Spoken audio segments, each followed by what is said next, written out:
The world has plunged into an ice age, with temperatures plummeting to -60 degrees, resources scarce, social order in disarray, and humanity suffering greatly.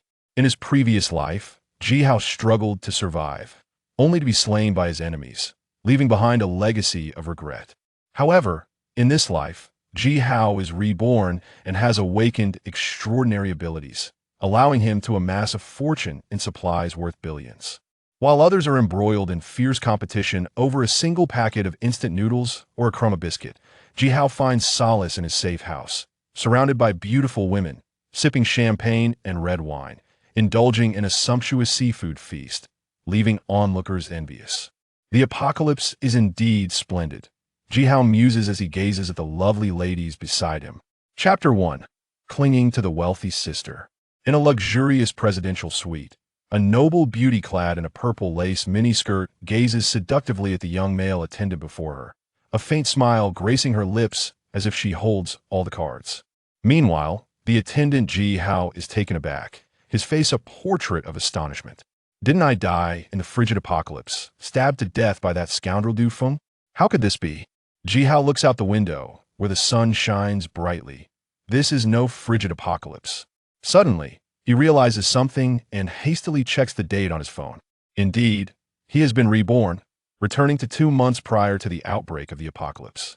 In 2 months, the icy apocalypse will descend, temperatures dropping to -60 degrees, the earth encased in ice, and resources dwindling, leading many to fight to the death over a packet of instant noodles or a biscuit. In his past life, Ji Hao joined a survivor team formed by his community, venturing out to scavenge for supplies alongside others. Du Feng, that vile creature, relied on his status as a wealthy second-generation heir before the apocalypse, acting arrogantly and targeting Ji Hao. After discovering supplies, he ruthlessly murdered Ji Hao and 2 companions, monopolizing the resources. Now reborn, Ji Hao is determined to seek revenge. Moreover, he must construct his own safe house and stockpile supplies to gain the confidence to survive in the apocalypse. However, whether building a safe house or stockpiling supplies, money is essential. How to acquire funds? Ji Hao quickly devises a plan. The voluptuous woman before him, Fu Hongmei, is a top-tier wealthy lady. One night, after drinking too much at a bar, she was nearly harassed by a ruffian, and it was Ji Hao who came to her rescue. Since then, Fu Hongmei has pursued Ji Hao, eager to support him. Yet, youthful and ambitious, Ji Hao rejected her, focused solely on self-reliance. However, Fu Hongmei is relentless, often sending him late-night videos and even visiting his workplace to demand his service, much to his annoyance.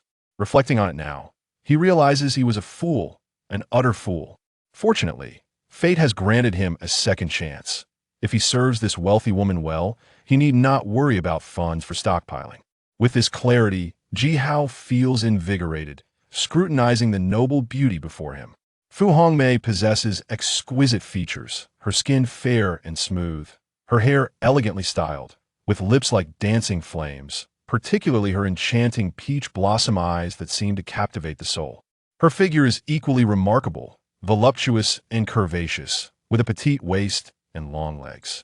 To add allure, she has donned a purple lace miniskirt, black stockings, and slender high heels, exuding sensuality and charm, a true vision of beauty. How could he have neglected such a goddess in his past life? It is a tremendous loss. Little man, I have completely lost my patience. If you do not satisfy me today, I might become quite upset, Fu Hongmei declares, reclining on the grand bed, her arms crossed, extending a long, silky leg adorned in glossy stockings. Come, help me remove these stockings, she commands in a cool voice. Ji Hao grins and replies, Isn't it more interesting to keep them on? Fu Hongmei gasps in surprise. Oh, have you changed your mind? Indeed, Ji Hao responds, Sister Mei, you are so beautiful. How could I resist your charm? Fu Hongmei beams, her heart swelling with delight, and coyly urges, Now you understand. Hurry up and come here. Coming right up, Ji Hao rises to the bed, internally exclaiming, Here I come, wealthy sister. Do not pity me for being a delicate flower.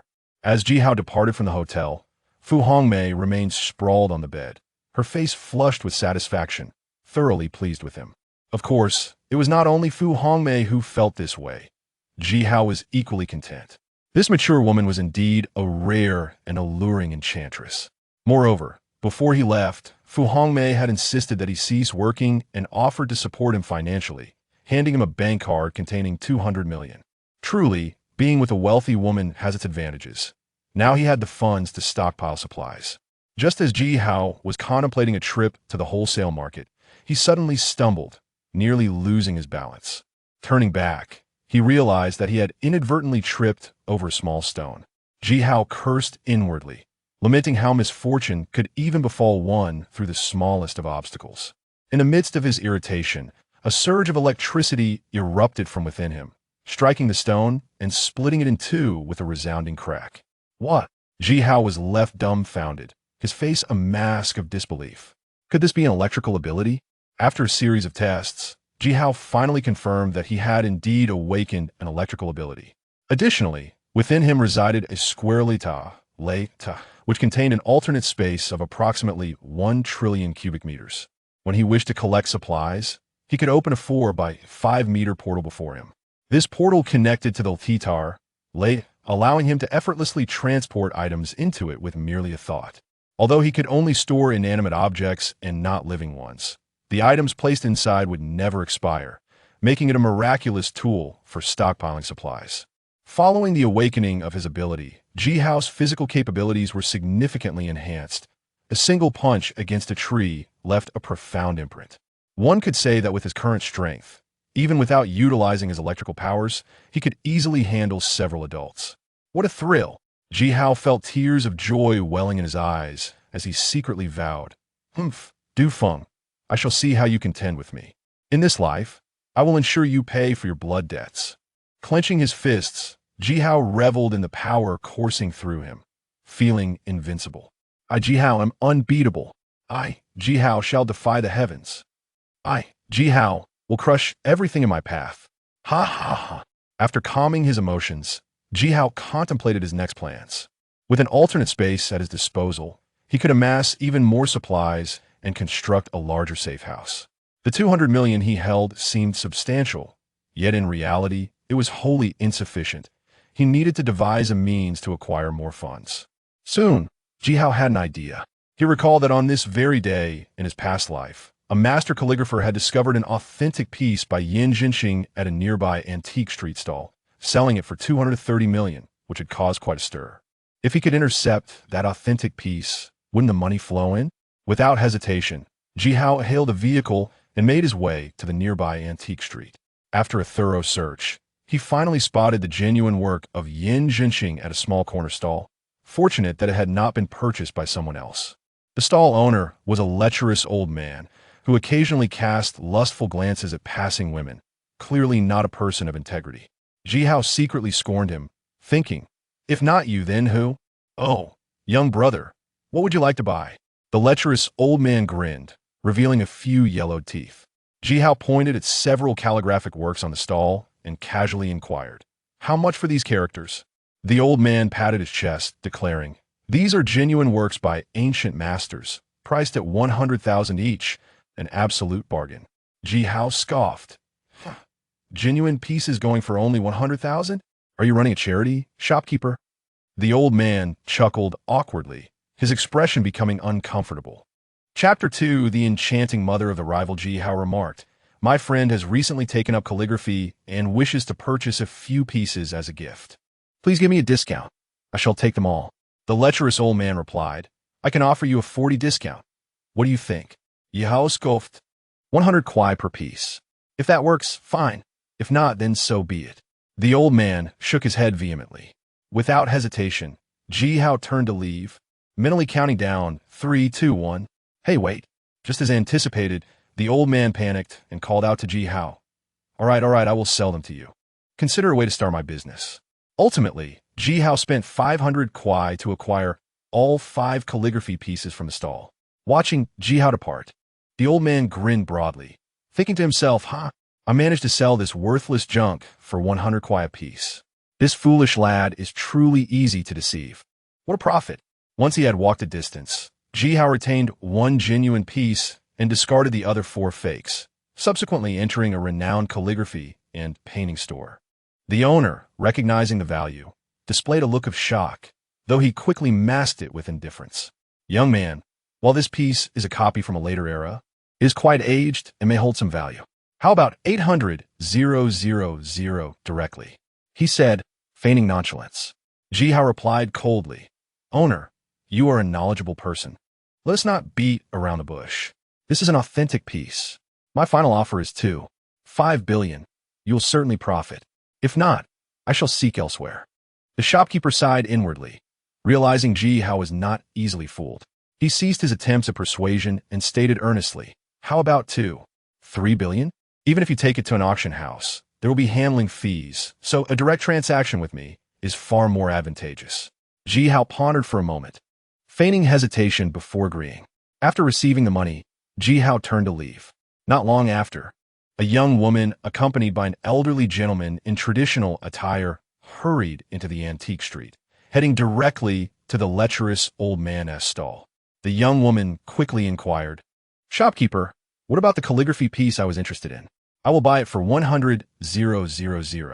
The old man was left dumbfounded, lamenting, I have already sold it. The young woman insisted, Can you buy it back for me? I will pay more, 200,000, no, 1 million. The old man, filled with regret, hurriedly inquired around and learned that Ji Hao had entered a well-known calligraphy and painting store and emerged empty-handed, clearly having sold the piece. Alas, what a pity! The elderly gentleman sighed upon hearing the news. The old man whispered, Could that calligraphy piece be genuine? The elderly gentleman stroked his beard and replied, I was uncertain before. But given the circumstances now, it must be authentic. Its market value is at least 3 billion. After all, a shop like that would never accept a fake. What? 3 billion? The old man shouted in disbelief, feeling as if the sky had fallen upon him. He recognized the elderly gentleman as a renowned calligraphy master in the area, who would certainly not deceive him. The thought of losing 3 billion sent him into a frenzy, cursing vehemently. Suddenly, he gasped for breath, his eyes rolled back, and he fainted. Someone has fainted. Call 120. Is there a doctor? Who is a doctor? After leaving the antique street, Ji Hao visited a Ford dealership, intending to purchase a motorhome and subsequently transform it into a heavy-duty vehicle for convenience in the impending apocalypse. Although he planned to remain in a safe house, it was prudent to be well prepared for any unusual circumstances, especially since money was no object. Ultimately, Ji Hao spent 12 million on an oversized electric motorhome of the Mado brand. As a lightning element ability user, he would never have to worry about a power shortage, making it far more convenient than a gasoline vehicle. The female sales associate was nearly grinning from ear to ear, having never encountered such a straightforward customer who paid in full without hesitation. This was truly a wealthy patron. Fortunately, there was an available vehicle in the showroom, and the sales associate promptly led Ji Hao to retrieve it. Walking ahead, her high heels clicked rhythmically against the floor, her voluptuous hips and slender waist swayed enticingly, complemented by her long, glossy black stockings, exuding an irresistible allure. Ji Hao observed her, thinking he might have a chance. After retrieving the vehicle, Ji Hao fixated on the sales associate's alluring form beneath her OL uniform and said, Miss, I'm not entirely familiar with many features of this vehicle. Perhaps we could find a place to discuss them in detail? The sales associate shot him a sideways glance, half shy and half teasing, yet did not reject his suggestion. The two drove to a secluded spot by the lake to converse. To Ji Hao's delight, the sales associate exhibited remarkable professionalism, leaving him very satisfied. Upon learning of Ji Hao's plans to modify the motorhome, she kindly guided him to a nearby repair shop before departing on her own. Upon meeting the shop owner, Ji Hao was momentarily stunned. It was Xiao Yalan, Du Feng's mother. He had almost forgotten that her family owned a large repair business. Du Feng was Ji Hao's university classmate, but their relationship had been far from pleasant.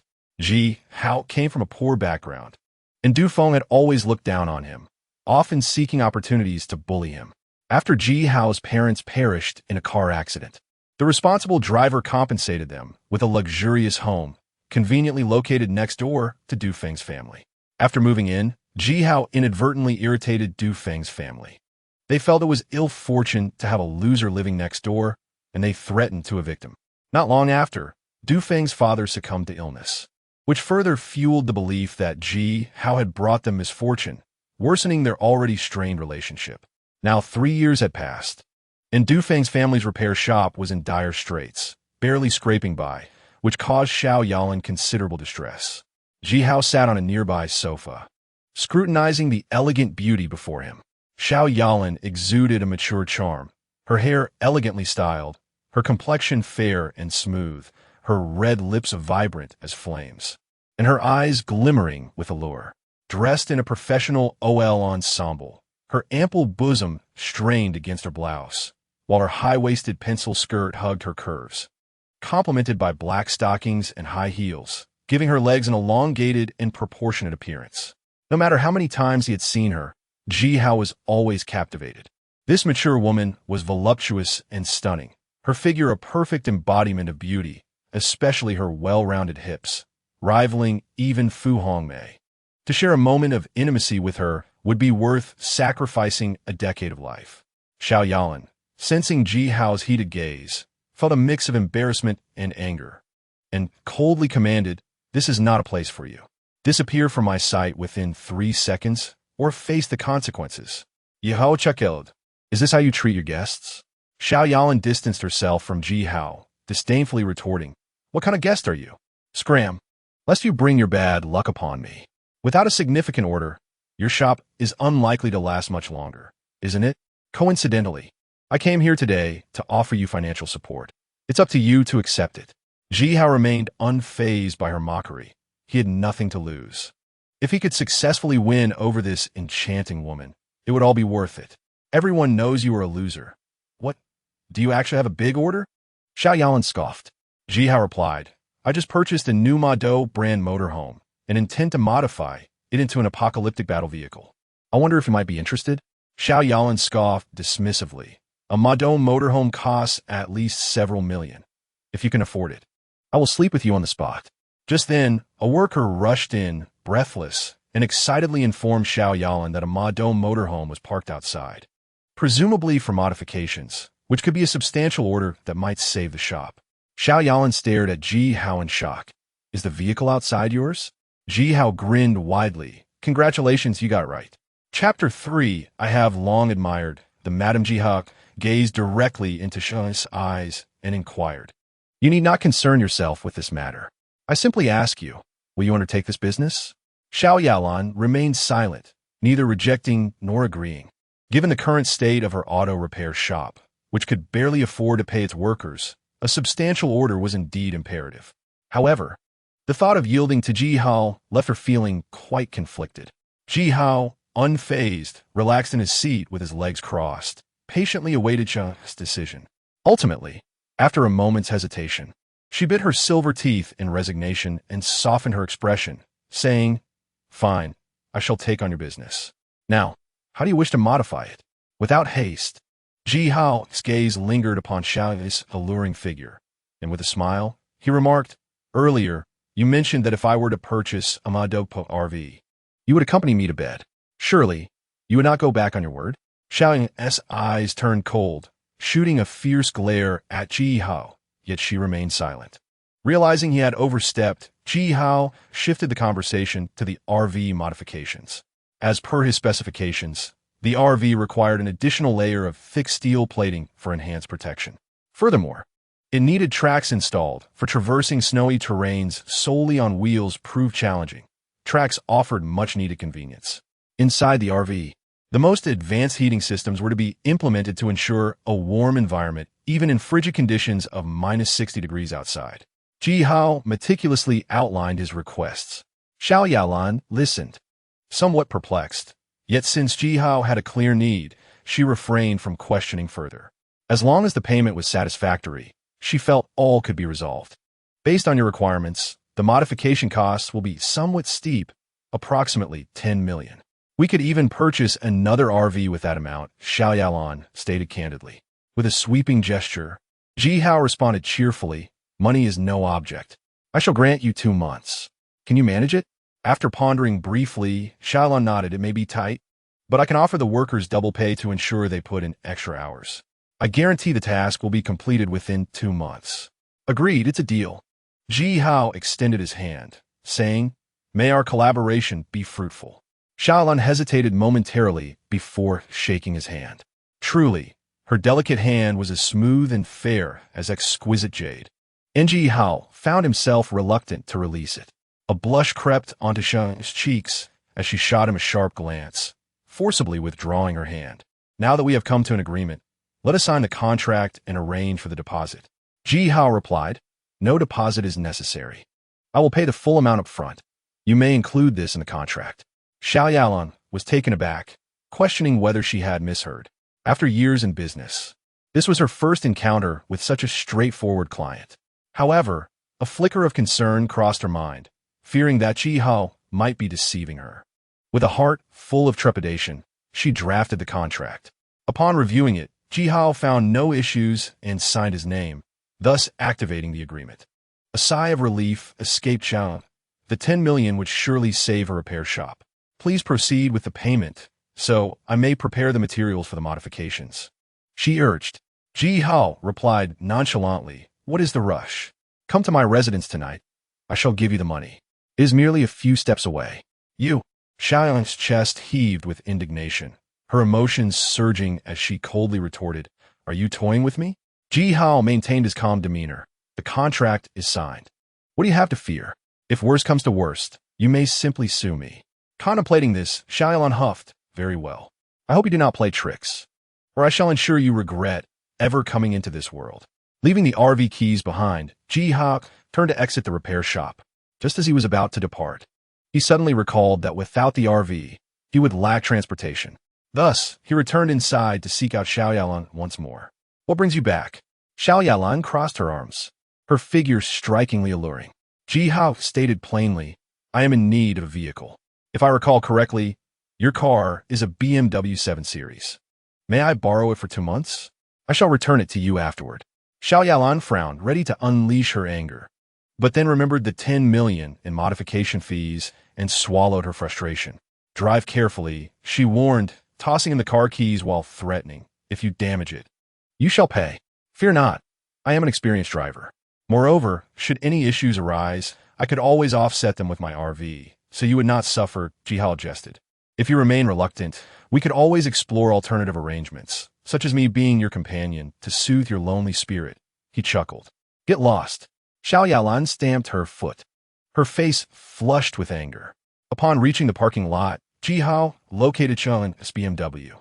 As he settled into the driver's seat, a faint fragrance reminiscent of Xiaolan enveloped him. Delightful and enchanting, the allure of a refined woman was unmistakable. Starting the engine, he hummed a tune, visiting various banks to handle some transactions, planning to surprise Xiaolan that evening. At 9 o'clock, after a shower, Xiaolan donned a sultry red bodycon skirt. The garment accentuated her curves, particularly the breathtaking contours of her bust and hips.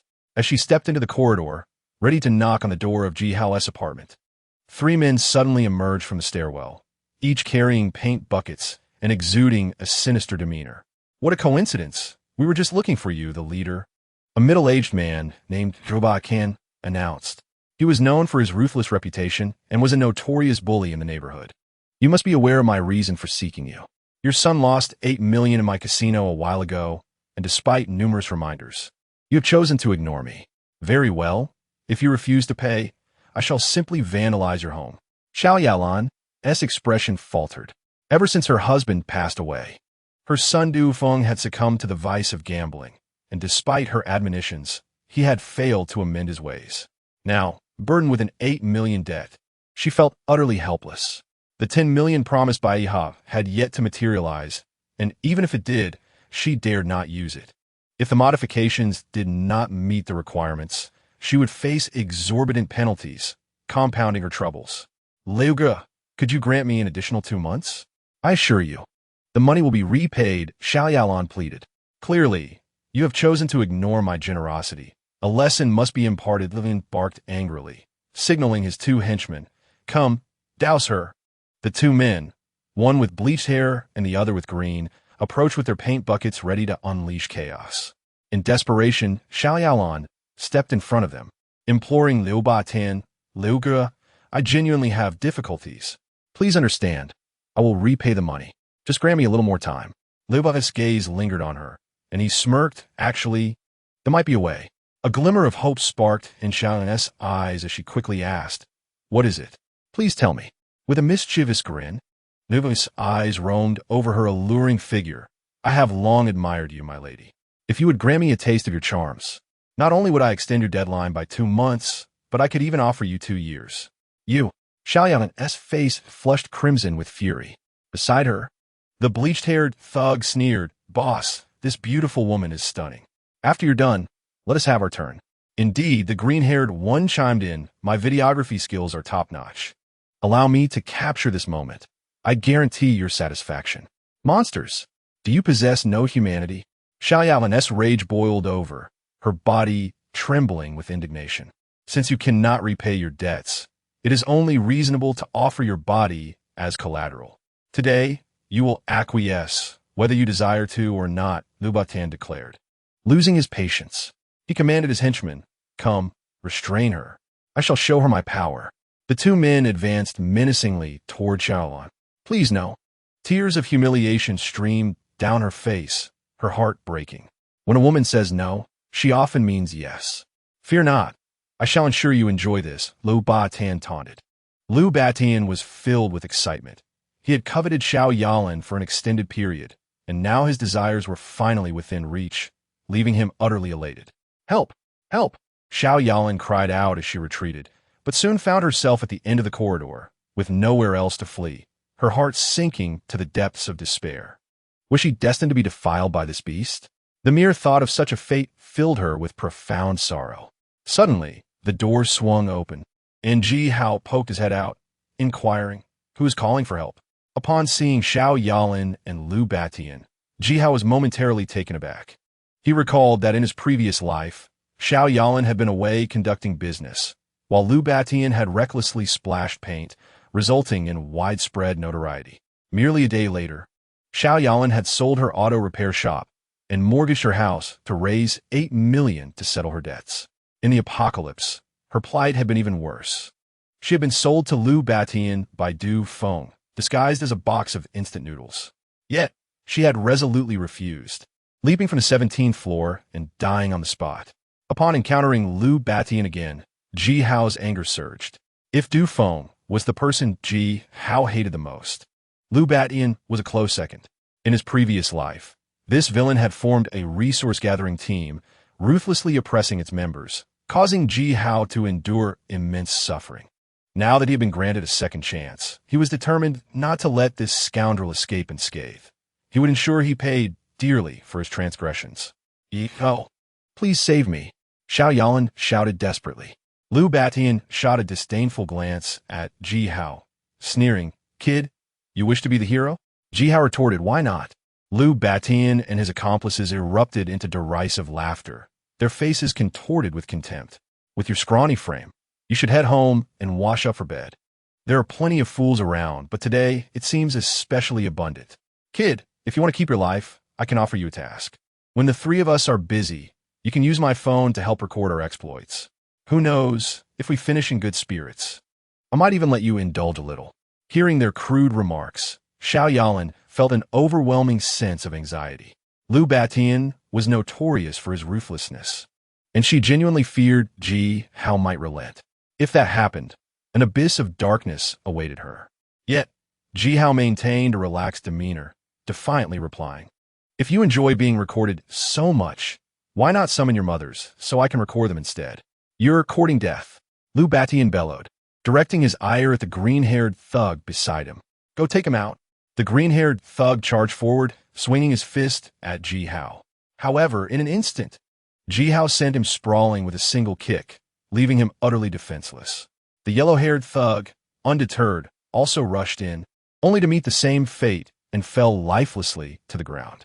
It turned out Ji Hao was a martial artist. It was unfortunate for them that they had crossed paths with him. Liu Batian boasted, "If you know what is good for you, kneel down and bow 3 times. Perhaps I'll go easy on you." "Fool!" Ji Hao wasted no time and lunged forward, landing a punch that sent Liu Batian flying, causing him to spit up a mouthful of blood. At this moment, both Liu Batian and Xiao Yalan were left speechless, astonished by Ji Hao's formidable strength. "Stop dawdling. Come inside," Ji Hao said, still wearing that nonchalant expression, beckoning Xiao Yalan before turning to enter the room. Xiao Yalan felt a strange sensation, as if Ji Hao had transformed into an entirely different person, so unlike his former self. The current Ji Hao exuded an aura of dominance and masculinity that stirred something deep within her heart, long dormant. "What am I thinking?" Xiao Yalan blushed, shaking her head to suppress her unwelcome thoughts as she followed him into the room. The interior was remarkably simple, standing in stark contrast to Ji Hao's previous opulence. It was hard to believe he was someone capable of casually purchasing luxury cars worth millions. Xiao Yalan sighed, her worry evident as she remarked, "Aren't you afraid of Liu Batian's retaliation? He is a powerful figure in the underworld." Ji Hao teased, "Are you concerned for me?" Xiao Yalan stomped her foot, retorting, "I'm discussing serious matters with you. Stop acting indifferent." "Fear not. With his meager skills and those of his lackeys, I hardly regard them as a threat," Ji Hao replied, clearly unwilling to linger on the topic. He shifted the conversation, asking, "Your husband has been dead for several years, and now your son is buried under enormous debts while your auto repair shop teeters on the brink of collapse. Haven't you considered finding a man to rely on?" Xiao Yalan responded coldly, "That's none of your business." Ji Hao gestured to himself with a slight smile. "What do you think of me? Young, handsome, and wealthy. If you become my woman, I can offer you an additional 10 million on top of the 1 million in the contract, which would certainly resolve all your current troubles." Xiao Yalan interrupted, "You needn't say more." Ji Hao persisted, "Once this opportunity passes, it may never return." Xiao Yalan grew impatient. "Enough with the chatter. Just give me the 1 million stipulated in the contract. I need to procure materials and don't have time to waste with you. Don't be in such a hurry. We can enjoy a drink and discuss life and aspirations," Ji Hao suggested. "The more you get to know me, the more you will realize I am quite a decent person, worthy of your lifelong trust." A sense of dread welled up within Xiao Yalan as she questioned, "Have you taken a job as a driver? That car isn't yours. It belongs to your boss. You've been deceiving me, haven't you?" Ji Hao shrugged, feigning helplessness. "Was that really necessary?" Xiao Yalan's face darkened as she angrily scolded, "You impoverished wretch, trying to deceive me into your bed. You are even worse than Liu Batian." "Impoverished wretch? Huh?" Ji Hao sneered coldly. "Xiao Yalan, open your eyes and see clearly. I have plenty of money." He rose from the sofa and moved to the center of the hall, where a rope hung from the ceiling. With a firm tug, the ceiling cracked open, and countless 100 yuan bills cascaded down like a rain of currency. The sight was overwhelming. It was precisely 200,000 bills, weighing around 460 kilograms, totaling 20 million in cash. This was the first time Xiao Yalan had ever witnessed such a deluge of bills, falling like raindrops upon her. Fortunately, the money was loose, drifting gracefully down. Had it been bundled tightly, it might have crushed her. Standing frozen in place, she allowed the cash to fall upon her, feeling as though she had been struck by 1,000 lightning bolts, rendering her numb. The scene before her was utterly astonishing, leaving her heart in turmoil. Is this sufficient? Ji Hao reclined back on the sofa, crossing his legs, a smile playing on his lips as he regarded Xiao Yalan. Chapter 5. Capturing Xiao Yalan. Xiao Yalan stared in disbelief at the downpour of cash, her eyes wide as she stood transfixed, feeling as though she were in a dream. It was only after a lengthy pause that she regained her composure, hesitating to speak. Ji Hao was pleased with her expression. After a long afternoon of effort, he had managed to amass such a sum from various banks. Thankfully, he was a big client with over 100 million in his account. Otherwise, it would have been impossible. "As long as you become my woman, all this money will be yours," Ji Hao declared. "Today, Liu Batian dare to splash paint and attempt to coerce you. If you do not repay your debts, you know what awaits." Xiao Yalan fell silent. Ji Hao sensed an opportunity and continued, "Even if you do not care for your own safety, think of Du Feng. After all, he owes the money. If Liu Batian were to unleash his wrath and harm him, you would regret it for the rest of your life." Xiao Yalan shuddered at the thought, realizing that Liu Batian would indeed be capable of such acts. "No, absolutely not. But the thought of surrendering to Ji Hao left her feeling resentful. Her heart was in turmoil, and she was at a loss as to how to proceed. Ji Hao picked her up, grinning mischievously.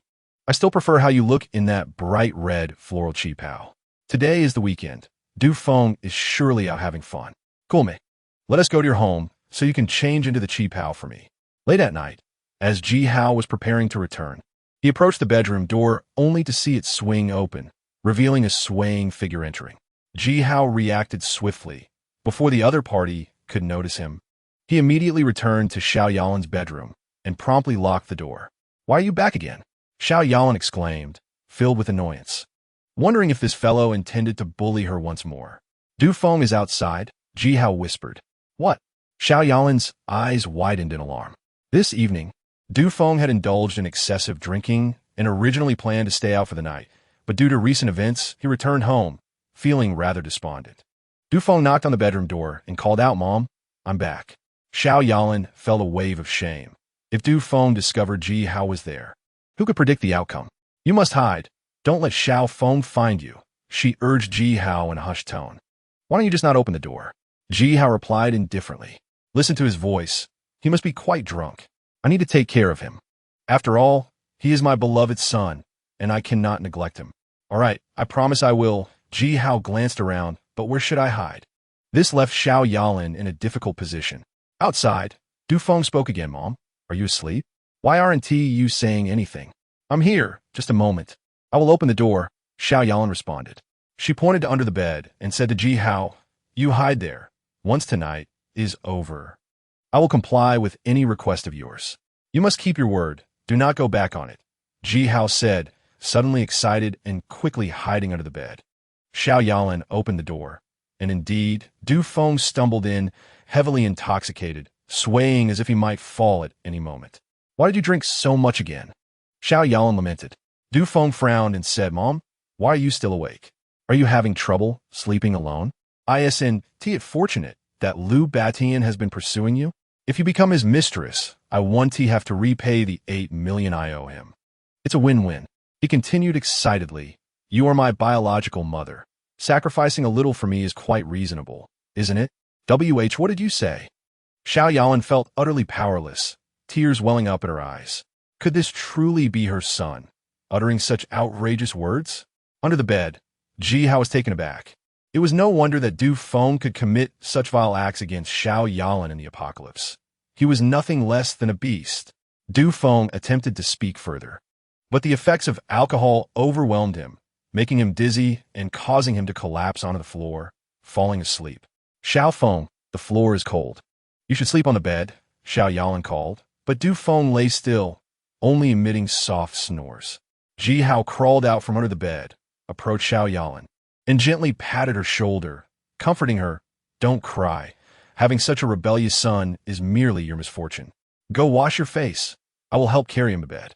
Thank you, Xiao Yalin said, appreciating the rare moment of gratitude, realizing how fortunate it was to have a man by her side to shield her from the storm. Ji Hao lifted Du Feng and moved him to the neighboring room, tossing him onto the bed. I'm so thirsty. I want water, Du Feng murmured sleepily. Ji Hao initially intended to ignore him, but suddenly had a wicked idea, his face lighting up with mischievous intent. He grabbed an empty cup from the table and went to the bathroom. When he returned, the cup was filled. With a cold smile, Ji Hao said, Still want water? There's no door. You might as well drink my urine. Chapter 6, Revenge. Come, dear son, drink your urine. Oh no, I mean drink water. After feeding Du Feng the contents of the cup, Ji Hao felt a sense of satisfaction. With the apocalypse yet to come, and murder being illegal, Ji Hao could only take this small revenge for now. Just as he was about to leave, Ji Hao noticed a computer nearby and recalled that in his previous life, Du Feng had seduced numerous women and secretly recorded videos. When the apocalypse arrived, Du Feng used these videos to blackmail those women into bringing him food. When they refused, he disseminated the videos online, causing quite a stir. Ji Hao thought to himself, So you enjoy threatening others, do you? Very well. I shall make a copy of those videos to use against you later. Of course, Ji Hao still possessed a conscience. Even if he couldn't successfully blackmail Du Feng, he would never truly publish those videos online. Ji Hao opened the computer and searched carefully, but he couldn't find the videos. However, he did discover a password-protected folder. If all went as expected, the videos must be stored within. Ji Hao tried various passwords, but to no avail. Soon, he had a sudden inspiration. He found Du Feng's identification card in the room and input the birth date printed on it. His luck was exceptional as the folder opened. Inside were numerous videos, the content utterly appalling. Is this Aunt Lee from the neighborhood committee? Upon seeing one particular video, Ji Hao's eyes widened. In this footage, Aunt Lee was the initiator while Du Feng was the passive participant. Good heavens, how sensational. Subsequently, Ji Hao found a document, and upon opening it, he felt as if struck by 1,000 bolts of lightning, frozen in place. The document contained explosive content left by Du Feng's father during his lifetime. After reading it, Ji Hao inhaled deeply. No wonder Du Feng treated Xiao Yalan in such a manner. Ji Hao glanced toward Xiao Yalan's room, sighing inwardly.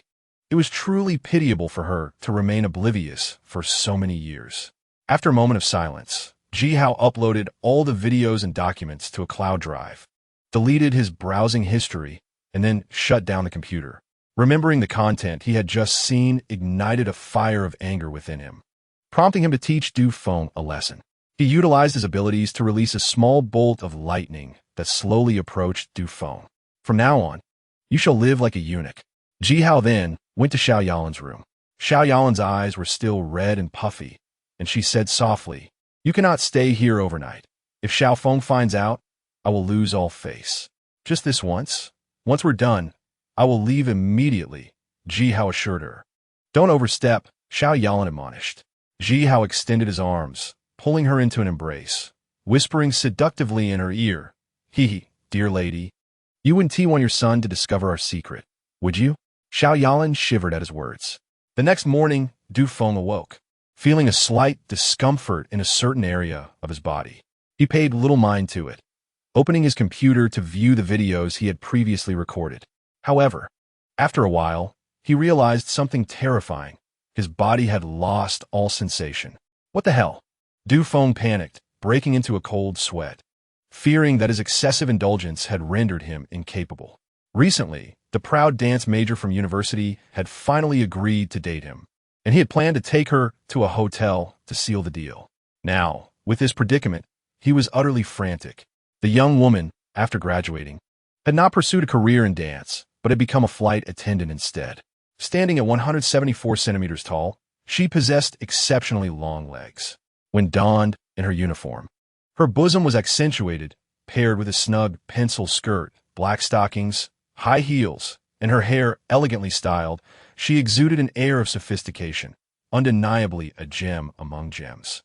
The thought of only being able to gaze at her in the future without the ability to possess her was a profoundly tragic prospect. Du Feng could no longer afford to delay. He immediately sprang into action, rushing to the hospital. That morning, Xiao Yalan transferred the 20 million cash she had obtained from Ji Hao into the bank. The bank staff grumbled about the unusual occurrences, noting that a young man had withdrawn a large sum of cash the day before, and now a beautiful woman was depositing a significant amount. In this world, it seemed that the wealthy enjoyed engaging in such peculiarities. Xiao Yalan felt embarrassed and apologetic. After completing the deposit, she transferred 8 million to Liu Batian, but did not intend to inform Du Feng to prevent him from gambling again. Currently, she had 120 million remaining in her account, sufficient to rescue her repair shop. All of this was thanks to Ji Hao. Moreover, Ji Hao had provided her with a substantial sum, resolving all her troubles. It seemed that submitting to him was not such a difficult decision after all. Having contemplated everything, Xiao Yalan felt a significant lift in her spirits. Stepping out of the bank, she gazed up at the sky, feeling invigorated by the refreshing air, which seemed to have turned a deeper shade of blue. Ji Hao opened his social media platform and perused the recent news. To his astonishment, an exceptionally powerful hurricane had made landfall in Ingwa's eastern region, a rarity not seen in a decade. Equally shocking was the report of torrential rains sweeping across the Sahara Desert. And another piece of news revealed that a certain European country experienced a sudden drop in temperature by 30 degrees overnight. As he absorbed these headlines, Ji Hao couldn't help but sigh inwardly. These were unmistakable harbingers of an impending apocalypse. Yet, in his previous life, like everyone else, he had paid little heed to such warnings, only to suffer greatly when the end times arrived. With only 2 months remaining until the onset of the frigid apocalypse, he realized he needed to prepare more thoroughly. The heavy-duty RV was already secured, and now he needed to focus on supplies, weapons, and a safe house. Acquiring supplies would be straightforward, but procuring weapons posed a challenge due to Hua country's strict gun control laws. If he could not obtain them locally, he would have no choice but to seek them in Ingwa, where firearms are not restricted. The most pressing concern, however, was the safe house, which was far more complicated to arrange than modifying the RV. If he could not finalize everything within 2 months, he would have to offer the construction team additional compensation. Having settled his thoughts, Ji Hao visited the property sales office in his community, hoping to find a larger living space. If he could purchase an entire floor that remained unsold, he could combine the units to create an expansive safe house capable of accommodating numerous women. Upon inquiry, Ji Hao was pleasantly surprised to discover that the 28th floor of Building 2 had 4 units, each covering 120 square meters. 2 of these units were still available, while the other 2 were owned by investors who planned to sell due to a downturn in the market. Ji Hao mused that this was indeed fortunate. "I'll take all 4 units. Please process the payment," he stated plainly. "Sir, what did you just say?" The sales staff, taken aback, stared at him in disbelief. Was he truly so forthright as to buy 4 units outright? Shouldn't the usual protocol involve some negotiation? Perhaps a bit of maneuvering to secure personal benefits before broaching the subject of intimacy? Where was the tactic of gaining leverage? This transaction represented a staggering 20 million, a commission that could make their hands sore from counting. Chapter 7. The prophecy. Seeing the stunned expressions of the sales staff, Ji Hao couldn't help but smile. "What? Is there something on my face?" One of the saleswomen chuckled softly. "Nothing on your face, but you are quite handsome, sir." "I think so too," Ji Hao replied, narcissistically touching his face. Soon, the sales office contacted the owners of the 2 available units, and they happened to be free to meet. The negotiations proceeded smoothly, and Ji Hao successfully acquired all 4 units. When the payment was processed, the eyes of the sales staff sparkled with excitement. A one-time payment of 20 million indicated that he was undoubtedly a wealthy individual. If one could align with him, life would be worry-free. Before leaving, all the saleswomen handed Ji Hao their business cards. He casually picked one up, noting not only the phone number but also 3 numbers, 108, 65, and 96. Recognizing the measurements, he recalled the saleswoman named Chu Jing, whose stunning figure was indeed a rare gem. Regrettably, he had pressing matters to attend to and could only defer any personal pursuits for later. After Ji Hao departed, the sales staff erupted into animated discussions. "Goodness, not only is he handsome, but he's also wealthy. I would love to date him. How can someone be so perfect? I am utterly infatuated." "Me too. You all are merely attracted to his money. I, however, am drawn to his physique." With the acquisition of the 4 units settled, Ji Hao turned his attention to finding someone to create the safe house. He pulled out his phone and searched for renovations companies, but none met his expectations. Suddenly, an idea struck him. Fu Hongmei was a wealthy entrepreneur with diverse business interests, including real estate. Perhaps she could assist him. Arriving at Fu Hongmei's villa, he found the elegant woman engaged in yoga. Her form-fitting attire accentuated her alluring curves, exuding an enticing allure. "I thought you had forgotten about me," Fu Hongmei said with a hint of reproach. "How could I forget someone as beautiful as you?" Ji Hao replied with a smile. You didn't respond to my messages." She shot back, her eyes narrowing playfully. "Apologies, I'm here now," Ji Hao said, his expression slightly awkward. "Now that you're here, why are you just standing there?" Fu Hongmei teased, her enticing demeanor igniting Ji Hao's excitement. After a moment, she asked, "What brings you here?" "Couldn't it simply be that I miss you?" Ji Hao replied.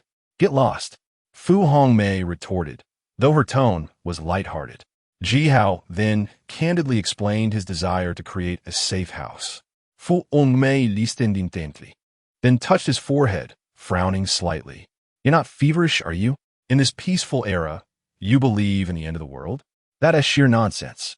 Have you not seen the recent news about natural disasters? How pressed. Of course, but those are merely normal weather fluctuations, nothing to overanalyze. She maintained her skepticism. How checked the date on his phone, recalling events from his past life. I had a dream recently that at 2 p.m. today, an earthquake of magnitude 7.8 would strike the island nation, and 2 months later, an extreme cold wave would descend, with temperatures plummeting to minus 60 degrees. A magnitude 7.8 earthquake was indeed significant, causing a stir in his previous life, which is why How remembered it vividly. If his dream came true, Fu Hongmei would undoubtedly come to believe in the impending cataclysm. This was the only strategy he could devise to persuade her of the urgency of his preparations. However, upon hearing Hao's prophecy, Fu Hongmei burst into laughter, dismissively saying, "If a 7.8 earthquake truly occurs, you can consider yourself my husband, and I'll let you do anything." Hao grinned. "That's your promise. You can't backtrack. However, if it doesn't happen, you must never mention the end of the world in my presence again, or I'll have you committed to a mental institution," she warned sternly. Hao made an okay gesture, "No problem."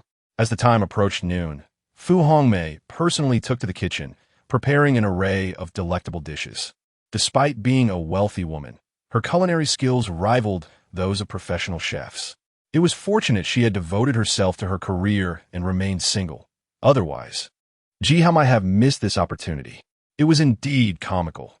In his past life, he had been so focused on self-sufficiency that he had rejected Fu Hongmei, an act of foolishness. Later, when the apocalypse struck, she had offered to bring him food, but they quickly lost contact.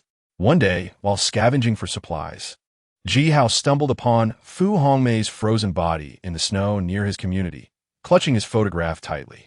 It was then he realized that she had perished while trying to reach him. A profound love, as deep as the snow itself. But alas, it was too late to turn back the clock. Now, given a second chance, he was determined to protect Fu Hongmei for a lifetime. In the afternoon, after 2 p.m., Fu Hongmei tuned into the news as usual. Refreshing the page repeatedly, she grew impatient when suddenly, a headline with the word breaking caught her attention. A 7.8 magnitude earthquake strikes the island nation, inflicting severe damage. After reading the report, Fu Hongmei exhaled deeply, her shock beyond words. Initially believing Hao was jesting, she now realized that his prophecy had come to pass. Did this mean that in 2 months, an extreme cold would indeed arrive? With a contemplative look, she turned to Hao and asked, "Could you elaborate on your dream?" Hao nodded, organizing his thoughts and recounting the details vividly. After listening, Fu Hongmei fell into deep thought before speaking. "It's wise to be prepared. I have a friend who owns a renovation company. I'll share their contact information with you. Ensure that the safe house is fortified to withstand any threat." "Absolutely. Leave it to me," Hao assured her with confidence. Fu Hongmei continued, "Regarding the stockpiling matter, it can only be addressed by your presence. Recently, my competition with another company has escalated to a fever pitch, with all parties observing closely. If we were to stockpile excessively and any negative information were to surface, it would spell considerable trouble." Hao nodded in agreement, acknowledging the nuances. Indeed, as a top-tier affluent woman, every move you make is under scrutiny, not only from competitors but also from relevant authorities, making it impractical to amass a large inventory. Fu Hongmei reminded him, "You must fill the safe house to capacity and also rent several large warehouses nearby to ensure they are equally stocked. It would be ideal if the harsh winter did not arrive, but if it does, we will have an abundance of supplies."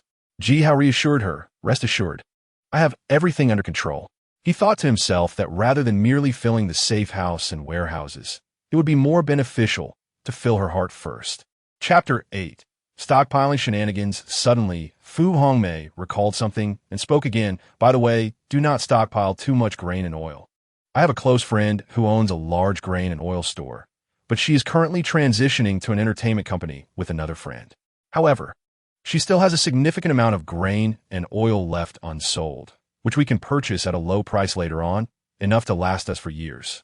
Hao gave a thumbs up and smiled slightly. "No wonder you are my thoughtful wife. Your considerations are truly meticulous." Oh please, Fu Hongmei replied softly.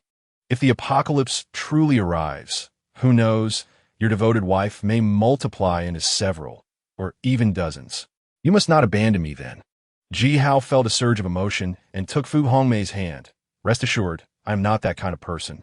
Fu Hongmei continued, let me tell you, in the entertainment company my friend runs, there are many models and celebrities. When the time comes, I will introduce you to her. As long as you treat her well, you will never lack for women. Ji Hao's eyes brightened with interest. Though he maintained a serious facade, you are more than enough for me. I'm a pure-hearted warrior of love. I cannot handle more than you alone, but having a friend to share the burden would indeed lighten my load. Fu Hongmei added. Besides, a harem can also embody pure love. Ji Hao paused, suddenly realizing the validity of her statement. A harem could indeed be a realm of pure affection. With that thought, he grew increasingly eager for the meeting with her friend, imagining that Fu Hongmei, as a voluptuous top-tier socialite, would surely have a friend who was equally remarkable. As they departed, Fu Hongmei handed Ji Hao 200 million to finalize the safe house and supplies. Ji Hao felt a wave of gratitude. Realizing he could not keep allowing Fu Hongmei to bear the burden alone, he needed to reciprocate. Thus, he returned 100 million, eliciting a beaming smile from Fu Hongmei. Subsequently, Ji Hao contacted the head of the renovation company, Zhang Jianye, a bespectacled gentleman of refined demeanor. This company was a partner of Fu Hongmei, renowned for its exceptional capabilities. Upon learning that Ji Hao intended to construct a safe house, Zhang repeatedly assured him that the quality of their work would be beyond reproach, impervious to any intrusion. Satisfied with Zhang's demeanor, Ji Hao detailed his requirements. After merging 4 units, 3 doors would be sealed off, leaving only one, which would be fitted with a 30-centimeter thick blast-proof door, impervious even to grenades. Inside the safe house, a fireplace would be installed to ensure warmth, regardless of the chill outside. In addition to the bedroom, several smaller rooms would be created, not necessarily large, but numerous, transformed into yoga studio, dance studio, game room, movie room, and so forth. Furthermore, a small swimming pool was to be placed in the center of the main hall. After listening to Ji Hao's extensive requirements, Zhang Jianye nodded in affirmation, indicating their feasibility. Ji Hao inquired, what would be the estimated cost? Zhang pondered for a moment before responding. Mr. Ji, the safe house you wish to create spans 480 square meters, making it relatively large. Thus, the price will be somewhat steep, at least 1 billion. That is acceptable, Ji Hao replied. How long will it take to complete? Zhang stated, approximately 3 months. Ji Hao shook his head, frowning. That is too long. I can only grant you a maximum of 2 months. Zhang's expression faltered, but he ultimately conceded. Very well, 2 months it shall be. I will have the workers put in extra hours, but you must increase the budget to 12 billion. Agreed. Ji Hao extended his hand. Here's to a successful collaboration. Zhang Jianye reciprocated the gesture, and they shook hands. Once the contract was signed, Ji Hao promptly paid a 20 million deposit, with the remaining funds to be settled upon completion of the safe house. Thus, the safe house was secured. The following morning, Ji Hao embarked on a stockpiling endeavor. The supplies he acquired could not be sent to the community. If it were to attract attention and be reported for malicious stockpiling, it would lead to significant complications. After much contemplation, he devised a plan. He rented a nearly abandoned warehouse on the outskirts of the city, in a secluded location, spending only 2,000 for a 2-month lease. After tidying up the warehouse, Ji Hao took out his phone, opened a food delivery app, and began his shopping spree. Today, Ji Hao primarily focused on stockpiling food, while medications and daily necessities could be acquired later. His first order was from a 5-star hotel, where each seafood feast was utterly tantalizing. In his previous life, Ji Hao had endured a strenuous existence, never truly enjoying the finer things. Now, given a second chance and newfound wealth, he was determined to rectify all past regrets. He ordered 50 portions each of king crab, champagne lemon juice oysters, French lobster jelly, steamed squid, spiced shrimp, scallops with vermicelli, bouillabaisse, spicy conch, Buddha jumps over the wall, scallions oil clams, steamed crabs, and king crab meat fried rice. If he ordered too much, it would be uncertain how long the hotel would take, and it might raise suspicions. Thus, prudence was key.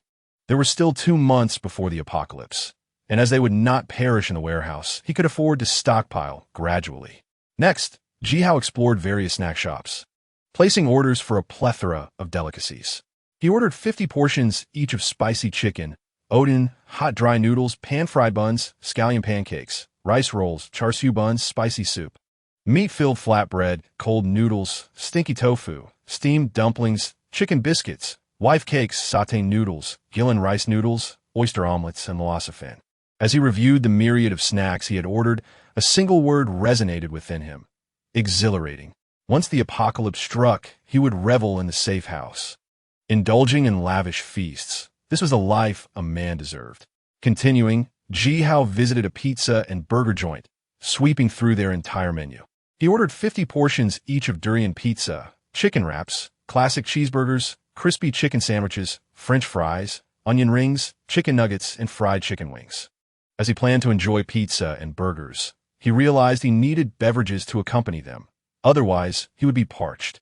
Thus, he ordered a variety of drinks, including ichet plaktea, cola, sprite, publetea, tarkol prevet olong ming tea, jasmine kren ming tea, red bean pudding ming tea, peat olong tea, mango sako, latte, kinger cola, and rock candy pear, 50 of each. With such a plethora of beverages, he would be thoroughly quenched. Moreover, Jihao ordered an ample supply of red wine, envisioning intimate moments with women, where a glass of wine could set the mood. Additionally, he needed to stockpile various ingredients. In the apocalypse, there would be an abundance of time. During pleasant moments, he could cook with the women, fostering bonds while also enjoying the benefits of their company. After placing his orders, he faced a long wait. Eventually, the deliveries began to arrive. The narrow road in front of the warehouse was quickly congested with numerous delivery personnel, rendering movement impossible. Horns blared incessantly, creating a cacophony. Make way! Make way! My restaurant is on the verge of closing. Securing this large order was no easy feat. Who dares block my path, risking the client's patience? I will not take it lightly. Who are you talking about? Others chimed in. Everyone, please step aside. The restaurant generously tipped me $100 to ensure timely service. Chapter 9. Flight attendant He Qiaoqian outside the warehouse.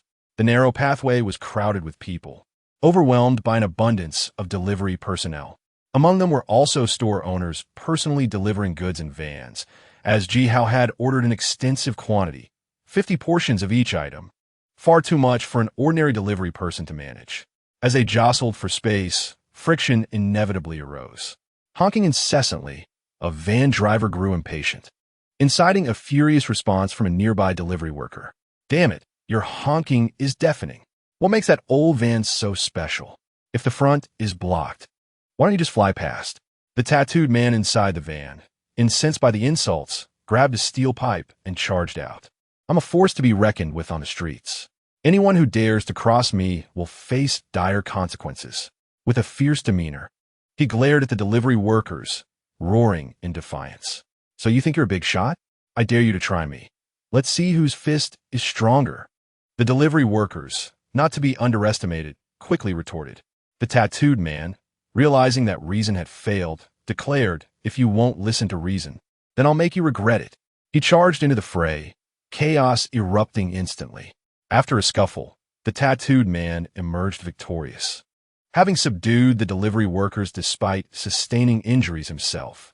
Witnessing his ferocity, bystanders instinctively kept their distance, no longer daring to provoke him. Thus, the tattooed man drove his van unimpeded to the warehouse. Damn it, I'm relieved I didn't exceed the time limit. If I angered the financier, I would be in serious trouble, he thought, glancing at the clock with relief. Upon meeting Jihao, the tattooed man was visibly excited, greeting him with a rare smile. Brother, let me tell you, my restaurant is on the brink of collapse, unable even to pay wages. This order is a timely blessing, 200,000. Enough to help my establishment through this arduous period. From now on, you are my brother. Jihao replied with a smile. No need for such formalities, big brother. The tattooed man clapped Jihao on the shoulder, exuding camaraderie. To be honest, I used to be well known on the streets. Others call me Longue. If anyone dares to bully you, just come to me, and I'll back you up. As he spoke, the tattooed man handed over a business card. Ji Hao tucked it away, suddenly recalling his need for crossbows and firearms. Given the tattooed man's background, he might possess valuable connections. What an unexpected stroke of fortune. Thank you. I'll be treating guests in a few days. I may need to trouble you again, Ji Hao said cheerfully. The tattooed man's eyes lit up like light bulbs. Not a hassle at all. I'll be sure to give you a discount. Subsequently, deliveries arrived in succession. Ji Hao tipped the delivery workers, asking them to arrange the food into tables, claiming it was for a banquet to avoid suspicion. Once they departed, Ji Hao opened the tower door and stored all the food within. With everything in order, he locked the warehouse door and left. In the afternoon, Ji Hao rented a large truck, covering its body with red fabric and inscribing 4 large characters, material donation. The elusive Dun shoe was back online, he chuckled. Driving the truck to the wholesale market, he indulged in a shopping spree, benefiting from lower prices due to the large quantities he purchased. After filling the truck, he drove it to a secluded area, quietly opening the tower door to store all the supplies inside.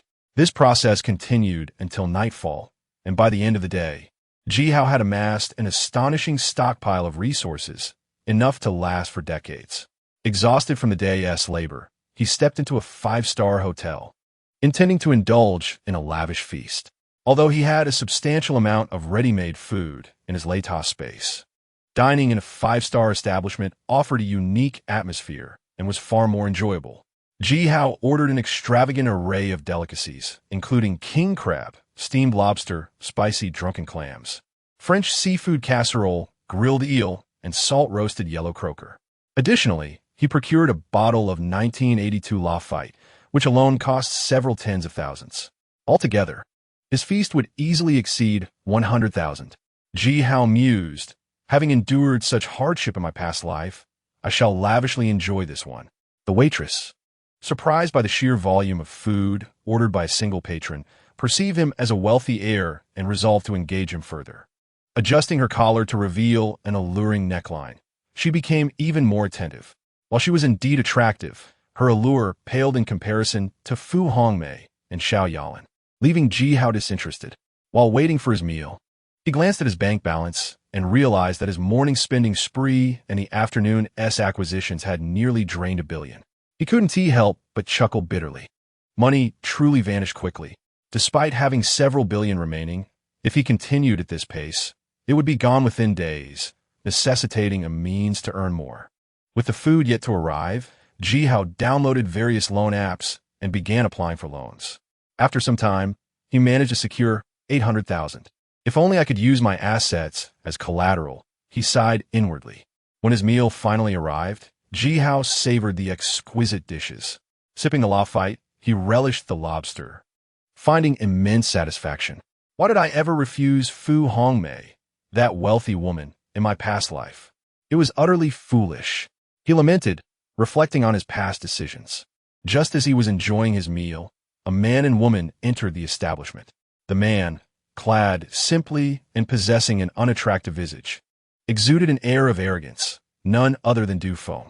The woman accompanying him was a graceful figure, likely just off work, still dressed in her flight attendant uniform, instantly revealing her profession. This was Du Feng's new girlfriend, He Qiaoqian. During her university days, He Qiaoqian was not only the belle of the dance department, but also the campus beauty, yet she chose to become a flight attendant after graduation. 3 years older than Du Feng, she possessed a unique charm. Residing in the same community as Du Feng, she was aware of his financial struggles, yet she chose to date him, harboring ulterior motives. In fact, in Ji Hao's past life, He Qiaoqian had deceived Du Feng out of considerable money, leaving him in debt without his awareness. When the apocalypse arrived, she joined the community's resource collection team, using her looks to manipulate others, particularly Ji Hao, whom she bullied mercilessly. Now that Ji Hao had been reborn, he planned to exact revenge on her, first by charming her, toying with her emotions, and once the apocalypse struck, he would cast her aside, allowing her to experience the depths of despair. How perfect! Chapter 10.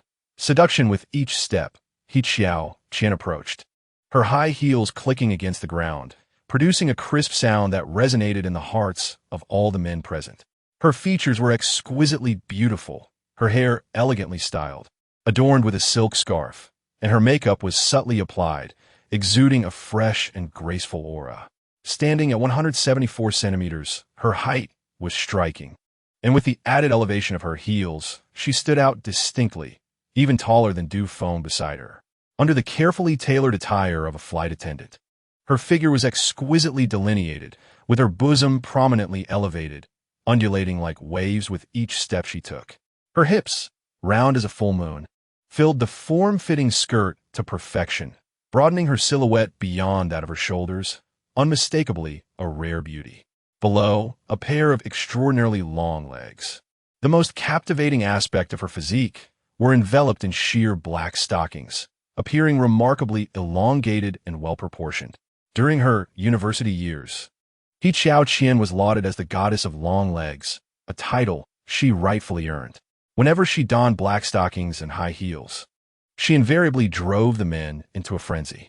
Beside her, Du Feng reveled in the attention of all the men present, fixated on He Qian, feeling a swell of pride within. The goddess you all yearn for is none other than my girlfriend. How does that make you feel? Frustrated, I presume, yet utterly powerless. He chuckled to himself. The only lamentation was her overwhelming pride, which kept her at a distance. However, he consoled himself with the thought of intoxicating her, leading her upstairs to record a compromising video to ensure her compliance. The mere thought of toying with this elegant and noble flight attendant goddess sent his excitement to new heights. Ah, isn't that the renowned loser from our community? Are you here dining, not fearing financial ruin? Upon spotting Ji Hao, Du Feng immediately switched to mockery, as if it elevated his status. Ji Hao continued to savor his meal, indifferent to Du Feng's taunts. With a disdainful glance at Ji Hao, Du Feng persisted, I see you lack the funds to pay. Merely seeking a free meal. Ji Hao retorted, even a clay figurine has its pride. Regardless of the situation, I am better off than you, considering you still owe Lu Ba Tian 8 million in gambling debts. You might want to reconsider dining here, lest you find yourself unable to settle the bill, which would be quite embarrassing. Ji Hao was aware that Xiao Yalan had already settled the debts, but he suspected Du Feng would not disclose this, fearing it would lead him back to gambling and further complicate his life. Du Feng was taken aback, the mention of the 8 million igniting his frustration. Feeling humiliated by Ji Hao in front of He Qian, he quickly denied, do not spread such nonsense. You are the one in debt. Ji Hao replied, oh, so you imply I am slandering you in front of your girlfriend, tarnishing your reputation? How about this? To maintain your dignity, bring your girlfriend tomorrow, and we shall confront Lu Ba Tian together to clear your name. You, Du Feng, fearing exposure, vehemently refused, cursing, you mad dog, I will not stoop to your level. He Qian, observing Du Feng's reaction, deduced the truth of the matter. Otherwise, he would not be so enraged. She understood Du Feng's family had fallen on hard times, but a quick financial gain was still possible. However, if he indeed owed 8 million, the situation would be dire, and it would be prudent to distance herself to avoid wasting her time. Unaware of He Qian's contemptuous gaze, Du Feng intended to lead her to a more secluded area, hoping to avoid any further discomfort. Ji Hao, however, seized the opportunity to further humiliate him, coldly taunting. If a loser like me can indulge in gourmet delicacies, you, as a top-tier rich second generation, surely cannot fare worse than me. Why not order one of everything from my table?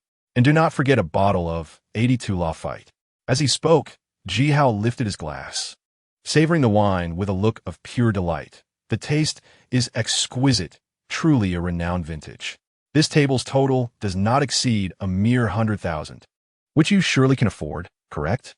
Du Feng, gritting his teeth, felt the pressure mounting, his forehead veins bulging in anger.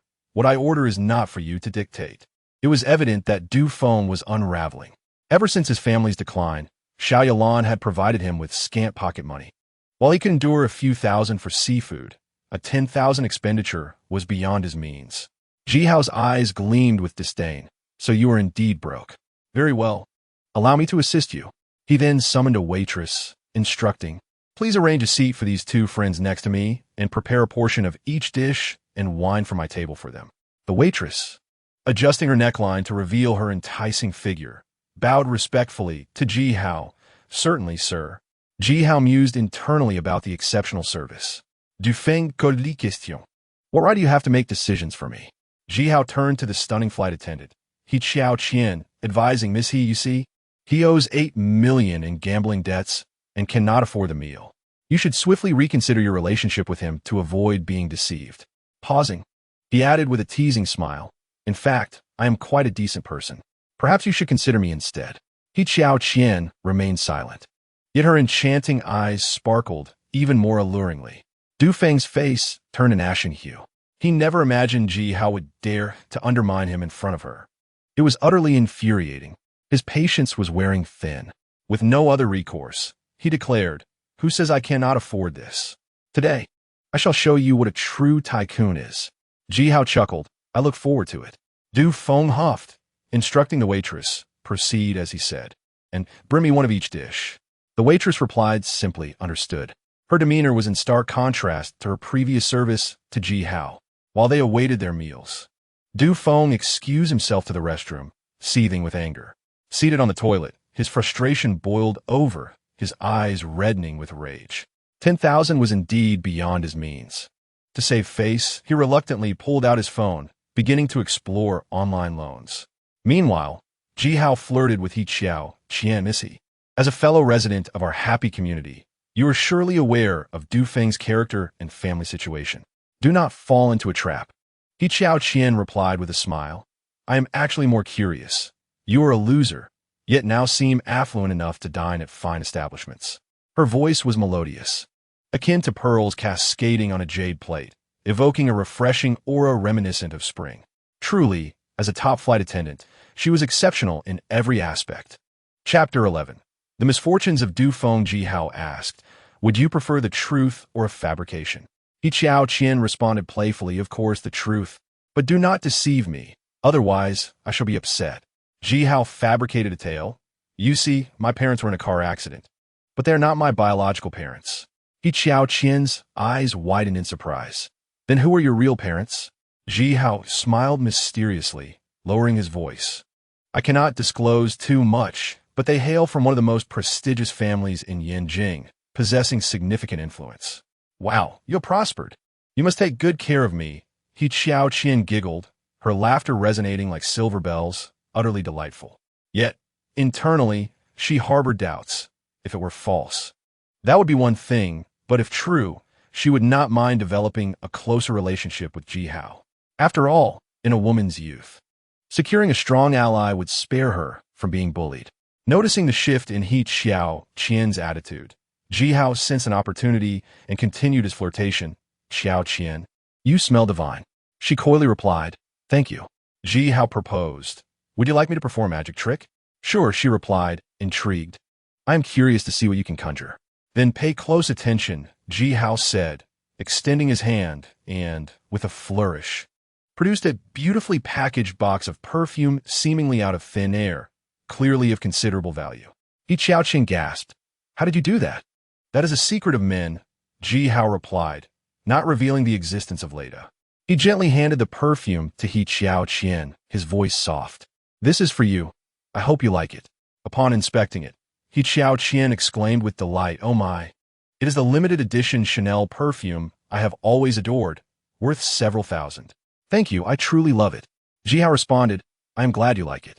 He Xiao Qian, with sultry eyes, said, "Ji Xiao, you are truly a wonderful person." Upon Du Feng's return, he discovered Ji Hao and He Xiao Qian engaged in light-hearted conversation, which instantly darkened his expression. However, he refrained from expressing his anger, silently stewing in his frustration. Throughout the meal, He Xiao Qian seemed distracted, indifferent to him, and the meal lost its enjoyment. Du Feng surmised that Ji Hao had likely whispered something insidious to her during his trip to the restroom. Such malice was infuriating. A flicker of resentment gleamed in Du Feng's eyes. Given the opportunity, he would certainly teach Ji Hao a lesson.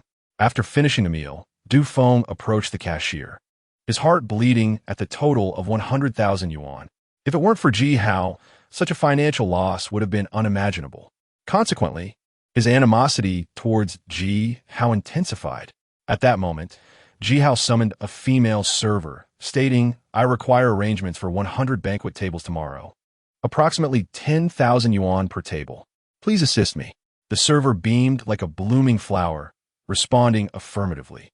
"All will be packed and delivered to this address," Ji Hao added, providing the location. 100 banquet tables, coupled with the extravagant meal just consumed, totaled an astonishing 1,100,000 yuan. Ji Hao produced his card, ready to settle the bill. Observing this, Du Feng could not suppress his scorn, taunting, "A pauper still attempting to play the wealthy. Let's see how you manage that." To which Ji Hao retorted with a mere 2 words, "Fool." In the next moment, the sound of the card being accepted echoed, silencing Du Feng's derisive laughter. His expression froze, discomfort washing over him as he couldn't fathom how Ji Hao had suddenly acquired such wealth. It seemed utterly implausible. Conversely, He Xiao Qian's eyes sparkled with admiration, recognizing Ji Hao as a genuine tycoon worthy of her trust. Du Feng, unable to remain any longer, intended to escort He Xiao Qian away, but Ji Hao called out to the beautiful flight attendant. "Ji Xiao, is there something you need?" He Xiao Qian inquired softly. "The night is still young. How about I take you for a drive?" Ji Hao extended his invitation. After a moment's hesitation, He Xiao Qian ultimately acquiesced with a nod. Du Feng erupted in fury, pointing at He Xiao Qian and cursing, "You wretched woman, how dare you betray me?" To which He Xiao Qian coldly retorted, "I never agreed to a relationship with you. It has always been your one-sided feelings. Whom can you blame?" Ji Hao disdainfully remarked, "In my opinion, you should consider renaming yourself to Green Hat Hero, as it suits you perfectly." He Xiao Qian playfully responded, "I agree." Ji Hao continued, "At such a young age, you've already donned a grand green hat, and in the years to come, you'll likely wear many more. But fret not, one will grow accustomed to it." Infuriated, Du Feng felt a profound sting from the mention of the green hat, his eyes reddening with rage as he lost his composure. Charging at Ji Hao with a fist aimed at his face, Ji Hao effortlessly dodged and seized Du Feng, throwing him harshly to the ground. The impact left Du Feng feeling as though his insides had been rearranged, the pain excruciating. "You are utterly weak," Ji Hao scoffed, delivering a pretentious remark before wrapping his arm around He Xiao Qian's slender waist and departing. Left behind, Du Feng's face darkened. Outside, night had fallen. Ji Hao drove He Xiao Qian to the riverside, stopping in a deserted area. The moon was particularly full that night, casting its silvery light, and the water shimmered with reflections, while distant lights twinkled, creating a breathtaking nocturnal scene. "The scenery is so beautiful. Let us create some wonderful memories," Ji Hao suggested. He Xiao Qian lowered her head, feeling both shy and nervous, timidly stating, "This is my first time. Please be gentle." Hearing her soft voice and seeing her in a form-fitting flight attendant uniform, particularly her stunningly long legs clad in black stockings, Ji Hao could no longer contain himself. After departing the hotel, Du Feng retrieved his medical report from the hospital. Upon seeing the report, tears nearly fell from his eyes. He was done for. He had truly become impotent. For the rest of his life, he would be a mere shadow of a man, akin to a eunuch. A fate that was nothing short of a thunderclap for any man. Now, even if the most beautiful women stood before him, he could only sigh in despair.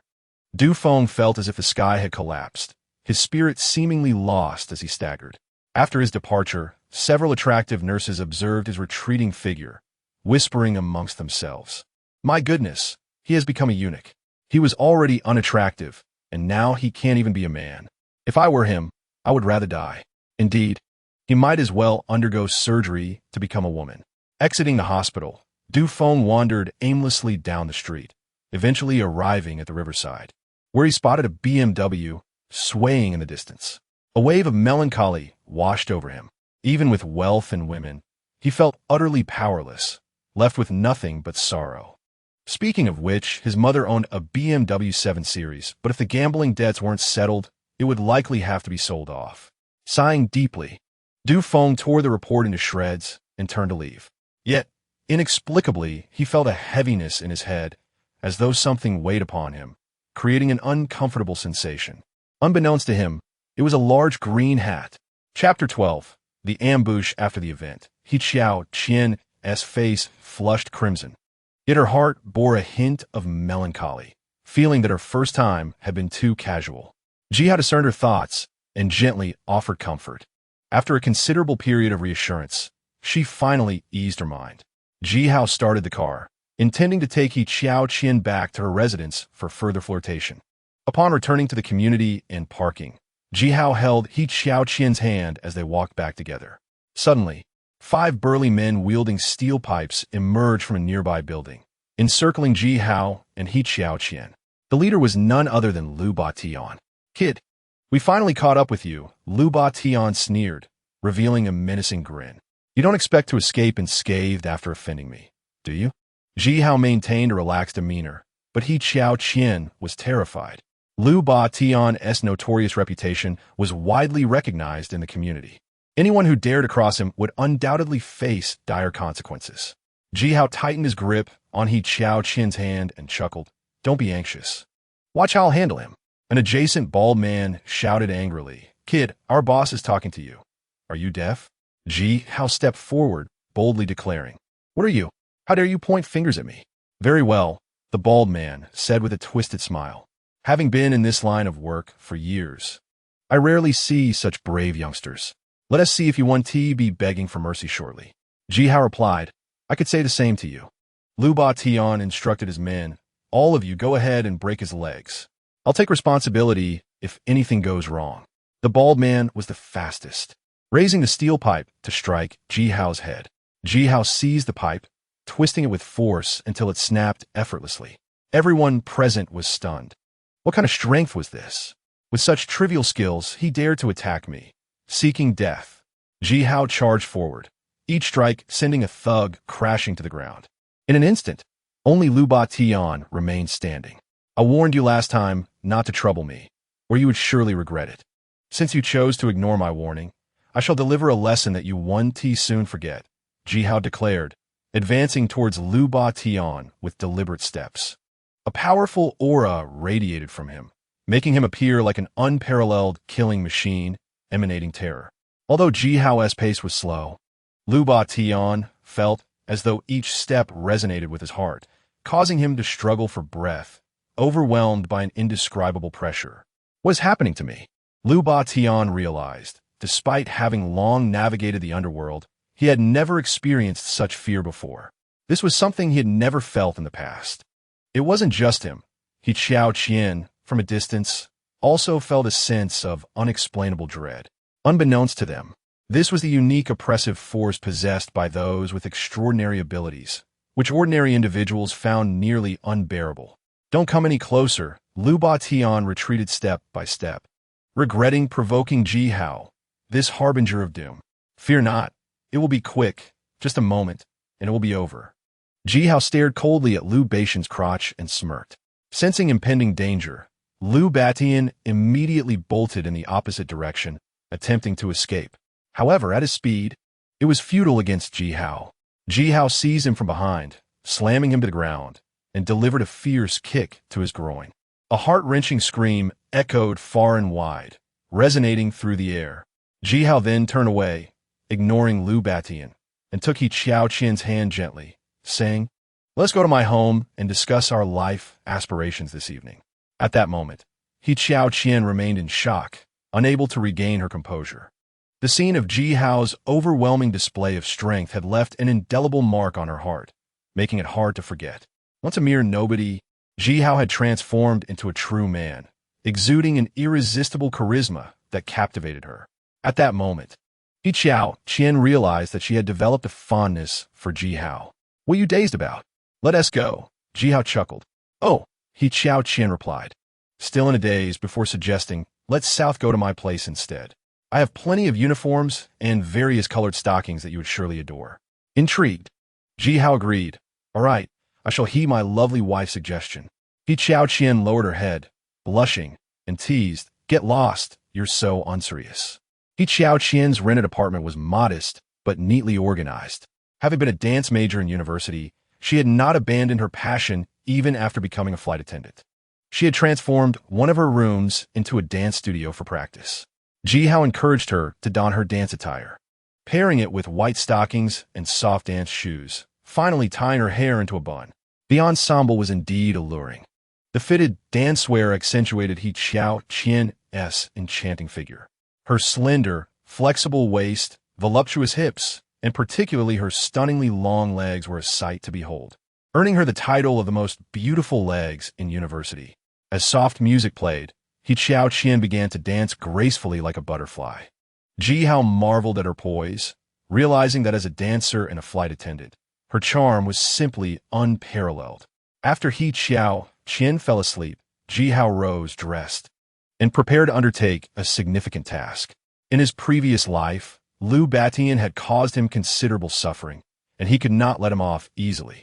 Liu Batian owned numerous enterprises, including a large shopping mall filled with abundant resources.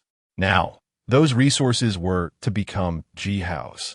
Liu Batian, you truly are a generous benefactor, knowing I am in need and promptly delivering it to my doorstep. My gratitude knows no bounds, Ji-hao mused. He first visited a discreet pharmacy near his apartment. After waking the owner with a knock, Ji-hao, amidst the owner's grumbling, paid a hefty sum for some specialized drugs before heading to Liu Batian's shopping mall.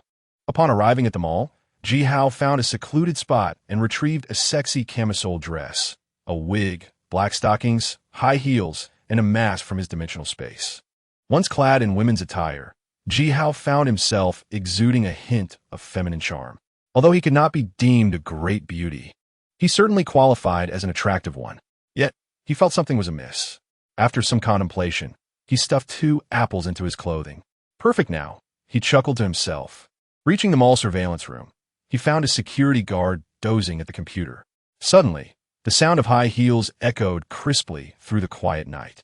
The guard jolted awake and peered outside, spotting a beautiful figure approaching the surveillance room, his eyes lighting up. Wow, that figure, that outfit, simply exquisite. In a deliberately coy tone, Ji-hao called out, "Hey, handsome, I'm feeling lonely in the late night. Will you keep me company?" The guard was instantly alert, his excitement palpable. Sure, I'll keep you entertained.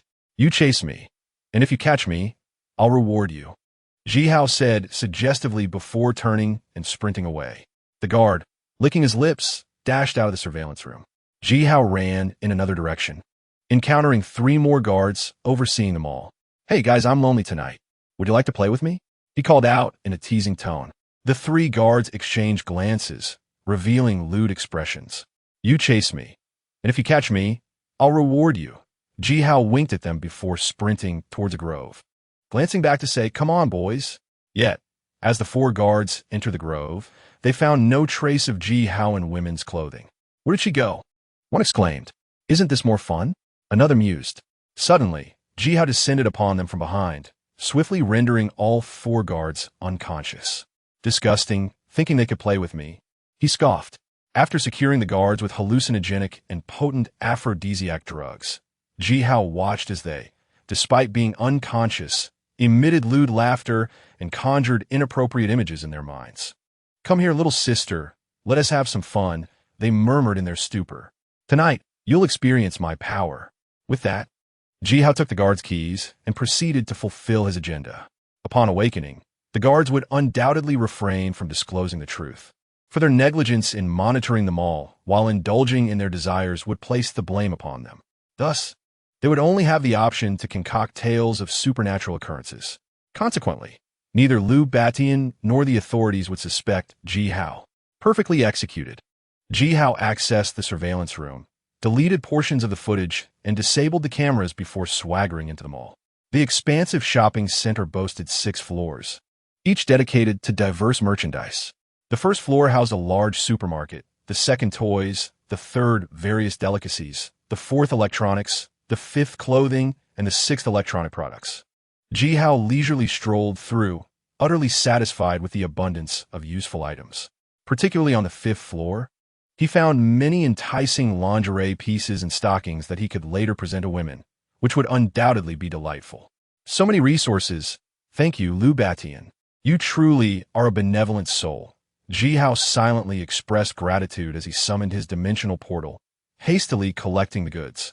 In no time, the entire mall had been cleared out.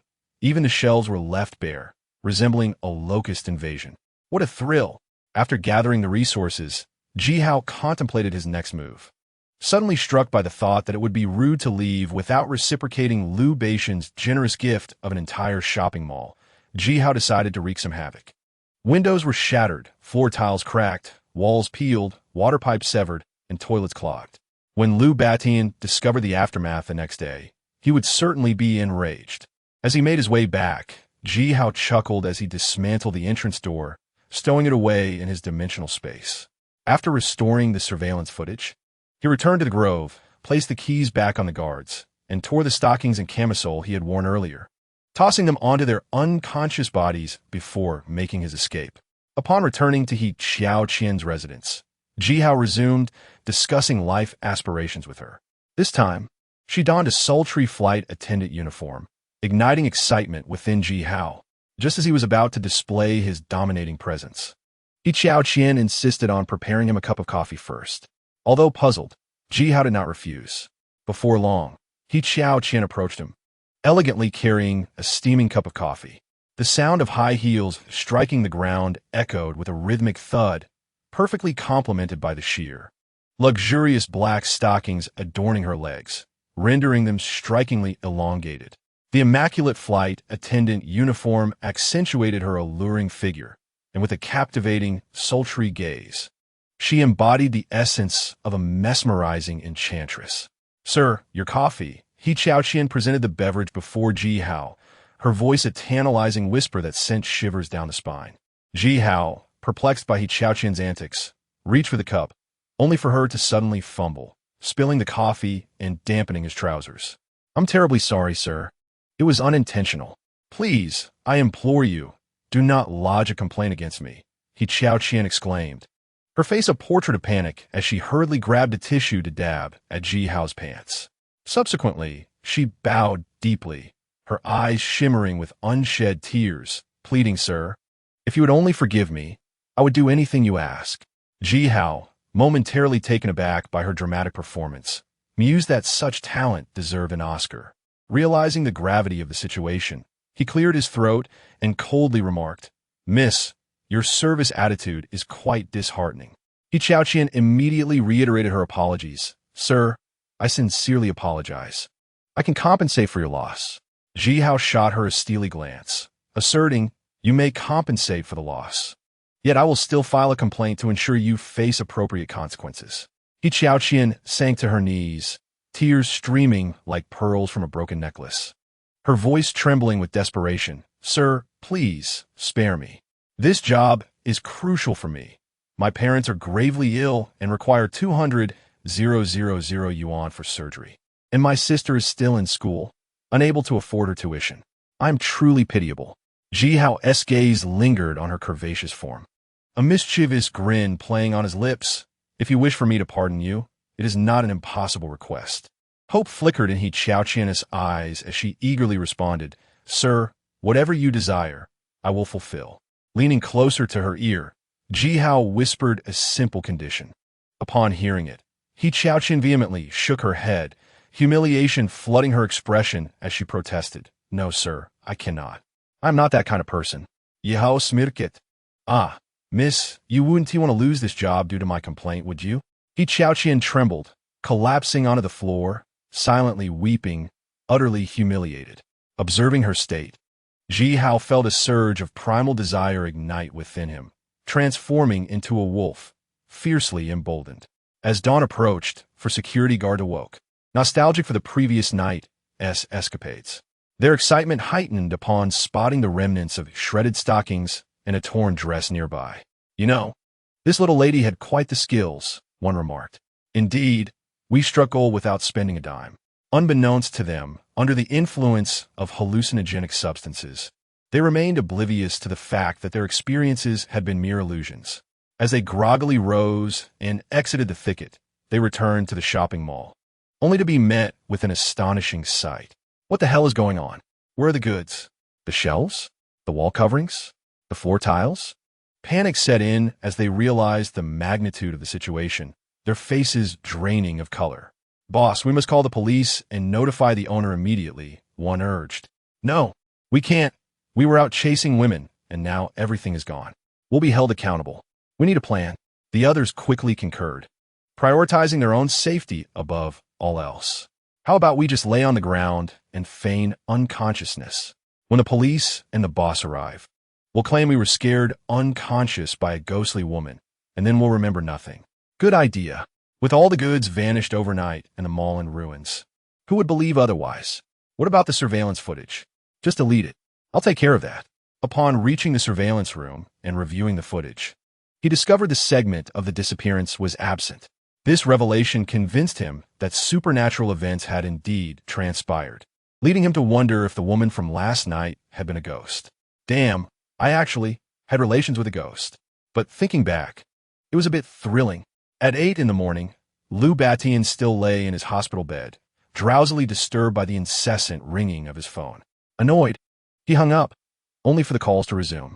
After 5 interruptions, he finally answered, exclaiming, "What the hell do you want?" His secretary's voice trembled with urgency. "Boss, we have a serious problem." Lou Batian, irritated, retorted, "Didn't I tell you to remain calm during crises? Stop shouting." His secretary, anxious, insisted, "Boss, it's really bad. Just tell me what's wrong. I promise not to panic like you." Taking a deep breath to steady herself, the secretary replied, "All the goods in the mall have vanished." "What the hell are you talking about?" Lou Batian shouted, nearly jumping out of bed in disbelief. "I swear, boss, I wouldn't joke about this," the secretary said. On the verge of tears, Lou Batian felt a deafening buzz in his ears. This was akin to a thunderclap for him. Overwhelmed, he slumped back onto the bed. Knowing this was not the time for despair, summoning his strength, he hastily donned his clothes and rushed out of the hospital, ignoring the nurse's calls to rest. He made his way to the mall, where an unforgettable scene awaited him. Not only had all the goods disappeared, but the entire facility had been vandalized, with broken floor tiles, stripped walls, severed pipes, shattered windows, and even blocked toilets. What the hell am I cursed? What have I done to deserve this? Lou Batian sank to his knees, trembling, tears streaming down his face. Everything was gone. The loss was insurmountable. Soon he gasped for breath, his vision fading as he lost consciousness. The boss has fainted. Call an ambulance. Later that morning, Ji Hao and He Xiaoqian parted ways and returned home. The news of the disappearance of goods from Lou Batian's mall had already spread like wildfire on social media, with netizens largely mocking and reveling in his misfortune. After all, Lou Batian had committed countless wrongs, and this was perhaps his just deserts. I wonder who orchestrated this. I can only say, well done. Ji Hao recalled how Lou Batian had once attempted to lowball his family for their grain and oil, sending thugs to intimidate his parents when they refused. The thought ignited his anger, relishing Lou Batian's comeuppance as poetic justice. A user commented, "Finally, evil gets its due." Another added, "Am I the only one who finds this strange? How could so many goods vanish overnight?" The mall's security claims it was a supernatural event caused by a ghost. Do you believe that? Well, that only means Lou Batian's wickedness was so egregious that even a ghost couldn't stand by and let it continue. Ji Hao found solace in the online commentary, feeling a sense of vindication.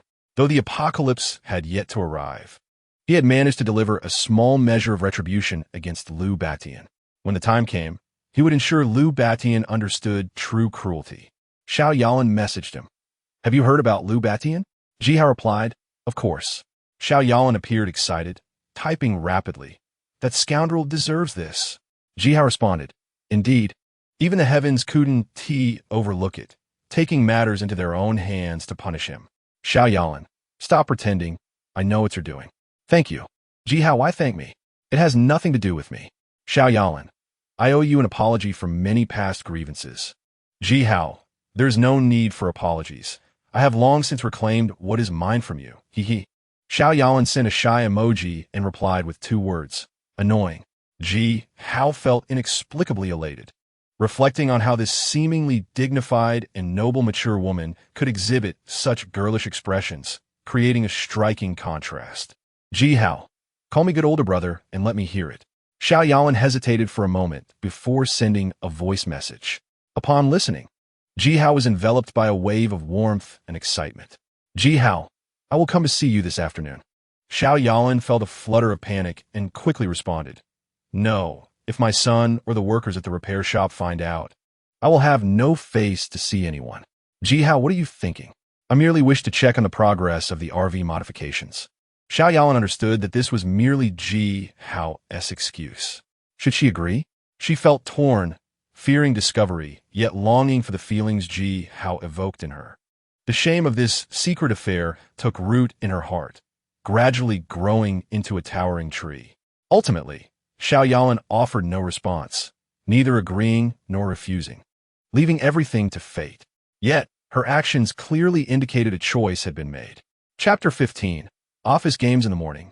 Ji Hao refrained from stocking up on supplies and instead opened his computer to download various movies, television shows, and single-player games. In this post-apocalyptic world, time was abundant, and he needed to find amusement to pass the hours. After downloading for quite some time, Ji Hao suddenly recalled that he should not overlook various knowledge and learning materials. Only by enhancing himself could he thrive in this new era. He had always been a fervent learner. At noon, Ji Hao proceeded to the warehouse outside the city as scheduled to receive 100 banquet tables ordered from a 5-star hotel the previous day. After the delivery personnel departed, Ji Hao stored the banquet tables in Leita and then pulled out his phone to place an order on a takeaway platform.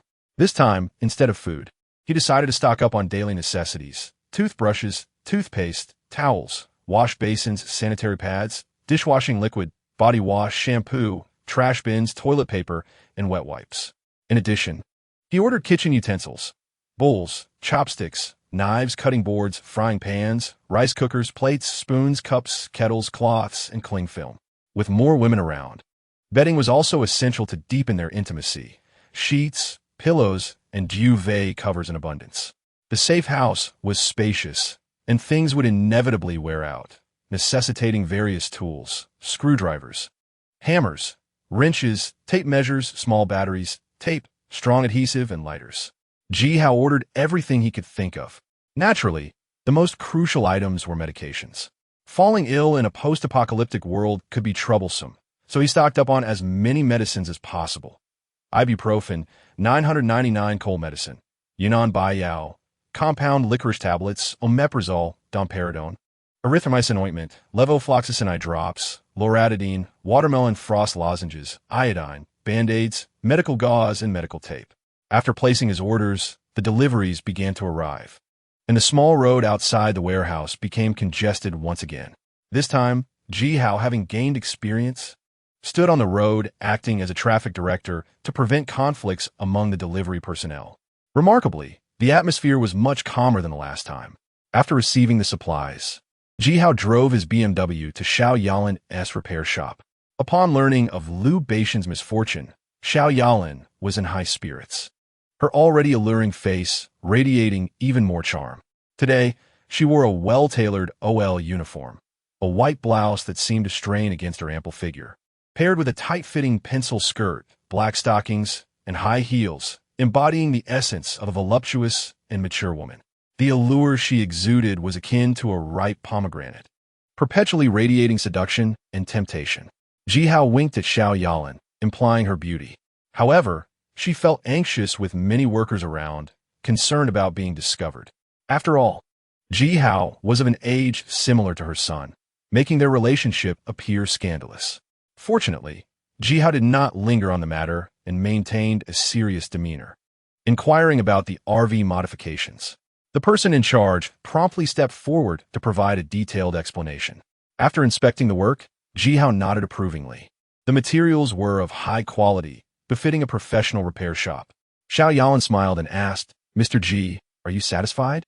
Ji Hao gazed intently at her exquisite visage and replied meaningfully, "Satisfied, very satisfied.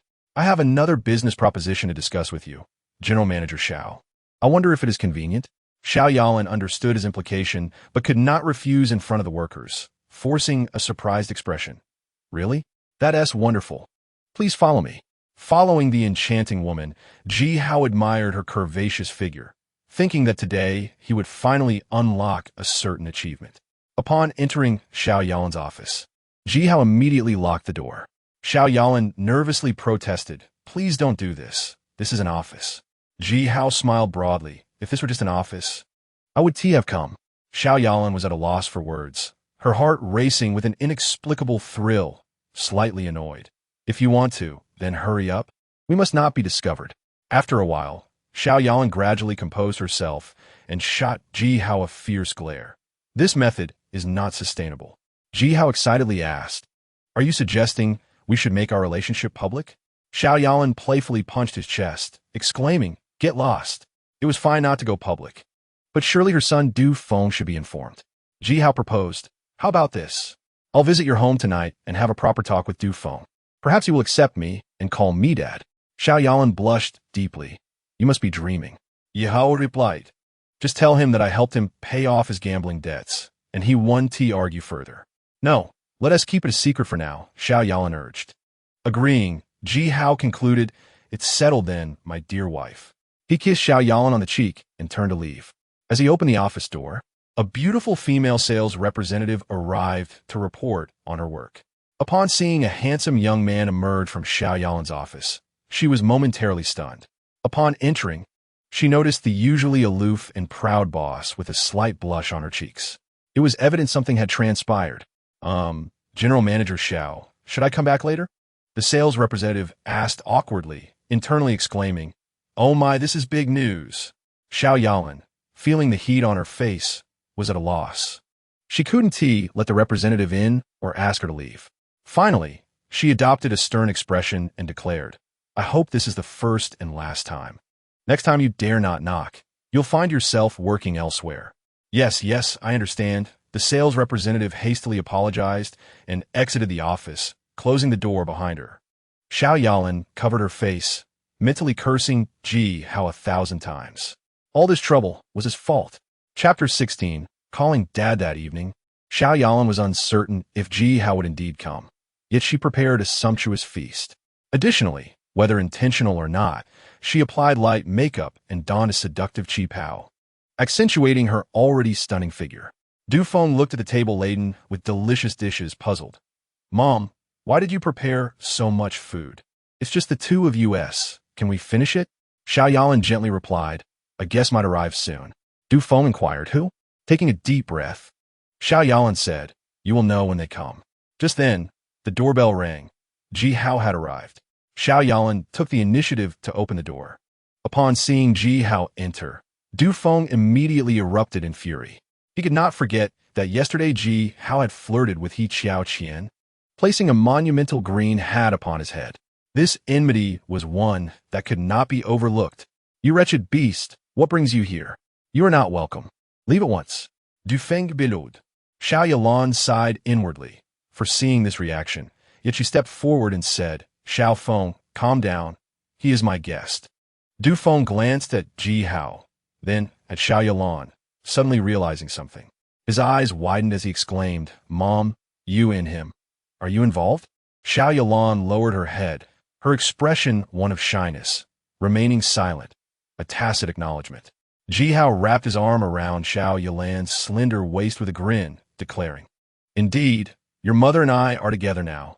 Dear son, call me Dad." Xiao Yalan chimed in, "Xiao Feng, hurry and call him Dad." "Ah." Du Feng's forehead bulged with anger, pointing at Ji Hao and shouting, "You're courting death." Xiao Yalan, with a bittersweet expression, gently urged, "Xiao Feng, don't act this way. We are genuinely in love, and you should bless us." Du Feng seized a teacup and hurled it to the ground with a resounding crash, mirroring the shattering of his own heart. Tears glistened in Xiao Yalan's eyes as she implored, "Xiao Feng, please calm down. Do you remember the 8 million yuan gambling debt you owe? Aren't you curious why Lu Ba Tian hasn't troubled you these past few days? It's because Ji Hao helped you pay it off." She then stated firmly, "For this alone, you should address him as Dad." Du Feng was taken aback, but the notion of yielding was utterly out of the question. Ji Hao interjected, "If you refuse to accept my words, you can repay me the 8 million. Du Feng fell silent. Ji Hao scoffed. "What is the matter? Can't pay it back. I thought you were more capable." Du Feng turned to Xiao Yalan, his expression intense. "Mom, this scoundrel is a con artist. Don't let him deceive you." Lu Batian is your ideal match. Marry him, and you'll not only enjoy a life of luxury, but no one will dare to bully you. Enough. Xiao Yalan was incensed. Yet Du Feng continued. Lu Batian is a formidable man. He could take on 10 at once. Now that you're in your prime, and with Dad gone for years, you must need someone like him. Marrying him guarantees satisfaction, far superior to this scoundrel. Slap. Xiao Yalan, in her fury, struck Du Feng across the face. He stood there bewildered.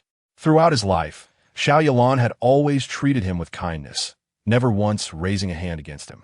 Yet now, she had slapped him for Ji Hao, an outsider, and he found it intolerable. Du Feng's eyes burned with resentment, as if he wished to devour both Ji Hao and Xiao Yalan. Ji Hao sighed and spoke gently to Xiao Yalan. Let it go. Spend the night at my place. It will give you both some time to cool down, without waiting for her consent. He embraced the beautiful woman and took her to his home. Due to the incident with Du Feng, Xiao Yalan was in poor spirits. At this moment, she only wished to vent her frustrations. Thus, that night, she became unusually proactive. For 3 consecutive days, Ji Hao continued to stockpile supplies, food, medicine, daily necessities, everything he needed, save for weaponry. In addition to these items, he also required a substantial quantity of batteries. As a lightning-type ability user, charging batteries was a trivial task for him. In a world facing an apocalypse, power outages would be inevitable.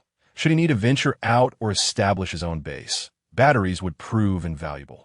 With the ability to charge them indefinitely, Ji Hao would surely become a coveted asset in the post-apocalyptic world, with various factions eager to curry favor with him, allowing him to negotiate favorable terms.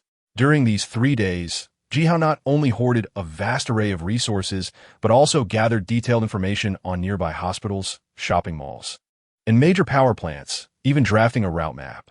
Once the day of reckoning arrived, he would head straight to his destinations and revel in the bounty. However, that was a plan for the future. At present, Ji Hao found himself in a predicament. His funds were running low. Stockpiling supplies was an expensive endeavor, and he felt too embarrassed to ask Fu Hong Mei for assistance. Furthermore, this beautiful woman did not fully believe in the impending apocalypse. She merely wished to be prepared for any eventuality. While she was willing to use her discretionary funds to stockpile supplies, she would never agree to sell her house, car, or dip into company funds for apocalyptic preparations. As she put it, if the apocalypse did not come, it would be catastrophic. Ji Hao understood her position and did not press her. Therefore, if he wanted to acquire money, he would have to rely on himself. Among the wealthiest individuals in the community, Lu Batian certainly stood out, and given Ji Hao's deep-seated grudge against him, it was only natural he would target him. How to acquire Lu Batian's wealth? Ji Hao pondered and soon devised a plan. Lu Batian, in your past life, you caused me great suffering. Do not blame me for being ruthless now. Ji Hao ventured out and purchased a variety of items. Upon his return, he adorned himself with makeup, affixed a white beard, donned an elaborate black and white Taoist robe, slung a sword across his back, and wielded a whisk. Surprisingly, this attire imparted an ethereal charm. He gazed into the mirror, nodding in satisfaction. Perfect. Next, Ji Hao evaded the community surveillance and proceeded to Lu Batian's residence, ringing the doorbell. The door swung open to reveal Lu Batian, who had just been discharged from the hospital the previous night. Ji Hao had encountered him at the community entrance after returning from his stockpiling. However, Lu Batian, haunted by psychological trauma, dared not confront Ji Hao, merely exchanging a few harsh words. Old man, who are you, and what do you want of my residence? Lu Batian asked rudely. Ji Hao smiled, responding calmly. I am Qing Feng Daorun, a close friend of your Lu family's ancestors. Lu Batian poset, then burst into laughter, scoffing. My ancestor lived 500 years ago. Are you claiming to be 500 years old? Indeed. Ji Hao maintained his calm demeanor. Last night, he appeared in a dream, advising me that you have been experiencing a string of misfortunes, fearing that an evil spirit may be upon you. He entrusted me with the task of helping you dispel this spirit and ensure your safety and peace. After hearing Ji Hao's words, Lu Batian nearly doubled over with laughter. Ha ha ha, old man, is today April Fool's Day? If you're going to fool someone, at least come up with a better reason. Lu Batian said, I'm in a bad mood lately, so I'll give you a coin just for making me laugh. Now scram, or I'll take action. He then called out to his wife inside, Dear, bring me a coin to give this guy and send him on his way. He is making me laugh to death. I've lived 40 years and never heard such a joke. Inside, a voluptuous beauty was practicing yoga on a mat. In her sky blue, form-fitting outfit, her figure was exquisitely highlighted, with curves that were both alluring and voluptuous. Her bosom swayed like waves, and her ample hips resembled a grinding stone. She epitomized the classic figure of abundant breasts and hips. Song Wanxiu, Lu Batian's wife and a yoga instructor, couldn't help but draw Ji Hao's gaze. She resembled a ripe peach, enchanting and alluring, clearly on par with Fu Hongmei and Xiao Yalan. Upon hearing Lu Batian's words, Song Wanxiu rose, entered the room, retrieved a coin, and returned to Ji Hao, offering it to him. Ji Hao did not take it, but instead asked blandly, Do you not believe me? Lu Batian sneered, regarding Ji Hao as if he were a fool. Where did this idiot come from? Get lost, or I want to be polite. Thunder. Ji Hao did not retort, but instead extended his hand, grasping nothing in particular. Suddenly, a bolt of lightning appeared in the air, materializing into a lightning spear in Ji Hao's grasp. Ji Hao gently cast forth a bolt of thunder, shattering the teacup resting on a distant table. Lu Batian and Song Wanqiu were left in a state of astonishment. This was nothing short of divine. Not only that, Ji Hao's voice resonated powerfully. 9 heavens divine thunder. The tribulation descends upon the world. Boom, boom, boom. 9 bolts of thunder encircled Ji Hao as they descended, elevating him to the stature of a thunder god, unmatched in strength. Thunder extinguishes the heavenly punishment. Ji Hao bellowed once more as crackling thunder rained down, surrounding his body in a tempestuous sea of electricity. Waves of formidable, thunderous energy surged forth, instilling terror. Witnessing this, Lu Batian and Song Wanqiu hastily retreated, narrowly avoiding the onslaught. Both were overwhelmed with inexplicable shock, regretting their earlier provocation of this celestial being. The wrath of the thunder god. Ji Hao relentlessly summoned more lightning with his extraordinary abilities. The preceding strikes had nearly exhausted his entire reserve of supernatural energy, yet he persevered, determined to subdue Lu Batian and Song Wanqiu thoroughly, ensuring their compliance to procure funds for stockpiling supplies. Boom, boom, boom. The thunder appeared to be in a rage, not only abundant but seething, as if it sought to consume all in its path. Lu Batian, paralyzed with fear, immediately knelt, his voice trembling. Immortal Master, I acknowledge my error. I implore you to cease your divine powers, lest my residence be obliterated. Song Wanqiu followed suit, kneeling as well. Her yoga attire taut against her form, accentuating her alluring curves. Immortal Master, if you could forgive us, we are willing to comply with any request. Song Wanqiu's voice was melodious and captivating. Ji Hao mused to himself, This is what you propose. I shall not be merciful, and Lu Batian shall surely wear the hat of cuckold. Ji Hao dispelled the thunder, restoring normalcy, and inquired with a smile, Now, do you trust me? Trust indeed. Lu Batian responded respectfully, As you have said, Immortal Master, I have been plagued by misfortune lately. It must be due to malevolent spirits. I beseech you to assist in banishing these entities, and I shall reward you handsomely afterward. Ji Hao stroked his beard. That could be arranged. Immortal Master, please come in. Song Wanqiu rose and gestured for Ji Hao to enter the room. The interior was lavishly decorated, adorned with crystal chandeliers and genuine leather sofas, a true testament to the wealth of the neighborhood's affluent inhabitants. After briefly explaining the process to the couple, Ji Hao instructed Lu Batian to lie down, preparing to exorcise the malevolent spirits. With a flick of his hand, a bowl of medicinal soup materialized, which he presented to Lu Batian. Drink this. Lu Batian and Song Wanqiu exchanged glances, marveling at the Immortal Master's ability to conjure a potion from thin air. After Lu Batian consumed the concoction, Ji Hao unsheathed the sword from his back and made a swift slash. A splatter of blood appeared in the air, landing on the ground below. This was, of course, The blood plasma Ji Hao had discreetly retrieved from the lay tower, appearing as if it had been drawn by the sword. Unbeknownst to them, they were astonished, believing that the immortal master had struck down the malevolent spirit with a single blow. The potion Ji Hao had given Lu Batian contained a sedative, and as its effects took hold, Lu Batian quickly succumbed to sleep. Song Wanqiu, filled with concern, exclaimed, "Immortal master, my husband." Ji Hao reassured her, "Fear not, madam. He is merely asleep and will awaken in due time." Song Wanqiu sighed in relief. "Then I shall rest easy." Ji Hao produced a box of silver needles and pretended to administer acupuncture to Lu Batian. Once finished, he smiled and asked, "Madam, do you desire eternal youth?" Song Wanqiu's eyes sparkled with excitement as she nodded vigorously. "Of course I do. Perfect. I possess a dual cultivation method. As long as you and I practice together, you shall retain your youth and achieve immortality." Ji Hao maintained his ethereal demeanor, as if discussing a commonplace topic. Song Wanqiu responded, bewildered. "Dual cultivation?" "Indeed," Ji Hao affirmed. Song Wanqiu sighed deeply, her spirits dampened. "It seems that I am fated to be devoid of this practice."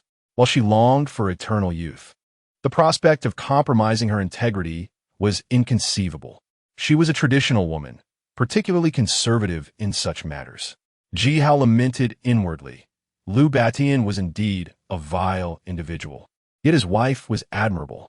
It was said that Song Wanqiu had been compelled to marry Lu Batian due to family misfortune. Otherwise, how could he have secured such a remarkable spouse? Since dual cultivation was not an option, Ji Hao resorted to an alternative. In truth, aside from dual cultivation, there exists another method to achieve eternal youth. Song Wanqiu's previously dim gaze rekindled with hope, and she eagerly inquired, "What is it, immortal master?" Ji Hao explained, "I am well versed in a unique acupressure technique. Though it may not rival dual cultivation, it is nearly as effective. Would you be interested?" Song Wanqiu hesitated, nervously asking, "Will it require disrobing?" Ji Hao nodded, "Yes." She fell silent. Ji Hao continued, "You need not provide an answer immediately. Although I have vanquished the malevolent spirit, I must still bestow good fortune upon Lu, so I shall need to return a few more times. Should you come to a decision, you may inform me upon my next visit." Song Wanqiu performed a graceful bow, her voice gentle. "Thank you, immortal master." Ji Hao replied, "There is no need for such formality, madam." Chapter 18. The transaction suddenly. Song Wanqiu recalled something and softly asked, "Immortal master, my husband and I have been married for many years without children. What do you think?" Ji Hao feigned an air of mystery, calculating with a flourish of his fingers before speaking. "Both you and Lu have physical issues. Both must be treated to conceive." Song Wanqiu sighed. She had undergone examinations and knew she had minor ailments. Yet Lu Batian, for the sake of pride, had persistently refused to seek medical help, placing the blame solely upon her, which had left her feeling quite wronged. At last, Song Wanqiu saw a glimmer of hope and spoke with a buoyant tone. "I implore you, immortal master, assist us, and we shall reward you generously. This is simple. I shall employ my unique acupressure technique to treat you both," Ji Hao stated casually. However, Song Wanqiu's expression soured. This would indeed require disrobing and involve significant physical contact, which she found deeply unsettling. Ji Hao did not press her, fearing she might see through his intentions, instead saying, "Madam, there is no need to rush. You may ponder this at your leisure. I will first attend to Lu's treatment and then employ my extraordinary abilities to bestow him with good fortune, ensuring his prosperity. Therefore, I would ask that you excuse yourself for a moment." "Very well. I appreciate your efforts, immortal master." Song Wanqiu bowed respectfully and exited the room, closing the door behind her. Ji Hao couldn't help but admire her figure, realizing that her physique was indeed remarkable, befitting a yoga instructor. Regular practice of yoga provided exceptional flexibility, enabling her to perform movements beyond the capability of ordinary women. He wondered how her flexibility compared to that of He Xiaoqian, who once trained as a dancer. Ji Hao paid no mind to the unconscious Lu Batian, instead searching through the room. In his previous life, Liu Batian had established a survivor group within the community, and it was not merely his reputation that had garnered him followers. He also possessed firearms. As a prominent figure in the underworld, it was not unusual for him to harbor weapons at home. Jihao intended to locate the firearms and retrieve them during his final visit, as they were free for the taking. However, after a thorough search, he found no weapons and had to abandon the endeavor. It seemed he would need to change rooms next time to uncover their hiding place. Jihao deliberately delayed his departure until Liu Batian regained consciousness, at which point he feigned a desire to leave. Liu Batian attempted to invite Jihao to dinner, but Jihao politely declined. Ultimately, Liu Batian presented him with a bank card, respectfully stating, "Immortal Master, this card contains 200 million. I understand you may not favor such worldly possessions, but it is a token of my gratitude. I beseech you to accept it." Jihao's heart blossomed with joy, though he maintained an outwardly aloof demeanor. After feigning reluctance, he finally said, "Very well, while wealth is but a trivial matter, I shall reluctantly accept it in light of your sincere intentions." Vin Shi Gaoi. Liu Batian laughed heartily, secretly pleased to have ingratiated himself with the Xianshi. Once Jihao departed, Liu Batian turned to Song Wanxiu and said, "Darling, please liquidate some of our unnecessary assets and convert them all into cash. When the Xianshi next visits to bestow upon me his fortune, we shall present it to him." "Understood," Song Wanxiu nodded. Liu Batian was elated, pouring himself a fine wine and humming a cheerful tune. Today was indeed a good day, with all his aspirations seemingly within reach. After leaving Liu Batian's residence, Jihao felt a lightness in his body, even humming a little tune himself. It was a good day, and he felt that all his wishes could come true. After all, it was 200 million, a substantial sum that would allow him to stockpile considerable resources. Liu Batian, this prodigal son, truly performed his role well. Upon reaching the outskirts of the community, Jihao found a secluded spot, shed his disguise, and discarded it into lei ta, before swaggering back to his abode. That evening, in a buoyant mood, he sought out He Xiaoqian, asking her to don yoga attire to test her flexibility. After a series of evaluations, he concluded that her suppleness was certainly on par with Song Wanxiu's. The following day, Jihao continued to amass supplies. After a flurry of activity, he fell into contemplation. With a substantial stockpile of resources, it was time to consider acquiring weapons. Although Jihao possessed supernatural abilities, the range of his lightning attacks was limited to about 10 meters, far inferior to firearms. Therefore, acquiring a significant cache of guns was essential for his self-defense. Recalling a previous encounter with a tattooed brute from the underworld who had arrived in a van, Jihao remembered how the man had emerged wielding a steel pipe, wreaking havoc when cornered. The tattooed giant had handed Jihao a business card, offering protection. With this in mind, Jihao retrieved the card called the Tattooed Man and requested to arrange for 50 banquet tables, each costing 10,000, summing to 500,000. The Tattooed Man was overjoyed and nearly called Jihao father. The next day, the Tattooed Man delivered the banquet, showering Jihao with gratitude, claiming that without his order, his restaurant would have gone under. Jihao subtly inquired if he could assist in procuring firearms, yearning for a thrill. The Tattooed Man expressed his retirement from the underworld, stating that he no longer had connections. Just as Jihao felt disheartened, the Tattooed Man mentioned an old boss who was now a prominent figure in Ingwa, possessing substantial power. This boss could not only acquire a large quantity of firearms, but also fuel and grenades, although he could not bring them in Huagua. Jihao's spirits lifted at the prospect, indicating that traveling to Ingwa would suffice, as firearms were not prohibited there. Consequently, the Tattooed Man provided Jihao with the contact information for this individual, known as Jiege, who was quite renowned among the Chinese community. A name Jihao had heard before. Soon after, Jihao reached out to Jiege, expressing his desire to purchase an extensive array of equipment, including handguns, sniper rifles, ammunition, grenades, bulletproof vests, drones, specialized walkie-talkies, and fuel. Ultimately, they settled on a price of 1.2 billion, requiring a deposit of 200 million. Jihao had no concerns about being swindled, for Jieji's rapid rise in business was built on trustworthiness. To date, There had been no issues with any transactions he facilitated, which spoke volumes of his character. After transferring the deposit, Ji Hao boarded a flight to Yingguo the following day. Upon arrival, he promptly visited the trading location, an abandoned factory devoid of nearby structures, to ensure security for both parties. Ji Hao opted for a staggered transaction approach, with no face-to-face meetings. Essentially, he would transfer a portion of the payment to Jiegu, who would deliver equivalent goods to the trading point and then depart, allowing Ji Hao to collect the goods. After an hour, they repeated the process, and everything proceeded smoothly. Ji Hao completed the payment of 1.2 billion and received all the goods from Jiegu. Both parties were exceedingly satisfied.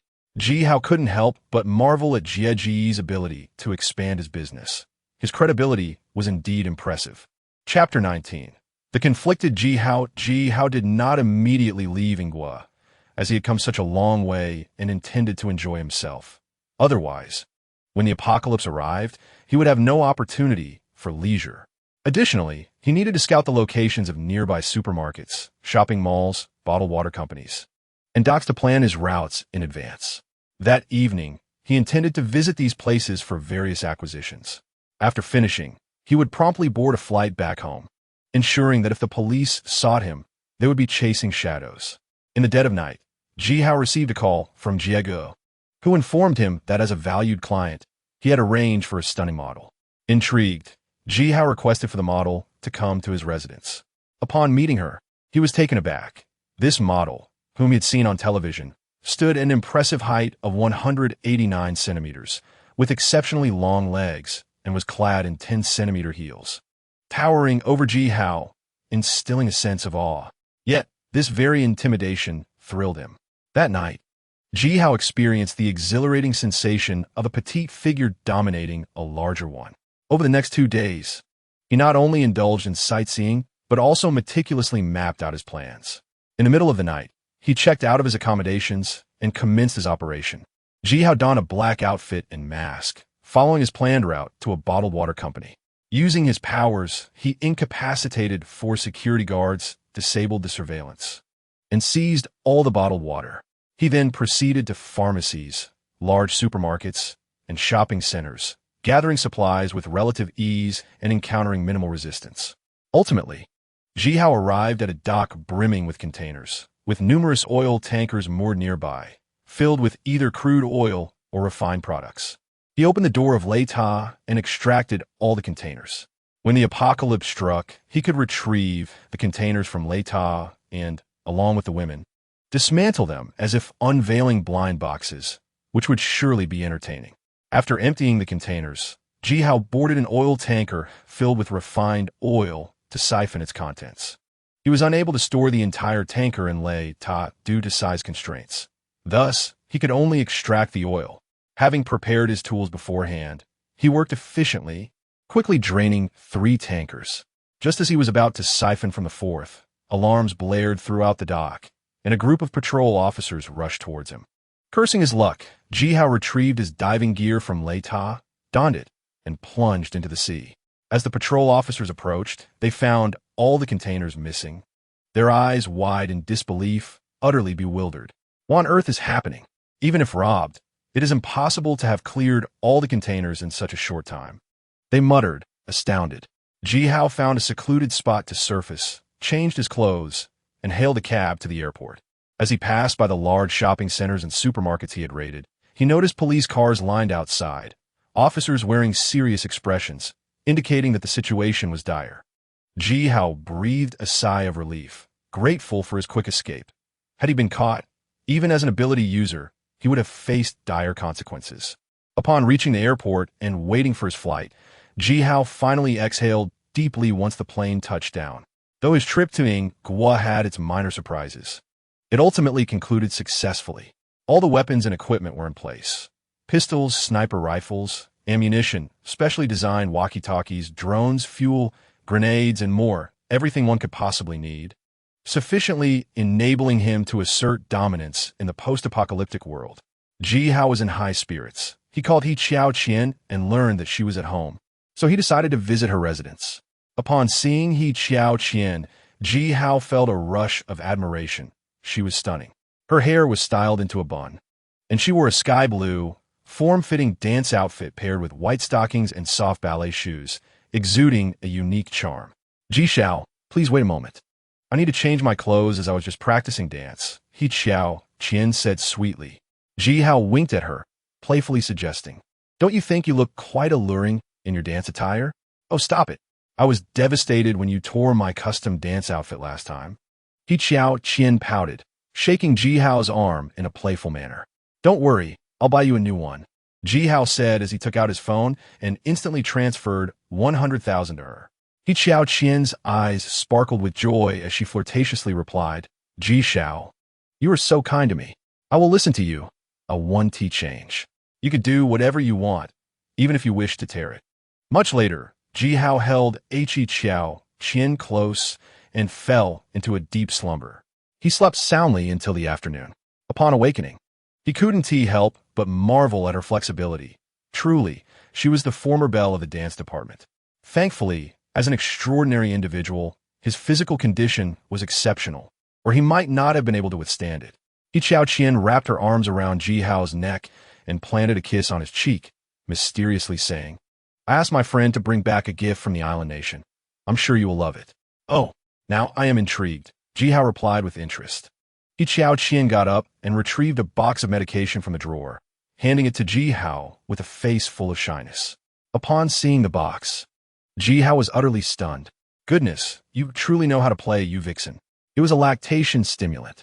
Ji Hao recalled some peculiar films from the island nation where female leads, without the need for childbirth, could produce certain results simply by consuming this medication.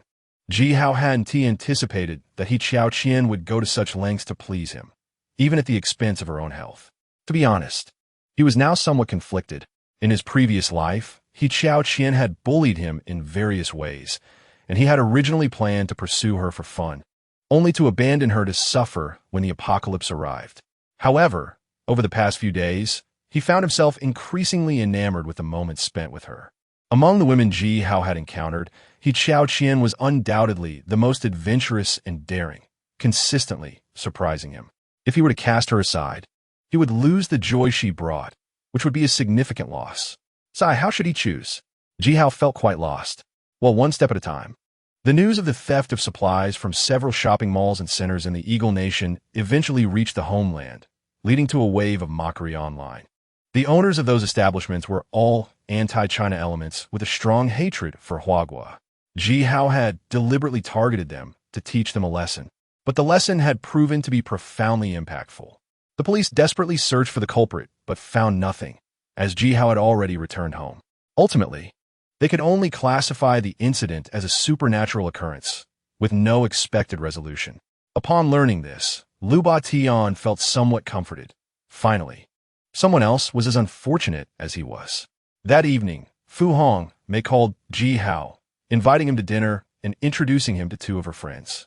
Ji Hao recalled that Fu Hong Mei had mentioned a friend named Zhao Taohua, who had previously owned a large grain and oil store, but now co-ran an entertainment company with another friend, Bai Yaoqin, and had a batch of grain and oil to sell at a low price. Since Ji Hao had no plans for the evening, he gladly accepted the invitation. Chapter 20. Bai Ma Club was an upscale establishment under Fu Hong Mei's ownership, combining wellness and beauty services exclusively for women. Its clientele consisted of affluent women and renowned actresses.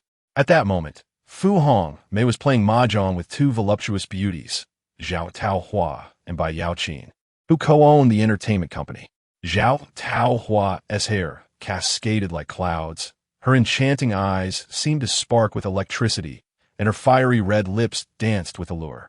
She wore a striking red floral qipao that was quite short, with a lone neckline that accentuated her voluptuous figure, a full bosom, and shapely hips complemented by long, slender legs and black stockings, a true embodiment of sensuality. In stark contrast, Bai Yaoqin donned a classical long gown, her hair elegantly pinned up with a jade hairpin, and adorned with exquisite pearl earrings. Zhao Taohua exuded a seductive charm, while Bai Yaoqin radiated elegance and grace. Their temperaments were entirely different. Yet, both shared a captivating allure, akin to Fu Hong Mei, making them all undeniably exceptional beauties. When Ji Hao arrived, the three women were engaged in lively chatter while playing mahjong. I wonder when your little lover will arrive. Is he scared we might devour him?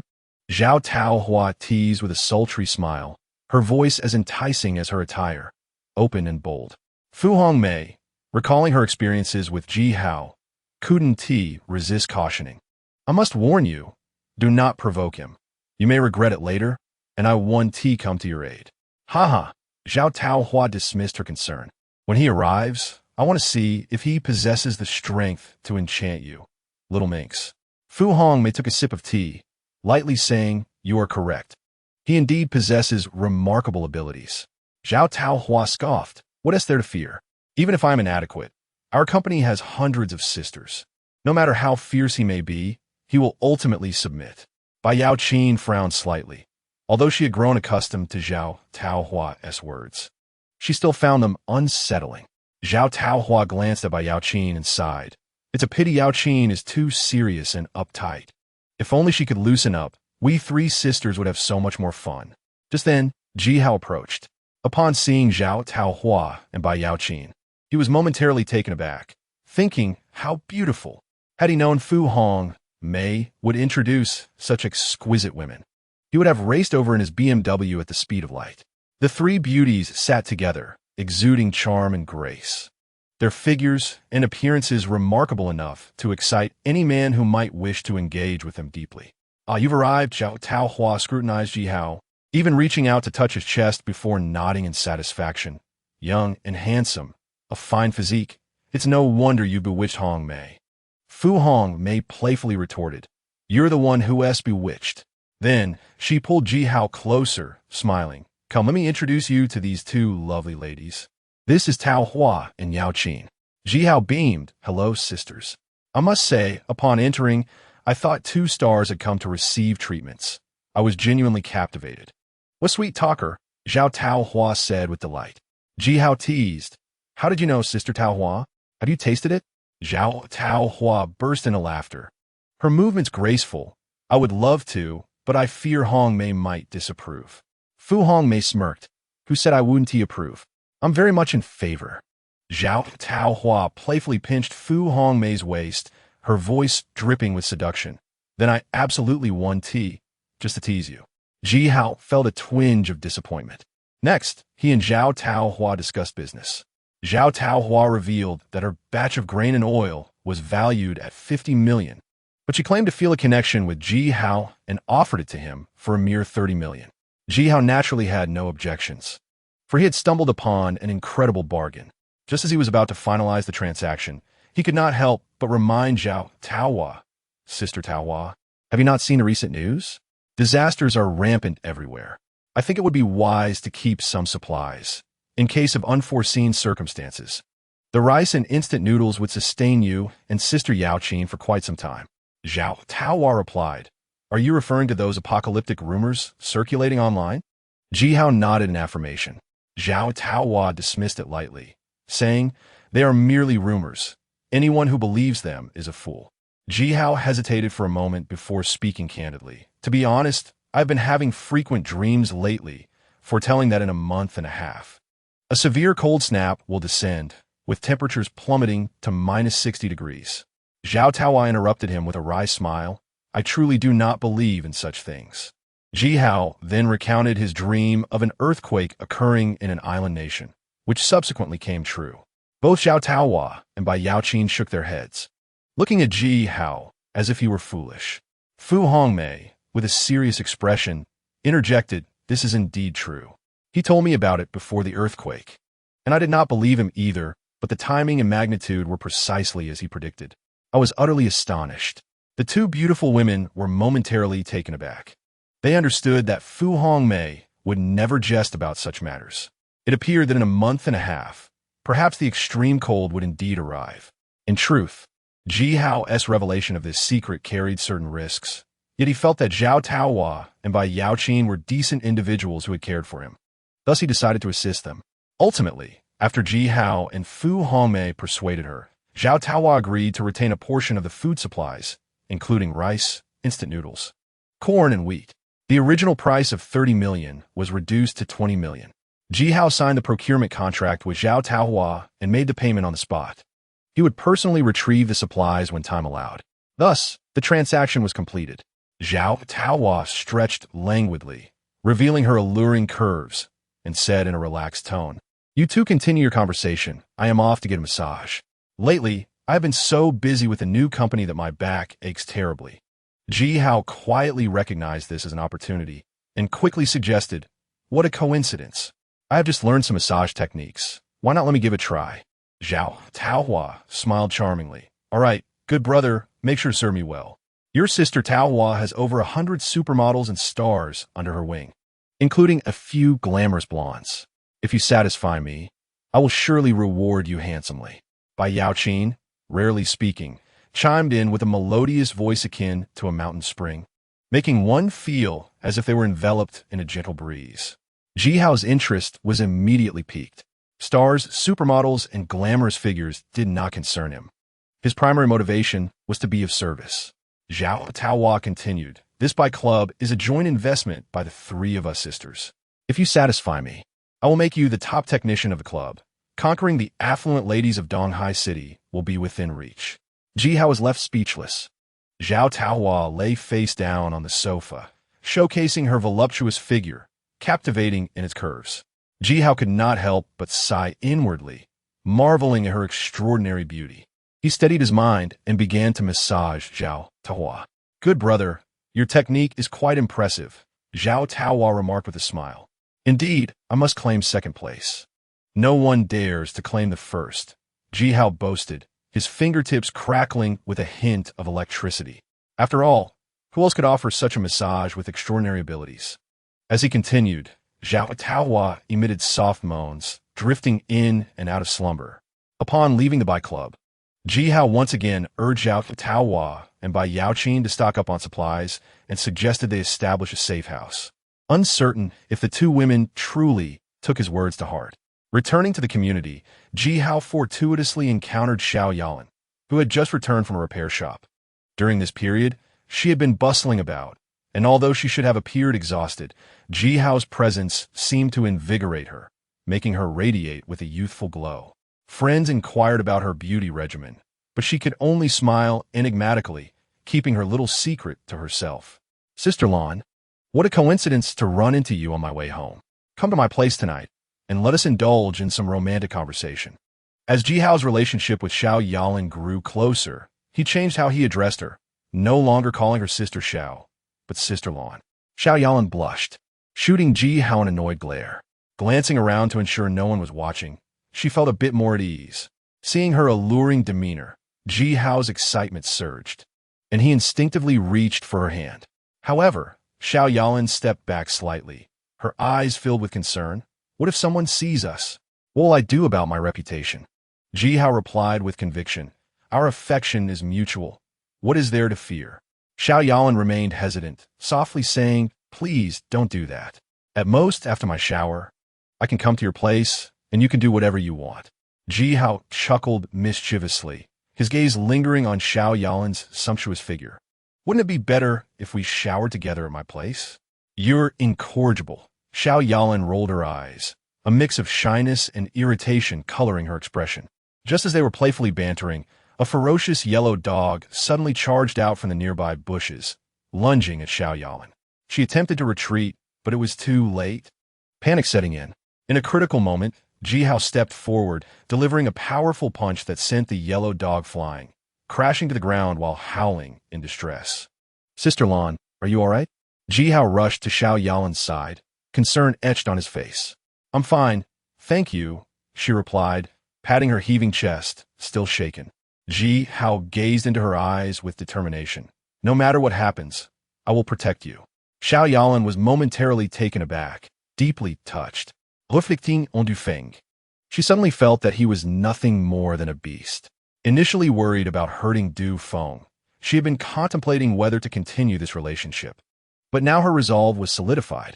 No matter what happened or who opposed them, she would be with Ji Hao. That was her conviction.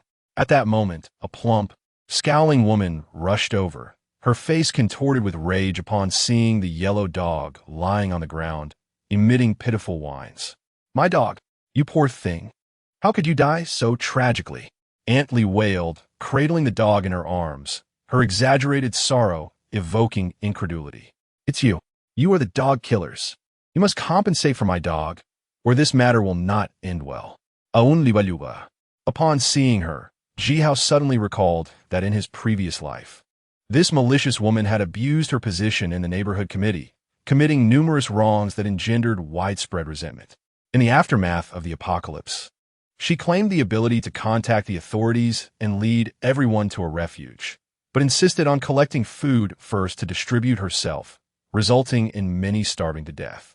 Jihao could tolerate pure villains like Lu Batian, but he could not stand Aunt Lee, who incessantly prattled in the community group, acting as a self-important loudspeaker, constantly preaching about unity and altruism, which was utterly exasperating.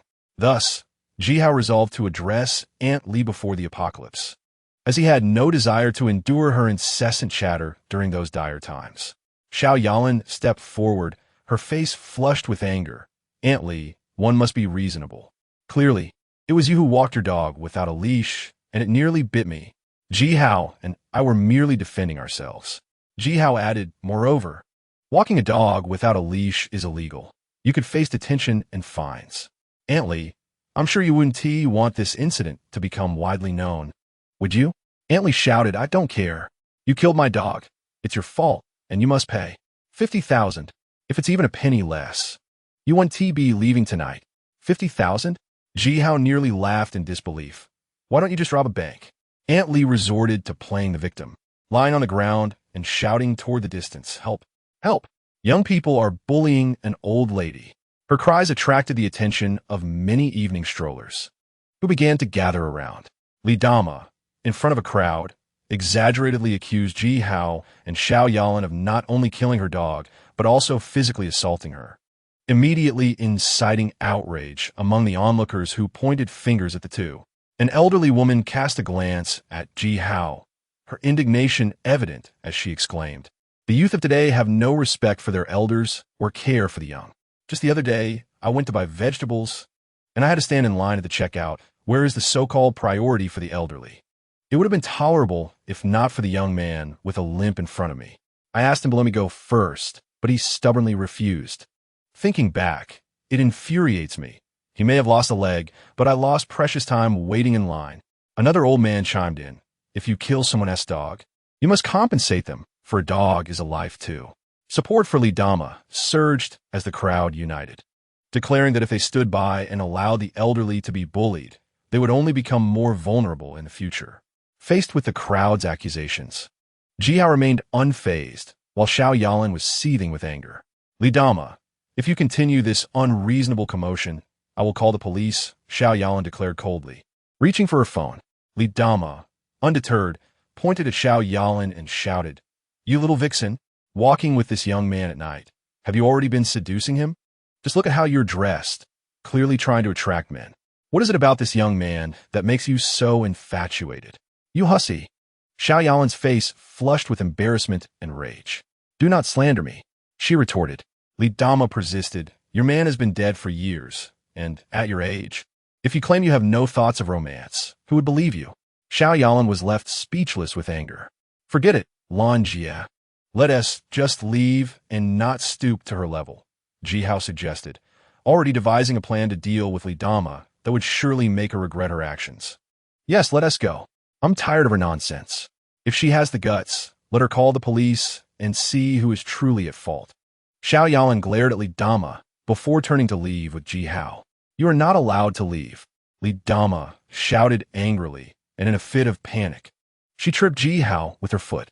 Jihao fell, striking his head against a small stone, which cracked upon impact. "Li Dama, you've killed me. I will haunt you as a ghost." Jihao's lips bled as he raised a trembling hand to point at Li Dama, but soon it fell limp, and he fell silent. Li Dama was paralyzed with fear, her complexion pale and trembling as she muttered to herself, "Oh my God, I've killed someone." Panic gripped not only Li Dama, but also Xiao Yalan. "Jihao, are you all right?" Xiao Yalan crouched down to check Jihao's injury, her worry palpable. But Jihao was secretly signaling to her. She quickly realized that it was all an act. In truth, when Ji Hao fell, he had discreetly used his powers to unleash a small bolt of lightning that shattered the stone, simultaneously applying tomato sauce to his mouth. The dim light and the shadows cast by a nearby tree concealed his movements from view. Li Dama genuinely believed she had taken a life, and a wave of dread engulfed her, like an abyss consuming her. "It wasn't me. I'm not a murderer. Not a murderer," she screamed as she fled. Back at home, she lay in bed with her head buried in her pillow, trembling with fear. "I'm not a murderer. Not a murderer," Li Dama kept muttering, feeling as though the sky had fallen upon her. Many who had previously berated Ji Hao and Xiao Yalan now feared being implicated in the incident and quickly dispersed, leaving only Ji Hao and Xiao Yalan behind. Ji Hao stood up, shaking his head. "How dull. I can't believe I managed to fool them, especially Li Dama. She is probably petrified right now." Xiao Yalan shot him a glance and scolded, "Don't do such things again. You nearly scare me to death." My fault, my fault. Once we get to my place, I will certainly make it up to you," Ji Hao said with a charming smile. Xiao Yalan blushed, retorting, "You're always thinking of those things. Let us first get you to the hospital. You're bleeding from your mouth." Ji Hao replied, "Take a closer look. Is this really blood?" Xiao Yalan dipped her finger into the blood at the corner of his mouth, sniffed it, and suddenly realized tomato sauce. Ji Hao chuckled, "Not bad. Am I clever?" Xiao Yalan playfully pushed his chest, pouting, "You're too mischievous. Li Dama is probably traumatized now." Ji Hao hinted, "Oh, there's plenty more mischief where that came from." "You're insufferable." Xiao Yalan rolled her eyes, her demeanor playful and alluring.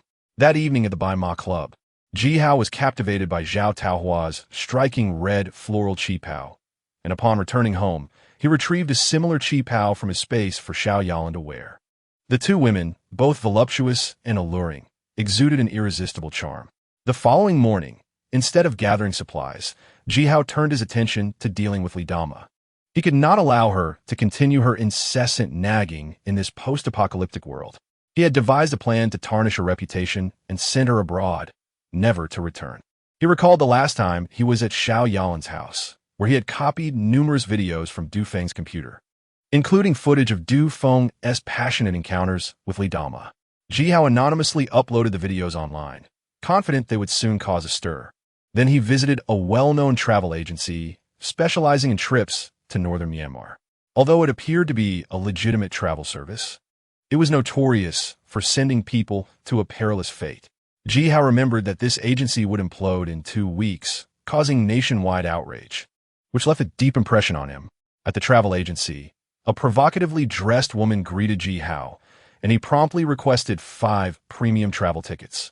The woman, thrilled, showered him with flattery, though inwardly, she looked down on him, thinking him a mere pretty boy whose fate was unfortunate. Ji Hao spent 250,000 yuan to purchase the 5 tickets, including flights and accommodations. The woman emphasized the beauty of the destination and the safety of the attractions, assuring him that there would be protection throughout the journey. Ji Hao nearly burst into laughter, thinking to himself, "Keep pretending, I almost believed you." After leaving the agency, Ji Hao bought a birthday cake, completing his preparations before returning home. Upon opening his computer, he found that the scandal involving Li Dama and Du Feng had gone viral online, with the community chat buzzing with derision and scorn. "ISNT that Li Dama and Du Feng? Oh my goodness, what a huge story. The visuals are too much. I can't bear to look. I thought Li Dama was such a respectable person, working in the neighborhood committee. Who would have guessed? Truly, one should not judge by appearances. At her age, to engage in such behavior is a disgrace to our happy community.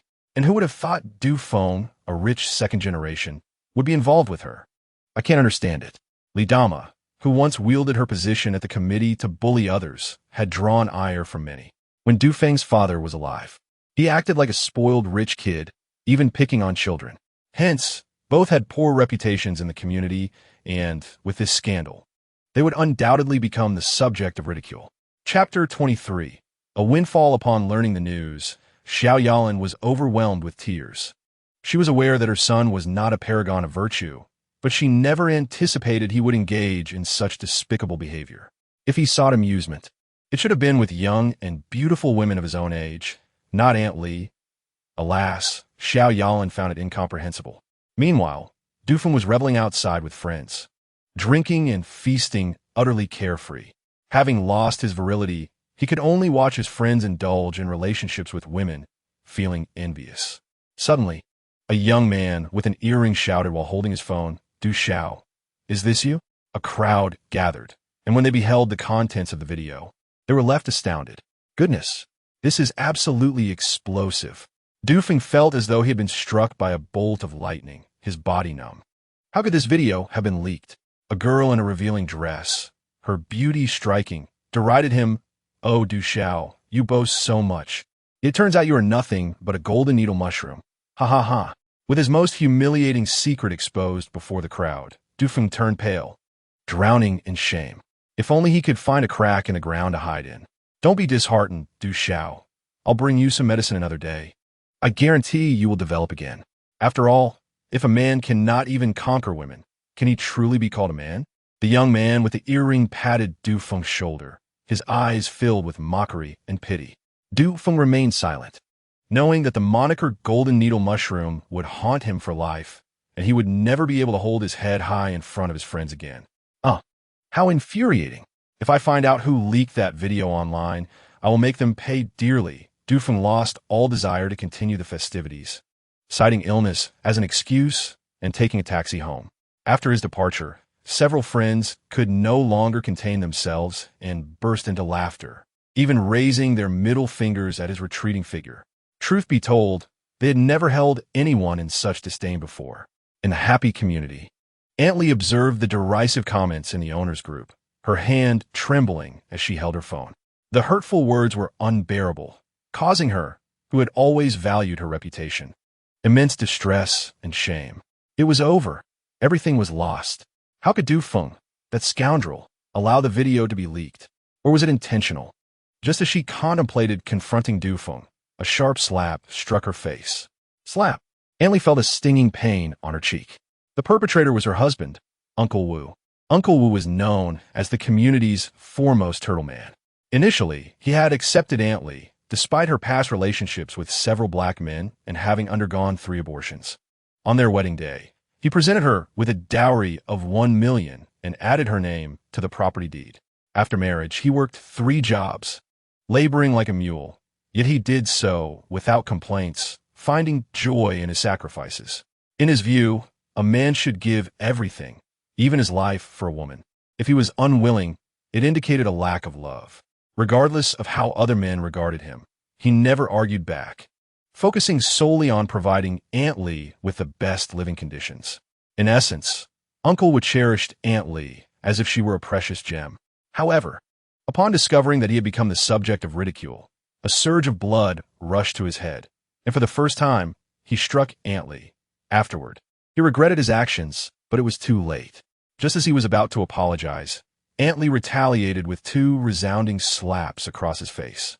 "How dare you strike me?" Aunt Lee yelled, angrier than Uncle Wu. She pointed a finger at him, scolding, "If you weren't such a useless man, I would not have sought companionship elsewhere. This is all your fault. Kneel and apologize." After receiving the 2 slaps, Uncle Wu's submissive nature resurfaced, and without hesitation, he knelt before Aunt Lee, begging for forgiveness. "My dear wife, I was wrong. It is my poor health and lack of time that left you feeling lonely. I promise to improve, and until then, feel free to find another man. I want to interfere." Uncle Wu spoke earnestly. "You are right. If a man cannot satisfy a woman, it is indeed his fault. Grant me time, and I shall prove my worth." Aunt Lee huffed in response. "That's more like it." Uncle Wu continued, "My love, I know of an app where you can meet black men. Since I cannot meet your needs, it is reasonable for you to seek someone else. At least you still have some conscience," Aunt Lee replied. "But let us save that for another time. Today is our grandson Xiao Hu's birthday. We should celebrate properly." "Very well. I will handle all the household chores. You just enjoy yourself," Uncle Wu said with a smile. Sensing that Aunt Lee had already forgiven him, if Ji Hao were present, he would muse, "Uncle Wu, you are not only the community's foremost turtle man, but perhaps the world's. Men like you should not even exist. It is a disgrace to manhood." As Ji Hao calculated that the time was right, he added some special ingredients to the birthday cake and placed it in a tote bag. On this very day in his past life, Aunt Lee had celebrated her grandson's birthday at a hotel, boasting about it in the owners group, much to everyone's annoyance. When Ji Hao had cautioned her that it was a community group, Aunt Lee had exploded in anger, berating him and calling him a loser who could never afford a five-star hotel. This time, her family reveled to their heart's content. In addition to the cake, Ji Hao had placed 5 high-end travel tickets to Mianbei, several hundred yuan in cash, and a travel itinerary in the tote bag. Once prepared, Ji Hao made his way to Aunt Lee's building. Next, he opened the owners group, accessed Aunt Lee's profile, and located her phone number in the personal information section. After dialing, he pinched his nose and altered his voice, saying, "Hello, you have a delivery. Please come downstairs to collect it. Isn't it delivered to my door as usual?" Aunt Lee grumbled, slightly annoyed. Just as she was about to voice her complaints, she realized the caller had hung up. I will let it slide this time for my grandson's birthday," she thought, slipping on her shoes and heading downstairs. However, upon reaching the ground floor, she found no delivery person in sight, and when she called the number, it was already switched off. "Whoever you are, I will certainly file a complaint." Aunt Lee nearly shouted, seething with anger. Just as she was about to return, she spotted Ji Hao seemingly returning from outside the community, carrying an array of items and a tote bag dangling from his elbow. His lively demeanor stood in stark contrast to how he had appeared the previous night when he lay on the ground, unconscious. Aunt Lee felt a rush of indignation. "How dare you deceive me, causing me such worry?" She was about to confront Ji Hao, but suddenly hesitated. What if he were baiting her, plotting something sinister? Determined not to fall for another trap, she decided to let it go for the sake of her grandson's birthday. A woman's revenge is never late. "I will deal with you eventually." Just as Aunt Lee prepared to leave, she noticed that the tote bag Ji Hao was carrying had fallen, likely due to a broken strap. Unbeknownst to him, he continued onward, oblivious to the fallen bag. That area was a blind spot for surveillance, and with no one around. Even if she took it, no one would know. "Little scoundrel, you deserve this." Aunt Lee no longer hesitated and jogged over to pick up the tote bag.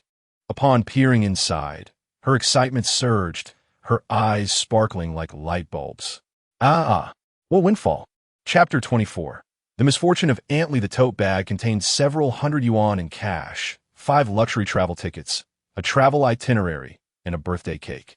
Aunt Lee was nearly brought to tears with joy. While she deemed the cash insignificant, the travel tickets, itinerary, and birthday cake were quite appealing. On the occasion of her birthday, Suanzi Xiaohu found herself in possession of a delightful birthday cake. What surprised her the most were the travel tickets. Initially, following the exposure of a video with Du Feng, she had become the target of ridicule, rendering her unable to continue her life in the community. Just as she contemplated escaping the storm, serendipity led her to acquire 5 travel tickets, perfectly sufficient for her entire family to embark on a splendid outing. It was a fortunate turn of events, akin to a pillow arriving just as one feels drowsy. Additionally, the itinerary featured photographs of charming men from northern Myanmar along with their contact details, promising an exciting rendezvous upon arrival. With a smirk, she thought to herself, "Look who has been bullying me. Now it's your turn to suffer." With a heart full of excitement, Li Dama hurried back to her residence to share the news with Wu Dashi. Upon hearing the news, Wu Dashi frowned, expressing concern about the dangers of northern Myanmar. Warning of potential peril. Li Dama, however, dismissed his worries, reminding him that the flight was in just 2 hours. If they hesitated, they would miss out. Moreover, the itinerary clearly indicated that their destination was safe, with beautiful scenery and full protection throughout the journey. Wu Dashi pondered her words and ultimately felt reassured. Li Dama contacted her son and daughter-in-law, relaying the situation and urging them to skip work and return home promptly. Naturally, her son and daughter-in-law, who were always eager to seize opportunities, did not refuse. The family celebrated Xiaohu's birthday with a simple gathering, finishing the cake, and then quickly packed their belongings. They went to the travel agency to complete the necessary arrangements before heading to the airport, boarding a flight to northern Myanmar. On the plane, Li Dama and her family were exceedingly exuberant, laughing and shouting without a care for decorum. Xiaohu, a mischievous child spoiled by Lidama, was particularly rambunctious, much to the dismay of the surrounding passengers. Despite the flight attendants' polite reminders, they remained oblivious to the discomfort they caused others. The flight attendants maintained their smiles, though inwardly they were exasperated by such rude passengers. Mid-flight, the family's stomachs began to rumble ominously, signaling an urgent need for relief. This was no coincidence. Jihao had secretly added a potent laxative to the birthday cake, and now its effects were taking hold. The five of them could hardly contain themselves, their thoughts consumed by one urgent word: restroom. However, upon reaching the lavatory, they found it occupied. Lidama, unable to hold back, pounded on the door, shouting, "Is anyone in there? Hurry up! Elderly people have priority. Do you not understand respect for the elderly and care for the young?" The occupants inside, initially ready to exit, were infuriated by her words and defiantly chose to remain seated. Thus, they lingered in the stall, refusing to yield. The other restrooms proved to be equally unyielding, and no one was willing to relent in the face of Lidama's family's antics. Ultimately, with a resounding sound, Lidama could no longer hold it in, resulting in an unfortunate incident. This triggered a chain reaction, causing Wu Dashi, Xiaohu, and Lidama's son and daughter-in-law to suffer the same fate. A foul odor quickly permeated the cabin, making others gag. The flight attendants and nearby passengers were nearly brought to tears, especially the flight attendants, who felt an urge to retaliate, as they would ultimately be responsible for cleaning the mess. Before long, a female passenger in the back could no longer endure the stench and vomited, revealing herself to be a journalist from a news outlet. She resolved to expose the incident, unwilling to suffer in silence. As the plane landed and the doors opened, the passengers gasped in relief, overwhelmed by the fresh air after their harrowing experience. It had been a difficult journey, and many had even felt nauseated. Now, they were finally free. Under the influence of a laxative, Lidama's family was left in a state of disarray. The tour guide escorted them to the hotel, offering to arrange a private doctor while collecting their identification. However, they were met not by a physician, but by several burly, tattooed men who eyed them with satisfaction. That evening, a news story broke online, quickly becoming a viral sensation across social media platforms. As viewers encountered images and videos from the plane, reactions erupted. How could 5 people let themselves be caught in such a humiliating situation? Many commented, expressing their relief at not having been on the same flight. Amid the buzz, one person recognized Lidama as the woman who had recently become infamous for a scandalous video. In the owners group of Xingfu Xiaoxiu, discussions flourished, reflecting a sense of poetic justice. Lidama, known for her bullying, had finally faced retribution.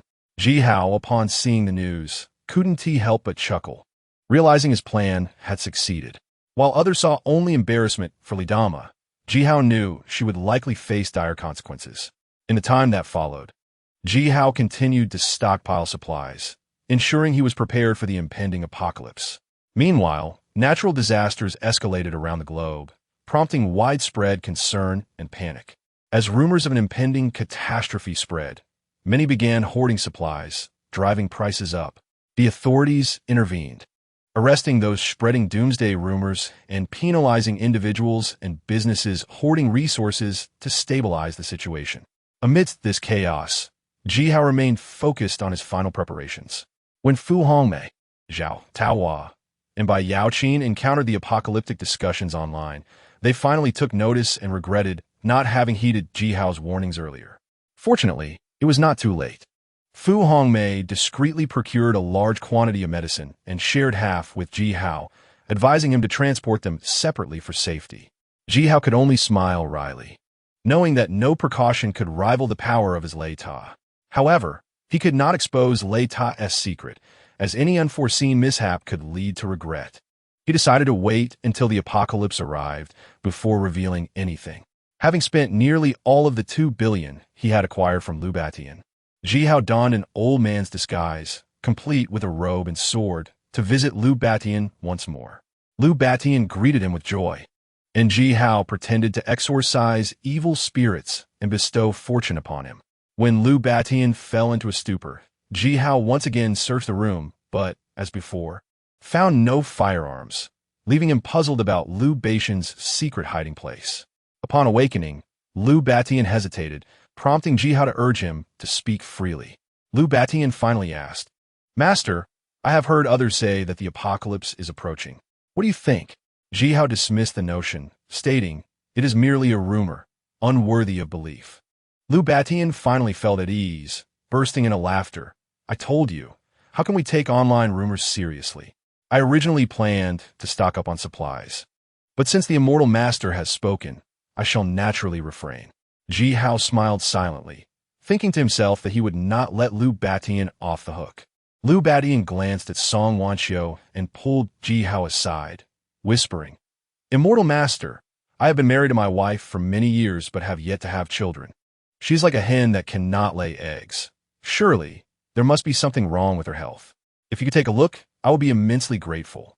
Upon hearing this, Song Wanqiu immediately flared up. Clearly, Liu Batian bore issues of his own. How could he be so shameless as to place all the blame on her? Initially, Song Wanqiu had refused to engage in dual cultivation with Ji Hao, but Liu Beixian's words began to sway her resolve. A woman's youth is fleeting. If dual cultivation could indeed preserve it, why not consider it?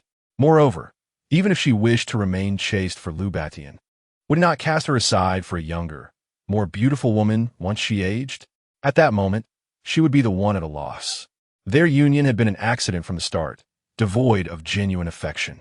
In her youth, where her family faced turmoil and her mother battled cancer, she married Liu Batian out of financial necessity, hoping he would reform and lead a decent life. However, years passed, and Liu Batian remained unchanged. She sought divorce, but Liu Batian refused, and now they remained entangled. Song Wanqiu felt truly exhausted. Why should she sacrifice everything for this worthless man? She longed to be selfish just once. The allure of eternal youth was simply too tempting. Ji Hao, observing Song Wanqiu's expression, realized a rift had formed between her and Liu Batian. This was advantageous for him, as it allowed him to better win over the enchanting mature woman. "I shall return in 7 days, at which time I will bring a potent medicine for the lady, ensuring a swift cure and granting you both children," Ji Hao declared with confidence. The reason for the 7-day interval was to afford Liu Batian ample time to gather more funds. Every penny mattered. Immortal Master's noble intentions. Liu Batian bu deeply to Ji Hao. Since the last encounter where he had been humiliated by Ji Hao, he had harbored resentment. He planned to subtly request the Immortal Master's assistance for himself once Song Wanqiu was cured, for the experience of being rendered impotent was unbearable. As he departed, Liu Batian handed Ji Hao a card containing 300 million. Ji Hao left Liu Beixian's residence in haste, fearing he might burst into laughter. Goodness, this money is easy to earn. In the ensuing days, Ji Hao continued to stockpile supplies, acquiring not only food but also various daily necessities. He did not overlook practical items such as large batteries, wrenches, screwdrivers, drones, and walkie-talkies. After this round of procurement, he spent approximately 200 million. Money truly does not last long. Additionally, due to the onset of various natural disasters, the number of people stockpiling goods increased, leading to rising prices. Consequently, compared to before, he needed to spend even more money, which was unavoidable. The authorities had made significant efforts to curb the spread of rumors about an impending apocalypse, yet they could not entirely eradicate them. On certain smaller websites, netizens continued to chatter. "I tell you, the apocalypse is nigh. Everyone is doomed. Ha ha. Let us all perish together. You up there must be twisted in the head. If you want to die, don't drag me along. I've just started dating my 15th girlfriend, and I'm not done having fun yet. Enough chatter. Let us stockpile supplies. What apocalypse? It's all nonsense. The authorities should arrest those spreading rumors and throw them in jail. Ha! If you're so brave, don't stockpile anything. When the apocalypse arrives, you'll starve. I'm not stockpiling anything, but I have 20 bags of rice, 20 boxes of instant noodles, 20 boxes of ham sausages, and 20 boxes of self-heating hot pots at home. Come on, you say you're not stockpiling? You're just a hoarder. How despicable." Ji Hao reflected on the various comments from netizens with a sense of nostalgia. In his previous life, He had not believed in the coming of the apocalypse and had nearly starved to death in the cold. As a reborn individual, he felt it prudent to gently remind others, as the small forum was anonymous. Thus, Jihao left a message urging everyone to stockpile supplies, warning that extreme cold would soon arrive. Whether the netizens heeded his advice was beyond his concern. He sought only to act with a clear conscience. Zheng Jianya, responsible for constructing the safe house, called to inform Jihao that it was completed and ready for inspection. He eagerly went to see the final product and was left utterly astonished. The safe house comprised 4 interconnected units, originally totaling 480 square meters. But with the addition of some corridors, the total area reached 500 square meters, immensely spacious. 3 of the original doors had been sealed, leaving only one, which was transformed into a 30-centimeter thick blast door, boasting exceptional defensive capabilities. The door was equipped with surveillance cameras connected to Jihao's phone. Whenever someone approached, the intelligence system would automatically send an alert to his device, providing great convenience. Upon entering the safe house, Jihao was taken aback by the opulent decor, surpassing even that of a 5-star hotel. It was not only aesthetically pleasing, but also remarkably practical. There was a fireplace, a frost-proof water tank, genuine leather sofas, and a crystal chandelier. There was even a small swimming pool in the center of the hall. Once the apocalypse arrived, he could fill it with hot water and enjoy a luxurious soak with the women. How exhilarating that thought was. Chapter 26. The last day before the apocalypse. Time would be abundant in the apocalypse, so entertainment activities were essential. There were game rooms, dance studios, fitness areas, movie theaters, and gaming rooms. The safe house was spacious enough that even with numerous rooms, it still felt airy and comfortable. In summary, Jihao was thoroughly satisfied with the safe house. According to the contract, the remaining payment was due within 7 days of inspection. However, with the apocalypse looming, Jihao would save that money. He took out his phone and recorded a video to send to Fu Hongmei. Upon viewing it, Fu Hongmei's eyes widened. The safe house was simply too luxurious. Once settled in, one could live a life akin to that of deities. Perfection. The next day, Jihao changed his attire and visited Liu Baishan's residence for the final time to exorcise evil spirits and enhance his fortune. The procedure was the same. Jihao first pretended to perform a ritual, then administered a potion laced with a sedative to Liu Batian. Once Liu Batian had lost consciousness, Jihao symbolically administered acupuncture. After completing the process, Jihao presented Song Wanxiu with a powerful medicine, claiming it could treat her infertility. Song Wanxiu was overjoyed, bowing repeatedly and expressing her gratitude. Jihao inquired, "Madam, have you considered the matter of eternal youth?" Song Wanxiu lowered her head, remaining silent. Jihao stole a glance at her. No matter how many times he had seen her, she still took his breath away. When he arrived, Song Wanxiu had just finished teaching a class and had not yet changed out of her sky blue yoga attire. As a professional yoga instructor, her figure was undeniably stunning, full and curvaceous, with a silhouette that seemed ready to burst from her outfit. Especially her assets, which were not only ample but also perky. Her curves could only be described as breathtaking. Furthermore, her voluptuous hips were as wide as her shoulders, truly a weapon of allure. To let such a remarkable woman slip away would be a grave mistake. After a moment of silence, Song Wanxiu gritted her teeth and said, "Immortal Master, I still cannot accept dual cultivation, but I am open to trying your proposed method." Jihao internally sighed, regretting the lost opportunity for more intimate engagement. However, it mattered little. Once the apocalypse struck, opportunities would abound. Jihao replied, "Very well, let us proceed to the next room." "All right, Immortal Master, please follow me." Song Wanxiu led the way, her slender waist and ample hips swaying enticingly, captivating Jihao. Upon entering the adjacent room, Jihao feigned calmness as he stated, "Madam, please remove your garments. I will employ a special massage technique to assist your treatment. I hope you do not mind." "Thank you, Immortal Master," Song Wanxiu responded, her face flushed with shyness. "It is but a small matter." Jihao activated his abilities, and a faint current of energy flickered at his fingertips. After the treatment, Jihao exited the room. Song Wanxiu lay on the bed, her cheeks flushed and her heart overwhelmed with embarrassment. She never anticipated that such a simple procedure would lead her to a state of emotional collapse. An hour later, Liu Batian regained consciousness. Jihao informed him that he had administered a potent medication to Song Wanxiu, which would resolve her infertility issues. Liu Batian was overjoyed, expressing his immense gratitude to Jihao and presenting him with a sum of 200 million. Satisfied, Jihao departed with the bank card in hand. In the afternoon, Xiao Yalan called Jihao, announcing that the heavy-duty RV had been modified and was ready for inspection. Upon arriving at the repair shop, Jihao immediately noticed the imposing RV, which resembled a large bus in its grandeur. Xiao Yalan was meticulous in her work. She had closely supervised the modifications, ensuring everything was perfect. With the project completed, she finally breathed a sigh of relief. "Allow me to introduce it to you in detail," she said cheerfully, opening the RV's door. The vehicle was reinforced with steel plating for enhanced protection, and its wheels were fitted with tracks to ensure stability even on snow-covered terrain. Inside, advanced heating technology was installed to maintain a warm atmosphere, regardless of the frigid conditions outside. After her presentation, Xiao Yalan inquired, "What do you think?" Jihao gave a thumbs up, exclaiming, "I am exceedingly satisfied. It surpasses my expectations." Xiao Yalan replied, "If you are pleased, then I am at ease."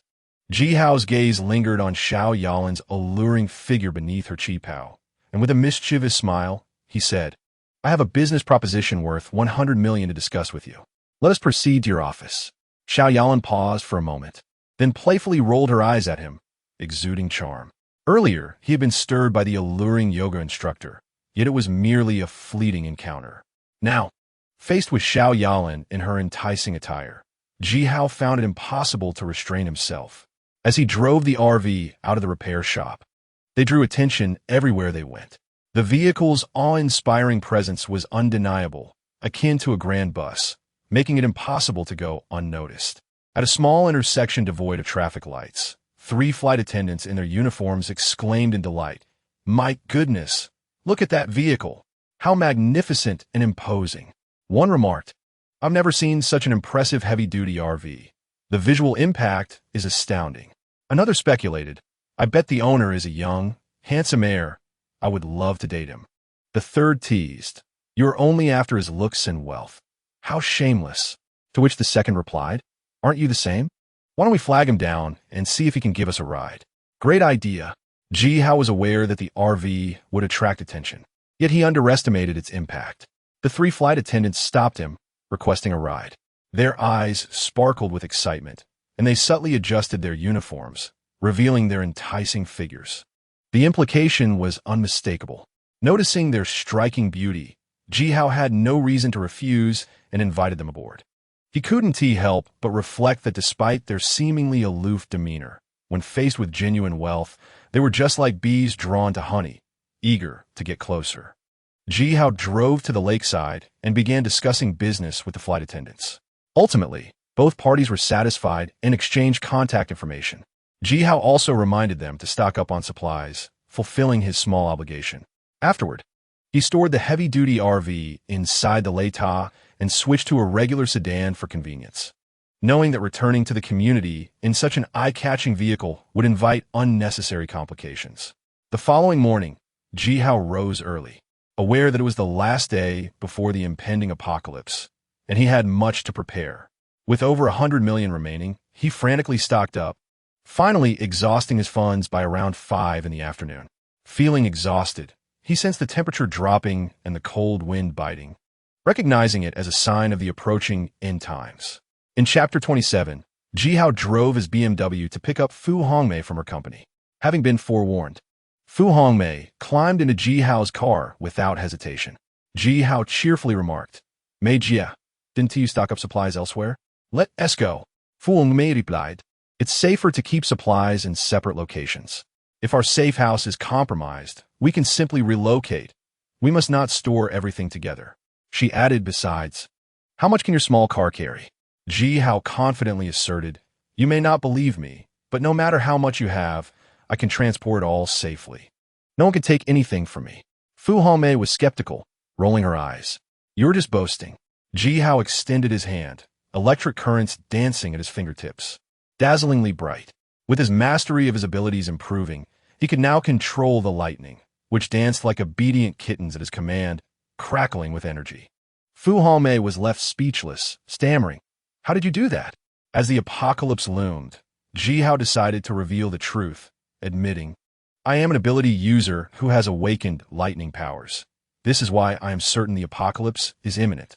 He then opened the car window, and with a flick of his mind, the lightning shot out, striking a nearby sapling with a resounding crack.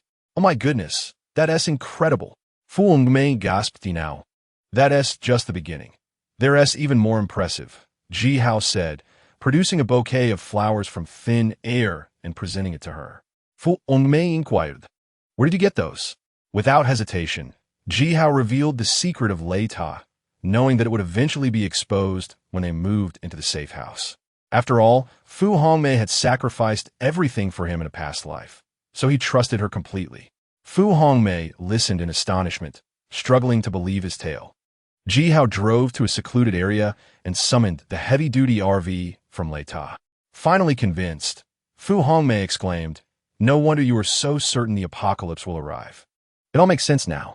Next, Fu Hongmei led Ji Hao to her storage facility, which contained a vast array of supplies. The exterior was fortified with steel plating, making it difficult for outsiders to breach. Upon entering, Ji Hao summoned the tower door and stored all the supplies within. Even though she was somewhat prepared, Fu Hongmei's eyes widened in disbelief. "My goodness, how many surprises do you have in store for me?" She marveled, feeling as though she had struck gold. With Ji Hao's extraordinary powers, Fu Hongmei felt reassured that even if the apocalypse persisted indefinitely, she would thrive splendidly. After a moment's hesitation, she asked, "Little man, could you do me a favor?" Ji Hao chuckled, "I know what you're hinting at. Don't worry. I'll go pick up Tao Hua and Yao Qin right away." Fu Hongmei expressed her gratitude. "Thank you. You're wonderful." Ji Hao playfully pinched her cheek and replied, "Who wouldn't want to help such a lovely wife?" Fu Hongmei teased, "You're incorrigible." She then gazed at him with affection, saying, "Tao Hua, Yao Qin, and I have been friends since university, supporting each other through the years. They're my closest confidants, completely trustworthy. You needn't worry about any complications." Ji Hao stroked his chin, eagerly responding, "A beautiful woman offering herself on a platter? A fool would refuse. There's no such thing as complications here." Fu Hongmei was left speechless. Ji Hao first returned Fu Hongmei to the safe house, advising her to stay put and not venture out under any circumstances. Then he drove to the CG Entertainment Company. After Ji Hao left, Fu Hongmei gazed at the decor inside the safe house, her face a picture of astonishment. Previously, Ji Hao had sent her a video, yet the imagery within was evidently a stark contrast to the reality she encountered.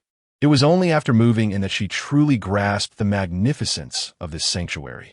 "Little man, without you, I might not have survived the apocalypse. You are my guardian angel." Fu Hongmei's heart brimmed with joy, her face radiating a brilliant smile, akin to a garden in full bloom. The CG Entertainment Company, a venture co-founded by Zhao Taohua and by Yao Qin, included a minor stake held by Fu Hongmei, though it paled in comparison to the two women. This establishment boasted 12 opulent floors, housing an all-female roster of artists devoid of any males. Among them were renowned stars, internet influencers, supermodels, and even a few statuesque blondes, all of exceptional quality. Nevertheless, the majority comprised models, accounting for at least 60%. Some models doubled as flight attendants, not only distinguished by their striking physiques and beauty, but also exuding remarkable elegance. Additionally, CG Entertainment had engaged in extensive collaborations with various hosiery brands, ensuring that their artists were adorned in alluring stockings, sheer black, pristine white, lace, pantyhose, over-the-knee, thigh-high, and fishnet varieties. Ji Hao beheld a sea of long legs, a sight to behold. It was the first time he had encountered such an array of exquisite beauties, nearly overwhelming his senses. Observing the ensemble of charming women, Ji Hao mused that even with his extraordinary abilities, he would struggle to handle them all. Approaching Zhao Taohua and by Yao Qin, he earnestly urged, "Sisters, today marks the last day before the apocalypse. Please come with me. I have constructed a safe haven stocked with sufficient supplies for a blissful existence. However, the two women shook their heads. Zhao Taohua, parting her crimson lips, responded, "Dear little brother, thank you for your kindness, but as you can see, my CG Entertainment Company is home to hundreds of sisters. I cannot abandon them." When the company was newly established and facing hardships, it was their encouragement that brought me to this point. If I were to flee at the first sign of trouble, who would stand by me in the future? Sister, this is the apocalypse, not merely a minor inconvenience, Ji Hao replied earnestly. Bai Yaoqin, with a cool demeanor, added, "Rest assured, we are well prepared. We have stockpiled ample provisions, food, daily necessities, and heating equipment to handle any emergency. Moreover, should the apocalypse not arrive, abandoning our sisters would tarnish our reputation." Ji Hao, exasperated, continued to persuade them. "With such a drastic temperature drop, the apocalypse is imminent. You must trust me. Come with me at once." Zhao Taohua interjected. "Did you not notice that we have replaced the main entrance with a reinforced door? Furthermore, we have stockpiled weapons, should anyone dare to cause trouble. We are not easily intimidated." After futilely attempting to convince them, Ji Hao ceased his efforts and refrained from revealing his powers. Perhaps it would be beneficial for them to witness the harsh realities of the apocalypse firsthand, allowing them to gain valuable experience. Once they comprehended the complexities of human nature, they would inevitably seek refuge in his sanctuary, and he could return for them later. "Wait here. I shall retrieve something formidable from my vehicle." Ji Hao returned to his BMW, extracting an array of items from the trunk, which he packed into a black case. He approached the two women once more, and upon seeing the contents, both Zhao Taohua and Bai Yaoqin gasped, their breaths quickening and their faces paling. Chapter 28. The Arrival of the Apocalypse Indeed. As Ji Hao had asserted, the case contained formidable items. The most conspicuous were 2 handguns and 5 grenades, along with ammunition, a crossbow, bolts, a drone, and walkie-talkies. With these provisions, Zhao Taohua and Bai Yaoqin could ensure their safety. "These items are illegal," Zhao Taohua exclaimed, her expression a mixture of shock and complexity. Yahao replied, "In an apocalypse, who concerns themselves with legality? Safety is paramount. Keep these items secure and do not share them with anyone, lest you be betrayed."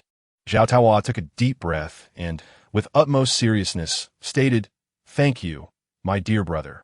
Given your consideration for me, I shall accept even the illegal aspects of this."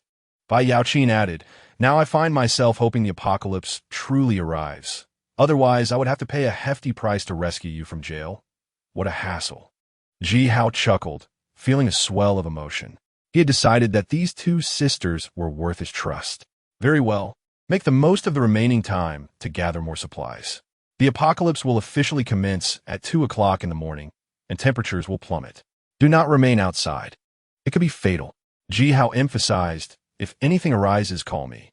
If you cannot reach me, seek me out. I reside in Xingfu Community, address XXXX. "Understood." Both Zhao Taohua and Bai Yaoqin responded in unison. Ji Hao turned to leave, but Zhao Taohua suddenly called out, "Wait." He turned back. "What is it?" Zhao Taohua extended her arms and embraced Ji Hao tightly, whispering earnestly in his ear, "Take care." Inhaling her delicate fragrance, he felt a rush of emotions and replied, "You too." After parting, Bai Yaoqin stepped forward, embracing Ji Hao as well. "Though our acquaintance is brief, we have formed a bond as siblings. Mei Jie is a wonderful woman. You must protect her. If she suffers harm, I will not spare you." Ji Hao assured, "Rest easy, Qin Jie. I will handle everything. There is no cause for concern." Having exchanged affectionate embraces with the two women, Ji Hao's heart raced, reflecting on their remarkable figures, which were more striking than the headlights of his heavy-duty truck. After bidding farewell to the two voluptuous beauties, Ji Hao exited the CG Entertainment Company. The night had fully descended, and the temperature continued to drop, the biting wind sending chills through the air. Suddenly, snow began to fall, blanketing the ground in pristine white. Reflecting on the sun-drenched day that had seen sweat pouring down his back and a desire for air conditioning, he now faced a flurry of snow and frigid winds. This stark contrast left little doubt about the impending change in weather. Zhao Taohua and Bai Yaoqin stood by the window, observing the swirling snowflakes, their hearts finally accepting the reality of the approaching apocalypse. They quickly donned their coats and instructed their subordinates to make final preparations to avoid being caught off guard. Ji Hao, pulling out his phone, called both Xiao Yaolin and He Xiaoqian, urging them to return to their residence immediately. Although he had previously informed them, he worried they might disregard his warning and invite trouble. Fortunately, both women trusted him and, after quickly gathering supplies from the supermarket, returned indoors without lingering outside. The reason Ji Hao had not brought the two women to his safe haven was simple. Xiao Yaolin would never consent to go alone. She would insist on bringing Du Feng, a condition Ji Hao could not accept. As for He Xiaoqian, this green tea girl had caused him immense suffering in a past life, and he felt it necessary for her to face some challenges. Ji Hao glanced at the falling snow, donned a mask, and retrieved a pre-planned route map. After confirming his direction, he drove toward the factory that produced large batteries. With the apocalypse approaching, he resolved to focus solely on gathering resources, indulging in the thrill of acquisition. Inside the battery factory, the workers had already clocked out, leaving only 3 security guards huddled in the security booth, shivering from the cold. Eventually, they could no longer endure the chill and decided to call their boss, planning to flee. At that moment, Ji Hao swaggered into the factory, seizing every large battery he encountered without hesitation. In mere moments, he had cleared the entire stock of batteries. What the hell? The 3 guards rubbed their eyes, questioning their sanity. Hey, brother, wait a minute. Stealing is one thing, but this is absurd. After a brief moment of shock, the 3 guards immediately chased after him, but Ji Hao had already sped away in his car, leaving them bewildered in the aftermath. Departing the battery factory, Ji Hao made his way to a shopping mall. Due to the sudden drop in temperature, the patrons of the shopping mall had already fled, leaving only security personnel and a handful of staff behind.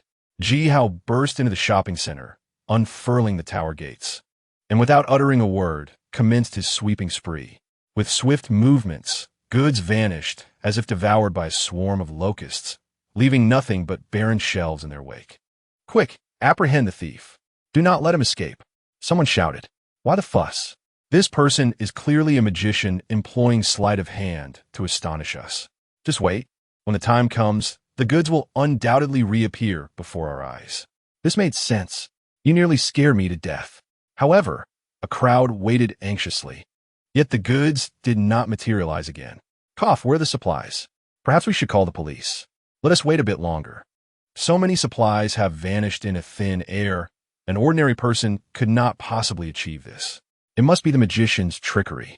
10 minutes passed, and panic began to set in, as regardless of how long they waited, the goods remained absent. During this time, Ji Hao followed a pre-planned route, continuously raiding shopping centers. Malls, large supermarkets, bottled water companies, battery factories, clothing factories, electronics markets, and other places amassing supplies.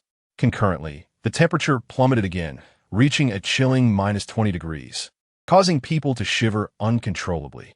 The light snow transformed into a heavy snowfall, fluttering down like goose feathers, blanketing the earth in pure white. After a flurry of activity, Ji Hao was utterly exhausted. Glancing at the time, he returned to the safety house in the community. Upon his return, Fu Hongmei felt a wave of relief wash over her.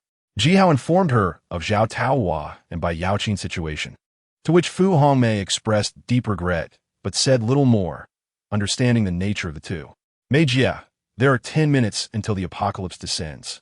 Gulme, I shall treat you to a grand spectacle.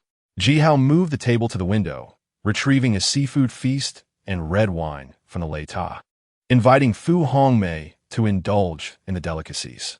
Hungry, she did not hesitate, taking a couple of bites of seafood and lifting the wine to drink, only to be halted by Ji Hao. What is it? Fu Hongmei inquired. Ji Hao replied, your method of drinking is incorrect. What is wrong with it? How else is red wine to be consumed? She retorted. Ji Hao raised his wine glass, took her hand, and mischievously remarked, we should drink from each other's cups. You truly are something. Fu Hongmei playfully protested, yet she did not reject Ji Hao's affectionate gesture. Noticing the time on his phone was nearing 2 o'clock, Ji Hao turned to Fu Hongmei and said, come, let us count down together, 10, 9, 8, 7, 6, 5, 4, 3, 2, 1. With a dazzling flash, a mysterious cosmic ray traversed the blue planet, illuminating the sky in a splendid display. Following this, a resounding boom echoed, reminiscent of rolling thunder, stirring the hearts of all. The apocalypse had officially arrived. Chapter 29. Seeking help. Seeing that mysterious cosmic ray again, Ji Hao was filled with emotions. The sky radiated brilliance, akin to daylight. The scene was utterly breathtaking.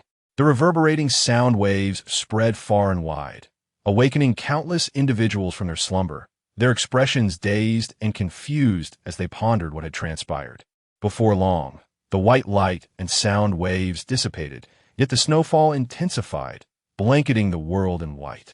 The temperature began to plummet further, reaching -40 degrees, with no signs of abating. Inside, the fireplace blazed warmly, a stark contrast to the icy landscape outside. Fu Hongmei gazed at the extraordinary phenomena outside, still in shock. Realizing that Ji Hao's warnings had indeed come to pass, the extreme cold apocalypse was upon them. Fortunately, 2 months prior, Ji Hao not only alerted her, but also withstood pressure to create a safety house while hoarding a substantial amount of supplies. Otherwise, she would have been at a loss regarding how to survive in the coming days. Fu Hongmei took a deep breath, her heartfelt gratitude evident as she said, "Thank you. It is truly wonderful to have you." Ji Hao, reminiscing about events from his past life, could not help but pull her closer, smiling softly. "We're like an old married couple now. There is no need for thanks. It is only natural for me to treat you well. With the abundant supplies in the Lei Ta and the protection of the safety house, we can easily live here until the end of time." "That is true," Fu Hongmei replied gently. "It is a pity that Tao Hua and Yao Qin are not here." Ji Hao reassured her, "Do not worry. Once they witness the cruelty of the apocalypse, they will surely relent. I will personally go to fetch them." Fu Hongmei embraced Ji Hao, softly affirming, "Good." Seeing the lovely woman in this delicate state, Ji Hao's heart soared, and he pressed her against the glass window. Outside, the snow fell heavily, while inside, warmth permeated the air. Zhao Taohua and Bai Yaoqin called to express their gratitude for Ji Hao's efforts on their behalf. Ji Hao spoke little, merely advising them to be cautious and maintain contact before ending the call. Shortly after, he received a call from Xiao Yalan. She sounded a bit flustered, inquiring about Ji Hao's whereabouts, mentioning that she had knocked on his door but received no response. Ji Hao explained that he no longer resided in his previous location, having established a safety house in Building 2, Room 2801. If she wished, she could come over at any time. Xiao Yalan was overjoyed, asking if she could bring Du Feng along. Ye Hao declined outright. Understanding the conflict between Ji Hao and Du Feng, Xiao Yalan sighed and quietly hung up. Next, Ji Hao proactively reached out to He Qiaoqian. "Wow, Ji Xiao, where are you? It is so cold outside. I'm terribly frightened and desperately need your warm embrace." He Qiaoqian's voice was sweet and alluring, igniting a fire within Ji Hao's heart. With a sigh, he replied, "I apologize, Qiaoqian. An unexpected situation has arisen, and I am outdoors, unable to return." "What, you're outside?" He Qiaoqian was taken aback, as she had hoped Ji Hao would help her gather supplies. "What a predicament!" Ji Hao continued to mislead her. "I am equally helpless, Qiaoqian. I sincerely apologize. Please take care of yourself." He Qiaoqian's hands trembled as she held the phone. "Ji Xiao, is your location far from the community? Could you try to come back? I really want to see you." Ji Hao deliberately held the phone at a distance, feigning, "The signal here is poor. I can hardly hear you. Are you hanging up? Well then, let's leave it at that." "Wait, Ji Xiao, don't hang up." He Qiaoqian shouted desperately, but the phone only transmitted the sound of a busy signal. She dialed again, but Ji Hao did not pick up. Gazing out at the heavy snowfall, she felt a wave of confusion wash over her. In the community owners group chat, chaos erupted. "My heavens, the temperature has reached -40 degrees and continues to drop. When will it end? It seems the doomsday rumors online were true. I regret not believing them and hoarding supplies. Is there any food at your place? I am starving." "Wah! Stop spreading rumors. It is merely a normal climate change. Just wait, the temperature will surely return to normal tomorrow. Instead of worrying, you might as well get some sleep and wake up without any troubles." "Idiot!" Can normal climate change drop to minus 40 degrees? Exactly. He must be worried we will steal his supplies and is trying to deceive us. Regardless of the lamentations in the owner's group, Ji Hao was unaffected, contentedly embracing Fu Hongmei as they went to bed. The fireplace blazed, making the safety house feel as warm as spring, contrasting sharply with the frigid world outside. The next morning, the temperature not only failed to recover, but plunged further, reaching a staggering minus 60 degrees.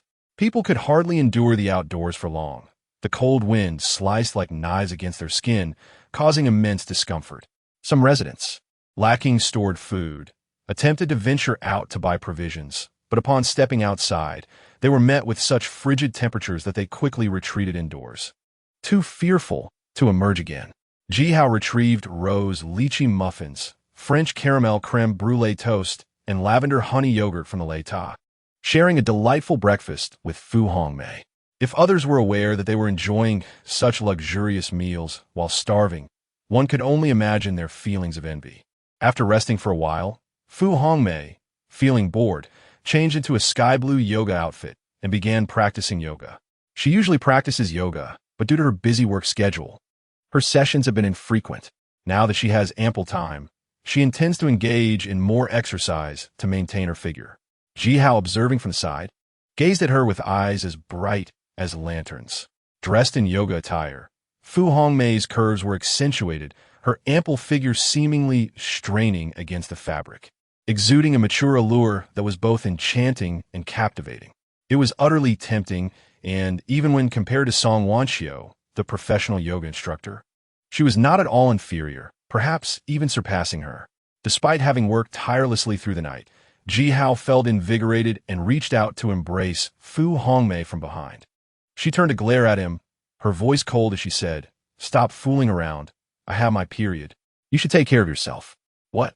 Ji Hao released Fu Hongmei, feeling a wave of disappointment. Resolving the situation by himself was out of the question. He decided to engage in some exercise instead to quell his inner restlessness. Thus, he began doing push-ups beside Fu Hongmei. 100, 200. Fu Hongmei paused her movements, sitting on a yoga mat, watching Ji Hao with keen interest. She was aware of the enhanced physical capabilities of those with abilities, but lacked a concrete understanding of it, and was curious to know just how many push-ups Ji Hao could accomplish. 700, 800, 900, 1,000. Ji Hao stopped after reaching 1,000, yet he still felt a lingering restlessness within. Consequently, he resorted to doing another 1,000 sit-ups, which finally alleviated his agitation. Fu Hongmei shook her head, smiling helplessly. The physical prowess of those with abilities was truly terrifying. She felt utterly outmatched. After completing his workout, Ji Hao began practicing his ability. Sparks of lightning danced at his fingertips, and with a mere thought, they intertwined to form a small image of a beautiful woman, resembling Fu Hongmei. With his growing mastery of his powers, Ji Hao could now manipulate lightning with greater finesse than he could 2 months ago when he first awakened his abilities. "Mei Jia, do you think this drawing is beautiful?" Ji Hao asked with a smile. Fu Hongmei inquired, "Is it a drawing of me?" Ji Hao replied, "Clever." Fu Hongmei teased, "It is indeed beautiful. But why is she not wearing any clothes?" Clearing his throat awkwardly, Ji Hao stammered, "That was an oversight. I promise to dress her properly next time." Fu Hongmei laughed heartily, her laughter like a melodious tune that tugged at the heartstrings. 3 days passed, and outside, the snow continued to fall heavily. Initially, many believed the extreme cold would soon come to an end, but it had become apparent that they had been overly optimistic. With food scarcity becoming an increasingly pressing issue, more and more residents were pleading for assistance in a community group. However, in such dire circumstances, who would be willing to share their food? He Qiaoqian called, lamenting her plight, and after listening, Ji Hao quietly ended the call. With no food left at Xiao Yalan's home, she reluctantly messaged Ji Hao. "Xiao Hao, could you help me? Xiao Feng and I have been hungry all day. Could you spare some food? I am willing to do anything." Ji Hao replied, "Sister Lan, I maintain my stance. If you are hungry, you are welcome to stay in my safe house, but Xiao Feng cannot." Xiao Yalan seemed a bit angered, typing rapidly. "Why not? He is my son. If you can accept me, why can't you accept him? This is a special situation. Can't we all just get along and weather this storm together? Jihao responded, I'm sorry, I cannot do that. Additionally, I advise you to be cautious of that beast, Du Feng. He is capable of anything. What if, in pursuit of food, he betrays you? You would regret it too late. This was not an exaggeration. In a past life, Du Feng had indeed sold Xiao Yalan to Liu Batian for a box of instant noodles. When she refused, she took her own life by jumping off a building. Upon reading Jihao's message, Xiao Yalan grew even angrier and sent a voice message. Xiao Hao, while Xiao Feng may not be a good person, you cannot hold prejudice against him. Yihao replied, Prejudice? He bullied me every day in university. You know that well. Reflecting on the past, Xiao Yalan fell silent. Jihao continued, Forget about Du Feng for now. Come over. I have plenty of food, and you can take a hot shower. Xiao Yalan's eyes lit up at the mention of a hot shower. That would indeed be wonderful, as the pipes had frozen, making it difficult to access water. After some deliberation, she decided to go. If she could persuade Jihao to let her take back some food, her son would not have to suffer from hunger. If all else failed, she would secretly stash some food in her clothes. She could not bear to watch her son suffer. Xiao Yalan donned 2 extra coats and put on a mask, telling Du Feng that she was going to look for acquaintances in the neighborhood to borrow some food. Du Feng, feeling famished, had no objections but remained wary and asked whom she would be visiting. Xiao Yalan feigned calmness, though internally anxious, only revealing that she was meeting a close friend while omitting any mention of Jihao. After some coaxing, she stepped outside. The outside world was engulfed in an extreme cold of -60 degrees, with the wind howling fiercely. Even clad in thick coats, she felt utterly helpless against the chill. Battling through the snow and wind, she felt as though she might perish at any moment. The bone-chilling cold was beyond what an ordinary person could endure. She contemplated returning, but remembered that Du Feng was still hungry and gritted her teeth to persevere. Fortunately, Jihao's safe house was in building number 2, right next to building number 3, only a few steps away. Otherwise, she would have turned back long ago. The doorbell rang, and Jihao picked up his phone to check the surveillance video. Indeed, it was Xiao Yalan arriving. He hurriedly opened the door for the beautiful woman.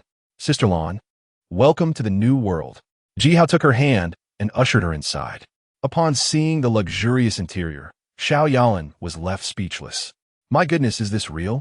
This is incredibly lavish. Not only that, but a fireplace crackled warmly, radiating astonishing heat. She felt no trace of the cold, but rather a pleasant warmth. After being frozen for 3 days, the sudden warmth made Xiao Yalan feel an overwhelming urge to cry. Looking at the table, Jihao had already laid out a sumptuous seafood feast accompanied by fine wine. Steamed hairy crab, pan-seared silver cod, garlic scallops, stir-fried squid, and cheese-baked lobster.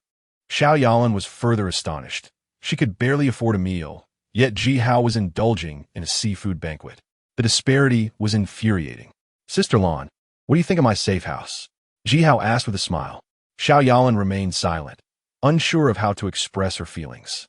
Jihao guided her to the table. Come, take off your coat, and let us enjoy this seafood feast together. As Xiao Yalan removed her heavy outerwear, her alluring curves became visible. Jihao poured her a glass of wine and served her a lobster, enthusiastically saying, Sister Lan, please eat more. You look so haggard and thin, it pains me to see. But don't worry about being thin, just don't let your chest shrink. Get lost. Xiao Yalan retorted playfully, raising her glass. Just as she was about to drink, she realized that Jihao had poured her a glass of Romanicani. This wine was exceedingly expensive. Even a sip cost as much as an ordinary person's monthly salary. Xiao Yalan could only smile wryly. Taking a delicate sip, she savored the lingering flavor. It was indeed a fine wine. Subsequently, Xiao Yalan, feeling no need for formality, began to feast heartily. Such a delectable seafood banquet would be unattainable once she returned home. She could not afford to miss out. Fu Hongmei emerged from the room after taking a shower, dressed in a sensual off-shoulder mini dress, her skin smooth and delicate. The 2 women locked eyes, both taken aback. To be honest, they rarely encountered another woman whose figure and beauty could rival their own. Oh, you're Fu Hongmei? Xiao Yalan exclaimed, surprised. As a top socialite in Donghai City, Fu Hongmei was well known online, and Xiao Yalan recognized her instantly. Yes, Fu Hongmei nodded lightly, a hint of melancholy in her voice. It seems I have arrived at an opportune time. Ji Hao, with one arm around Xiao Yalan and the other extending toward Fu Hongmei, chuckled. No, you have arrived at just the right time. Embracing both sides is simply delightful. Fu Hongmei had become immune to the allure of seafood feasts, having merely sampled a few bites before retreating to her room, leaving the time for Ji Hao and Xiao Yalan to enjoy their company. After savoring the delectable cuisine, Ji Hao gestured towards the small swimming pool nestled in the middle of the hall, saying, Sister Lan, did you not wish to indulge in a bath? The water is warm. Feel free to enjoy yourself. Warm water? Xiao Yalan approached the pool side, dipped her fingers in, and confirmed its warmth with delight. She inquired curiously, how did you manage to acquire such a copious amount of warm water? Ji Hao proudly tilted his chin, proclaiming, look at the decor of my safe house. It has everything. Thus, obtaining warm water for a pool is hardly a challenge. Xiao Yalan considered this and marveled at the extraordinary man he was. Ji Hao embraced Xiao Yalan, and they entered the pool, quickly engaging in a playful water frolic. Chapter 31.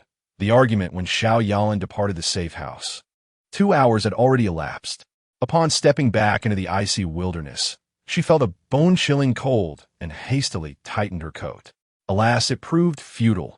She trembled uncontrollably. Reflecting on the warmth of the safe house contrasted sharply with her current plight. A wave of melancholy washed over her. Before leaving, she had intended to stash some food to bring to Dufeng, but Ji Hao's watchful gaze had thwarted her efforts, leaving her with no choice but to abandon the thought, pondering how she would explain her return to Dufeng. Sighing, Xiao Yalan lamented her vulnerability in this apocalyptic world, realizing there was little she could do. Inside the safe house, Fu Hongmei practiced yoga for a while, but soon grew bored. She retrieved the security footage from the hall and began watching with great interest. Though she appeared serious, inwardly she chuckled, her cheeks flushed with a secret amusement. Recently, Ji Hao had recommended a Korean comic to her, which captivated her utterly, revealing that Xiao Yalan bore a striking resemblance to the comic's protagonist, a stunning mature woman named Jean Meiting. Not only did they share similar features, but their figures were alike as well. If Xiao Yalan donned glasses, she would be even more perfect. A bold idea suddenly struck Fu Hongmei. The next time Xiao Yalan visited, she would have to put this theory to the test. Dufeng lay on his bed, nearly fainting from hunger. He opened the community chat group, hoping to borrow some food, only to find everyone lamenting their plight. Is there anyone with food? Even a piece of bread would suffice. I'll pay 100. I'll offer 1,000. Stop shouting. In this situation, food is life. Who would ever sell it? Why don't we form a survivor group to scavenge for supplies outside? What are you thinking? Staying indoors could prolong our lives. Venturing outside is akin to seeking death. What shall we do then? I heard there's an adept in the community who bought 4 units on the 28th floor of Building 2 and transformed them into a safe house. He must have food. Yes. That person is Ji Hao. He was once known as the community loser. If someone like me goes to borrow food from him, he'd be grateful and offer it willingly. Upon hearing this news, Dufeng nearly exploded with rage. He had thought Ji Hao still lived next door, but was shocked to discover he had moved to Building 2. Without hesitation, Dufeng leapt from his bed, gathered a few tools, and headed next door. He knocked on the door, receiving no response, and began to force it open. Since Ji Hao had moved out, he assumed there must still be plenty of belongings left behind. If he found food, it would be a great fortune.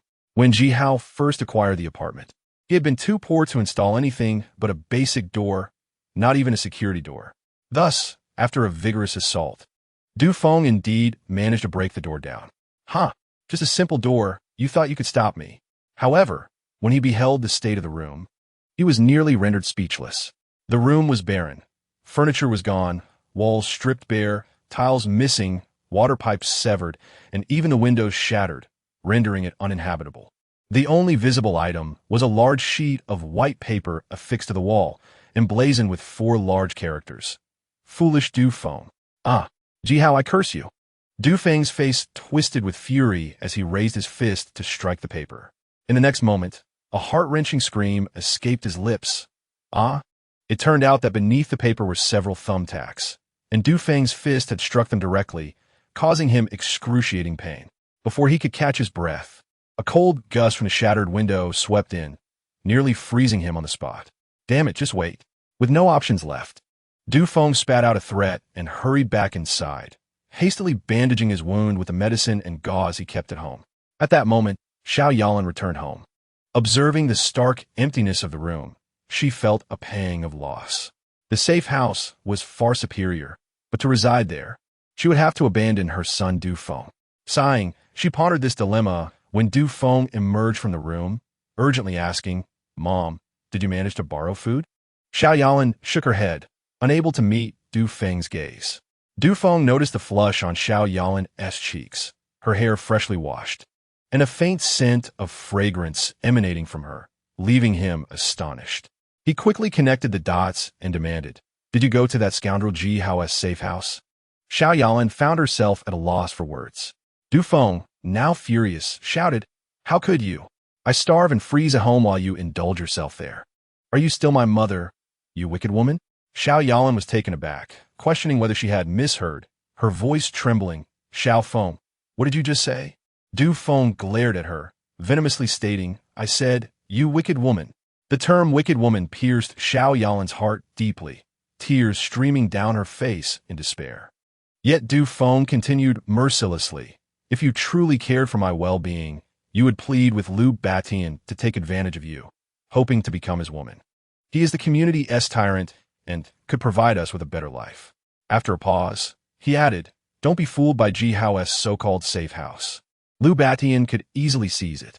You should change into your yoga outfit or a chi pao and go find him. Use any means necessary to please him. With your beauty and figure, he would surely not refuse." Xiao Yalan wept silently, her tears falling like rain. Seeing her motionless, Du Feng coldly urged, "What are you waiting for? Do you want to see me starve to death? As a mother, I assent at your duty to sacrifice for your son." Xiao Yalan's face turned pale, and for the first time, she entertained the thought of abandoning her son. Without engaging Du Feng further, she dejectedly returned to her room, lying on her bed and silently nursing her wounds. Another day passed, with the relentless snow continuing to fall. As food scarcity escalated, incidents of fighting and bloodshed began to emerge. The authorities issued a statement urging everyone to remain rational, assuring that the extreme cold would soon pass and promising to dispatch professional rescue teams to assist the populace. Yet after days of this apocalypse, how many could still believe such words? In a community chat group, despair echoed incessantly, with numerous individuals privately messaging Ji Hao, pleading to borrow food. Ji Hao chose to ignore all such messages. Liu Batian also reached out to Ji Hao privately, having looted a supermarket and temporarily lacking for food. Yet he coveted Ji Hao's safe house and demanded Ji Hao vacate immediately. Ji Hao, disinterested, brushed him off. Liu Batian contemplated a direct confrontation, but decided against it, choosing to wait until he was fully prepared. The last time he had brought several burly men to the community, they had all been bested by Ji Hao, and he himself had suffered humiliation, leaving him with psychological scars. Until he could gather enough allies, he was unwilling to engage Ji Hao directly. "I'll spare you for now, but I will settle this score with you one day." Liu Batian clenched his fists, seething with rage. Chapter 32. The obsequious Yanggu and the owner-s group. One desperate plea followed another. "Oh heavens, I truly have no food left at home. I beseech you, dear brothers and sisters, please lend a helping hand. Natural disasters can be ruthless, but humanity should prevail. We must assist each other to weather this storm together. Dear residents, please do not be alarmed. I have successfully contacted my son. According to him, the authorities are in the process of establishing a temporary shelter. In a few days, they will escort everyone there, ensuring that food and accommodation will not pose any issues. Moreover, this calamity is not expected to last long. So let us all maintain a positive outlook and approach this situation with optimism." As soon as this voice message was broadcasted, the group chat erupted. The speaker was Wang Laotai, whose son is the chief of a local police station, lending great credibility to her words. Indeed, some homeowners seemed to glimpse hope, privately messaging Wang Laotai and even offering food in exchange for spots in a shelter. Ji Hao observed this with a cold smile inwardly. In his previous life, Wang Laotai had deceived many, leading them to starvation and frostbite. She was truly a villain. Nevertheless, Ji Hao couldn't be bothered to intervene. Even if he were to caution everyone, no one would believe him, and he would only end up being scolded. He saw no need to engage in such a thankless task. Seeing Wang Laotai reminded Ji Hao of her daughter-in-law, Yin Ruhua, a stunningly beautiful woman and the head of the city's dance troupe. Her frequent dance practice had endowed her with an enviable figure. If he could win her over, it would be sheer delight. At that moment, Liu Batian chimed in the group. Before the official shelter is established, I suggest we form a resource-gathering team to take turns collecting supplies. We cannot simply wait idly. Liu Batian's words resonated, as the prospect of waiting weeks for a temporary shelter to be built could very well lead to starvation. Let us be self-reliant. Absolutely. It is freezing outside. One could freeze to death. Come on, you're all men. Are you truly frightened by a bit of cold? Can't you show some responsibility? I have been hungry for days, and no man has come to bring me food. If this continues, I will expose you all on social media, letting every sister witness your incompetence and lack of responsibility. Ji Hao nearly chuckled in disbelief.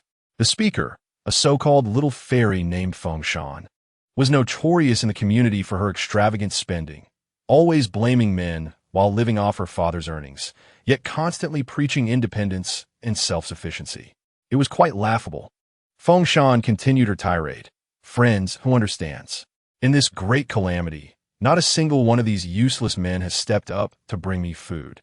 I am trembling in the cold, tears falling uncontrollably. In this apocalypse, we women are still oppressed like this. Setting aside the facts, aren't the men at fault? Unable to bear any longer, Ji Hao retorted, Fool, go where is comfortable. Feng Shan shot back, You pathetic loser. Just look at your sorry state. Sharing the same community with you is truly a disgrace. A bystander interjected, Hey, little fairy upstairs, just a friendly reminder.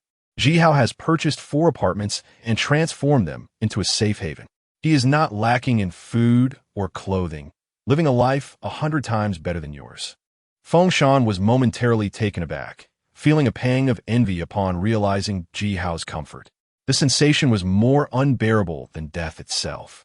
Je hou remarkt, Feng Feri. You must be cold and hungry right now. Why not come to my place? I promise to ensure you are well-fed and content afterward. What do you think? Before she could respond, her devoted admirer, Yang Gu, couldn't contain himself any longer and countered. Ji Hao, you disgusting creep. Do not insult my goddess, or I will make you pay. Ji Hao replied, You actually admire such a person? No wonder you are a loser. You two are truly made for each other. Yang Gu threatened, You dare say another word? I will end you. Bored and looking for amusement, Ji Hao decided to engage with Yang Gu to pass the time. I said it. What are you going to do about it? You, the loser, incapable of approaching a woman, your parents worked hard to raise you. And you waste it all on fawning over women. What are you even doing in this world? You might as well just die. Ji Hao es sharptonwe provoqued Yang Gu, who was soon infuriated. I'm coming over right now, just wait. You will regret this. Bring it on. Whoever doesn't show up is a dog. Yang Gu, Fu Ming, searched for a hammer in his room and stormed out. As he stepped outside, a gust of freezing wind hit him, almost freezing him in place.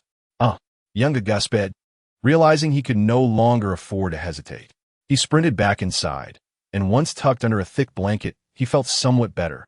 Now, the dilemma arose. Having declared his intent to deal with Ji Hao, not going would subject him to ridicule, and the goddess would surely look down on him.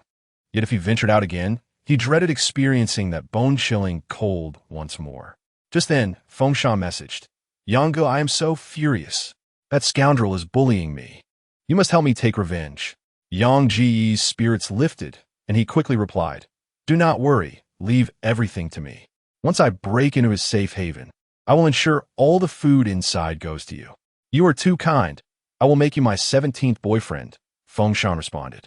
Yang Gu felt a rush of adrenaline, putting on extra layers and seizing the hammer before heading out again. The bitter cold struck him anew, but he gritted his teeth and pressed on toward building number 2. Upon reaching the ground floor, he faced another hurdle. The elevator was out of order, and Ji Hao's safe haven was on the 28th floor, meaning he would have to climb the stairs. Damn it, this is brutal. Young-gu said, but he had no choice but to begin his ascent. After much effort, he finally stood outside the safe house, panting heavily. But upon seeing the thick security door and glancing at his small hammer, he felt utterly inadequate. Whatever, let us just do this, he thought, swinging the hammer against the door with all his might, producing a loud bang. The door remained unscathed, while Yang-gu's hands went numb from the impact. Damn it, he exclaimed, caught in a dilemma, unsure whether to stay or leave. Inside, Ji-hao chuckled. Dear wife, come look, there's a clown outside. He showed the surveillance footage to Fu Hongmei, who appeared disinterested. Just watch. I will teach him a lesson and show him why flowers bloom, Ji-hao said, retrieving a high-pressure water gun from the supply and connecting it to the water source, then opening the shooting hole in the security door. Outside, Yang-gu pondered his next move when he suddenly noticed the small hole opening. Confused, he barely had time to react as a stream of water shot out, hitting him squarely. Ah! Yang-gu screamed, his wail echoing far and wide. The biting cold felt as if his soul had left his body, compelling him to drop the hammer and flee at breakneck speed. If he didn't return home to warm up, he feared he might perish. Upon entering his room, he nearly burst into tears, regretting his impulsiveness and wishing he had prepared adequately before taking action, thus avoiding such a severe misstep. After changing into warmer clothing and wrapping himself in a thick quilt, he found that half his body remained numb. He lamented his choices, praying not to fall ill, as acquiring medicine in an apocalypse was an exceedingly difficult endeavor. This is truly disheartening, Ji-hao sighed, having expected to find entertainment, but instead witnessing Yang-ji's utter defeat. Fu Hongmei remarked, next time, let me handle it. I must learn to protect myself in this apocalypse and not rely solely on you. Ji-hao agreed, indeed. Should I need to go out for any reason, like fetching Tao Hua Jia and Yao Qin Jia, you must be able to hold the fort. Fu Hongmei shot him a glance, adding, enough, don't use Tao Hua and Yao Qin as shields. I suspect you would rather be out chasing after them. Ji-hao rubbed his chin, his expression awkward. Fu Hongmei inquired, why is it that a pretty boy like you attracts so many women? To which Ji-hao replied, since we've opened up, I shall stop pretending. I might as well invite every beauty in the neighborhood to serve you daily, allowing you to live a life where everything is handed to you. Get lost. Serving you is more like it, she chuckled while gently nudging Ji-hao. With a glimmer of anticipation, she added, but honestly, being the main wife and teasing those girls every day doesn't sound too bad. Ji-hao was at a loss for words. Upon opening the neighborhood owners group chat, Ji-hao discovered Yang-gu was vehemently denouncing him, even asserting that after the apocalypse, he would report Ji-hao to the authorities for imprisonment. The enchanting Feng Shan chimed in, and together they rallied others to unite and break into Ji-hao's safe house, so that everyone could share in the provisions. Liu Batian seized this opportunity to incite public sentiment against Ji-hao, continuously stirring the pot. Observing the righteous indignation from the crowd, he secretly cursed them for their foolishness, knowing full well that breaking into someone else's safe house was not an easy feat, however. He relished the idea of them exhausting Ji-hao's resources, allowing him to reap the benefits later, whether it be the safe house or the supplies. The satisfaction would be immense. Qian grew somewhat irritated and privately messaged Ji-hao, inquiring if he had returned to the community. Realizing he could not hide the truth any longer, Ji-hao admitted he had just come back. Qian lamented her situation and subtly indicated her desire for some food. Ji-hao casually fabricated an excuse to evade her request. Subsequently, he added Fu Hongmei to the neighborhood owners group, considering it a chance to observe the unfolding drama and entertain himself. Someone suggested blocking Ji-hao's sewage pipe, causing his toilet to overflow and create an unbearable stench. Another proposed that the neighborhood aunties perform a square dance outside Ji-hao's safe house to create a disturbance. Fu Hongmei burst into laughter at the absurdity of the comments, her body shaking with mirth, even her ample bosom bouncing with the laughter. This is far more entertaining than watching a movie or a TV series. In the owners group, Old Lady Wong addressed Ji-hao, stating, natural disasters are merciless, yet humanity prevails. Little G, you should share your food with everyone to help us all through this trying time. Once the calamity is over, I will recommend you to the organization for accommodation. Indeed, we are neighbors and should assist one another. I haven't eaten in 2 days. Please lend a hand. Dufeng added, since you have provisions, it is only right to share them. Do not hoard them all for yourself. Old Lady Wang continued, Little G, I now represent the organization and formally command you to relinquish your food, which I will distribute. Should you refuse, it would be a blatant act of defiance against the organization, thus constituting a criminal act. Ji Hao retorted in the group, Old Lady Wang, by your logic, since I am alone at night, restless and without a partner, I hereby represent the organization to formally command you to hand over your lovely daughter-in-law, Yin Ruhua, to keep me company for a night. If you refuse, it would likewise be a blatant act of defiance against the organization, thus constituting a crime. Old Lady Wang was left speechless in her anger for quite some time. Fu Hongmei altered her name in the chat and exclaimed, Well said. When dealing with those who indulge in moral coercion, show no mercy. Lu Bati interjected, Who are you? I don't recall seeing you in the group before. Fu Hongmei replied, I am your mother. Lu Batian retorted, Damn it, don't let me find out who you are, or you'll regret it. Dufeng reassured, Don't be angry, Boss Ba. I'll get to the bottom of this for you. Fu Hongmei shot back, Fool. Ji Hao added, You all claim I possess abundant resources, but you have gravely misjudged me. When the safe house was completed, I hadn't the chance to stock up before the apocalypse struck. I am helpless.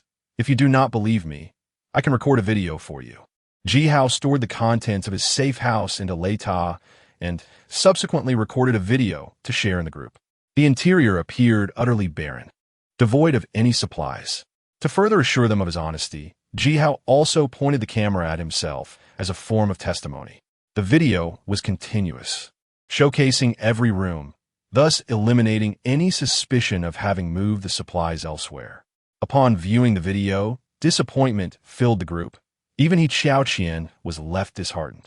Younggu exclaimed, Damn it, it was all in vain. He has no supplies. However, another chimed in, Not necessarily. I suspect there is something amiss with that video. It was shot in one continuous take, dear. What could possibly be wrong with that? Although the interior was empty, the wall decor was rather lavish. What a shame. If you had no supplies, you should have said so earlier, saving me from wasting my expressions. Dufeng insisted, Don't be fooled, everyone. You must have supplies. He is just hiding them. Ji Hao replied, Believe what you wish. The innocent shall remain clear. After this exchange, those who sought trouble with him diminished significantly, offering him a semblance of peace. Only Xiao Yalan found it peculiar, recalling that the last time she had visited, the place was brimming with supplies. At that moment, Ji Hao sent her a message. The video was recorded before the apocalypse broke out. Please keep it a secret. Xiao Yalan understood and replied, So that is how it is. But do be cautious. Ji Hao responded, Understood, my dear wife. If you find yourself hungry, feel free to come over anytime. Xiao Yalan replied, All right, thank you. Ji Hao added, When I say hungry, I don't solely mean in the physical sense. Xiao Yalan blushed, sent a shy emoji, and replied, You're incorrigible. Ji Hao said, A day without seeing you feels like 3 autumns. I miss you dearly. Xiao Yalan paused before replying with 3 words. I miss you too. Ji Hao continued, Dear wife, do you know the difference between you and the stars? Xiao Yalan asked, What difference? Yi Hao replied, The stars are in the sky, while you reside in my heart. Xiao Yalan felt a surge of nostalgia, reminiscent of her youthful days. Chapter 34. Fu Hongmei takes action just as Ji Hao bid farewell to Xiao Yalan. He Xiaoqian messaged him again. Ji Xiao, I'm really quite hungry. Could you please help me out? I'll do anything you ask. Ji Hao replied, I'll do my best. He Xiaoqian continued, Can I stay in your safe house? Ji Hao responded, Not for now. He Xiaoqian felt a surge of anger, but maintained her composure, asking, Why not? Yi Hao explained, My safe house isn't as sturdy as it appears and can be easily breached. Many are targeting me. If you were to move in and they attacked, you could be harmed, and I wouldn't be able to bear that. He Xiaoqian's heart fluttered with joy as she replied, Ji Xiao, have you been learning to play the guitar lately? Ji Hao responded, Not at all. I can't play. She teased, Then how come you've strummed the chords of my heart? Ji Hao fell silent for a moment. This little enchantress. He contemplated whether to set aside past grievances and offer her a taste of sweetness. He Qian continued. Do you remember the medicine I showed you last time? I've taken it already, and it's starting to take effect. Let me send you a video. As she typed this, her face flushed with embarrassment. Jihao was intrigued and typed quickly, all right, hurry up and record.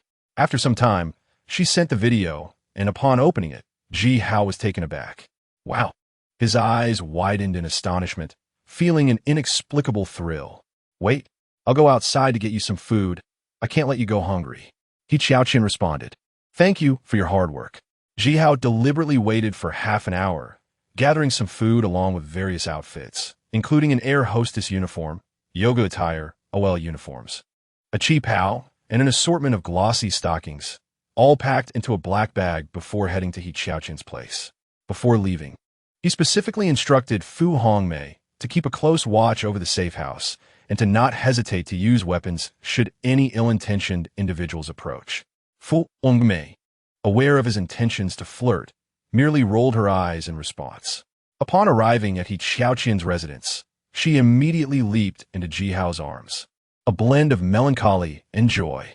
After a few days apart, she appeared noticeably haggard, clearly having endured a challenging time. Yishao, it has been several days since we last met. I thought you might have forgotten about me. He Qiaoqian playfully pouted as she gently tapped Jihao's chest, her voice laced with affection. Jihao grasped her small hand and tenderly replied, How could I possibly forget you? I cherish you too much for that. Do not overthink it. Here, I brought you some food. As he spoke, he retrieved the food from his bag and offered it to He Qiaoqian, urging her to eat. Starved, she wasted no time, devouring the simple bread as if it were a feast fit for royalty, savoring its delightful taste. Eat slowly. I still have more here, Jihao chuckled. Jishao, am I not a bit unrefined? He Qiaoqian pouted, her eyes shimmering with unshed tears. I apologize. I was simply too hungry. Do not say such things. It makes me sad. Jihao sighed, feigning remorse. It is my fault for not being able to provide you with a better life. I will strive to gather resources and ensure you suffer no harm. Oh, I am so touched, He Qiaoqian exclaimed, wrapping her arms around Jihao once more. Going out to gather resources is perilous. I would hate for you to take such risks. If anything were to happen, I would regret it for the rest of my life. Jihao inwardly cursed, thinking of her as an insufferable flirt. He Qiaoqian continued, Instead of venturing out to gather supplies, I have a much better plan. Not only can we acquire resources, but we can also deal with your enemies. Oh, Jihao inquired, intrigued. For instance, to handle that Yangge, I could privately message him, feigning interest in a rendezvous, thus exchanging favors for food. He would certainly not refuse given my looks, and when he arrives, you could ambush him, avenging yourself while seizing his supplies, an ingenious 2-for-1 deal. Jihao raised his thumb in approval. What a splendid idea. However, I must decline. I would rather endure hardship myself than risk your safety. Furthermore, it would tarnish your reputation. Absolutely not. He Qiaoqian felt deeply moved by his words and leaned in to plant a kiss on his cheek. You are too good to me. I have no way to repay you, only. As she spoke, she removed her coat, revealing her alluring curves. Meanwhile, in building number 2, 5 men stealthily ascended the stairs, panting and shivering from the cold.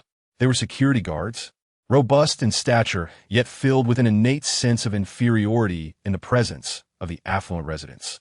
However, the onset of the apocalypse brought them a sense of relief. Now, wealth meant little, as all were on equal footing. Securing Jihao's safe house would provide them the means to survive, perhaps even attracting some beautiful women to enjoy a life of luxury. Let them look down on us. Soon, they will be at our mercy, they sneered. Upon reaching the safe house, the guards were expressions of despair. What the hell? This door is too fortified.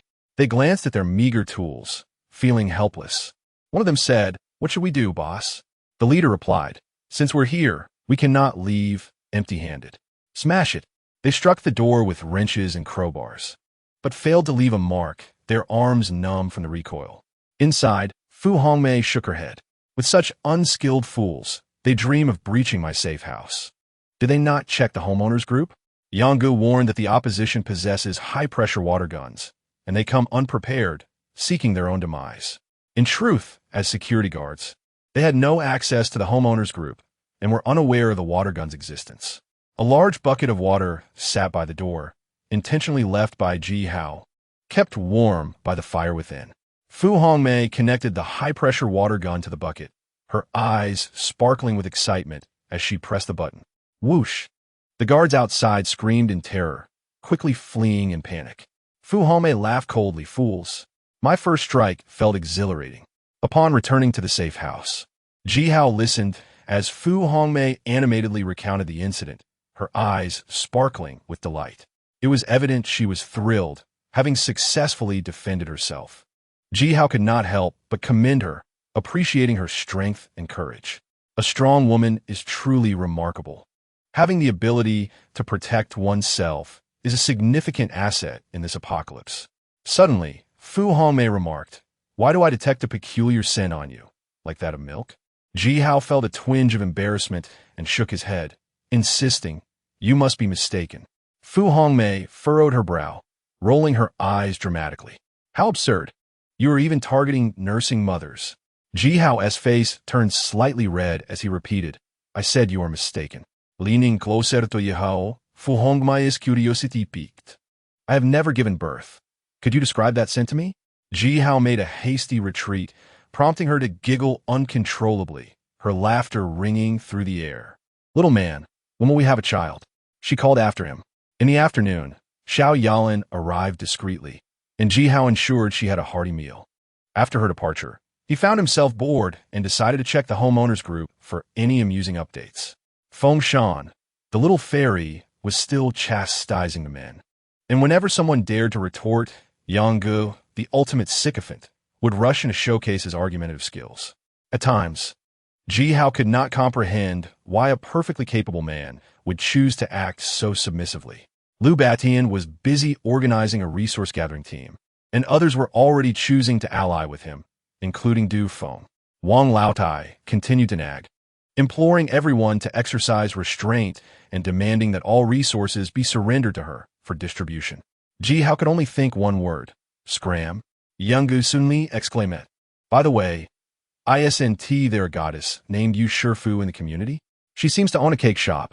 Surely she had not sold all her cakes before the apocalypse?" Ji Hao slapped his forehead, realizing he had forgotten about her. With such a large cake shop, she must have an abundance of cakes that she cannot consume alone. If only we could procure some, we would not have to starve. Is the fish goddess here? Goddess, I implore you to assist us. People in the group began tagging Yu Shifu frantically, renowned within the community as the goddess. Yu Shifu's cake shop was merely a side venture. She employed professionals to manage it while she pursued her true passion as a leg model. Standing at 176 centimeters tall, she possessed an enviably slender figure, especially her extraordinarily long and graceful legs, which were the epitome of perfection. Among the women Ji Hao had encountered, the most stunning legs belonged to He Qiaoqian and Yu Shifu. When both donned stockings and high heels, their allure was enough to drive any man to madness. He Qiaoqian had been dubbed the most beautiful legs in her university, a title equally bestowed upon Yu Shifu at hers. Thankfully, they had not attended the same institution, where the competition for that title would have been fierce. Yu Shifu frequently shared alluring images of her legs and promotional photos on social media, gradually amassing millions of followers. Each time she posted, countless men would eagerly admire her flawless legs, devoid of any imperfections. Ji Hao recalled that in his previous life, she had faced dire consequences after sharing her cakes with the others, as there had been insufficient to go around. Those who missed out had accused her of hoarding cakes for herself. Yu Shifu was profoundly saddened, yet found herself unable to articulate her defense. Subsequently, several nefarious individuals forcefully breached the entrance of her residence, demanding she surrender her cakes. Naturally, Yu Shifu could not comply, and the assailants, in their fury, sought to impose their will upon her. Refusing to submit, she inadvertently suffered a fatal stab wound during the ensuing struggle. To this day, Ji Hao reflects on this tragic event, pondering the complexities of striving to be a good person in such dire circumstances. In a community group chat, amidst the mentions from others, Yu Shifu finally emerged. Yu Shifu, My sincerest apologies, dear friends. When the apocalypse erupted, I happened to be outside. It took an immense effort for me to return to the neighborhood this morning, nearly succumbing to the cold along the way. It has been a challenging ordeal. Yanga, Goddess you, your efforts are commendable. It is enough that you have returned. Goddess you, may I inquire if your cake shop still has any cakes available?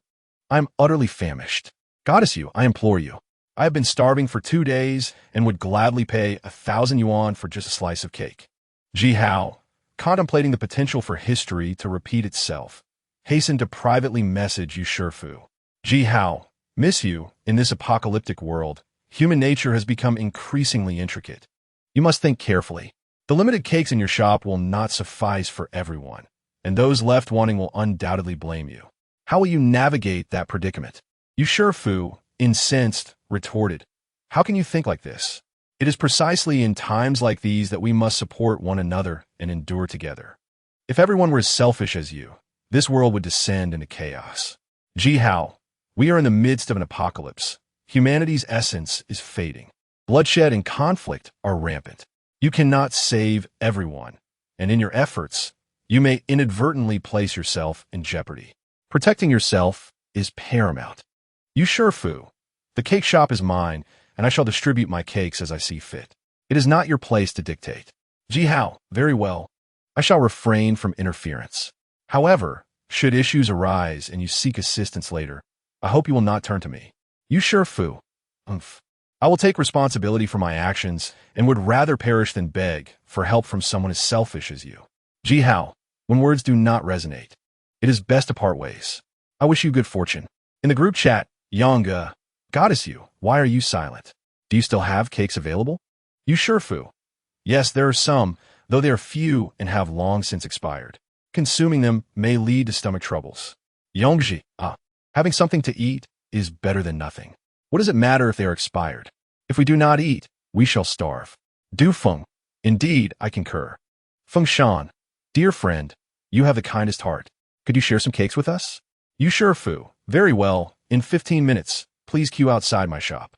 I will distribute 1 slice of cake to each of you. Due to the limited supply, it will be first come, first served. Yanga, wonderful. How kind of you. Goddess you. Feng Shan, dear friend, why do you not offer delivery service? In the past, when I purchased items, they were brought to my door. It is far too cold outside, and I would prefer to stay in. Please, be a good person and assist us. Ji Hao, as expected of the neighborhood's little fairy. Her demands are as lofty as the heavens. Indeed, do not engage with her. She behaves like a giant infant. Let her starve. Perhaps then she will cease her incessant chatter in the group. Chapter 36. The Human Heart. Feng Shan. A bunch of nobodies presume to judge me? Yanga, Goddess. Do not be angry. Do not waste your energy on such foolishness. In my view, men ought to protect women, shielding them from harm. You need not venture out into the cold. I shall personally deliver the cakes to your door. Ji Hao, truly, you are the universe's top-tier turtle. Yanga, you wretched beast, just wait. I will ensure you pay for this. Ji Hao, I cannot be bothered to stoop to your level. Yu Shifu, everyone, we shall meet in 15 minutes. By the way, you all know the location of my cake shop, correct? It is directly across from the east gate of the neighborhood. Yes, thank you, Miss Yu. Goddess Yu is both beautiful and kind. She is truly my idol. At this moment, old lady Wang interjected, sternly admonishing the group. You are all forbidden from going. This constitutes looting, which is a criminal act punishable by imprisonment. Had she made this declaration at the onset of the apocalypse, it might have intimidated many. However, several days had passed without any sign of official rescue, and the people's faith had waned. Moreover, with starvation looming, who cared about serving time? Indeed, after old lady Wang's outburst, several residents began to confront her. Old witch, did you not claim you could contact the official rescue team? Days have passed, yet not a trace of them has appeared. You are nothing but a fraud. Do not trust her. Alas, I say you are being excessive. Old lady Wang's son is the chief of police. How could she deceive us about such matters? If you do not believe her, do not come crying to us later. If she could send me food, I would believe her. Otherwise, she can leave. Indeed. How outrageous. These wretched commoners dare to oppose me. The world has truly gone mad. Old lady Wang seethed as she observed the comments in the group chat. Her teeth clenched in anger. Her intent in preventing others from collecting the cakes was not to maintain order, but rather to ensure her family could secure enough for themselves. The fewer people who went to the cake shop, the more cakes she could hoard. Old Lady Wang's son was the chief of a police station in the city.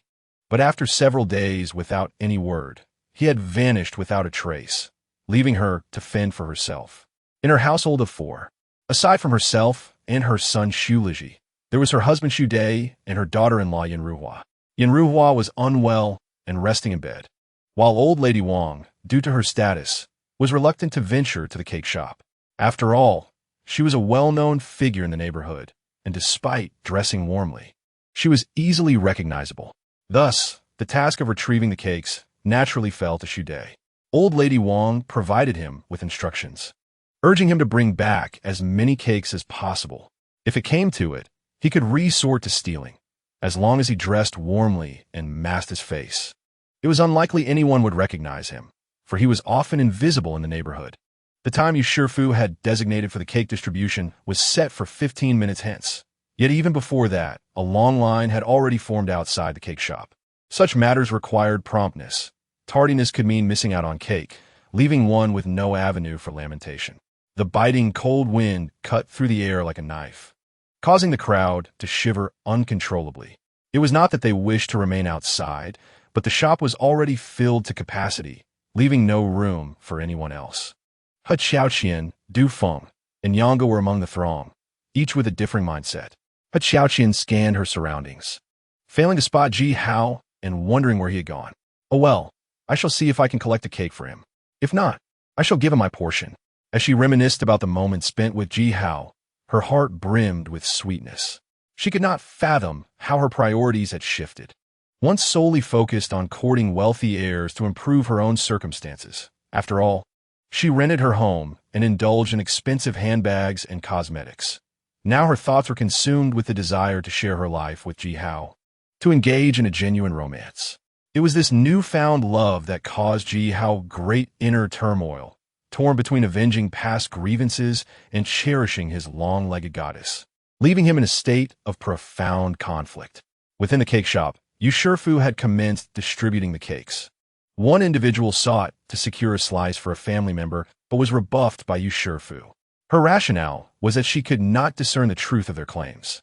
Should someone attempt to cheat her, chaos would ensue.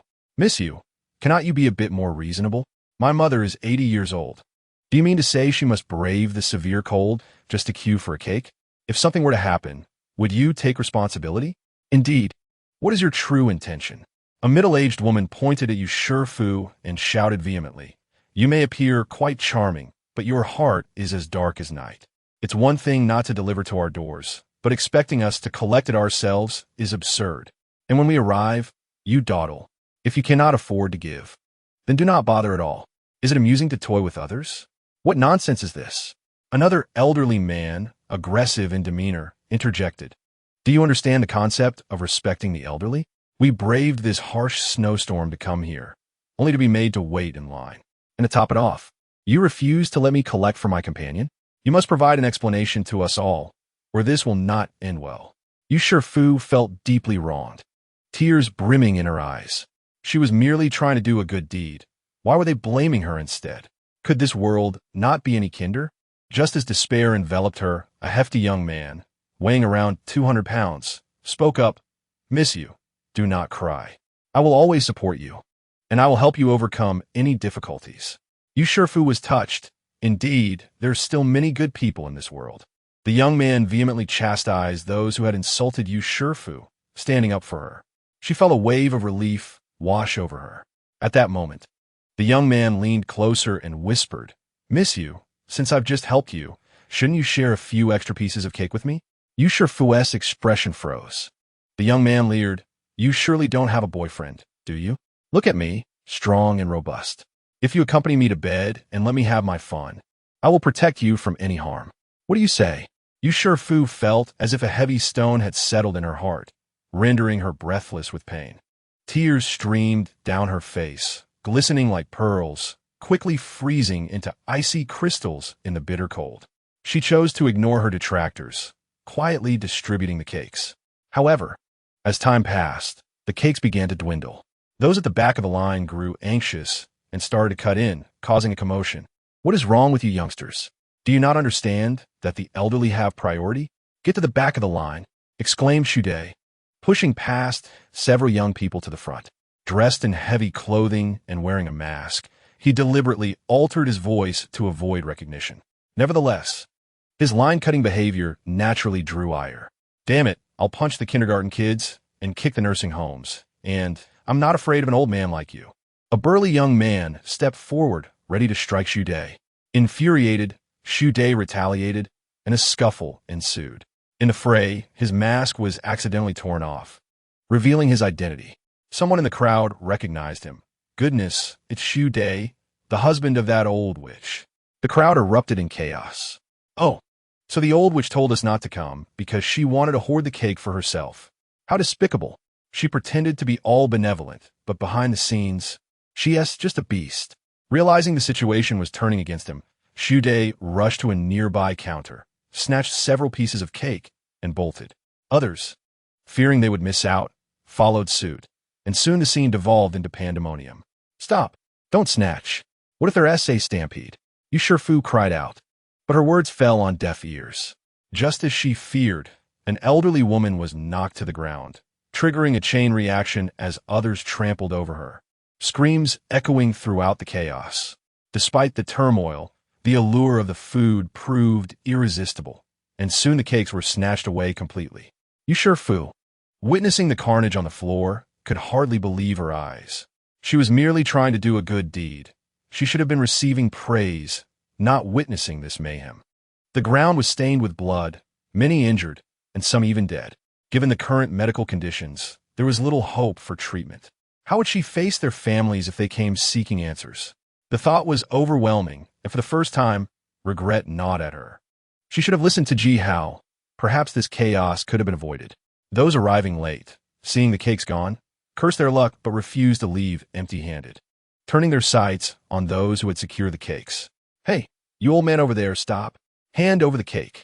Little kid, too much sweet food can lead to cavities. Better give it to your uncle. You pretty boy, hand over the cake. I was once the queen of the streets. If you don't comply, you'll regret it. A massive brawl erupted in the open space outside the cake shop, with people fighting fiercely over the cakes. Securing a cake was one thing. One also needed the strength to bring it home. If someone were to be robbed on the way, it would all be for naught. Some clever individuals armed themselves and blocked the stairway, demanding searches before allowing anyone to pass. Of course, one could also opt to consume the cake beforehand. Unfortunately, in the biting cold, the cakes had frozen solid, resembling blocks of ice, making them difficult to eat. The snow-covered ground was stained with blood, and several bodies lay amidst the chaos. Many were injured and without access to medical care. Even minor wounds could prove fatal. Yet for food, people were willing to risk it all. But Xiaoqian managed to escape unscathed, though her heart raced with fear. Dufeng was assaulted, suffering a black eye, but after a struggle, he successfully fled with a cake. Jihao stood by the window, observing the unfolding chaos, noting the inevitable outcome. As the apocalypse deepened, humanity's essence began to wither, and such bloody conflicts would soon become the norm. As for Fu, the foolish woman, she could only be blamed for her own actions. Earlier, while Fu was speaking in a group, Liu Beixian and Song Wanqiu were asleep, only to be awakened by the uproar from downstairs. Upon grasping the situation, Liu Beixian sprung into action. He retrieved a handgun and a crossbow from a hidden compartment in his room and rushed downstairs. In the early days of the apocalypse, he would not have dared to openly use a firearm in the community for fear of retribution once the disaster passed. However, now that he understood the apocalypse would not end anytime soon, he grew bolder. Compared to peacetime, he found the apocalypse far more to his liking. It was his paradise. Standing in the open space, he shouted, "Come, hand over all the cakes. Anyone caught hiding them will meet their end." Liu Beixian, who do you think you are? Just because you've been around the streets doesn't make you special. I'm not so easily intimidated. You think you can take us all on alone? Do you even have that right? Liu Beixian snorted, raising his gun and pulling the trigger sharply. The gunshot echoed, stunning everyone into silence. He actually has a gun? They murmured. It made sense. Liu Beishan was the boss of the underworld. Obtaining a firearm would be trivial for him. In this apocalypse, possessing a gun made one a king. Am I not qualified now? Liu Beishan's piercing gaze swept over the crowd, and no one dared meet his eyes. The atmosphere was thick with tension. Relinquishing the food was not something they were willing to concede easily. In the distance, a young man attempted to slip away while Liu Beishan was distracted, but the moment he took a few steps, Liu Beishan fired at him. The young man collapsed. Blood staining the cake he held, a tragic sight. Liu Beishan roared. Anyone who dares to run will meet the same fate. Continuing, he stated, if you surrender the food sooner, you will be able to return home earlier and avoid enduring the cold here. Ultimately, everyone relented, reluctantly handing the cake over to Liu Batian. Inside the cake shop, Yu Shifu was heartbroken, staring at the lifeless bodies, all of whom had once been vibrant individuals. In the blink of an eye, they had crossed into the realm of the departed. Sometimes, human life is truly fragile. Miss Yu, please save me. I do not wish to die. A voice cried out in desperation. You wretched woman, it is because of you that I am so gravely injured. You are a harbinger of misfortune. Aside from the corpses, a few individuals were severely injured, yet still clinging to life, their agonized wails echoing in the frigid air. But they could not endure for long. Yu Shifu, feeling at a loss, urgently called out, hang in there. I will find medicine and a doctor to help you. It's futile. Don't waste your energy, replied a middle-aged man, who closed his eyes in pain before becoming utterly still. Yu Shifu gently nudged him, only to discover he had passed away. Yu Shifu could no longer contain her emotions. At that moment, a long-haired woman rushed into the cake shop, and upon seeing the middle-aged man's corpse, she fell into profound grief. Woe is me! How could you leave me alone? You promised to take care of me for a lifetime. You have broken your promise. The long-haired woman clutched her husband's body, weeping bitterly. Yu Shifu placed a comforting hand on her shoulder and said sorrowfully, Dear sister, the deceased cannot return to life. Please accept your loss with grace. It is easy for you to say, for it is not your husband who has died. You are the reason for this disaster. You, the murderer. The words murderer pierced Yu Shifu's heart deeply, leaving her pale and weak. You are the cause of all this. You have taken my husband, you vile woman. In her anguish, the long-haired woman struck Yu Shifu across the face. With a sharp sound, Yu Shifu staggered back, her cheek burning with pain. Throughout her life, she had always been regarded as a goddess, and this was her first experience of being struck. The long-haired woman, having dealt her blow, ignored Yu Shifu and took one last look at her husband before forcefully throwing herself against the wall.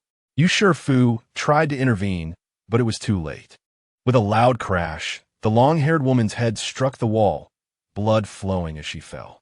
At last, we shall be together forever, she whispered before closing her eyes, a smile gracing her lips as she succumbed to death. Yu Shifu watched this heart-wrenching scene, feeling utterly devastated. Soon, several more individuals rushed in, desperate to reclaim their loved ones. Some were dead, while others clung to life, barely hanging on. Without exception, their fury was directed at Yu Shifu.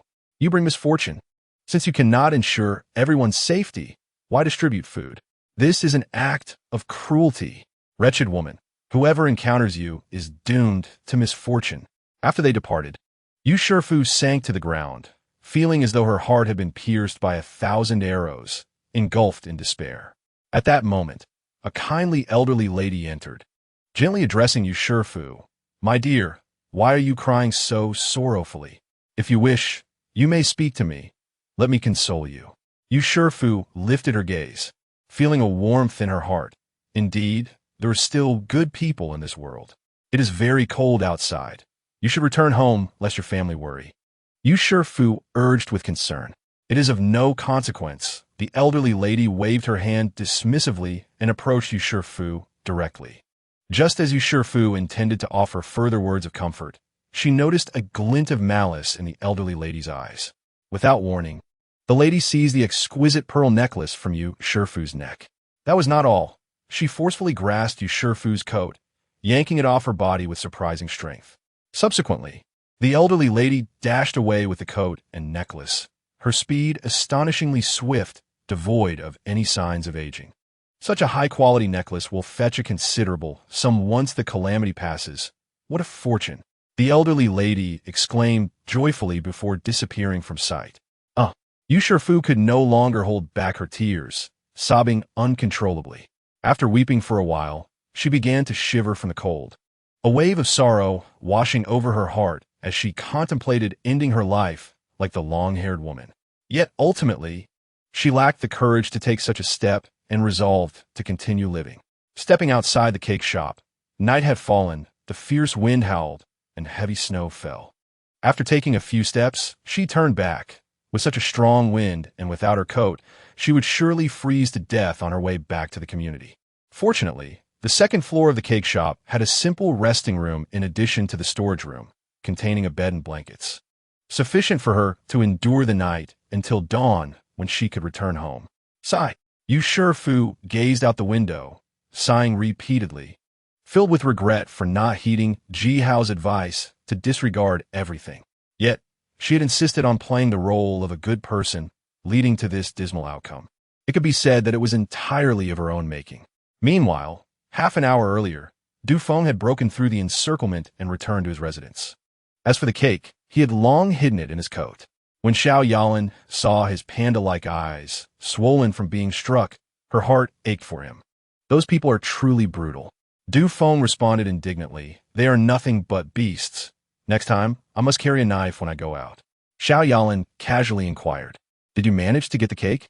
Du Feng shook his head without hesitation, no. Xiao Yalan sighed, contemplating whether she should implore Ji Hao again next time. Otherwise, their son would surely starve. "Let me help you prepare some hot water for a compress," suggested Xiao Yalan. Du Feng nodded, "Alright." As soon as Xiao Yalan stepped out of the room, he eagerly pulled out the cake and took a hearty bite. The cake was frozen hard, difficult to chew, yet he savored it with delight. Hunger left him no choice. Suddenly, Xiao Yalan had an idea. Although Du Feng had not acquired the cake, if he saw someone familiar who had, he could easily borrow some, and that would solve their problem. She was about to return to the room to share this thought with Du Feng. However, upon reaching the door, she caught a glimpse of Du Feng, who was bent over, devouring the cake. Xiao Yalan froze for a moment, then leaned against the wall and squatted down, weeping silently, her heart heavy as lead. Du Feng was indeed her son, yet he had clearly obtained the cake while misleading her by claiming otherwise, evidently intending to keep it all for himself. In truth, even if Du Feng had shared the cake, she would not have eaten any, ensuring he had enough. It was the betrayal that was unbearable. She recalled how each time they visited Ji Hao, she would devise ways to secretly bring food back to Du Feng, even if she failed each time. At least she had tried, and her conscience was clear. But as her son, Du Feng had left her utterly disappointed. Xiao Yalan's eyes became vacant, devoid of any spark, her heart feeling as though it had been pierced by needles, already riddled with wounds. In the owner's group, tensions had reached a boiling point. "Wang Yaopao, did you not forbid everyone from going to the cake shop? Why then did you send your husband to collect it? You must give everyone an explanation. Indeed, you still call yourself an official. How can you act one way in public while behaving differently behind the scenes? You are clearly toying with us. You claimed you could contact the official rescue team. That must also be a lie. You are nothing but a deceitful old hag. And you Shifu, you wretched woman. You caused my son's death. He was only 20. You could not control the situation, yet you distributed food. This was not saving lives, but endangering them. Hey, you are going too far. Miss Yu's intentions were good. She did not wish for such a disaster to occur. He, she is merely a saintly figure. Her excessive compassion ultimately causing harm to others. Such individuals are even more detestable than Lu Batian." The crowd unleashed their fury, vehemently attacking Wang Laotai and Yu Shifu. While Yu Shifu remained silent, tears silently streamed down her face, her heart in torment. Wang Laotai, unable to contain herself, responded in the group chat with anger. "My husband collected supplies from outside, and while passing by a bakery, he happened to see someone distributing cakes. So he wanted to get one. What's wrong with that? Did it obstruct you? If you dare to slander my reputation again, be careful. I will have my son apprehend you, for he is the chief of the police department." Ji Hao retorted, "You are aware that your son is the chief of police. Yet when Lu Batian openly brandished a firearm and killed someone, will your son take action? Chapter 39. The Tragic He Qiaoqian. I must say, Jihao's incisive inquiries were indeed powerful, rendering Wang Laotai speechless as she remained silent in the group for an extended period. Jihao was already aware that Lu Batian's rise in the underworld was supported by Wang Laotai's son, Su Liji. The two colluded in numerous nefarious deeds. Now that Jihao had exposed this in the group chat, it immediately drew ridicule. Wang Laopa, I heard your son swore brotherhood with Lu Batian. Is that true? This was hardly a secret. Hadn't everyone already tacitly acknowledged it? Damn it, these two scoundrels are truly abhorrent, especially Lu Batian. A murderer must pay with his life. Lu Batian shot back. Who are you calling a scoundrel? Do you believe I won't visit you armed and eliminate your entire family? The individual fell silent. Lu Batian continued, from now on, anyone who dares to oppose me will meet the same fate. Du Feng exclaimed, as expected of Brother Ba, you are indeed domineering. From now on, I shall be your subordinate. If you command me to go east, I will not dare venture west. Jihao remarked, indeed, you are a quick draw. You are impressive. When playing games with Aunt Li, it concluded in less than a minute. Now that Lu Batian has a gun, you immediately kneel. It's all about speed. You might as well switch to running the 100 meters and easily surpass Bolt, the Olympic champion. Du Feng, although furious, feigned indifference in the group chat, replying, just a turtle hiding in a safe house. I want to see how long you can be arrogant. Lu Batian threatened, kid, once I break into your safe house, I will crush your bones one by one. Jihao was rather dismissive. If it weren't for his desire to completely win over Xiao Yalan and Song Wanqiu, he could swiftly eliminate both Du Feng and Lu Batian. Upon seeing Du Feng's comments, Xiao Yalan shook her head in disappointment. Lu Batian had caused so much suffering to the mother and son, yet Du Feng was resolute in clinging to him. Having such a disobedient son was truly frustrating for her. In the group chat, with Lu Batian backing them, Wang Laotai and Su Dai completely dropped their facade, directly joining the fray, accusing the youth of failing to respect their elders and urging them to venture out and collect supplies to sustain the old. Fu Mei, holding her phone, chuckled, finding the two elders quite amusing. Jihao, observing her graceful movements and the rise and fall of her chest, couldn't help but marvel at her beauty. Just as he contemplated embracing her for an intimate moment, He Qiaoqian sent a message. He Qiaoqian, Ji Xiao, I received a piece of cake earlier. Come over quickly, and we can eat it together. Before Ji Hao could respond, she sent a video filled with white, which was particularly stimulating. Upon seeing it, Ji Hao became excited and replied, all right, I will come over immediately. After giving Fu Hongmei a brief explanation, he left. Upon arriving at He Qiaoqian's residence, he was taken aback. The woman was clad in white mourning attire, wearing a mourning headscarf, a few strands of hair falling over her forehead, her eyes cast down, vacant and lifeless, her fingers nervously fiddling with the edge of her garment. The joints slightly pale from the pressure. As the saying goes, a woman must be graceful, even in mourning. He Qiaoqian, dressed in white and bearing such a demeanor, was strikingly beautiful in her sorrow. Beast, what are you doing here? You just caused my husband's death, and now you cannot help but target me? He Qiaoqian glared at Ji Hao, her eyes glistening with unshed tears. Ji Hao stood dumbfounded, bewildered, and as he glanced around, he noticed a black and white memorial photo on a nearby table. The person depicted was, in fact, Du Feng. Two pale candles burned, emanating a chill rather than warmth. These items were prepared by He Qiaoqian before the apocalypse, intended to surprise Ji Hao, but judging by his expression, it seemed she had succeeded. Beast, even if I die today, I will never let you succeed. He Qiaoqian's face was filled with despair as she aimed to throw herself against the wall. Ji Hao quickly rushed over to catch her, saying, Madam, why must you choose death? Your husband committed numerous heinous acts. He deserved his fate. You cannot blame me. You lie. He Qiaoqian retorted angrily. He was of good character. You shall not slander him. Do you not believe me? Allow me to show you. Ji Hao pulled out his phone and opened a video of Du Feng's misconduct. At this moment, He Qiaoqian was genuinely shocked, not pretending. She felt fortunate that she had not entangled herself too deeply with Du Feng. Otherwise, if she had, she would have nowhere to cry. Ji Hao fixed his gaze on Yi Xiaoqian's eyes and said, "What do you think, madam? You must now believe your husband was indeed wicked, right? He not only harmed women, but also embezzled company assets. I reported him to the authorities, and as a result, he took his own life. Tell me, can you blame me for that?" Yi Xiaoqian remained silent, merely glancing at the memorial photo, weeping quietly. Ji Hao continued, "Furthermore, your parents are high-ranking executives in the company and are complicit in this. Who knows how many assets they have embezzled? If I were to report them as well, they would undoubtedly serve lengthy prison sentences. Please, I beg you, do not." Yi Xiaoqian shouted anxiously, feeling utterly wronged. "To save them, your sincerity will be paramount." Ji Hao appraised Yi Xiaoqian's figure. Dressed in mourning attire, she lacked some of her usual allure and charm, yet exuded a mature grace that made one want to tease her. Feigning ignorance, Yi Xiaoqian asked, "What do you mean?" Ji Hao did not respond. Instead, releasing Yi Xiaoqian and, with feigned interest, said, "Madam, did you not wish to take your own life? Have you come to your senses?"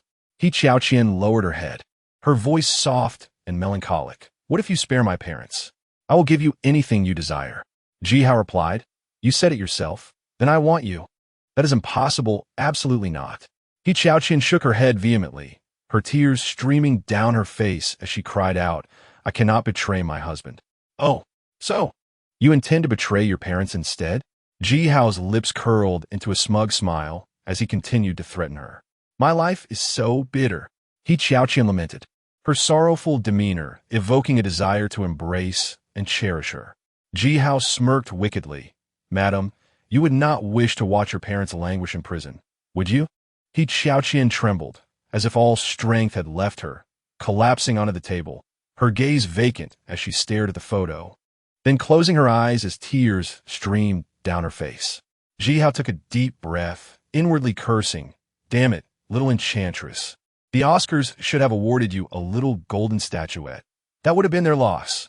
Chapter 40, Birthday. Much later, Ji Hao licked his lips, feeling as though the past years had been lived in vain.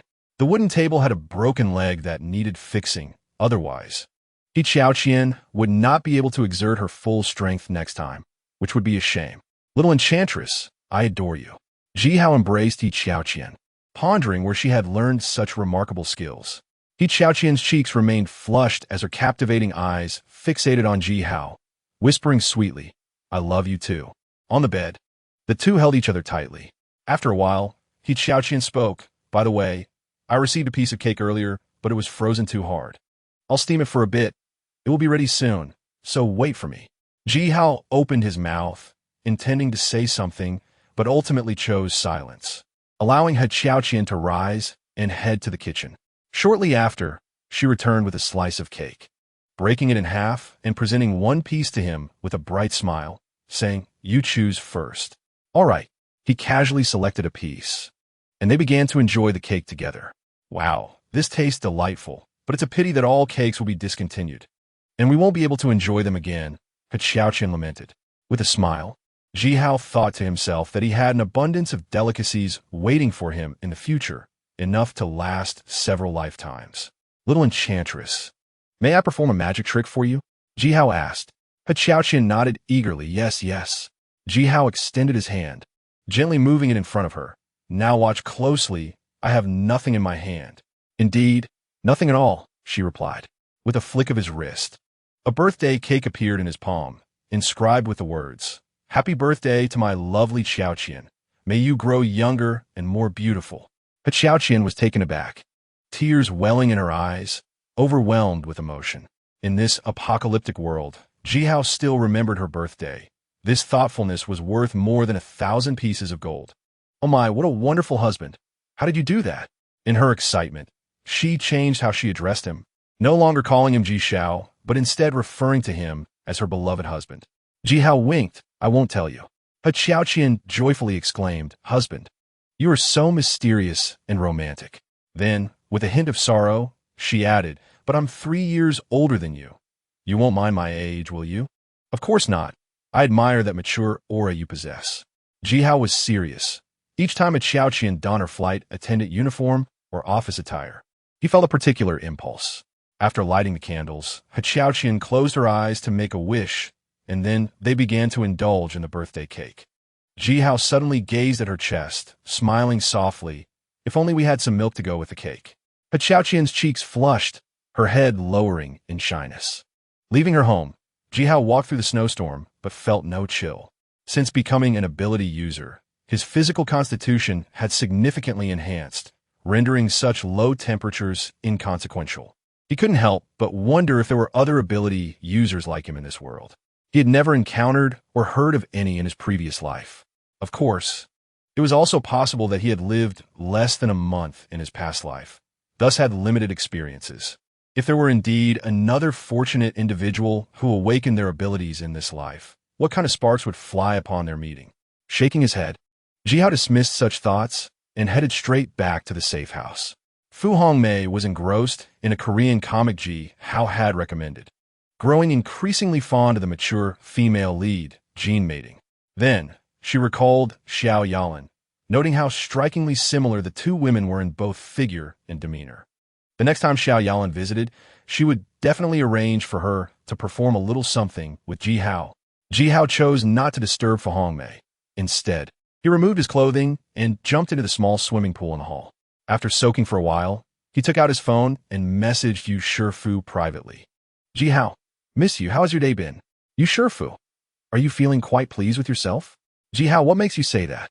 Yu Shifu, you previously advised me not to meddle in other people's affairs, yet I insisted on being the good Samaritan, and now I'm like a rat in the street. You must be feeling quite smug. Jihao, not at all. Yu Shifu, oh, you are indeed a contradictory one. Jihao, all right if you say so. Yu Shifu, see, you just admitted it. Jihao was left speechless. It was evident that reasoning with women was futile, as sometimes they lacked logic. Yu Shifu, are you messaging me to flaunt your foresight? This time, Jihao, having learned from experience, replied directly. Indeed, whatever you say is correct. Yu Shifu, I knew it. Jihao, how are you faring now? Yu Shifu, what do you think? I'm stuck in the second-floor lounge of Cake Shop. Cold and hungry. Jihao, seeing you in such dire straits brings me a sense of relief. Heh. Yu Shifu seemed quite upset, quickly responding. Do you even know how to speak to someone? Jihao, why not move into my safe house? There is plenty of food, with seafood feasts, steaks, pizzas, and heating, ensuring you can enjoy a warm bath. Yu Shifu, you're lying. It's currently minus 60 degrees outside. Even if you crafted a safe house in advance. With your limited finances, how good could it possibly be? Jihao, if you don't believe me, I'll prove it to you. He snapped a few photos and sent them over. Upon seeing them, Yu Shifu's eyes widened. The interior of the safe house was lavishly decorated, surpassing a five-star hotel, with a roaring fireplace radiating astonishing warmth. On the table, just as Jihao had claimed, lay a seafood feast, steak, and pizza. Yu Shifu felt a surge of indignation. Here she was, reduced to such a state, lacking food and a heater to keep warm, while he luxuriated in his safe house, indulging in fine dining. The world seemed utterly unfair. But then again, she thought, since the images were sent, who could attest to their authenticity? Yu Shifu, your pictures are edited. The reality is nowhere near as splendid, right? Jihao, women with long hair but short sight. Yu Shifu, what did you say? Jihao directly initiated a video call. After a moment of hesitation, Yu Shifu answered. Yu Shinu, hello, it's been a while. You look quite haggard. Jihao, lounging in the pool with his phone, greeted her enthusiastically. Although Yu Shifu indeed looked worn, she remained breathtakingly beautiful, with exquisite features, fair and smooth skin, and her hair cascading like a waterfall. Most striking was her figure. Standing at 176 centimeters, she appeared graceful and statuesque, with a slender waist and curves that were captivating. As a professional leg model, her exceptionally long legs were particularly remarkable, perfectly proportioned and elegantly shaped, living up to her title as the goddess of the finest legs and black stockings. Jihao couldn't help but exclaim. The first goddess of the community was indeed as extraordinary as her reputation suggested, a true gem among gems. Chapter 41, Pride. In contrast to Yu Shifu's fatigue, Jihao was leisurely soaking in the pool, brimming with vitality.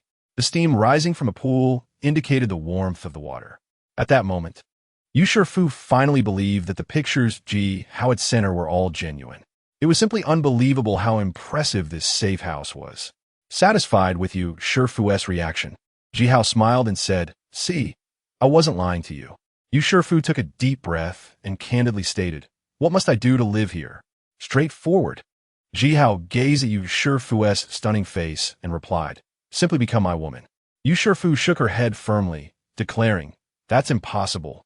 Ji Hao raised an eyebrow. "So, there's nothing to discuss, then?"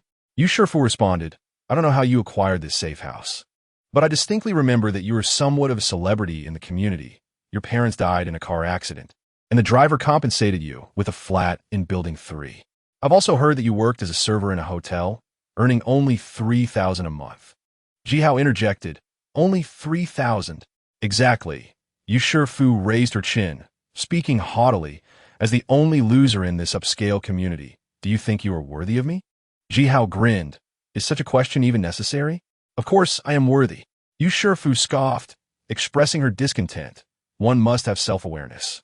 Ji Hao's expression turned cold, and he retorted bluntly, "You are absolutely correct.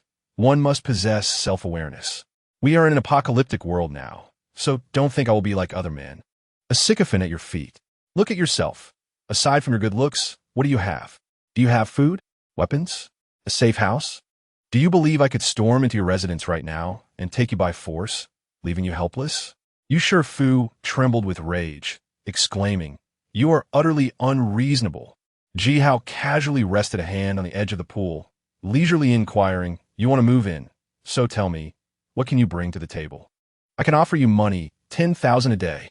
Yu Shifu coldly remarked, "Your monthly salary is merely 3,000.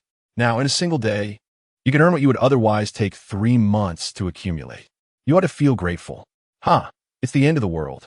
Do you genuinely believe money still holds value?" Ji Hao nearly burst into tears of laughter, disdainfully retorting, "Why not take that money and see if you can purchase food and weapons?" Yu Shifu, having lost her patience, intensified her tone. "So what do you truly desire? Did I not mention it? If you become my woman, I shall ensure your safety and provide you with sumptuous meals daily." The corners of Ji Hao's mouth curled slightly. "In truth, I am quite an admirable person. Not only am I handsome, but I also possess a set of 8 well-defined abs that would surely satisfy you." As he spoke, Ji Hao rose slightly from the pool, directing his phone's camera toward his chest. Yu Shifu felt her cheeks flush. Ji Hao indeed had 8 impressive abs, exuding a potent masculine energy that was undeniably compelling. She mused that if Ji Hao were to become a kept man, he would undoubtedly attract the affections of many affluent women. "What do you think? Not too shabby, right?" "Yi Hao smirkit." "It's merely average," Yu Shifu replied, her words lacking conviction.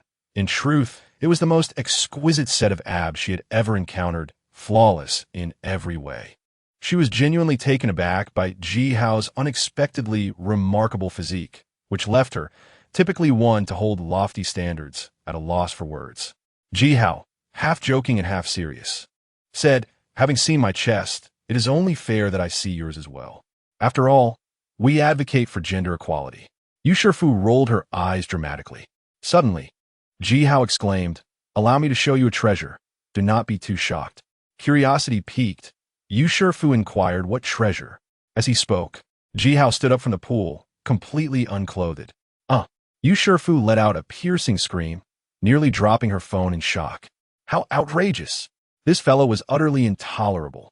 Yu Shifu's face burned with embarrassment. The previous moment had left her profoundly shaken, her heart racing. After a brief moment to compose herself, she ended the video call. Ji Hao, however, was dissatisfied, wondering why she had abruptly left. He decided to send her a message. "You goddess, what happened? We were enjoying our conversation. Why not continue?" Yu Shifu thought to herself, "You insufferable man. Why should I continue? Are you truly oblivious?" From that point onward, no matter how many messages Ji Hao sent, Yu Shifu chose to ignore him. Ji Hao felt a sense of helplessness, but becoming a sycophant was out of the question for him. Since Yu Shifu was unwilling, he resolved to pursue someone else. After all, there were plenty of beautiful women in the neighborhood. After some contemplation, Ji Hao opened the community group chat, accessed Song Wanchio's profile, and initiated a private conversation. He was determined to win over this voluptuous, mature woman, especially since she was a yoga instructor with an enviable physique. The fact that she was the wife of Lu Batian only heightened Ji Hao's interest. Were it not for his desire to place a metaphorical green hat on Lu Batian, making him experience profound sorrow, Ji Hao would have long since confronted him.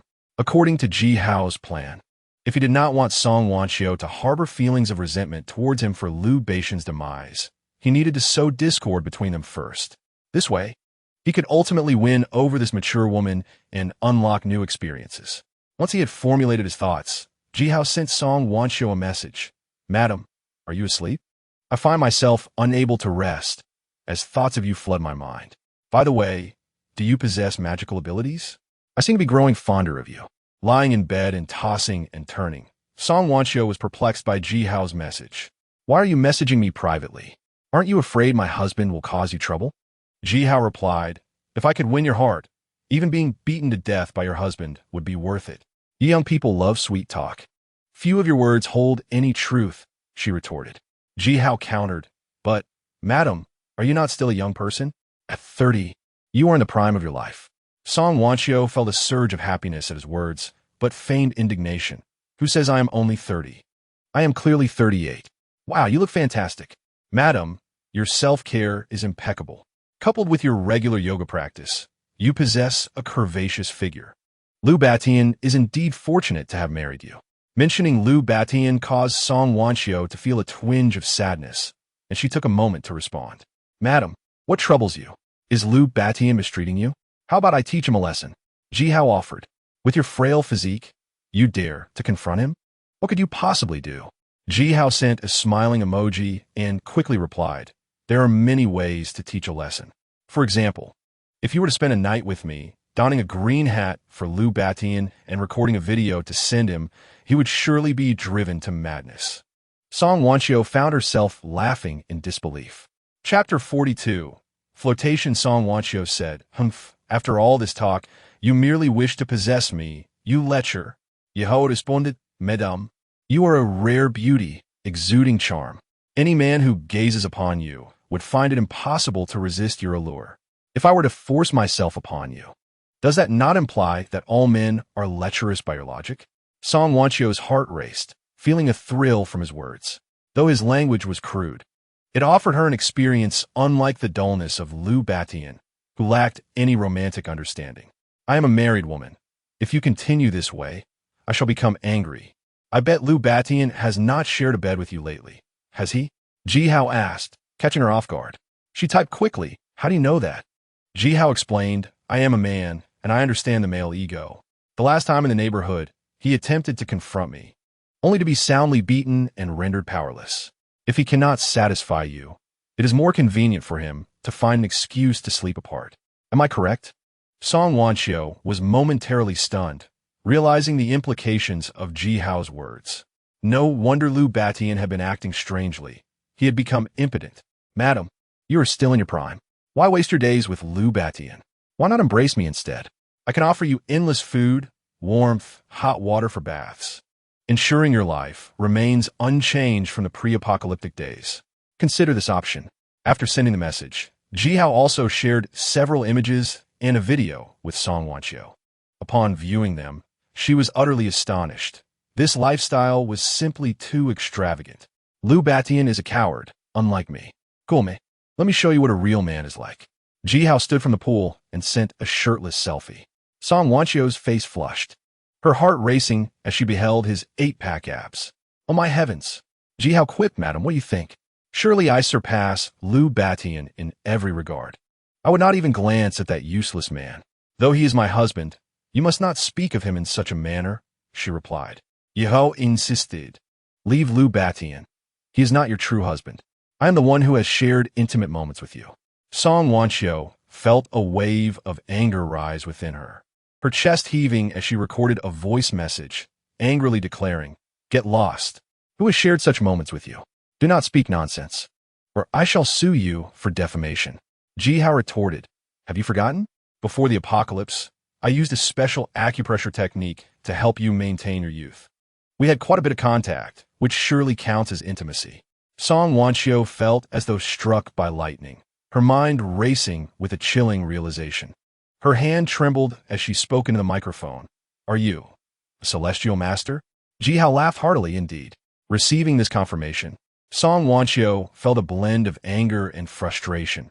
"You have deceived us both dreadfully." Jihao replied, "To be honest, I owe your husband gratitude. Most of the resources I gathered from my safe house were taken from him. Without him, I would not enjoy such a comfortable life now." Song Wanqiu was filled with indignation, her teeth itching with rage at the audacity of that scoundrel, who not only took advantage but also feigned innocence. Those flashes of lightning, the sudden appearance of potions, and what a blood. "How did you accomplish all of this?" she demanded. Jihao replied, "Curious, are we? If you call out good brother in a voice message, I shall enlighten you."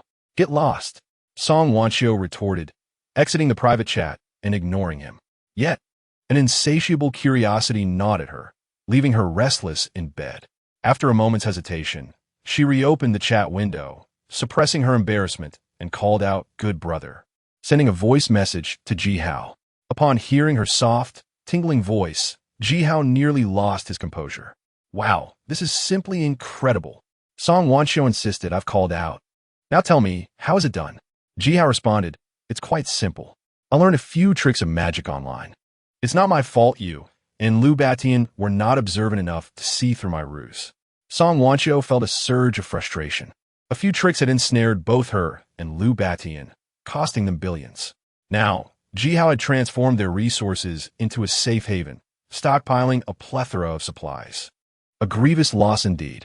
Lu Batian had once inquired if the apocalypse was truly upon them, and Jihao's deceptive words had led them to miss the prime opportunity to stock up. How vile. This was a matter Song Wanqiu intended to keep from Lu Batian. Otherwise, his temperament would surely lead to a fit of rage. Jihao reassured her, "My lady, the money hasn't truly vanished. It merely exists in a different form, accompanying you. If you reside in my safe house, you will be in constant contact with it. Thus, the money remains yours. Do not grieve over it." "Godi," she snapped. Jihao added, "Last time I used acupressure on you, I accidentally pressed the camera button on your phone. I still have the video. Perhaps I should send it to you." He retrieved the video and sent it. Upon seeing it, Song Wanqiu's face flushed crimson. She had been completely undraped at the time. Jihao teased, "What do you think would happen if I sent this video to Lu Batian?" Alarmed, Song Wanqiu quickly sent a voice message. "You must not." Jihao replied, "If you want me to keep it a secret, that could be arranged." "What do you want?" she inquired. "It's been a while since we last saw each other. I miss you dearly. Unfortunately, I can't see you in person, so I can only admire your photos. Why not send me some alluring pictures? You should wear black stockings and enticing lingerie. No half-hearted attempts." Enraged, Song Wanqiu retorted in a voice message, "Scoundrel, are you dreaming?" Jihao countered, "My lady, surely you wouldn't want your husband to discover our secret?" After a moment of silence, she sent 3 words, "You are ruthless." Jihao urged, "Remember to make them enticing. After all, Lu Batian doesn't share your bed. You can easily lock the door and take your time. I'm in no rush." Before long, the pictures arrived. Jihao's excitement surged as he beheld them.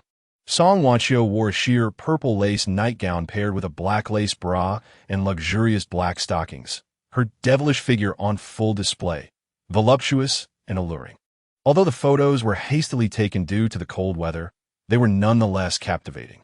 Jihao quietly saved the pictures, sending a voice message, "Not bad, but there's room for improvement.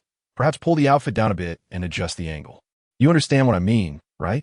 Frustrated, Song Wanqiu acquiesced. Chapter 43. Little fist punching your chest when Song Wanqiu sent another image. Jihao's excitement escalated. This time, the boundaries had expanded significantly, rendering Jihao utterly entranced.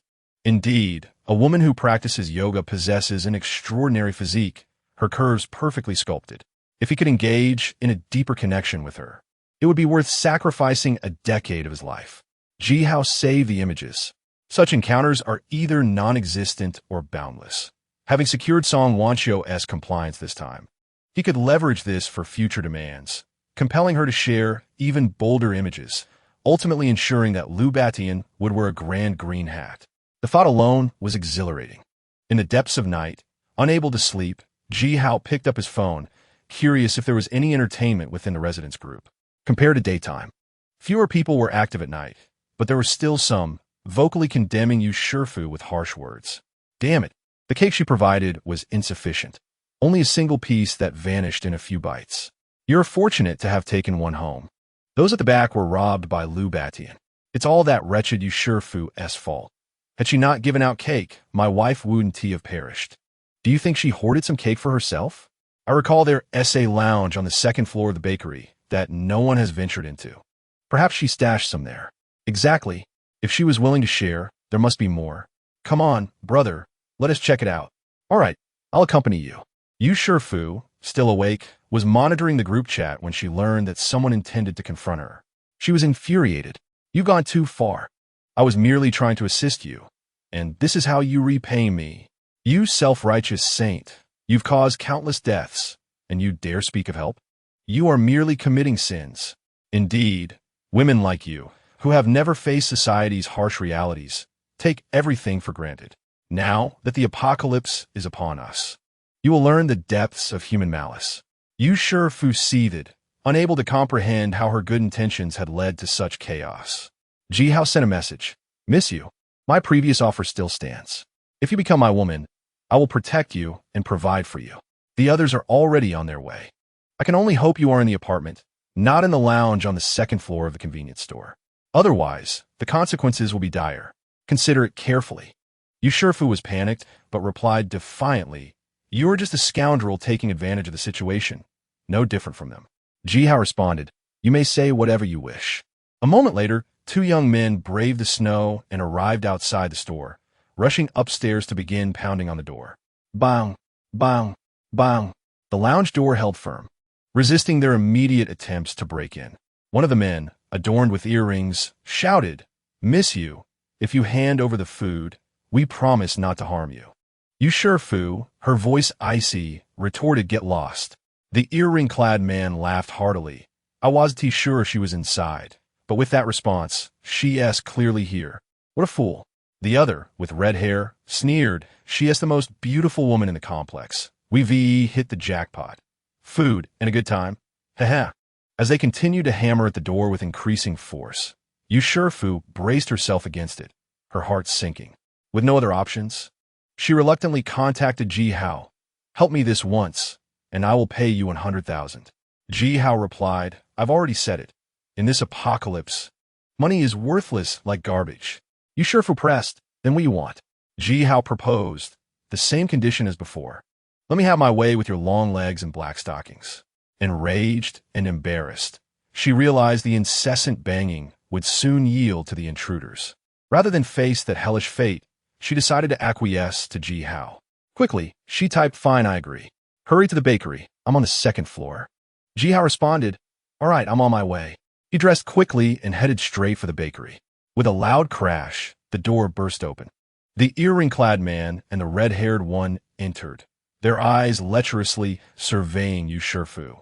Even clad in heavy clothing, her stunning figure was unmistakable, especially her long, shapely legs, perfectly proportioned and alluring.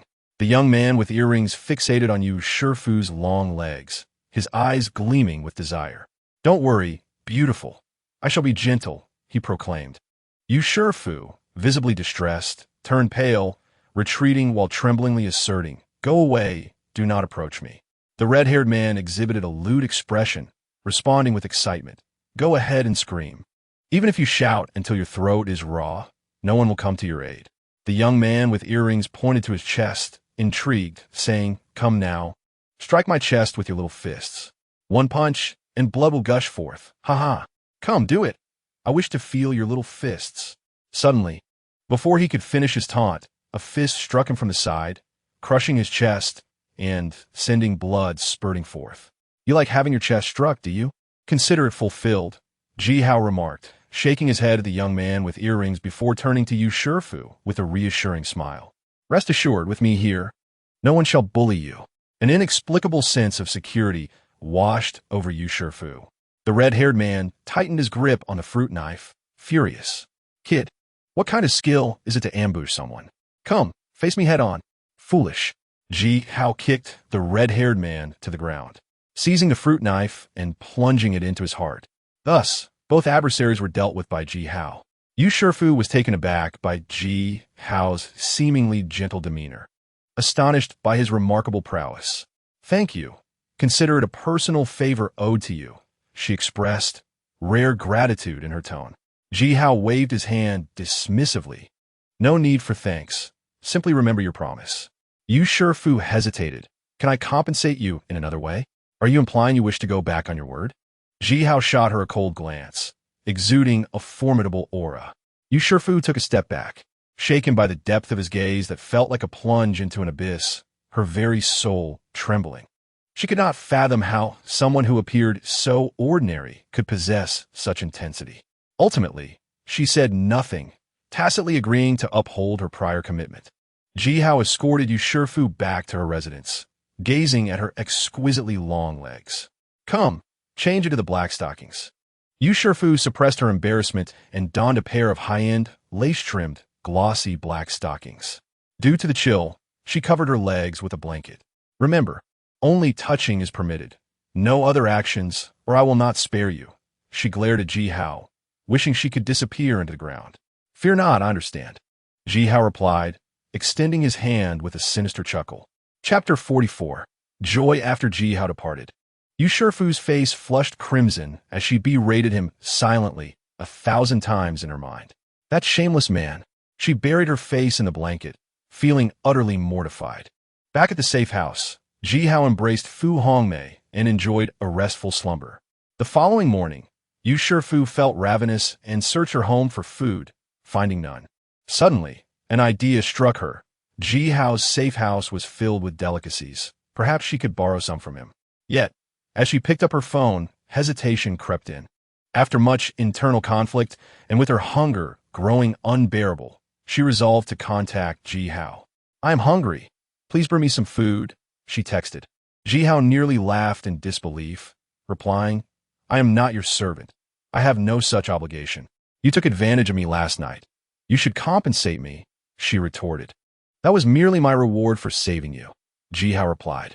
"You promised only to touch my legs, yet your hands were not so innocent," Yu Shifu protested. "Life is full of surprises," Ji Hao countered. "Humph, I do not care. You must give me an explanation," she insisted. "How about this? Let's make a deal. Send me a few close-up photos of you in glossy black stockings, and if I am satisfied, I will bring you food." After a moment of silence, she replied, "Fine. I want the photos taken now.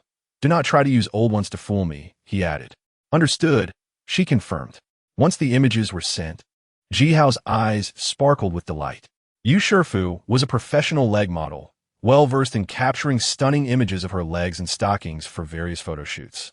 Each picture was breathtaking, evoking an irresistible allure. Moreover, she not only showcased the black stockings but also included thigh-highs, gray stockings, and white stockings, fully displaying the charm of her long, beautiful legs. Ji Hao was thoroughly satisfied, saving the images and messaging her, "The photos are impressive. You will receive 2 packets of instant noodles." Fuming, Yu Shifu replied, "Do you not have a seafood feast in your safe house? Why only 2 packets of noodles?" "How stingy," Ji Hao retorted. "Do you not also have a seafood feast? Why only show me a few photos of stockings?" "How stingy. Do not mimic my words," she snapped. "If you do not want them, you will receive nothing," Ji Hao warned. "Fine, you are ruthless." Ultimately, Ji Hao went to deliver the food in person, hoping to find an opportunity to act, but she insisted he leave the noodles at the door, not allowing him inside. To this, Ji Hao could only mutter 3 words. "You are ruthless." Upon returning to the safe house, his phone rang again. It was Xiao Yalan calling to ask if he was free, as she intended to come over. Ji Hao promptly assured her that he had plenty of time. Xiao Yalan responded with a simple mm. When she entered the safe house, she removed her coat, revealing a short, floral qipao that accentuated her stunning figure.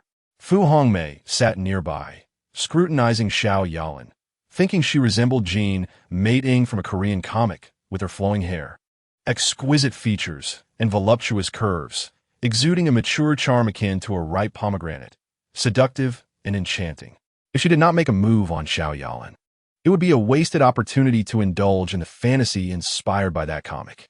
Noticing Fu Hongmei's peculiar gaze, Xiao Yalan felt inexplicably anxious, wondering if she had done something wrong, fearing that the main lady might cause her trouble.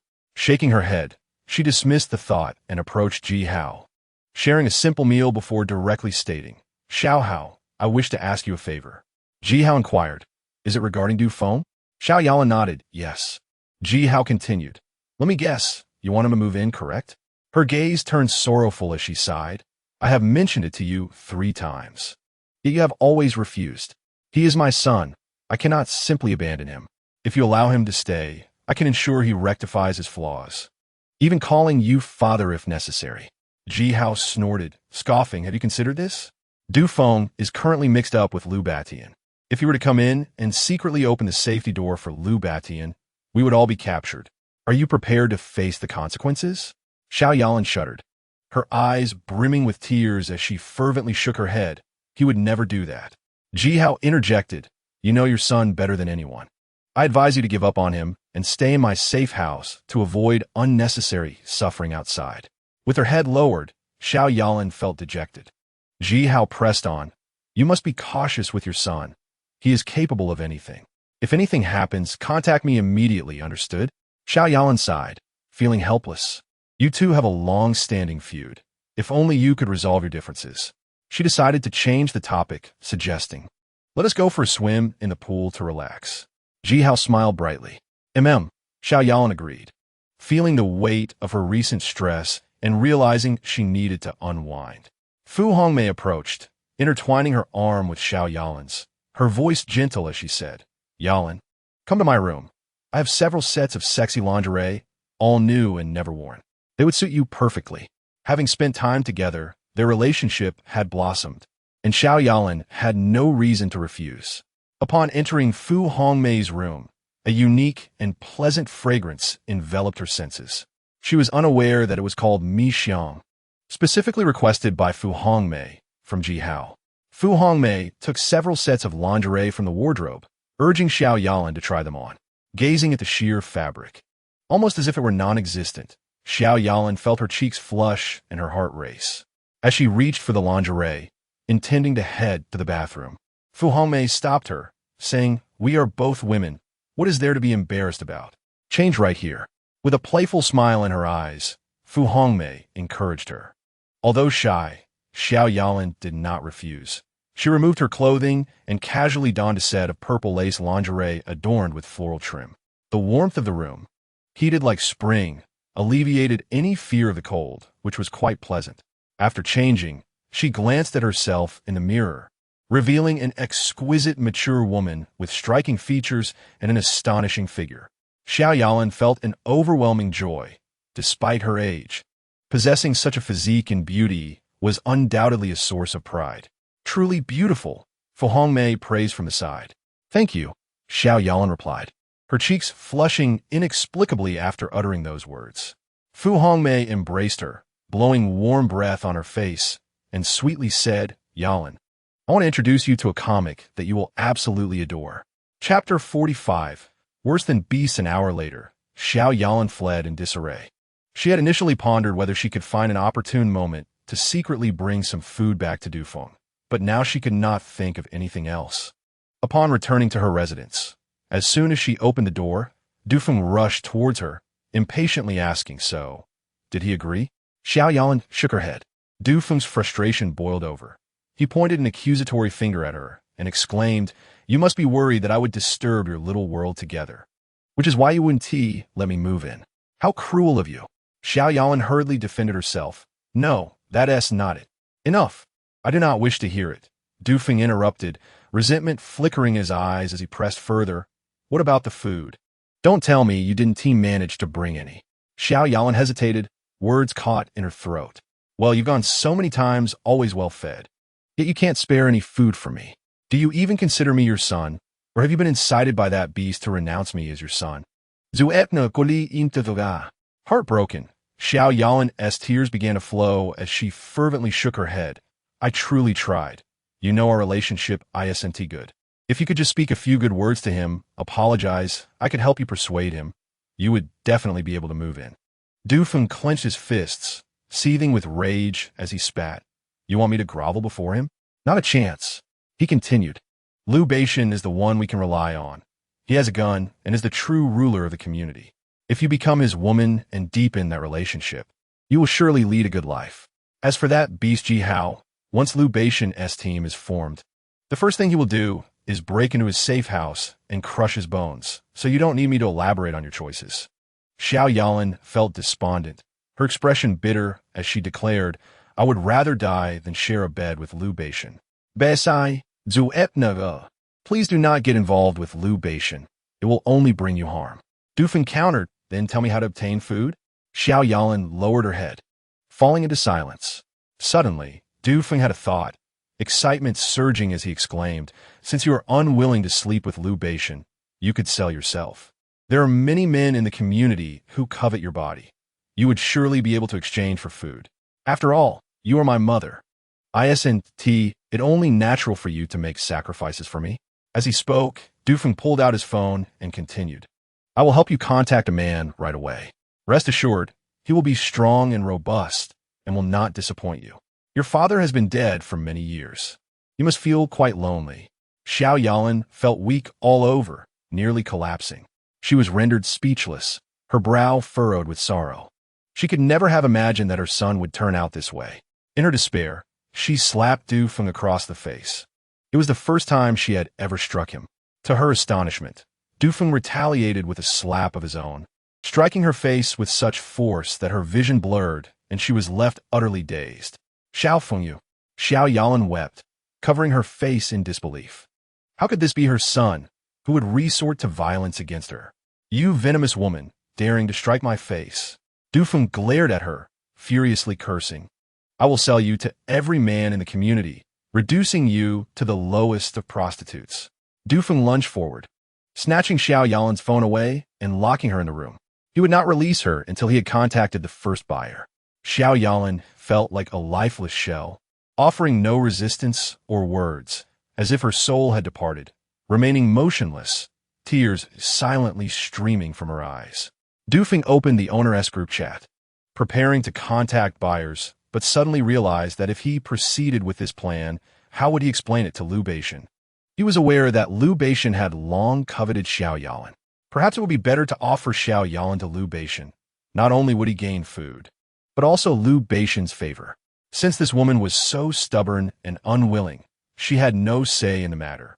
After pondering for a moment, Dufeng shouted towards the room, I give you 3 days to decide whether to follow Liu Beishan. Within 3 days, you must agree. Otherwise, I will make you understand what true torment means. Inside the room, no response came. In the afternoon, Ji Hao sent a message to Xiao Yalan, but when he received no reply, he called, only to discover her phone was turned off. In this apocalyptic world, fraught with danger, it was inconceivable for her to turn off her phone without a power outage. Reflecting on past events, Ji Hao quickly realized that something must have happened. Instead of panicking, he used a secondary account to message Dufeng. Brother, are you there? Dufeng replied, Who are you? Ji Hao responded, a male owner from the community. Dufeng asked, What do you want? Ji Hao inquired, I just want to ask you one question. Do you want food? Dufeng retorted, Of course. Ji Hao continued, If you want it, that's good. I'm planning to make a trade with you. Dufeng replied, Go on. Ji Hao stated, Your mother is quite beautiful. I fell for her at first sight. Dufeng pressed, What exactly are you trying to say? Ji Hao bluntly declared, I want to have your mother. Dufeng angrily exclaimed, Are you looking for trouble? Ji Hao quickly calmed him, saying, Brother, don't be angry. What I mean is, I will give you 2 boxes of instant noodles if you let me borrow your mother for a while. Afterward, I'll return her to you. What do you think? Dufeng asked, Why don't you contact her directly? Ji Hao explained, I messaged her, but she hasn't. He replied. Dufeng suddenly remembered that he had taken Xiao Yalan's phone, which explained why the other party had to contact him. Ji Hao urged, Brother, is that okay? Zuetna hestita. Ji Hao added, To be honest, I'm quite quick. It'll only take 2 minutes. If you're really worried, you can watch from the side. I guarantee I'll leave right after, without any entanglements. The term quick resonated with Dufeng, who felt a sense of camaraderie. Upon reflection, earning 2 boxes of noodles in just 2 minutes was indeed a lucrative deal, since he was already planning to give Xiao Yalan to Liu Beishan. Why not make a profit first? Without further hesitation, Dufeng replied, deal. Chapter 46. Just because of you, Ji Hao suggested, to ease both our concerns, I will bury 5 packs of instant noodles in some location within the community. After I bury them, I will inform you, and then you can go retrieve them. Dufeng agreed, all right. Ji Hao, I have resolved my issues here. Now it is time to turn our attention to yours. Will your mother consent? Dufeng, of course. She will not agree. However, it matters not. I can simply bind her and bring her over. Wouldn't that be more exhilarating? Ji Hao, it seems we share a similar perspective. You appear to possess considerable experience, my brother. Dufeng, indeed. He reminisced about how he had captivated so many women in the past, and even recorded videos of those encounters, swelling with pride and satisfaction. Yet, he suddenly realized that he was now impotent, destined to live as a eunuch, and his smile abruptly faded. This feeling was truly unbearable. Ji Hao, bind your mother and send me a photo to verify. Dufeng, very well. Soon, Ji Hao received the photograph. Xiao Yalan was bound, tears staining her face. Her eyes devoid of any sparkle, clearly overwhelmed by grief. Ji Hao sighed inwardly. Ah, Dufeng, you truly are a beast. And Xiao Yalan, you foolish woman. Insistent on unconditionally supporting your son, now you surely regret it. If not for my presence, your fate would have been dire. Ji Hao briefed Fu Hongmei before stepping outside. He found a large tree in the community and, ensuring no one was watching, buried 5 packets of instant noodles beneath it. Subsequently, Ji Hao concealed himself and messaged Dufeng with a precise location for retrieval. Before long, Dufeng arrived, exercising caution as he scanned the surroundings. Noticing the open space with no nearby buildings, just the solitary tree, he finally felt at ease. After digging through the thick snow beneath the tree, Dufeng unearthed the 5 packets of instant noodles, his face illuminating with joy, silently acknowledging that this person was indeed trustworthy. Upon returning home, Dufeng immediately messaged Ji Hao, brother, I found the noodles. Thank you. Ji Hao, I'm glad you found them. Dufeng, now come to my place to finalize the exchange. Ji Hao, shall we not consider a different location? Dufeng, what? Are you afraid I might ambush you and rob you? Ji Hao, in this apocalyptic world, devoid of legal and moral constraints, it is wise to remain cautious. Dufeng, understood. Ji Hao, that is good to hear. Dufeng, how about this? I will bring my mother over, and we can meet under that very tree. Once we ascertain that everything is in order, you will give me the remaining noodles. And together we will take my mother to a nearby 5-star hotel and book a presidential suite. You can indulge as you please. Dufeng, let me tell you, my father passed away years ago, and she has remained single ever since. Despite her haughty demeanor, she is quite in need. If you can conquer her, she will undoubtedly cater to your every desire. It all depends on your skill. Ji Hao, how thrilling. Your experience is indeed vast. Dufeng, once we arrive at the hotel, I will impart some techniques to ensure that woman serves you obediently. Ji Hao, agreed, is settled then. Dufeng, broder. If we are heading to the hotel, you must provide an additional box of noodles. Ji Hao feigned hesitation before replying. All right, it is a deal. Dufeng, please en collaboration. Ji Hao saved all the chat records and made a backup, wondering how Xiao Yalan would react upon discovering them. After this incident, she would undoubtedly disown Dufeng as her son and seek refuge in the safe house, thereby fulfilling Ji Hao's plan. Even if he were to eliminate Dufeng afterward, it would not create a rift between him and Xiao Yalan. Everything would align perfectly. Thus, he would genuinely possess this exquisite mature woman, body and soul. Dufeng entered Xiao Yalan's room and briefly recounted the situation, hoping for her cooperation. Xiao Yalan, lost in despair, remained silent, tears streaming down her face. She regretted not heeding Ji Hao's advice to sever ties with Dufeng, as otherwise she would not have fallen to such a fate. Alas, it was too late. Moreover, her phone had been confiscated, rendering her unable to contact Ji Hao. It was as if she were calling into a void. What awaited her was an endless cycle of torment and humiliation. I am speaking to you. Can you hear me? Dufeng contentedly. Xiao Yalan showed no response. Dufeng repeated, get up and come with me. Still, there was no reaction from her. With no other choice, Du Feng hoisted her up and descended the stairs, heading toward the large tree outside the community. In the past, carrying a woman would have been trivial, but now, with the biting cold and his own hunger, he found it increasingly arduous. Nevertheless, the thought of the 3 boxes of noodles awaiting him invigorated him. In the snow, Du Feng left a trail of footprints. After considerable effort, he finally reached the tree, panting heavily and feeling as though his bones might fracture. Oddly, where was Ji Hao? Du Feng set Xiao Yalan down and scanned the area, yet saw no sign of the buyer. Just as he began to wonder, Ji Hao leaped out from behind the tree. Well, if it isn't Du Feng, what a coincidence. Du Feng was startled, glaring at Ji Hao. What are you doing here? Ji Hao did not respond, but instead remarked, You have bound your mother. Do you intend to sell her? A wave of panic washed over Du Feng, but he maintained a stoic facade. That is none of your concern. Ji Hao pointed to himself, grinning. Of course. It is relevant, for I am the buyer. Du Feng's eyes widened in shock, frozen in place. Upon seeing Ji Hao, Xiao Yalan's vacant gaze regained some vitality. She attempted to step forward, but stumbled and fell into the snow due to her bindings. Ji Hao rushed to support her and began to untie her. Wah! Xiao Yalan wept. Once freed, she immediately threw herself into Ji Hao's embrace, clinging tightly to him, desperate to pour out all her grievances. Foolish woman, I am here.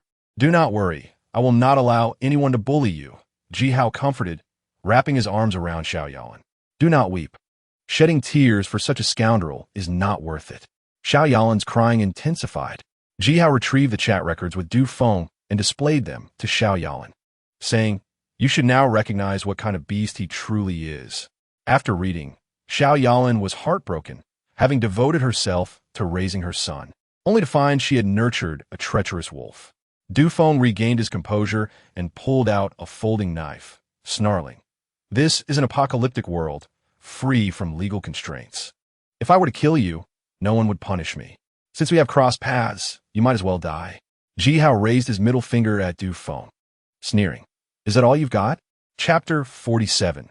The conclusion. Du Feng was exhilarated. He realized Ji Hao was unarmed. If he could eliminate his opponent and seize the safe house, he could live a life of luxury. Thereafter, enjoying sumptuous food and drink would be no concern, and he would not have to worry about cold or safety. It was simply perfect.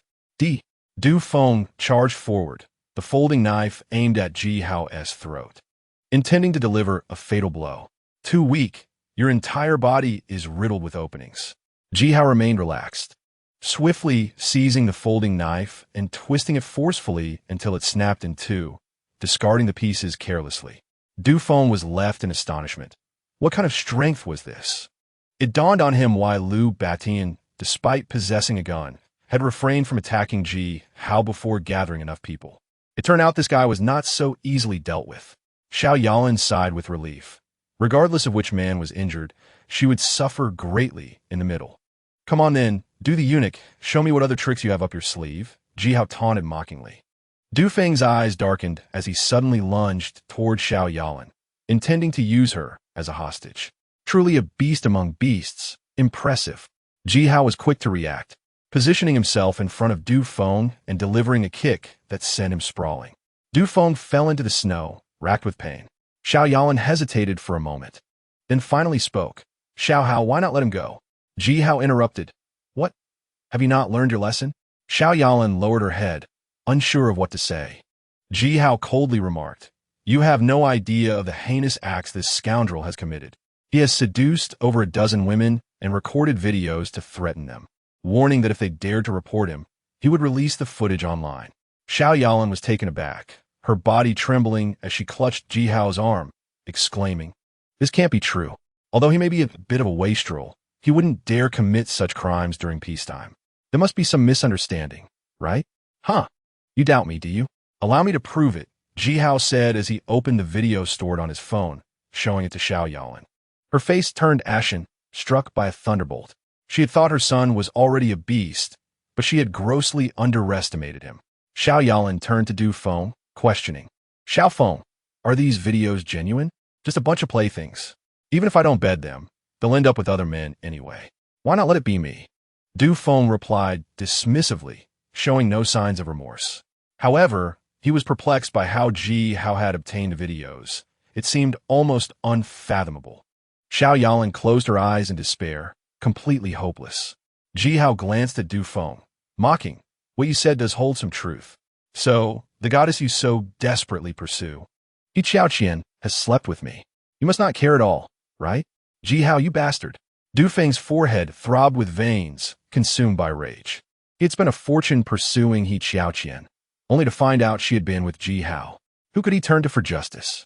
You know, she was quite delightful, and it was her first time. Ji Hao reminisced, "We had a passionate rendezvous by the riverside, in your mother's BMW, haha." Du Feng was utterly devastated, his eyes burning with resentment as he stared at Ji Hao, struggling to rise and confront him. Ji Hao kicked him, causing him to cry out in pain, unable to stand again. "Come, let me show you some intimate photos of me and Qiaoqian," Ji Hao said, opening a few images that depicted him kissing Yi Qiaoqian in bed. The covers concealed their bodies, leaving little to the imagination. "How splendid, isn't it?" Ji Hao asked with a grin. Du Feng remained silent, but the enormity of the betrayal weighed heavily on his heart. "Are you curious how I obtained those videos of the seductions?" Ji Hao asked, crossing his arms as he looked down at Du Feng with glee. "Oh, by the way, your scandal with Aunt Li was actually posted by me online. Aren't you filled with hatred for me?" Du Feng's eyes turned bloodshot. It was more than hatred. He felt an overwhelming urge to kill. The exposure of his video with Aunt Li had subjected him to relentless ridicule, earning him the derisive nickname Golden Needle Mushroom. All of this stemmed from Ji Hao's machinations. If possible, Du Feng wished for nothing more than to drag Ji Hao down with him. The anger was unbearable. Ji Hao slowly recounted how Du Feng had drunkenly sent him to his room, forced him to drink urine, and even accessed his computer to guess the password and copy the videos. "Oh, and the reason you became a eunuch, losing your manhood, was due to my handiwork that night. Aren't you grateful?" Ji Hao said with a smile, his lips curling slightly as he looked at Du Feng with feigned sympathy. Du Feng, now in shock, clenched his fists, his face contorted with intense hatred as he screamed, "Ji Hao, may you never find peace." Seeing Du Feng's fury, Ji Hao felt a sense of satisfaction, relishing the resolution of their past grievances. "Well, I've said what needs to be said. Now, you can take your leave," Ji Hao declared as he struck Du Feng with a punch, eliciting a pained scream. Xiao Yalan, unable to bear it, stepped in front of Ji Hao, saying, "Spare him this once. From now on, I sever all ties with him as my son. If you encounter him again, I will not intervene. You can do as you wish." Ji Hao frowned. "Are you certain?" Xiao Yalan nodded firmly. "I am certain. He is still my son. Who says he is your son?" Xiao Yalan looked perplexed. "He is my biological child. Of course he is my son. Is there a problem?" "Who says he is your biological child?" A sense of foreboding washed over Xiao Yalan as she trembled. What do you mean?" How could I almost forget the most thrilling part of the drama?" Ji Hao said, tapping his head. He turned to Du Feng. "Come now, do the eunuch tell us? Are you truly her biological son?" Du Feng shot Ji Hao a venomous look, enunciating each word. "Have you seen that document?" Ji Hao replied. "I copied everything in the folder and read through it. Do you think I would overlook that document?" Upon hearing this, Du Feng suddenly burst into laughter, pointing at Xiao Yalan, and angrily shouted, "Venomous woman, how dare you claim to be my mother? My real mother died because of you. You murderer. I wish I could see you suffer 1,000 deaths." "Xiao Feng, what on earth is happening?" Xiao Yalan stumbled back, her face pale, nearly collapsing to the ground. Chapter 48. The truth of the past. Seeing this, Ji Hao quickly supported Xiao Yalan. Her face was full of sorrow as she urgently implored, "Please, tell me the truth." "Very well." Ji Hao nodded and retrieved the document on his phone, presenting it to Xiao Yalan. She first examined 3 paternity test results.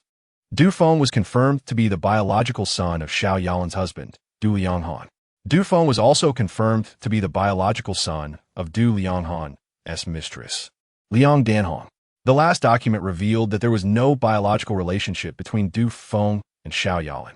In other words, Du Feng was actually the biological child of Liang Danhong.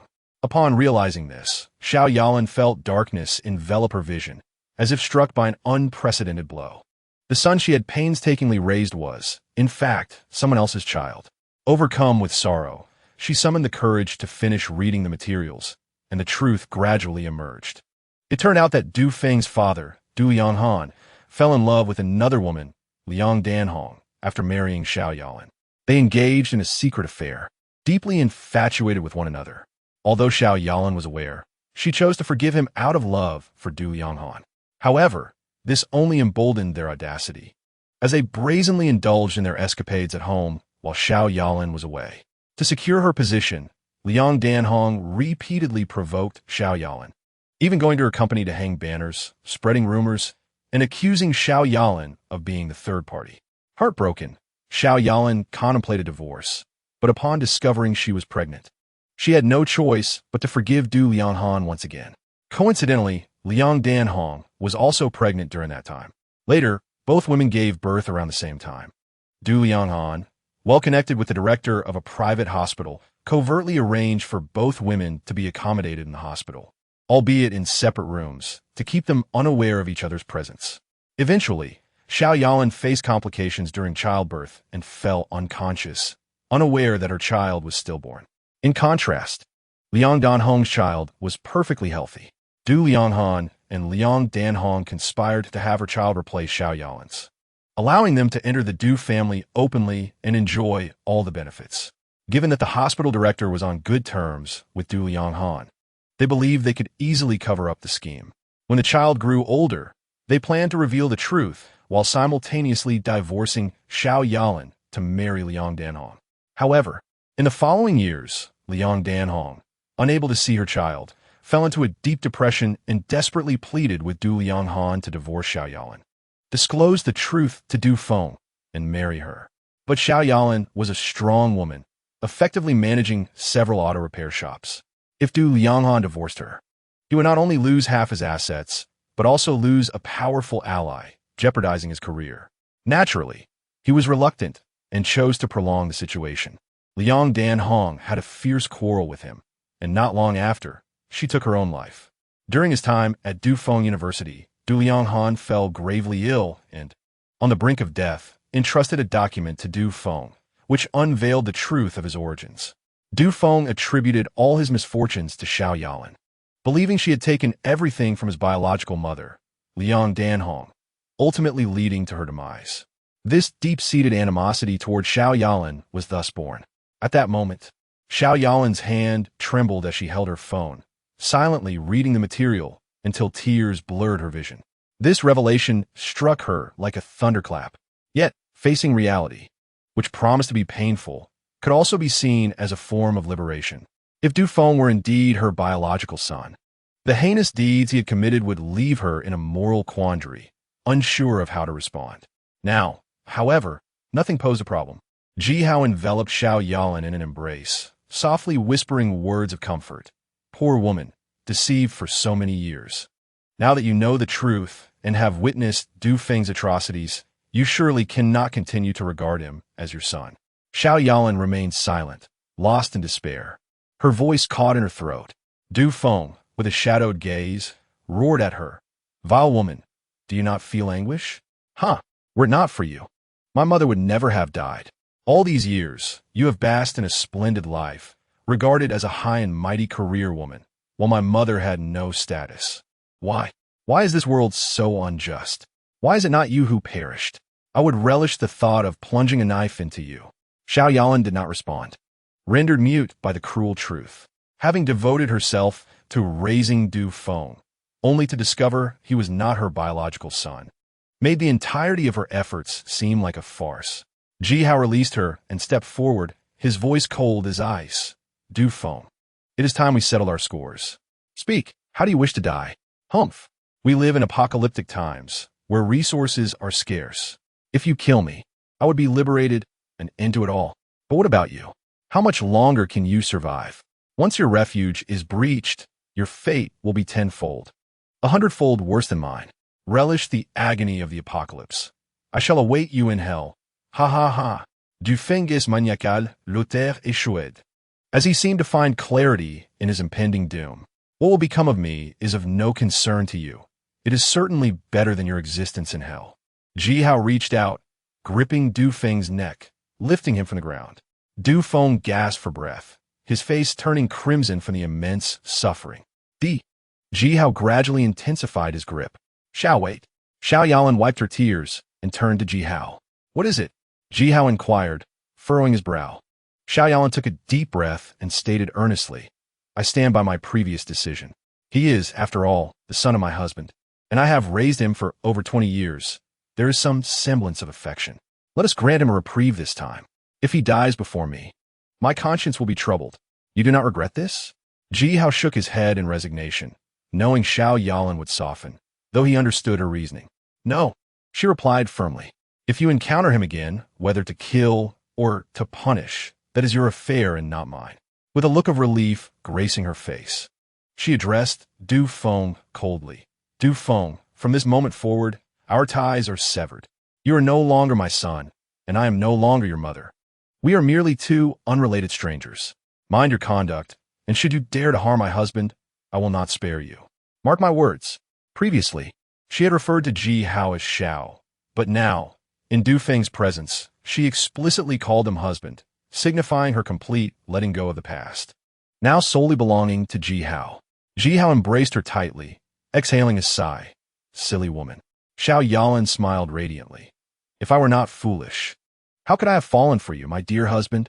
Thank you for revealing the truth. Otherwise, I would still be in the dark.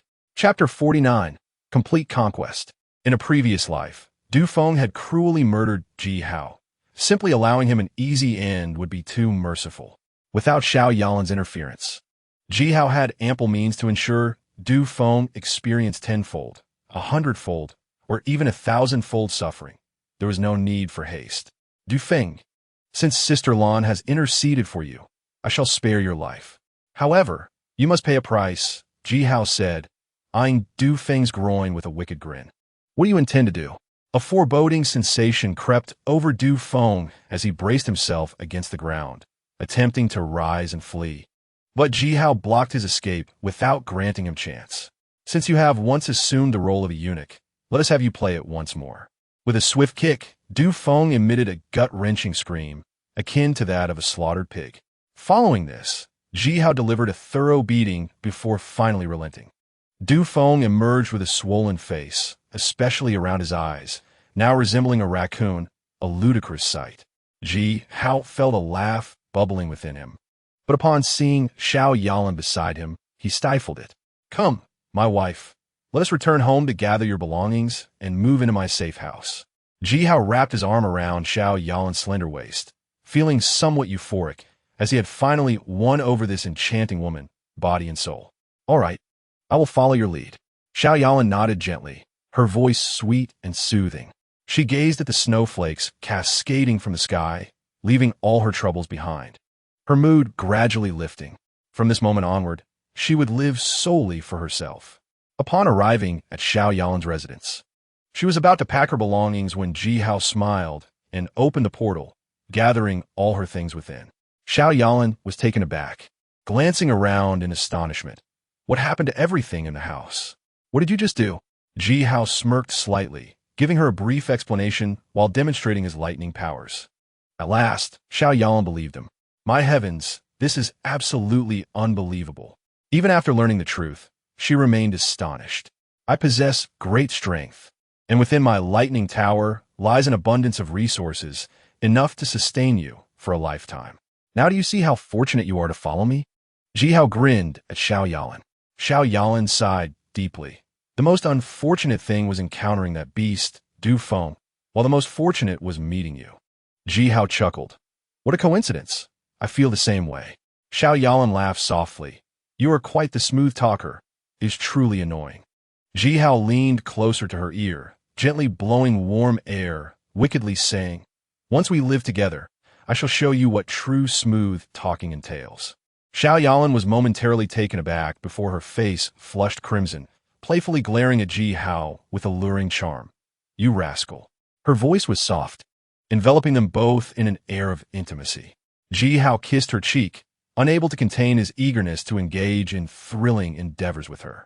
Before departing, Ji Hao planned to gift Du Feng a parting present, Thus, he smashed the windows, severed the electric wires, and clogged the toilet, rendering the house completely uninhabitable. When Du Feng discovered this, he would likely be left speechless. Xiao Yalan lamented, "You truly are wicked." Ji Hao replied with a grin, "Oh, I have many more wicked traits. Come, allow me to show you." As they descended to the ground floor, dusk began to settle. Ji Hao did not lead Xiao Yalan back to the safe house, but rather towards the outskirts of the community. "Where are we going?" Xiao Yalan inquired, puzzled. Ji Hao spoke mysteriously. "You'll find out soon enough." Before long, they arrived at a small grove. Ji Hao found a sturdy tree and grinned mischievously. "This will do. What exactly are you planning?" Xiao Yalan felt a sense of foreboding. Ji Hao, chiding her for not heeding his earlier warning about Du Feng, said, "I warned you to be cautious of Du Feng, yet you did not listen. This is the result. Do you realize your mistake?" Xiao Yalan lowered her head, meekly admitting, "I understand." Ji Hao, with a serious expression, replied, "Understanding your mistake is not enough. You must face appropriate punishment, else you will not learn." Xiao Yalan curiously asked, "And how do you intend to punish me?" It's quite simple." Ji Hao extracted a rope from the lei ta and bound Xiao Yalan, suspending her upside down from a tree. You. Xiao Yalan exclaimed, stunned and flustered. "You must let me down quickly. If someone sees me like this, I won't be able to live." "Fear not." Ji Hao reassured her, "It is nighttime, and the darkness envelopes everything. Who will be foolish enough to wander out at this hour? Besides, as an extraordinary being, my heightened perception will alert me long before anyone approaches. You can rest easy." "This is truly inappropriate. I am freezing," Xiao Yalan protested, feeling a mix of humiliation and an inexplicable thrill deep within. "Do not worry. I shall not remove your clothing, and I will place several heaters around you. Everything will be just fine," Ji Hao declared, his gaze fixated on the alluring figure of Xiao Yalan dangling from the tree, her voluptuous form igniting a fervent excitement within him. Once all preparations were complete, Ji Hao grinned mischievously and ascended the tree. Meanwhile, Du Feng lay in the snow, his body racked with pain, his eyes bearing dark circles, resembling a panda, an utterly comical sight. Yet, that was not the worst of it. The kick Ji Hao had delivered to his groin was excruciating, leaving him on the brink of tears. "Damn it, Ji Hao, you scoundrel. I swear I will dismember you." Du Feng cursed vehemently. After regaining his composure, he realized he needed to return indoors as quickly as possible. Remaining outside any longer would surely lead to his demise from the cold. Using his hands to push against the snow, he struggled to his feet and trudged back to his dwelling. However, upon entering, he was utterly bewildered. "What on earth happened? Everything is gone," he exclaimed, noticing the shattered windows, the clogged toilet, and severed electrical wires, rendering the place uninhabitable. "Ji Hao, I will make you pay for this." Du Feng seethed with rage. The cold wind rushed through the broken window, causing him to shiver uncontrollably. He had no choice but to suppress his fury and seek alternative shelter. Fortunately, many residents had perished from the cold or were away, making it relatively easy for him to break into another's home and claim it as his own. After considerable effort, Du Feng finally located a new place to stay.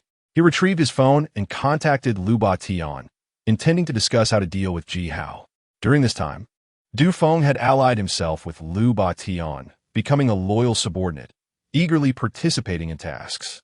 Upon receiving Du Feng's call, Lu Ba Tian stated that he could not convey everything over the phone and invited Du Feng to his residence for a detailed discussion. Du Feng had no objections and, dragging his weary body, made his way to Lu Ba Tian's abode.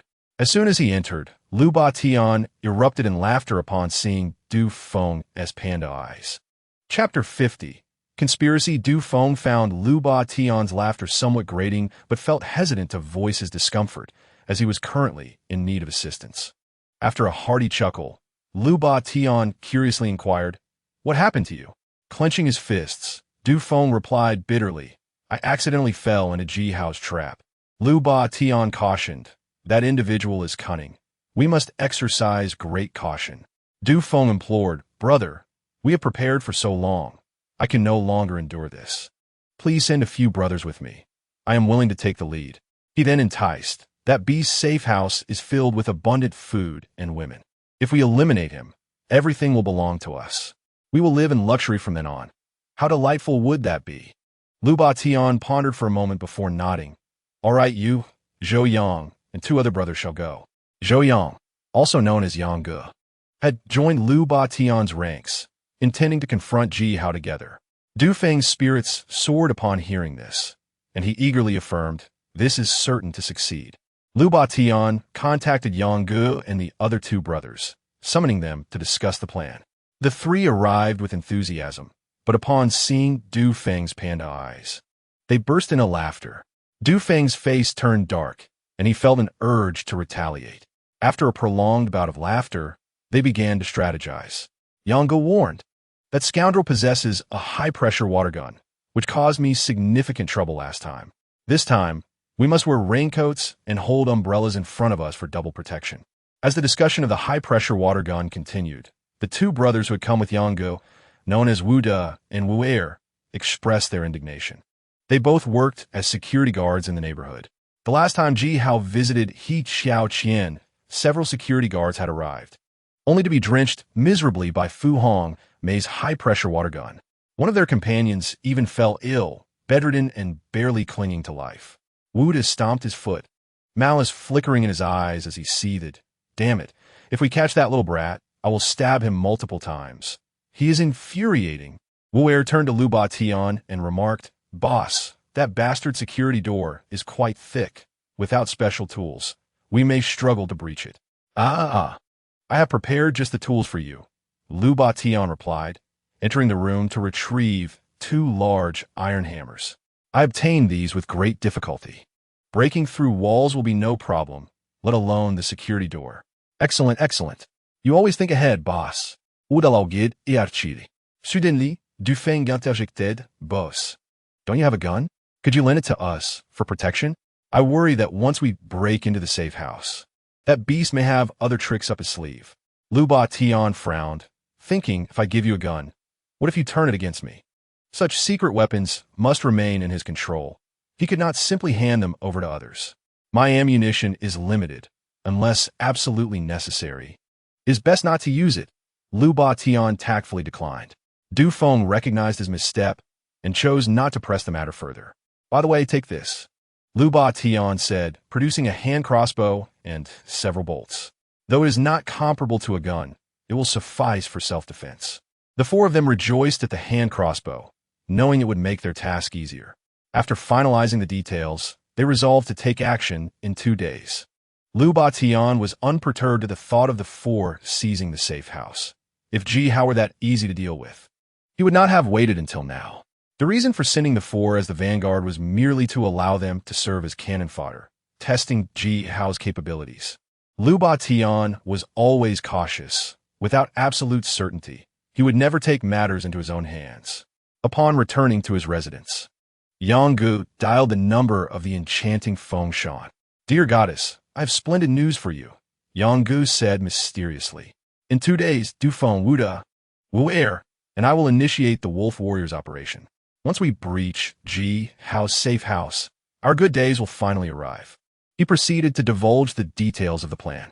Upon hearing this, Feng Shan's mind began to race with various thoughts. I want to join you. What? Yang Ge was taken aback.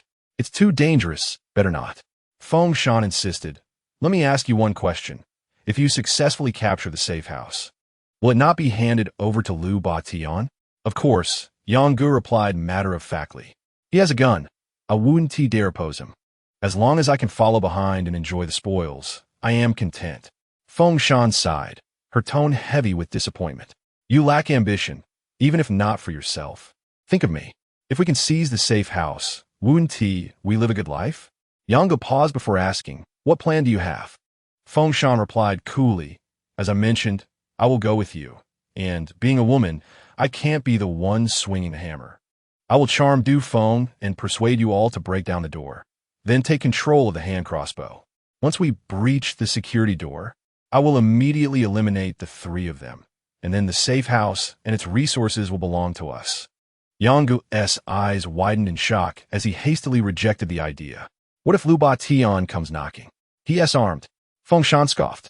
Are you foolish? Since Ji Hao invested heavily in the construction of the safe house, the security door must be a priority. There will surely be repair materials inside. We can easily patch it up. Besides, didn't you mention before that there are shooting holes in the security door? As long as we stay inside.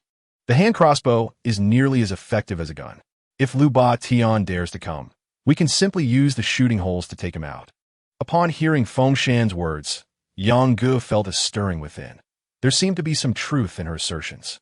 Feng Shan continued to entice him, saying, I have always preferred strong men. As long as you can prove your worth, I will be your girlfriend. Yang Ge was immediately elated. All right, Shan, I am in. Feng Shan's voice softened as she replied, That's more like it.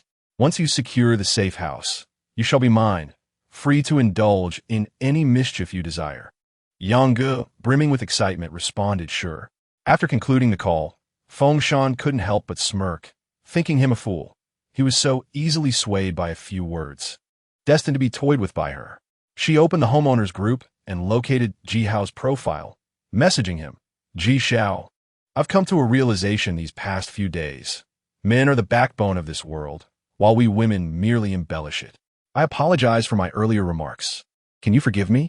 After sending the message, Feng Shan felt it lacked sincerity, so she applied makeup, braved the cold, and donned a revealing outfit that accentuated her curves. She admired herself in the mirror, nodding in satisfaction, recognizing her enhanced beauty and allure. Feng Shan lowered her neckline and took several selfies, sending them all to Ji Hao. Chapter 51. Yang Ji's defense crumbles. Having left the thicket, Ji Hao carried Xiao Yalan back to the safe house. Xiao Yalan lay in his arms, flushed and utterly drained. Upon noticing her expression, Fu Hongmei smiled knowingly. Come on, tell me what you two got up to. Was it thrilling? Xiao Yalan lowered her gaze, too embarrassed to meet Fu Hongmei's eyes, overwhelmed with shame. Ji Hao skillfully changed the subject, discussing Xiao Yalan's situation with Du Feng. After hearing this, Fu Hongmei's eyes glistened with emotion, recognizing that every household has its struggles. From now on, this will be your home. Let us live well together, she comforted gently, embracing Xiao Yalan. Thank you. Xiao Yalan felt warmth spread through her heart, burying her face in Fu Hongmei's embrace, an unfamiliar emotion swelling within her. Forget the unhappy moments. Come, let us go to my room and have a proper chat, Fu Hongmei said, taking Xiao Yalan's hand and leading her into the room, locking the door behind them. Just as Xiao Yalan was about to speak, Fu Hongmei silenced her with a kiss on her cheek. No talking, just feel it. We are both women, and I understand you better than any man could, she said softly, gently unveiling their vulnerability. Ji Hao took out his phone to check for any amusing messages in the group chat when he noticed Feng Shan messaging him, accompanied by her alluring photos. He opened the images, acknowledging that while her mind might not be entirely right, her figure was indeed impressive, with curves that were strikingly appealing. Ji Hao saved the pictures silently, then opened the chat, chuckling at the unfolding drama. A weasel wishing a chicken good fortune. I sense mischief. However, since I have some free time, why not toy with her? Ji Hao replied, Wow, little fairy, you messaged me privately. I am so touched. Feng Shan responded, Yi Shao, you're finally online. I thought you were ignoring me. Ji Hao replied, How could I? You are a woman, and if you wish to chat, I must oblige. Otherwise, you might accuse me of disregarding a lady's wishes and report me, and I would become infamous. Feng Shan laughed. You certainly have a way with words. Ji Hao continued, What do you need from me? Feng Shan replied, I have learned a significant secret. Lu Batian, Du Feng, Yang Ge Wuda, and Wu Er are plotting against you. They plan to act in 2 days, so you must be cautious. Ji Hao questioned, Aren't you in cahoots with Yang Ge? Why warn me? Feng Shan retorted, That useless Yang Ge is not worth my time. Ji Hao asked, What type of man do you prefer? Feng Shan declared, I desire a man like you. Ji Xiao, powerful, handsome, and charming. You're my ideal. Ji Hao mused, This is the first time I've learned I am so remarkable. Feng Shan added, My previous harsh words were merely to catch your attention. Please don't take them to heart. I truly adore you. Ji Hao inquired, Really? Just how much do you love me? Feng Shan felt exasperated, but maintained her composure, replying, If you stand by the window and look up, you will understand. Ji Hao remarked, The moon is particularly round tonight. Fengshan responded, "Indeed, the moon represents my heart." Ji Hao took screenshots of their exchanges, planning to Photoshop some intimate images to share with Yang Gu, certain it would shatter his defenses. The thought made Ji Hao chuckle aloud. Ji Hao continued, "You mentioned that Yang Gu and his companions are conspiring against me. How do they intend to proceed?" Fengshan lamented, "Oh dear, Ji Hao. I'm so hungry that I can hardly type. Could you bring me something to eat? I am not picky. Steak, pizza, burgers, seafood feasts. Anything will do." Ji Hao scoffed inwardly, thinking, "A lavish meal? You might as well eat dirt." He replied, "I am sorry, but I am unwell. I will certainly bring you something next time." Fengshan insisted, "You must not forget, Ji Hao." Ji Hao reassured her, "You are more beautiful than any celestial being. I cherish and adore you. How could I ever forget?" Fengshan proposed, "In the future, I will act as your informant. If anything arises, I will notify you immediately. Is that agreeable?" Ji Hao replied, "Of course, my dear." Fengshan continued, "In 2 days I will join you as well, but rest assured, I am here to protect you. Should you find yourself in peril, I will swiftly intervene." Ji Hao exclaimed, "Oh my, I am moved to tears. Shan, you are my destined partner. I will love you for eternity." Fengshan echoed, "So will I." After ending the chat, Fengshan scoffed, inwardly deriding him as a simpleton, easily fooled by her words. Ji Hao also scoffed, recognizing her intentions to play both sides, but he would not allow her to have her way. Ji Hao opened the seductive photos again, beginning to edit them. After some time, he completed his task. He messaged Yang Gu, "Brother, you are Zhou Yang, correct?" Yang Gu replied, "What do you want?" "Who are you?" Ji Hao responded, "Who I am is unimportant. What matters is that Fengshan is your girlfriend, correct?" Yang Gu hesitated before confirming, "Yes, she is my girlfriend." Ji Hao thought, "You are quite shameless wearing that green hat." However, he refrained from exposing him and continued, "While browsing a foreign website earlier, I stumbled upon a blogger who posted some intimate photos. The female lead bears a resemblance to your girlfriend. She wouldn't be unfaithful. Would she?" "What?" Yang Gu was taken aback. Chapter 52, Life in the Apocalypse. Ji Hao asked, "Brother, would you like me to send you the photos?" Yang Gu hesitated for a moment before responding, "My girlfriend would never betray me, but please send it anyway. I might need it to clarify things later." Ji Hao smirked at Yang Gu's stubborn pride. He sent the photo and then logged off. Upon seeing the image, Yang Gu was momentarily stunned. The photo was quite revealing, depicting 2 figures lying on a bed, partially covered by a blanket, engaged in a kiss. Scattered across the bed were various pieces of provocative lingerie and stockings, exuding a wild energy.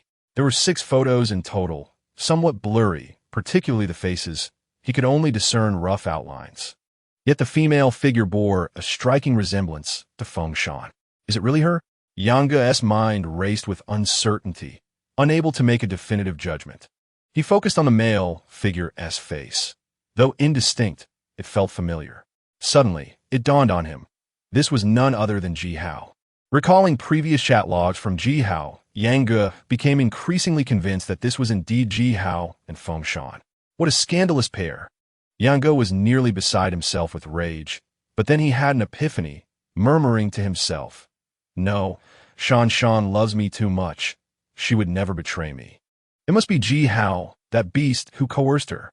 Yes, it has to be." He clenched his fists, tears streaming down his face, utterly heartbroken. That scoundrel had no deep-seated enmity with Shan. He wouldn't have targeted her without reason. It must have been an act of revenge against me that led her to suffer. "Oh, Shan, I am so sorry. It is all my fault for not protecting you well enough. Even though this is not your first time, I will never look down on you. If you happen to be carrying that beast child, I will take responsibility, as the child is innocent. It is not your fault. Blame that vile scoundrel. He deserves to be punished severely." Yang Gu screamed in anguish, his body suddenly faltering as he collapsed to the ground, lost and weeping profusely. Early the next morning, after breakfast, the 3 felt a bit bored, so Ji Hao suggested teaching the 2 women how to play games. They entered the game room, which was filled with slot machines, vintage arcade games, and dance machines. Initially, the 2 women were reluctant, but as they began to play, they became engrossed in classics like Contra, Dinosaur Crisis, and Romance of the 3 Kingdoms, thoroughly enjoying themselves. Sometimes happiness is as simple as that. Ji Hao reminisced about his childhood when the internet was not as advanced. During moments of boredom, he would often visit the arcade, where a single coin could provide hours of entertainment. Alas, now that he was grown, that carefree mindset was long gone. Fu Hongmei played arcade games all morning, switching to the slot machines in the afternoon. She displayed remarkable talent, winning a significant number of coins that required a box to carry.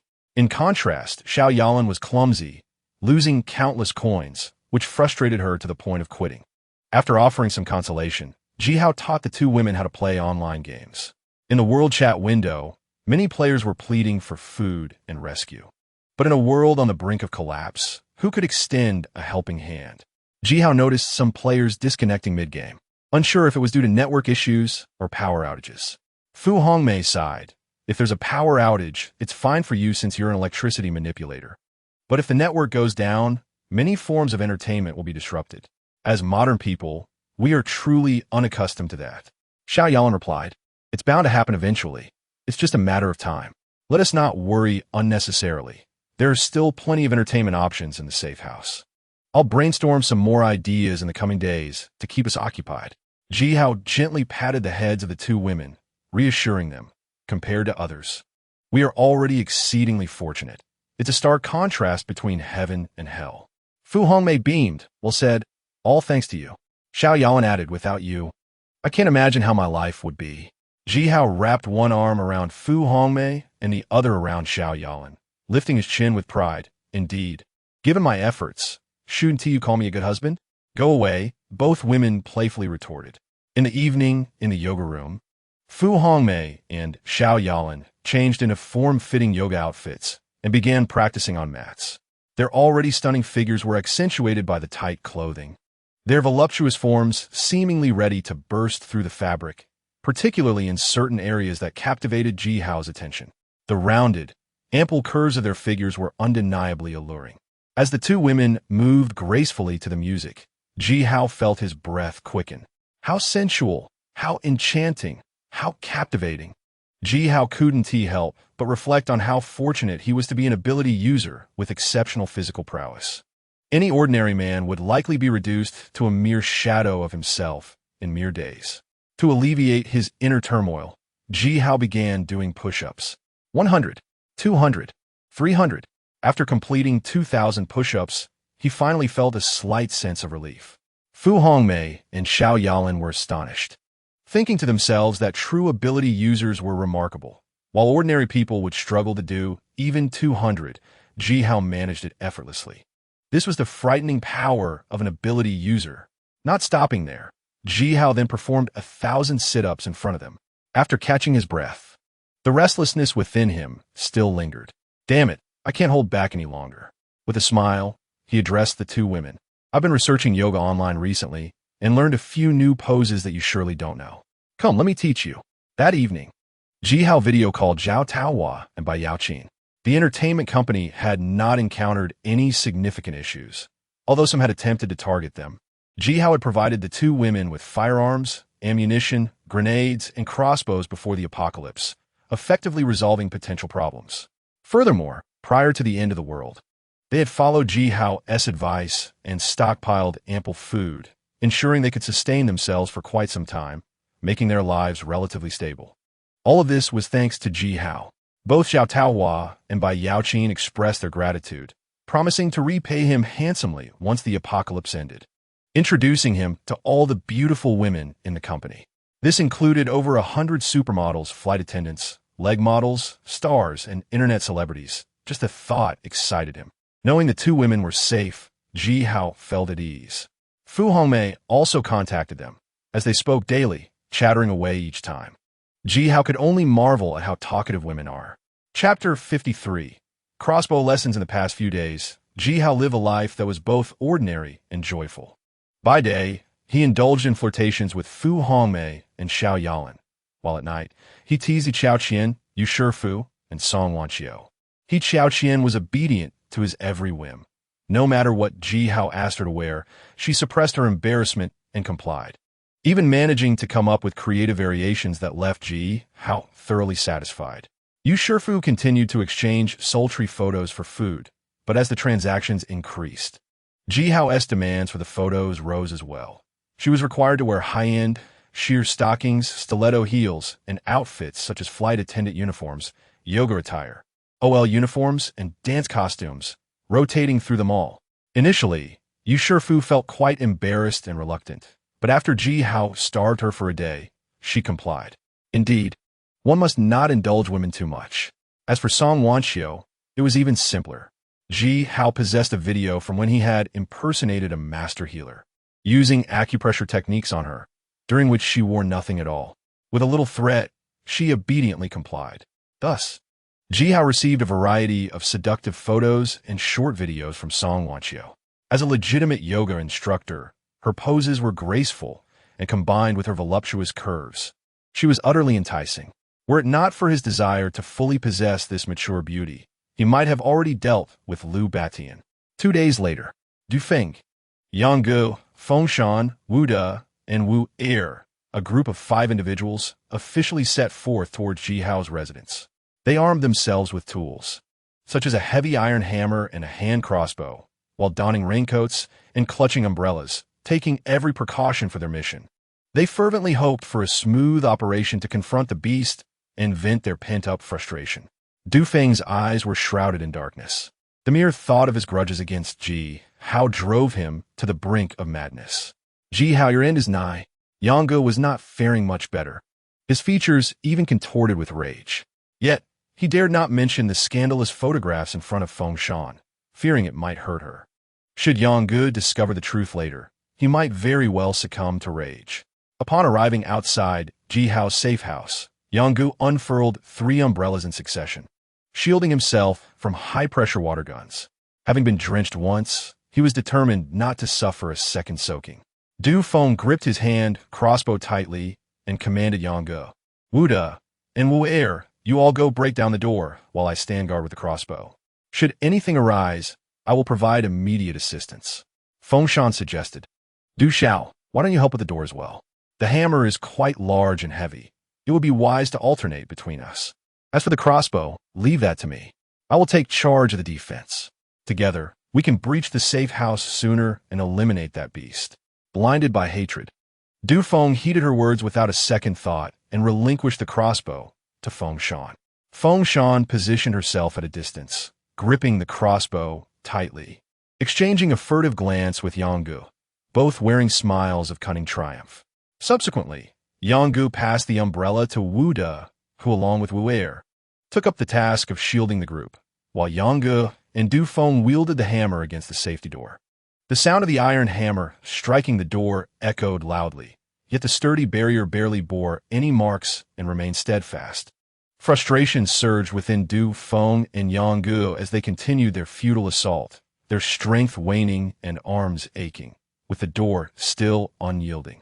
Inside, Ji Hao dismissed their efforts with disdain. Having invested a fortune in constructing the safe house, he could not allow it to be breached so easily. Mei, it's your turn.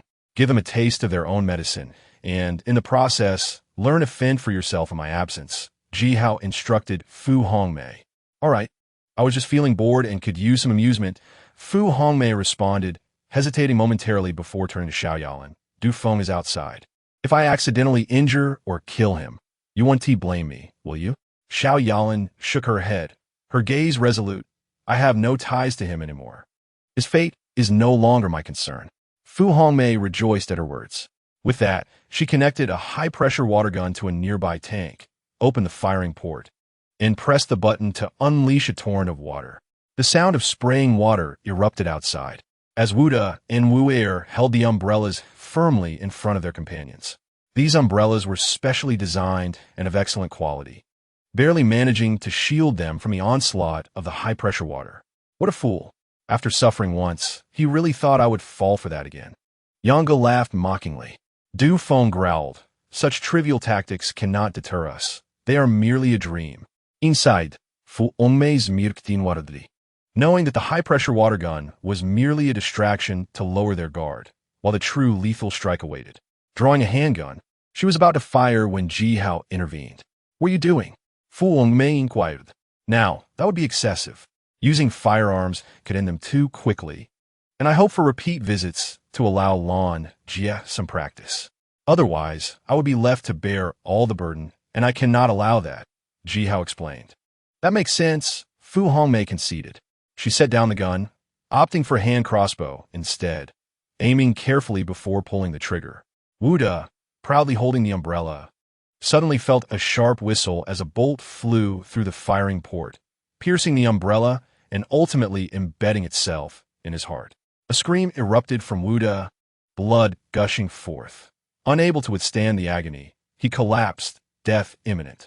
Du Feng, Yang Gu, Wu Er, and Feng Shan stood in shock, utterly unprepared for Ji Hao's hand crossbow, which wielded immense power, an illegal possession in peaceful times, leaving them bewildered as to how he had acquired it. At that moment, the only thought in their minds was to flee. A second bolt soared towards Yang Gu, embedding itself in his thigh, causing a profuse flow of blood. Yang Gu crumpled to the ground, terror evident on his face as he called out to Feng Shan. Shan, help me, please. Feng Shan, already pale with fear, disregarded him and turned to flee. The third bolt whizzed past Du Feng's shoulder, and he sighed in relief, narrowly avoiding disaster. Just as he was about to escape the corridor, a fourth bolt struck his left arm. He howled in agony, the pain searing through him. Driven by the instinct for survival, Du Feng surged forward with unprecedented speed, catching up to the fleeing Feng Shan. He was not a good person. In a desperate bid to save himself, he shoved Feng Shan aside, using her as a shield while he quickened his pace, finally reaching the staircase, a semblance of safety.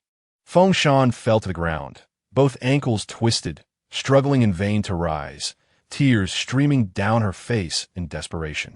Among the five, only Wu Er had managed to escape unscathed. Wu De lay lifeless, his heart pierced. Although Du Feng sustained an injury, he had managed to save his life. Yang Gu and Feng Shan lay on the ground, but unlike Feng Shan, who could not rise, Yang Gu had only been struck in the leg and still possessed some strength.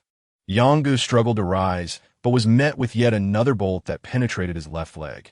Blood erupted, and Yang Gu succumbed to despair. At the staircase, Wu gazed mournfully at Wu De's corpse. Yet, the dead were gone. The living must continue.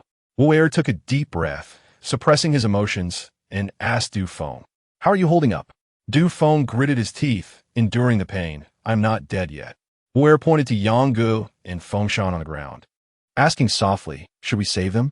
Du Feng, clutching his injured arm, replied coldly, "Returning means death.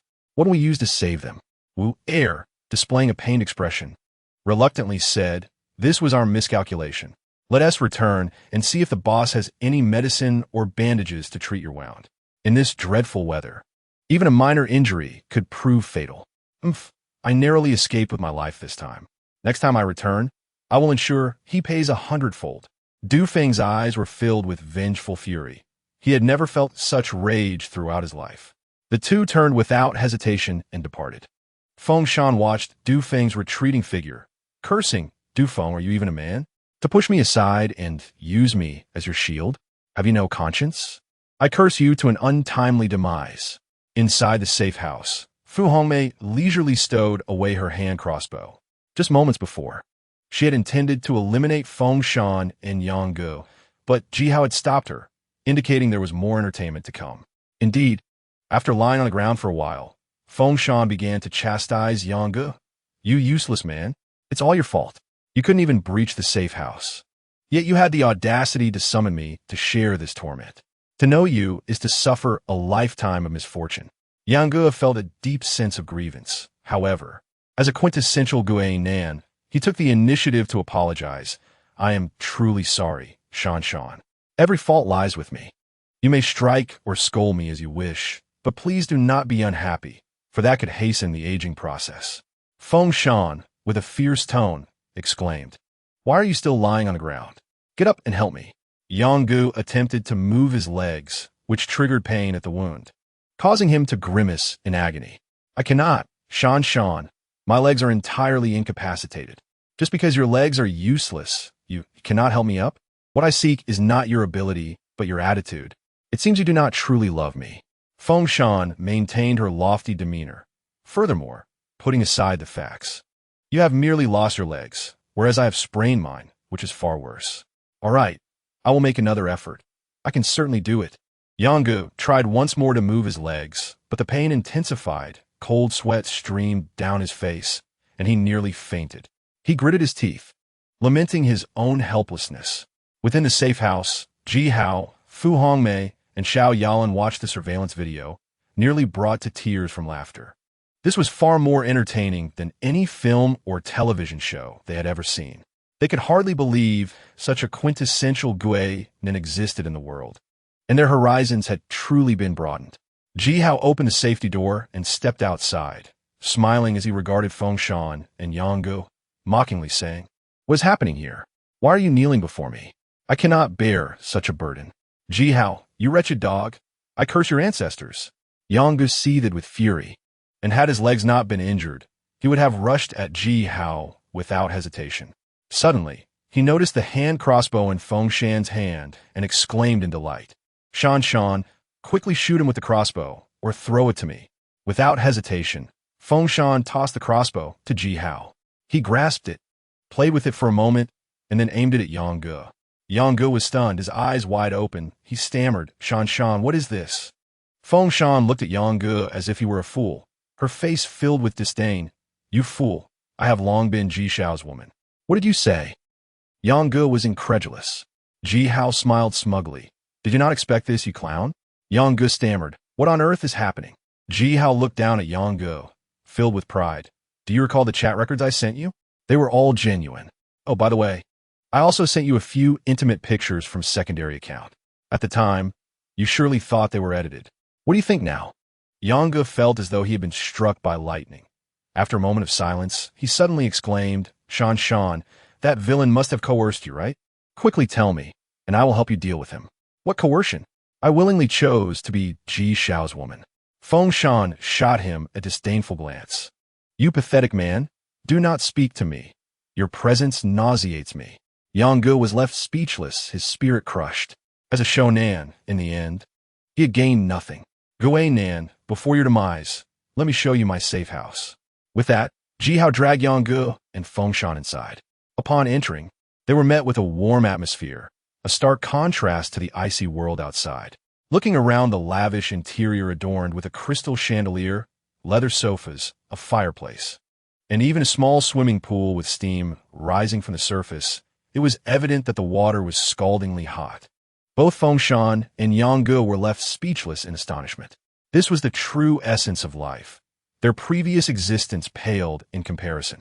In stark contrast to Yang Ji's complex emotions, Feng Shan was elated, almost bursting with joy, eager to leap and plant kisses on Ji Hao's face. "Since we have finished watching, it is time for you to take your leave." Ji Hao aimed the crossbow at Yang Ji's heart, ready to pull the trigger. Yongu, consumed by rage, shouted hoarsely, "Ji Hao, I will await you in hell, you wretched dog. You will eventually face a fate worse than death." Still defiant, are we? Very well, I shall allow you to linger a while longer, so you may truly experience pain. Ji Hao continuously pulled the trigger, sending 2 bolts into Yang Ji's left and right arms. Yongu screamed in agony, now entirely incapacitated. Ji Hao turned to Feng Shan, "Sister, would you like to share a bed with me tonight?" Feng Shan eagerly replied, "I would love to. Then let us engage in a meaningful exchange." Ji Hao lifted Feng Shan and walked toward an inner room. "No, please don't. Woe is me." Yongu collapsed to the ground, tears streaming down his face, his heart as cold as ash. Chapter 55.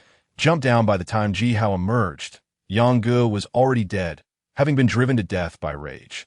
Ji Hao seized his lifeless body, opened the window, and hurled it from the 28th floor. Fu Hongmei glared at Ji Hao. "Look at all this blood on the ground.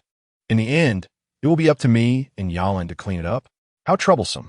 Ji Hao awkwardly responded, "My apologies. I will be more cautious next time." Fu Hongmei waved her hand dismissively. "No need to worry.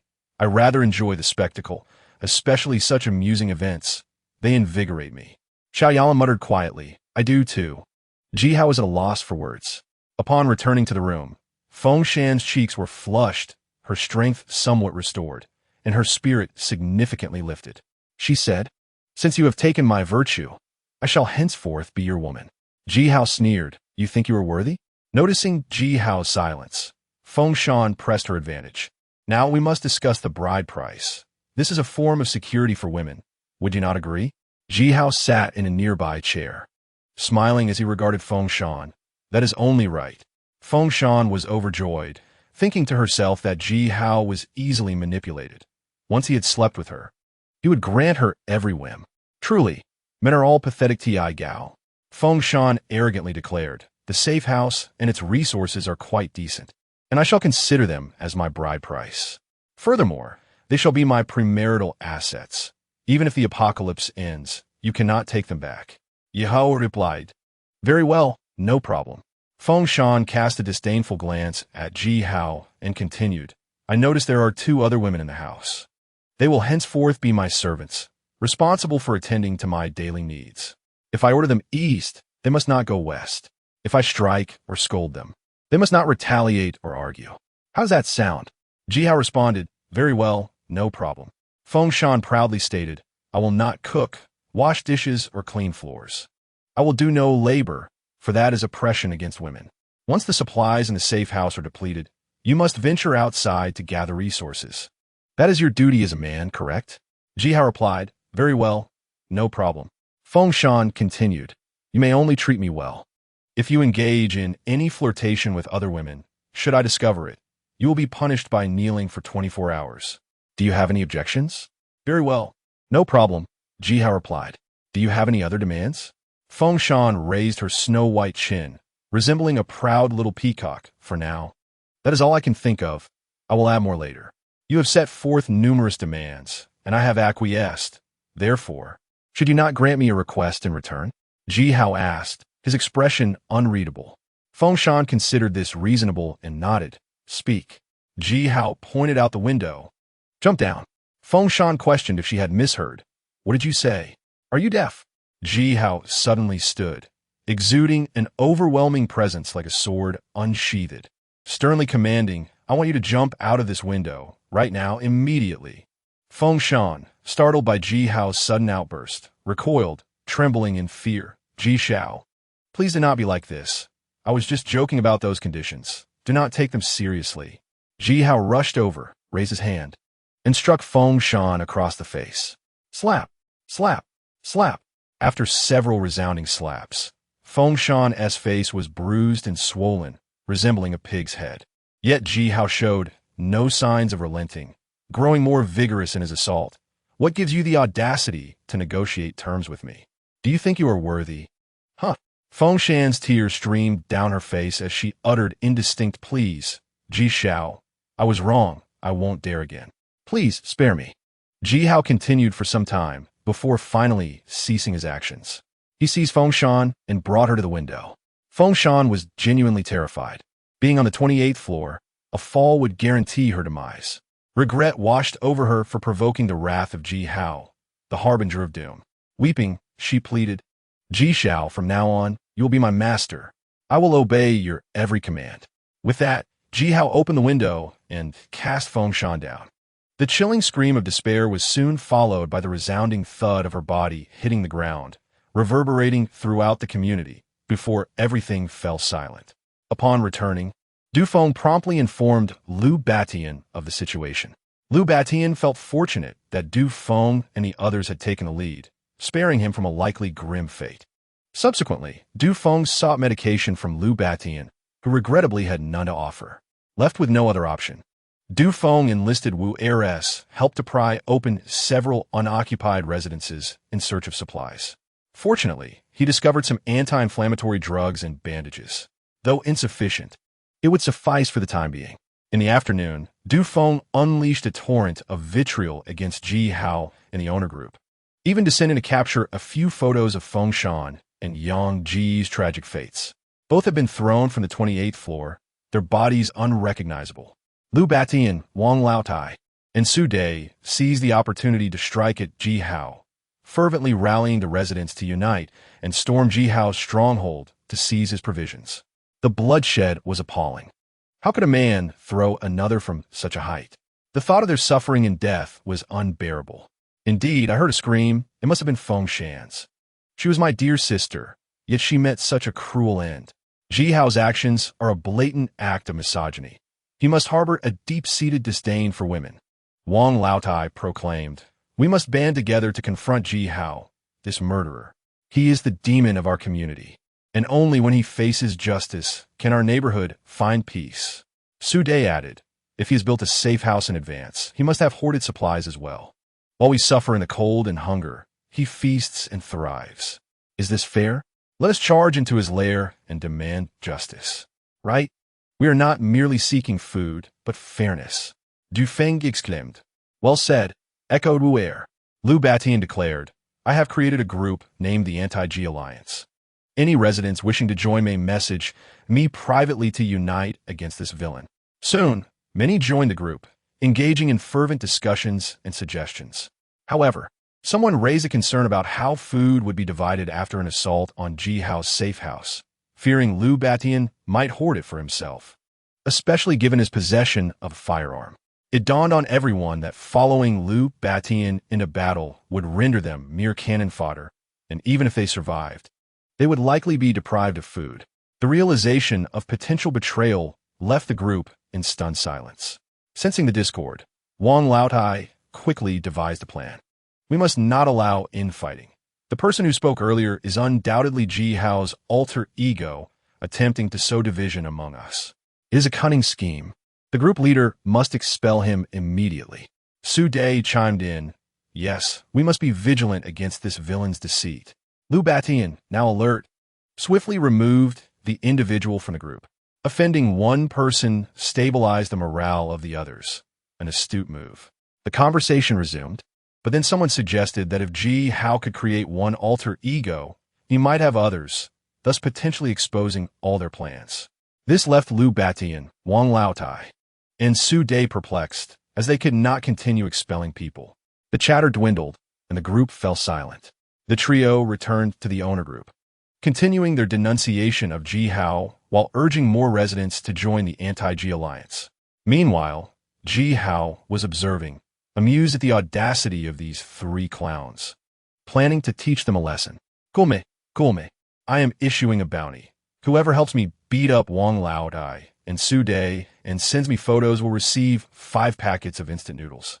This offer is limited to the first 3. He added, "And be careful not to harm their daughter-in-law, Yin Ruhua, or not only will you not receive the noodles, but I will ensure your demise." Yin Ruhua, a top-tier beauty and head of the City S dance troupe, was someone Ji Hao had his sights set on. If not for his desire for Yin Ruhua, he might have already taken matters into his own hands against Wang Laotai and Su Dei. As soon as Ji Hao's bounty was announced, it sparked a heated discussion in the group. Is this for real? What if I do the deed and he doesn't deliver the noodles? Who will I turn to for justice? Exactly. This is risky. After all, Wang Laotai's son is the police chief. If the apocalypse ends and retribution comes, he will surely face severe consequences. What are you thinking? It's been so long since we heard from her son in the group. Yes, probably dead. Indeed, the police station in the city wouldn't lose internet access. If he were alive, he would surely speak up, and no one would dare bully Wang Laotai and Su Dei. Poor Yin Ruhua, left in mourning. Furious at Ji Hao's bounty, Wang Laotai exclaimed, "Ji Hao, you scoundrel! This is a criminal act that will face legal retribution." Ji Hao replied, "Just don't go too hard on them. They're elderly and fragile. If you accidentally kill them, Yin, the beautiful lady, will resent me for eternity. You wretched beast. Await your imprisonment." She retorted. Ji Hao smirked, "Friends, I am increasing the reward from 5 packets of noodles to 10. Act swiftly if you're tempted." This left Wang Laotai too frightened to speak further. Ji Hao, reveling in the moment, thought, "Did you think you were so impressive? Look at you now." Within a certain building, a young man clenched his fists, visibly displeased. Known as Xiangzi, he was the one who had been expelled from the Anti-G Alliance group. "I initially aimed for the moon, yet here I find myself in the gutter. So be it. I shall switch sides to infuriate you all." Upon seeing Ji Hao's bounty, Xiangzi's eyes lit up, and he clicked on Ji Hao's profile to initiate a private conversation. "Brother, I accept your bounty. After it's done, you will indeed provide my noodles, one to you?" Ji Hao replied, "Is there any need to ask? Good, it's a deal. Xiangzi then shared his experiences of being expelled from the anti-G alliance with Ji Hao, who found amusement in Wang Laotai's misguided belief that she had stabilized the group by sacrificing one member. This is going to be entertaining, he chuckled. Xiangzi continued, brother. My neighbor froze to death, and I took his phone to infiltrate the anti-G alliance. If Liu Batian and the others make any moves, I'll alert you immediately. Ji Hao responded, thank you. After concluding the chat with Xiangzi, Ji Hao privately messaged Liu Batian, Liu Gonggong. I have an astonishing secret to share that will surely astonish you. Liu Batian ignored him. Ji Hao donned a black and white robe, a false beard, wig, and sword, taking a few selfies to send to Liu Batian. The immortal master is here. Liu Gonggong, why do you not kneel and welcome? Liu Batian's eyes turned red with fury as he nearly tossed his phone in rage. It dawned on him that the so-called immortal master was none other than Ji Hao in disguise. Reflecting on the substantial amount of money he had given Ji Hao for constructing the safe house and hoarding supplies, Liu Batian felt a wave of nausea wash over him. Liu Batian, you had better pray that you do not fall into my hands, for if you do, I shall make you understand what it truly means to be unable to seek life and unable to seek death. Ji Hao, oh dear, I am so frightened. Do come and deal with me quickly. I can hardly contain my excitement. Liu Batian, humph, I am curious to see how long you can maintain your arrogance. Ji Hao, since you have said so, allow me to provide you with another surprise. I must admit, your wife is indeed alluring. Her skin is exquisite. Liu Batian, what the hell do you mean? Ji Hao, just take a look for yourself. He retrieved the video from when he had impersonated a celestial master, using acupressure techniques to treat Song Wanxiu, and sent it over. Upon opening it, Liu Batian was struck as if by lightning, utterly bewildered. How could this be? His elegant and dignified wife, in a bid to preserve her youth, had actually believed Ji Hao's nonsense, removing her clothes and allowing him to touch her all over. Liu Batian could not accept this reality. Veins bulged on his forehead, consumed by rage. He confronted Song Wanxiu, pointing an accusatory finger at her. How dare you? You wretched woman, you harlot, to put a green hat on me? Just wait and see how I deal with you. Song Wanxiu, confused, replied, what on earth are you talking about? After all these years of marriage, I have always upheld my duty. When have I ever wronged you? Liu Batian retorted, you dare to play innocent? Here, the evidence is right here. Look for yourself. He threw his phone in front of Song Wanxiu. Upon seeing it, her face turned pale. She genuinely had not anticipated that Ji Hao would send the video to Liu Batian, and now there was no way to explain herself. Liu Batian shouted, why are you silent now? Speak. Song Wanxiu stammered, my dear husband, you must understand, I am no longer young. If I could maintain my youth, would you also gain face when you go out? Besides, the other party is a lofty, celestial master. If you were deceived, how could I possibly escape? Liu Batian accused, letting him touch you is one thing, but look at how you appear in the video. Are you dissatisfied with me, so you sought comfort elsewhere? Song Wanxiu, flustered, replied, no, it's not like that. Please let me explain. Slap. In a fit of rage, Liu Batian struck Song Wanxiu across the face. Chapter 57. Xiangzi visits after leaving the room. Song Wanxiu covered her face and began to weep, utterly heartbroken. After crying for a while, she took out her phone and privately messaged Ji Hao. Song Wanxiu, during this time, I have tried my best to accommodate your requests. But why did you send the video to my husband? You are breaking your promise. I despise you. Ji Hao, Liu Batian is a scoundrel. He does not deserve to be your husband. I sent him the video merely to help you see his true nature. You should be grateful to me. Song Wanxiu was almost laughing in anger. You have ruined our marriage, and I was even slapped by him. And you expect me to thank you? Ji Hao, this rift today is for the sake of a better tomorrow. Leave him, for I am the one who truly cares for you. Song Wanxiu, do not speak nonsense. Ji Hao, your heart has been wounded by him. Knowing that you were struck has wounded my heart as well. Wouldn't you say we are like a couple? Song Wanxiu, flustered and flattered, responded, every time we chat, you say such frivolous things.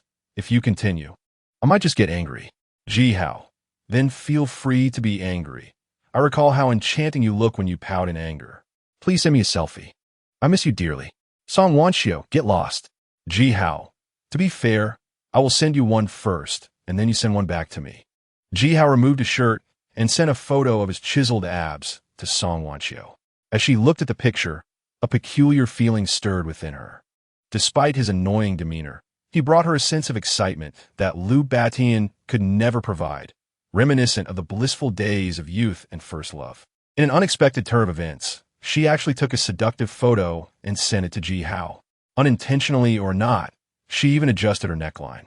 After sending it, Song Wanxiu immediately regretted it, feeling a mix of embarrassment and anger, and hurriedly retracted the message. Ji Hao sent a smiling emoji and replied, "Withdrawal ineffective. I have already saved it." Then he sent her the photo. Song Wanxiu, this is the last time. Do not make me send photos again in the future. Ji Hao, what should I do when I miss you? Song Wanxiu, that is your concern, not mine. Humph. Closing the chat window, Song Wanxiu's heart remained unsettled. She could not comprehend why. Instead of confronting Ji Hao, she found herself captivated by him. That infuriating fellow, so very annoying. Just as she finished her conversation with Song Wanxiu, Yu Shifu messaged her about exchanging food. Ji Hao, of course, did not refuse and proposed a series of demanding conditions. Previously, Yu Shifu would have argued, but after so many transactions, she had become accustomed to it, even developing a certain fondness for sending Ji Hao photos in black stockings. Especially whenever Ji Hao made some crude comments, she felt an inexplicable thrill. Ji Hao was well aware of Yu Shifu's shifting mindset. Perhaps it would not be long before he completely won over this goddess with heavenly long legs. Since he could not have Yu Shifu at the moment, Ji Hao naturally sought out He Qiaoqian. Like Yu Shifu, she possessed stunningly long legs, standing at 174 centimeters tall. A former dance student, she later became a flight attendant, embodying an exquisite combination of attributes.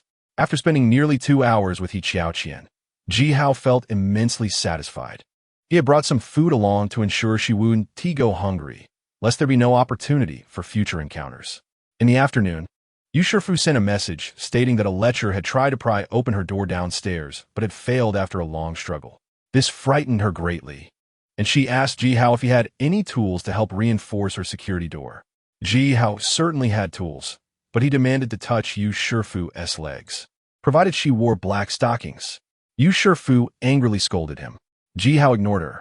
Soon after, the door-prying miscreant returned, but once again failed to gain entry. Finally, Yu Shifu relented and privately messaged Ji Hao, agreeing to his terms. Ji Hao cheerfully went over to reinforce her security door, knowing that someone of her caliber would have many admirers, and he did not wish to see her fall into the hands of others. After a busy session, Ji Hao was not shy about his intentions. As a professional leg model, Yu Shifu's superlative legs in black stockings were undeniably perfect, long and shapely, a rarity indeed. After Ji Hao left, Yu Shifu lay on her bed, her gaze somewhat dazed. She reflected on how many wealthy suitors had pursued her in vain before the apocalypse. And now this fellow Ji Hao had gained a huge advantage. Clearly, she was at a loss. This cannot continue. This is the last time. There shall be no next time, absolutely not. After leaving Yu Shifu, Ji Hao contacted He Qiaoqian and reinforced her security door as well. As the apocalypse deepened, the more beautiful the woman, the less safe she became. He had not yet had enough fun with this green tea, so he could not bear to see her come a harm. He Qiaoqian was greatly pleased and expressed her desire to move into Ji Hao's safe house. Yo, citing the same reason as before, explained that there were too many threats aimed at him, and he did not wish to see her suffer. He Qiaoqian was deeply touched and devoted herself to serving Ji Hao wholeheartedly. Back in the safe house, Ji Hao, feeling bored, invited He Qiaoqian and Yu Shifu to play online games together. Little did they know, they became completely absorbed, and the afternoon slipped away in a blur. When they finally exited the game, both women still felt a lingering desire for more. That evening, Old Lady Wang and Grandpa Su looked at the dwindling food supplies in their home, sighing heavily. Their son still had not made contact, and they were deeply concerned about his well-being. Meanwhile, Ji Hao had posted a bounty in their group, should anyone be beaten, who would come to their aid. The only solace was that the security door at home was fortified with 2 layers, making it quite formidable. Forcing it open would not be an easy task. As long as they remained indoors, it was unlikely they would encounter any issues, which served as their sole comfort. Just as they were feeling helpless, the doorbell rang. Old Madame Wong peered through the peephole and saw a well-mannered young man standing outside, holding a bag whose contents were unknown. Old Madame Wong's vigilance heightened, and she inquired, "Who are you and what do you want?" Grandpa Su coldly added, "Are you intending to assault us?" "You've misunderstood. My nickname is Xiangzi, and I harbor no ill intentions," the young man replied, laughter spilling forth like a refreshing spring breeze. "I merely wish to trouble you with a small matter." Old Madame Wong asked, "What matter?" Xiangzi explained, "After the apocalypse, I aspire to work at the police station, and I was hoping Director Su could assist me in making connections. However, I have been unable to reach him, so I thought to come to you. I have brought some food as a token of goodwill. I hope you enjoy it." Upon hearing this, Old Madame Wong and Grandpa Su instantly perked up. Chapter 58, The Strike. Their household was in dire need of food, and it was only natural for them to accept. The two were overjoyed. It was as if a pillow had been offered just as they were feeling drowsy. Truly, their son had a significant identity as the police director, prompting others to seek his favor. Suddenly, Grandpa Su had a thought. He whispered to Old Madame Wong, "Do you think he might be deceiving us to gain entry, intending to assault us and then claim a reward from Ji Hao? Have you lost your senses? Our son holds a position that even the King of Hell would revere. It is entirely reasonable for a young man to seek employment from him," Old Madame Wong retorted, accustomed to leveraging her son's stature and feeling uncommonly secure. Had Xiangzi presented another reason, perhaps Old Madame Wong would have hesitated. However, upon mentioning her son's assistance, she promptly opened the door. What greeted her was not the humble demeanor she had envisioned, but two fists the size of sandbags. Slap! Slap! Old Madame Wong screamed in agony as Xiangzi's fists struck her eyes, transforming them into panda-like bruises. That was not all. With great ferocity, Xiangzi delivered a flying kick that sent her sprawling to the floor. "How dare you accuse me of being Ji Hao's accomplice, leading to my expulsion from the group? Today, I shall teach you a lesson." Xiangzi continued his assault, relentlessly striking her face. Slap! Slap! Old Madame Wong was left dazed, her face burning with pain. Meanwhile, Grandpa Su finally reacted, his eyes ablaze with fury as he shouted, "You little brat, you're finished." Yet, as Grandpa Su rushed forward, he was swiftly brought down by a sweeping kick from Xiangzi, who then unleashed a flurry of slaps that echoed violently. After a series of strikes, Xiangzi's hand ached, prompting him to take out his phone and snap several photographs as evidence. With that, the deed was accomplished, just as Xiangzi contemplated searching for food within the house. A well-endowed, middle-aged woman burst from a room, wielding a kitchen knife. Xiangzi was momentarily taken aback. Despite her simple loungewear, her beauty was undeniable. Her long hair cascaded down to her waist. Her lips were strikingly red, her teeth white, and her features were remarkably delicate, with eyes like deep pools of spring water that captivated anyone who gazed upon her. Her graceful demeanor belied an exaggerated figure. Her ample bosom seemed on the verge of bursting from her attire.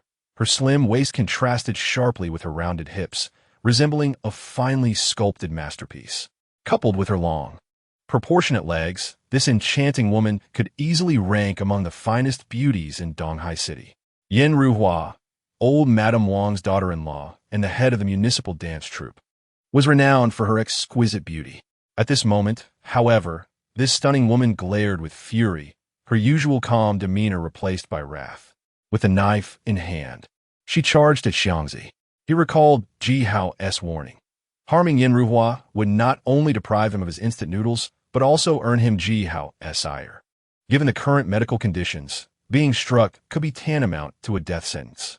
Thus, Xiangzi wasted no time and fled at the fastest speed, leaving behind the furious shouts of Old Madame Wong and Grandpa Su. "You scoundrel! I will have your bones ground to dust." Old Madame Wong seethed, her face turning pale as she fainted from rage. Back at his residence, Xiangzi's heart raced, unable to settle. He could hardly believe that the timid, conflict-averse version of himself had just unleashed a beating on Old Madame Wong and Grandpa Su. parents of director Su Liji. However, it was too late for regrets. Following their agreement, Xiangzi shared the images of old Madame Wang and Grandpa Su post-beating in the group chat. Within moments, the chat exploded with reactions. Shocking. A septuagenarian woman brutally beaten. Has humanity truly twisted, or has morality decayed? Wow, brother, you're fierce. I admire you. Incredible. They got what they deserve for their misdeeds. Your nickname is Xiangzi, right? From now on, I'm rolling with you. Reading the comments, Xiangzi felt an exhilarating rush.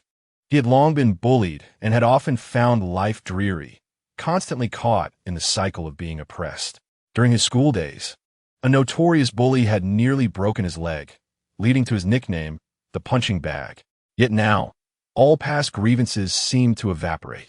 It was as though he had awakened some latent bloodline, feeling invigorated and no longer the victimized punching bag. He was Xiangzi, someone capable of standing up to others. Suddenly, he recalled the individual who had inspired his resurgence, feeling an immense gratitude. No wonder even Liu Batian did not dare to cross him. He was formidable. From this moment on, he too would emulate Ji Hao, asserting his strength over others. Ha ha ha! I, Xiangzi, am invincible. I, Xiangzi, defy the heavens. I, Xiangzi, will crush all. Old Madame Wang, were you not arrogant? Were you not high and mighty? Yet, you were still beaten by me. Are you angry? Infuriated? But what can you do? You fool, I shall strike you again and again until you live perpetually in my shadow. At this moment, Xiangzi trembled with excitement, feeling as though the world lay beneath his feet. All of this was thanks to Ji Hao, whose bounty had restored him to his true self. For the first time in his life, Xiangzi felt profound gratitude towards another. He took out his phone and messaged Ji Hao, "Big brother, you're like a true elder brother to me.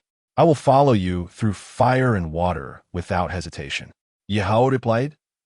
Xiangzi continued, "I've completed the task, and the photos have been posted in the group. Can I come to collect my reward now?" Ji Hao glanced at the group chat and found the images of old Madame Wang and Grandpa Su, bruised and battered, nearly unrecognizable. He couldn't help but chuckle. It seemed they had their comeuppance. "All right, come and collect it. I will leave it at the door for you," Ji Hao instructed. "Great, no problem," Xiangzi replied. When Xiangzi arrived at Ji Hao's safe house, he discovered 10 packs of instant noodles waiting for him. Overjoyed, he thought to himself, "Truly, my big brother keeps his promises." In these apocalyptic times, the value of 10 packs of noodles was immeasurable. If discovered, it would undoubtedly incite a bloody conflict. Xiangzi quickly stuffed the noodles into his coat and hurried back home. Until the moment he secured the anti-theft door, he finally breathed a sigh of relief. Chapter 59. Qian Yuza. Xiangzi was on the verge of fainting from hunger. He quickly gathered some snow and prepared instant noodles, and the room soon filled with an enticing aroma. Taking a bite, tears nearly welled up in his eyes as he realized for the first time how delicious instant noodles could be. It was all thanks to his elder brother that he could enjoy a hearty meal, feeling utterly content. Xiangzi took out his phone and sent a message to Ji Hao. "Thank you, elder brother. You truly are a kind person." Ji Hao replied, "Your efficiency is commendable. I will seek your assistance again next time." Xiangzi responded, "All right, elder brother." Ji Hao queried, "Since when did I become your elder brother?" Xiangzi insisted, "I say so. It is so." Ji Hao conceded, "Very well. I shall have an additional younger brother, making tasks easier." Xiangzi agreed, "You speak wisely, elder brother." Just as Ji Hao ended the conversation with Xiangzi, he noticed a private message from a person named Qian Yuza. Qian Yuza wrote, "Brother, I hear you are living quite well, with a safe house and food. One cannot feast alone. One ought to assist others." Ji Hao retorted, "Mind your own business and stay where it's cool." Qian Yuza replied, "No need to get agitated. I will send you some photos that I am sure will pique your interest." Ji Hao shot back, "If you have something to say it quickly. Do not waste my time." Without further ado, Qian Yuza sent the photos. Upon viewing them, Ji Hao was taken aback. The images were candid shots taken when he was hoarding supplies in the warehouse.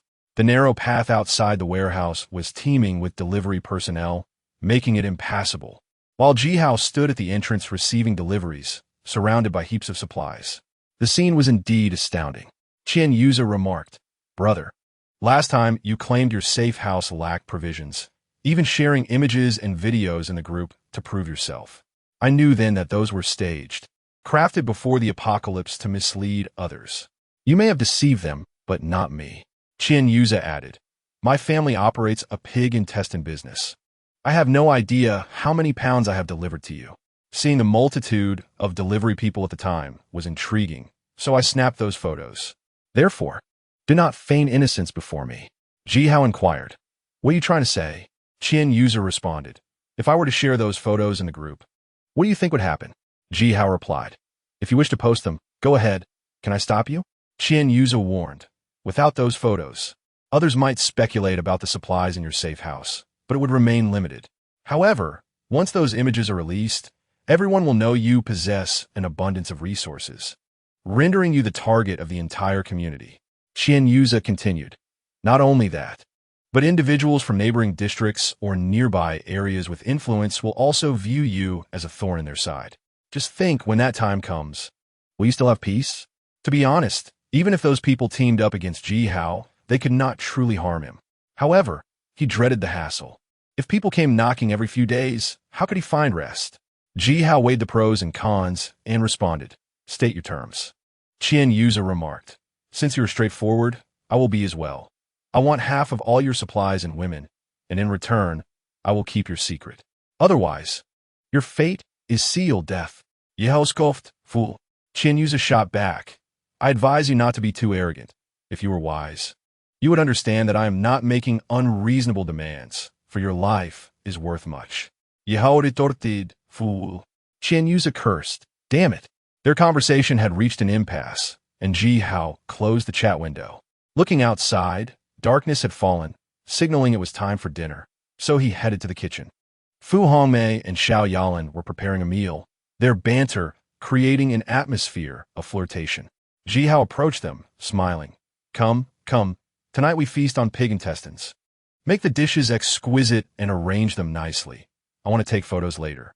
Fu Hongmei glanced at him and curiously asked, why are you in such a good mood?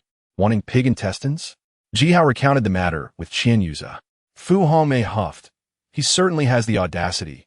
Do not indulge such people. The more you compromise, the more they will take advantage of you. Xiao Yalan added, once the pig intestine feast is ready, send the photos over and infuriate him. The two wives were indeed correct.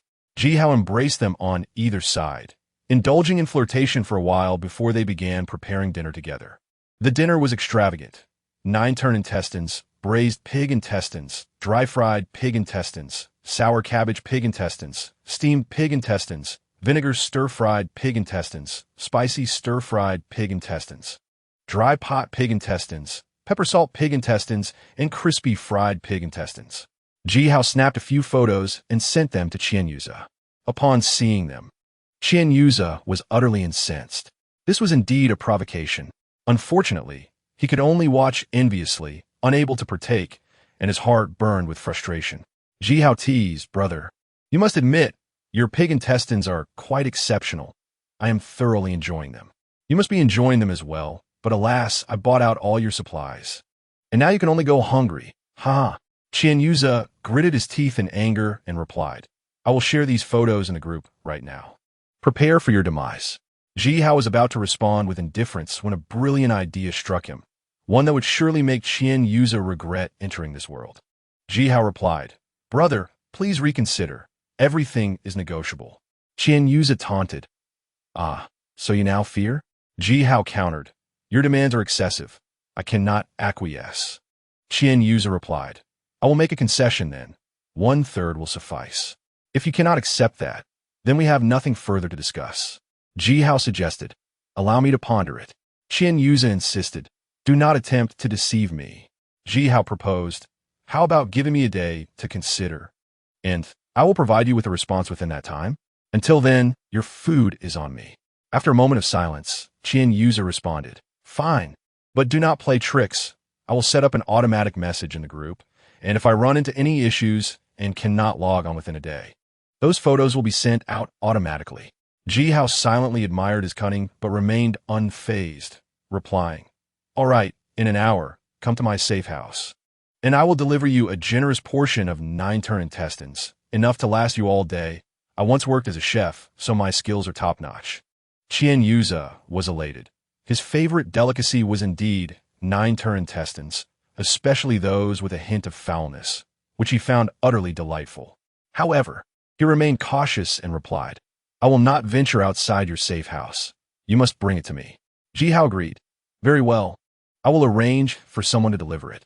Qian Yuza confirmed. Deal. I reside at 41404. After concluding the private chat, Ji Hao immediately called to Fu Hongmei and Xiao Yalan. My dear wives, it's time to prepare a little shock for a certain fool who adores nine-tur intestines. Chapter 60. A gift for you. When Ji Hao revealed his plan to the two women, they were taken aback, mouths agape. Fu Hongmei shot him a disapproving glance.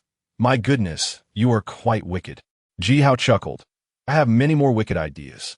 How annoying, Fu Hongmei playfully chided.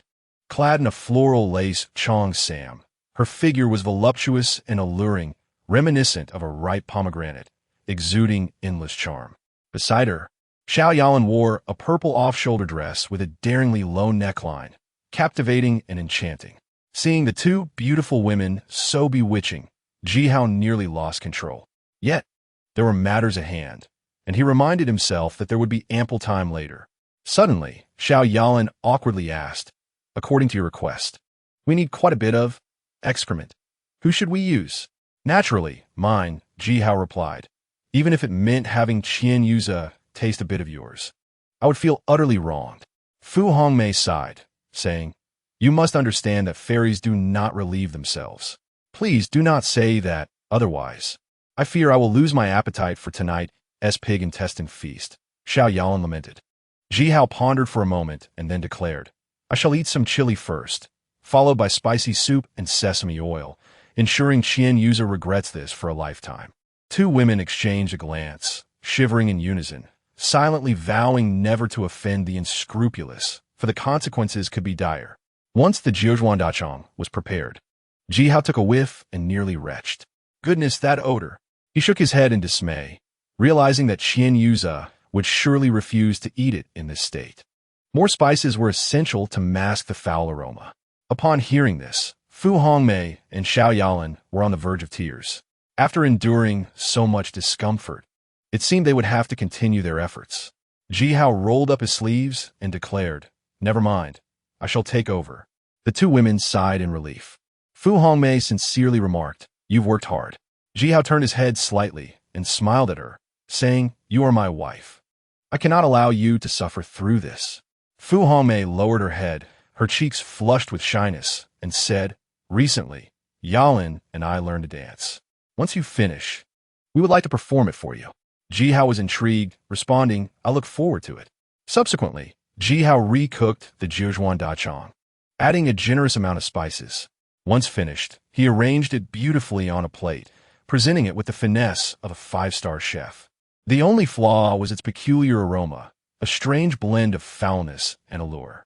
Ji Hao packaged the dish and privately messaged Xiangzi, please deliver this to 41404. I'll give you 5 packs of instant noodles. What do you say?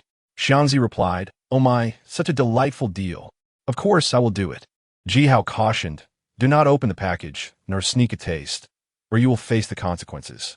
Xiangzi assured him, rest easy, boss. I'm a person of integrity. Ji Hao instructed, come to my place now. I'll leave the items outside. Xiangzi agreed. Upon arriving at the safe house, Xiangzi found 5 packs of instant noodles alongside an exquisitely packaged gift box. Overjoyed, he thought to himself that the boss was truly generous. Even a simple delivery came with 5 packs of noodles, akin to a windfall in the current apocalypse. In these dire times, 5 packs of noodles could spark a bloody conflict, their value evident. Without hesitation, Xiangzi took the noodles and gift box to 41404 and rang the doorbell. When the connection was made, he called out, a gift from the boss has been left outside for you. Please take it yourself. With that, he departed. Qian Yuza deliberately waited a while, peering through the peephole to confirm all was well before finally opening the door to retrieve the gift box.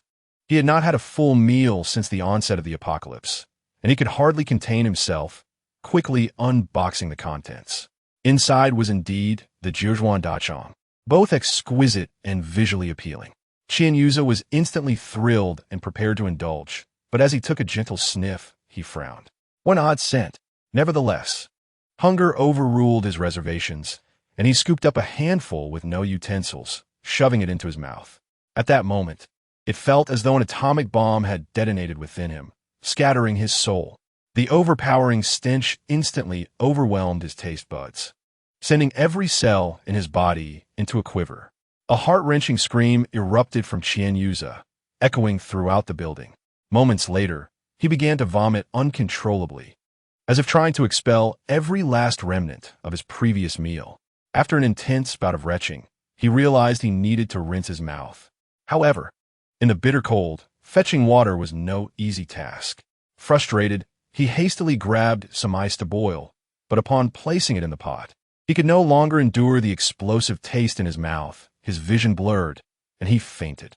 After a considerable wait, with no sign of Qian Yuza cursing him in private messages, Jihao took the initiative to reach out.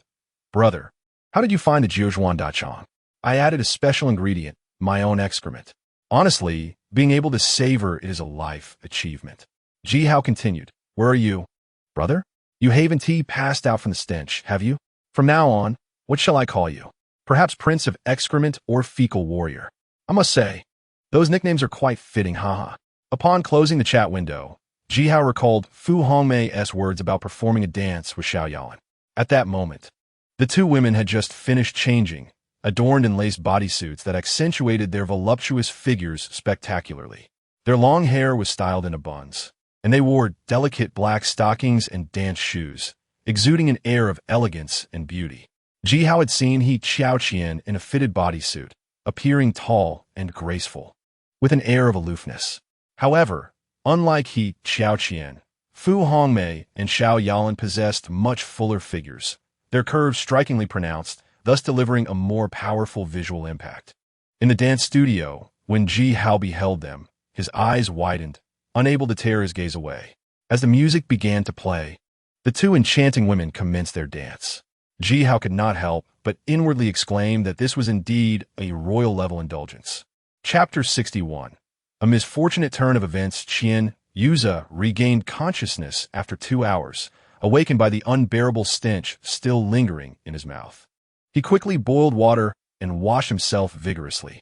Yet, no matter how hard he tried, that foul scent persisted, leaving him with a profound psychological scar. He would likely never dare to eat Jiuzhuan Dachang again. He pulled out his phone and saw Jihao's messages. The nicknames Prince of Excrement and Fecal Warrior stung him deeply, igniting a furious desire to dismantle Jihao piece by piece. Qian Yuza fumed. You're done for. Jihao provocatively replied. Come bite me through the internet if you dare. Qian Yuza retorted. It seems you shed tears until you see the coffin. Very well. I shall grant you that. Jihao taunted. You know the smell of excrement, don't you? Hee. With a vexed grunt, Qian Yuza shared the photos he had taken outside the warehouse in the owner's group chat, instantly causing a stir. Everyone, you must believe me. Jihao has hoarded a massive amount of supplies. While we suffer from hunger and cold, he resides in a safe house, well-fed and warm. Is this fair? It is not. So let us unite and storm his safe house to demand justice. Wang Laotai chimed in. Jihao, I advise you to surrender your supplies quickly. In this apocalypse, we should stand together and help one another. Your selfishness is criminal behavior, and I will have my son arrest you. Jihao shot back, old hag. Feeling frisky again, are we? You want another beating? Wang Laotai's hand trembled slightly as she held her phone. Having been beaten so badly, how could she not feel pain? However, she dared not speak further. If she was killed, where would she seek justice? Old Su felt bitter, but could only endure silently. Du Feng and Lu Batian also saw the images in the group chat and thought to themselves that Jihao indeed possessed a wealth of resources, which was utterly detestable. However, they saw the potential. If they could take him down, all those supplies would belong to them. Jihao remarked, let us think this through. My stash is located outside the city, far from here. How could I possibly keep it close? Have any of you seen me transporting supplies into the community?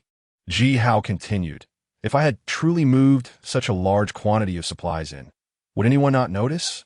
As the group pondered, It did seem reasonable. Ji Hao added, actually, those supplies were for charity. I've already donated them. So you might as well give up on your idea of robbing me. It will be a waste of effort. He disclosed, and let me share a shocking secret. Qian Yuza ate excrement, so do not speak to him. You might get sick from the stench. He then recounted how he had made Qian Yuza consume excrement, igniting uproar in the group. EW. No wonder I smelled something foul earlier. I live next door to him. Damn it, I need to rinse my mouth out. You really are a vile person to set someone up like that, but I must admit, it's quite clever. The title Little Prince Who Eats Feces and Feces Warrior elicited a flush of embarrassment from Qian Yuza, who immediately refuted the rumors in the group chat, asserting, I did not. He is spreading lies. Please do not believe him.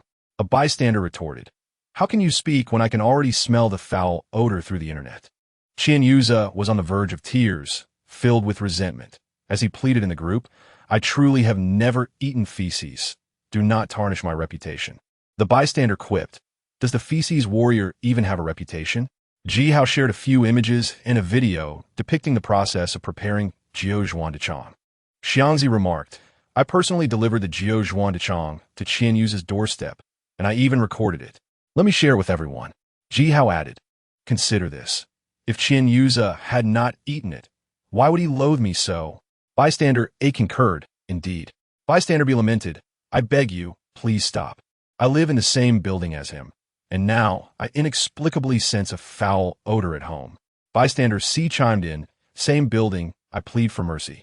Qian Yuza shouted, Ji Hao, you despicable creature, you are ruining my reputation. I will surely crush your bones. Ji Hao mocked, you've been triggered, and yet you deny eating feces. Qian Yuza exclaimed, damn it, group message. The group owner has muted Qian Yuza for 1 hour. Bystander A commented, goodness.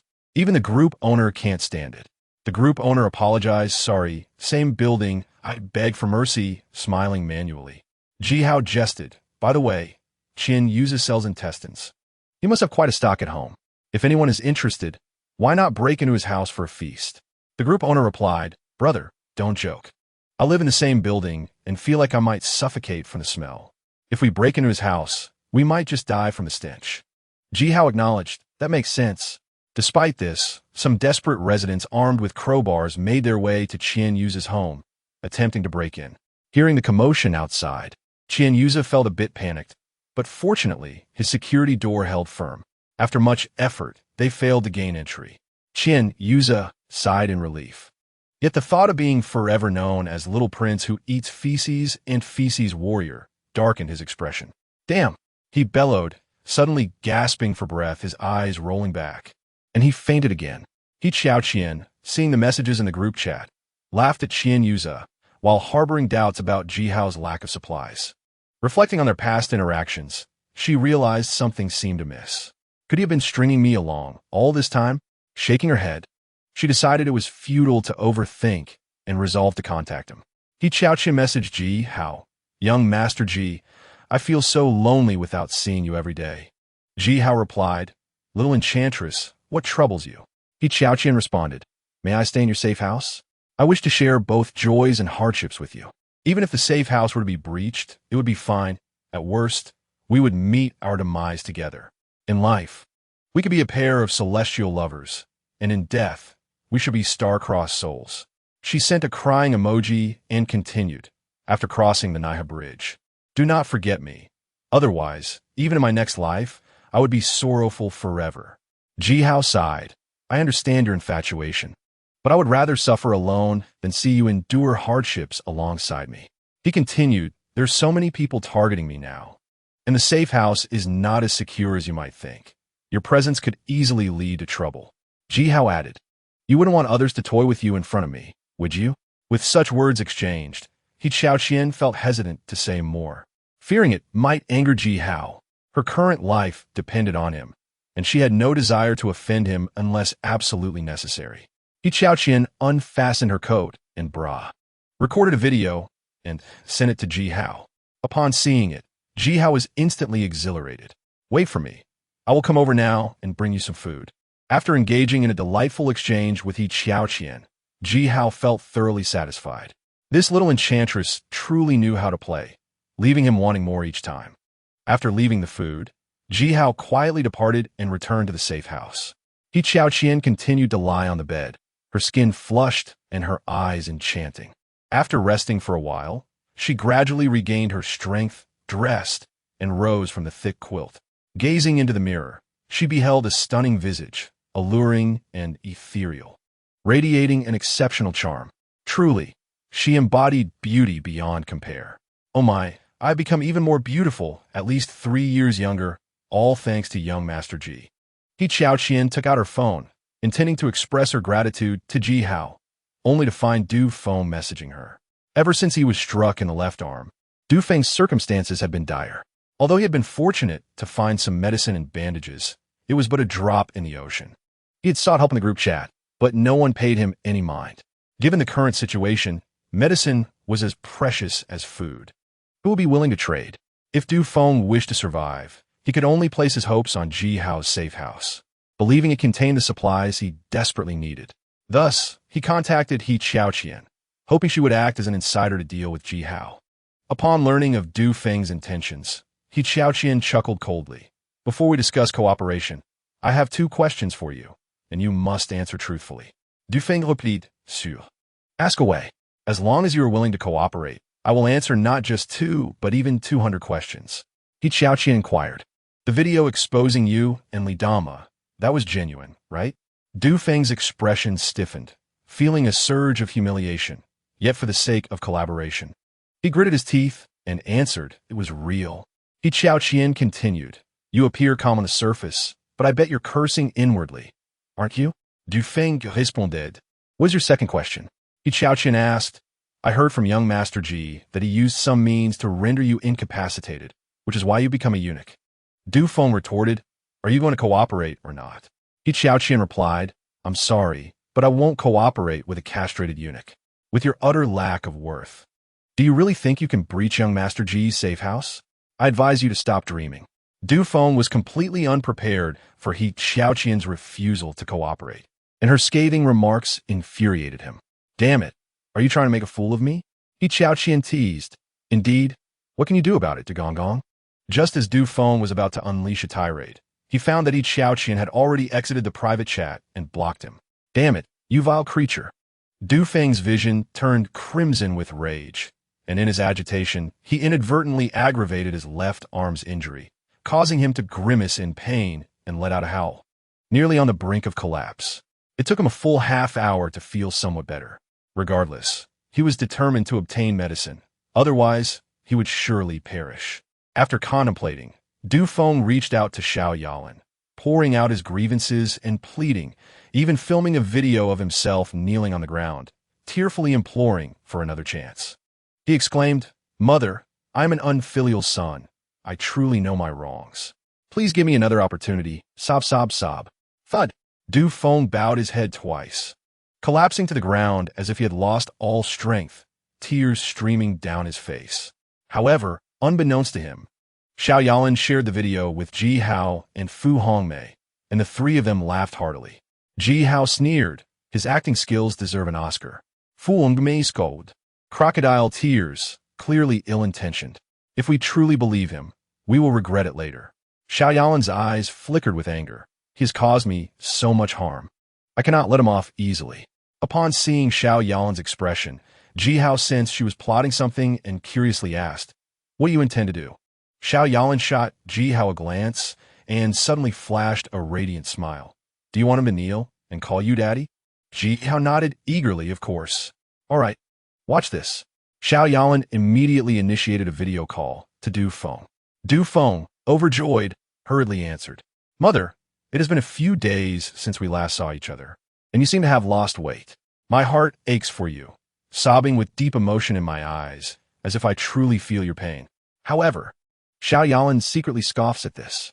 Living in a safe house, well-fed and warmly clothed, my life is more comfortable than before the apocalypse. I have even gained 3 pounds. Yet, you insist on claiming that I have lost weight, which is utterly shameless. Nevertheless, Xiao Yalan does not show her true feelings. Instead, she trembles, collapsing onto the sofa, her eyes vacant, and wails, Xiao Feng, my child, I miss you so much, it pains me greatly. She extends her hand as if to caress Du Feng's face, tears streaming down her cheeks like a flooded river. Ji Hao and Fu Hongmei exclaim in astonishment at her acting skills, noting that she could easily outshine Du Feng in this performance. Following a heartfelt display of emotions, Du Feng finally broaches the subject at hand, his voice trembling. "Mother, my arm is injured, and the pain is excruciating, penetrating to the marrow. I have no medicine, and I am unsure if I can endure this ordeal. I fear not for my own death, but for your loneliness in this world, without a loved one to protect you from harm." At this poignant moment, Du Feng, tears streaming down his face, laments, "Mother, I am unfilial, and I might depart before you. Please take care of yourself." Xiao Yalin's eyes redden, her voice tinged with sorrow. "These past few days, I have been unable to eat or sleep as thoughts of you consume me. I have pleaded with your father several times to allow you to stay here, yet he refuses. But do not worry, I will not give up." Du Feng harbors deep resentment towards Ji Hao, but feigns indifference, replying, "Mother, I am grateful for your concern. As for my survival, I shall leave it to fate." "No, you must live well. I will not allow you to die," Xiao Yalin insists, wiping her tears away, her tone brightening. "Xiao Feng, since you are here, why not personally plead with your father? Perhaps he will permit you to stay." With that, she turns her phone's camera towards Ji Hao and commands, "Xiao Feng, quickly kneel and call him father." Chapter 63. Du Feng's anguish. Seeing Du Feng's mortified and furious expression, Ji Hao can hardly suppress a laugh. However, he forces himself to maintain a stoic demeanor until Du Feng kneels and calls him father. Noticing Du Feng's hesitation, Xiao Yalan urges, "Xiao Feng, what are you waiting for? He is your good father. Kneel and call out to him. If you can stay here, obtaining medicine and food will no longer be an issue. Surely, you do not wish for us to be apart?" Du Feng's face flushes with humiliation and indignation. The thought of kneeling and calling Ji Hao father is unbearable. Yet, this appears to be his only hope for survival. With his soft-hearted mother mediating, perhaps Ji Hao might indeed allow him to live in the safe house. It would be wise to temporarily concede, gain access to the safe house, and then seek revenge on Ji Hao to repay all his humiliation 100-fold. Resolving himself, Du Feng kneels before the camera, suppressing his shame to say, "Father, I was wrong before. I apologize and ask for your forgiveness." Ji Hao feigns a cough and replies, "You ungrateful child, I had no intention of acknowledging you, but your mother is quite remarkable. For her sake, if you can bow 3 times to show your sincerity, I will allow you to stay in my safe house." Du Feng's eyes blaze with fury, wanting to scream. For a fleeting moment, he considers the idea of ending his life to escape this humiliation, but after a moment of silence, he lacks the courage to do so. With determination, he knocks his head 3 times on the ground and cries out, "Father, I acknowledge my wrongdoings. I promise to be obedient from now on. If you tell me to go east, I will not dare to go west." After completing this act, Du Feng envisions himself residing in the safe house, mercilessly tormenting Ji Hao 100 times over. Unfortunately, as he raises his head, he sees Ji Hao, Xiao Yalan, and another alluring woman laughing uncontrollably on a video call, nearly in tears from laughter. "Oh dear, I cannot take it anymore, Yalan. Is this foolish boy truly your son? How can he be so easily commanded to kneel and call father? I recall he and Ji Hao were university classmates of the same age. How can he not feel any shame?" Fu Hongmei's laughter rings out, her body shaking with mirth. Xiao Yalan, with a look of disdain, remarks, "Thank goodness he is not my biological son. Otherwise, I would be driven to madness by his foolishness." Yihao, with his right arm around Fu Hongmei and his left around Xiao Yalan, appears quite content. "Dear son, your display of sincerity is still insufficient. Since you have already knelt and bowed 3 times, why not do so 3 more times?" Du Feng's eyes blaze with fury, and he shouts, "Are you mocking me?" "Indeed, I am mocking you. What can you do about it?" Yihao retorts arrogantly. Filled with resentment, Du Feng stands up, his face twisted with rage as he curses. "You shameless pair, wait for me. I will ensure you do not have it easy. Ha! You have made many threats, yet when have you ever acted on them?" Ji Hao taunts, but then again, "You are a eunuch, It is understandable that your words are as empty as flatulence. Du Feng's anger intensifies at the mention of being a eunuch, and in a fit of rage, he suddenly spits blood, staining his clothes. Ji Hao continues to mock him. It seems I have struck a nerve. Otherwise, why would you react so strongly? A dead eunuch. Even if a beautiful woman were to undress for you, you would be powerless to do anything. If I were you, I would rather end my life than continue to exist in such a state. With a defeated sigh, Du Feng, overwhelmed with fury, spits blood again, feeling his spirit diminish. Unable to bear any more of Ji Hao's taunts, he hastily disconnects the video call. His earlier anger has aggravated the wound on his left arm, causing him to sweat profusely from the pain. After resting for an entire night, Du Feng begins to feel somewhat better. The following morning, he contacts Liu Batian, indicating that he has new information to share and needs to visit. Liu Batian, without any hesitation, agrees. Upon arriving at Liu Batian's location, Du Feng embellishes the story, claiming that he had a video call with Xiao Yalan the previous night, during which he saw an abundance of supplies in Ji Hao's safe house, completely overflowing. He even mentions that Ji Hao is surrounded by beautiful women, all exquisite. If he could get his hands on them, it would be heavenly. To ensure Liu Batian focuses all his efforts on Ji Hao, Du Feng even offers to present his mother, Xiao Yalan, to Liu Batian for his enjoyment after Ji Hao is eliminated. Liu Batian, unaware that their mother-son relationship has been severed, would have been overjoyed if this had been before. However, after being kicked down by Ji Hao in the community, he has lost his abilities as a man. Otherwise, with so many beautiful women in the area and a gun in hand, he would have forcibly taken them long ago. Liu Batian assures Du Feng that he will swiftly deal with Ji Hao, but requests Du Feng's assistance in recruiting more members, as their team is still lacking in numbers. While they converse, the doorbell rings, revealing Qian Yuza, who has come to seek refuge with Liu Batian. Liu Batian has no objections and opens the door for him. As soon as he enters, Qian Yuza eagerly exclaims, "Boss, we share a profound enmity with Ji Hao. From now on, we are in this together. So please take care of me." As he speaks, a putrid yellow gas fills the air, and a severe stench permeates the room, as if they have stumbled into a world made of excrement. Du Feng and Liu Batian nearly retch, covering their mouths and noses as they distance themselves from Qian Yuza. The odor is indescribable. Liu Batian, filled with disgust, bellows, "How ravenous are you that you must resort to eating feces?" Qian Yuza, with a mournful expression, replies, "Boss, I was set up by that beast Ji Hao. Have you forgotten what happened in the group?" Liu Batian suddenly recalls the incident. "Since that is the case, all the better. The enemy of my enemy is my friend. Henceforth, we need not fear that Qian Yuza will not contribute." After much deliberation among the three, Du Feng proposed that Song Wanxiu feign allegiance to Ji Hao, cunningly luring him into opening the door while they hide at the stairway. Seizing the opportune moment to ambush Ji Hao, Liu Batian deemed the risk too great and hesitated to acquiesce, stating he needed time to contemplate. Subsequently, Du Feng expressed his desire to venture outside in search of medicine. Liu Batian instructed Qian Yuza to accompany him, for in this apocalyptic era, medicine is a precious commodity, and obtaining it would benefit everyone. As the two descended to the lower level, they spotted a beautiful woman emerging from another building. Despite her thick coat, her alluring figure was unmistakable, particularly her exceptionally long legs that captivated both men's attention. It was Yu Shifu. They exchanged a glance and felt an undeniable stir of interest. Du Feng, having become a eunuch, could not partake himself but could present her to Liu Batian, while Qian Yuza had long coveted Yu Shifu. Since fate had brought them together, he certainly would not let the opportunity slip. "Goddess Yu, where are you heading?" they called as they hastened towards her. Chapter 64.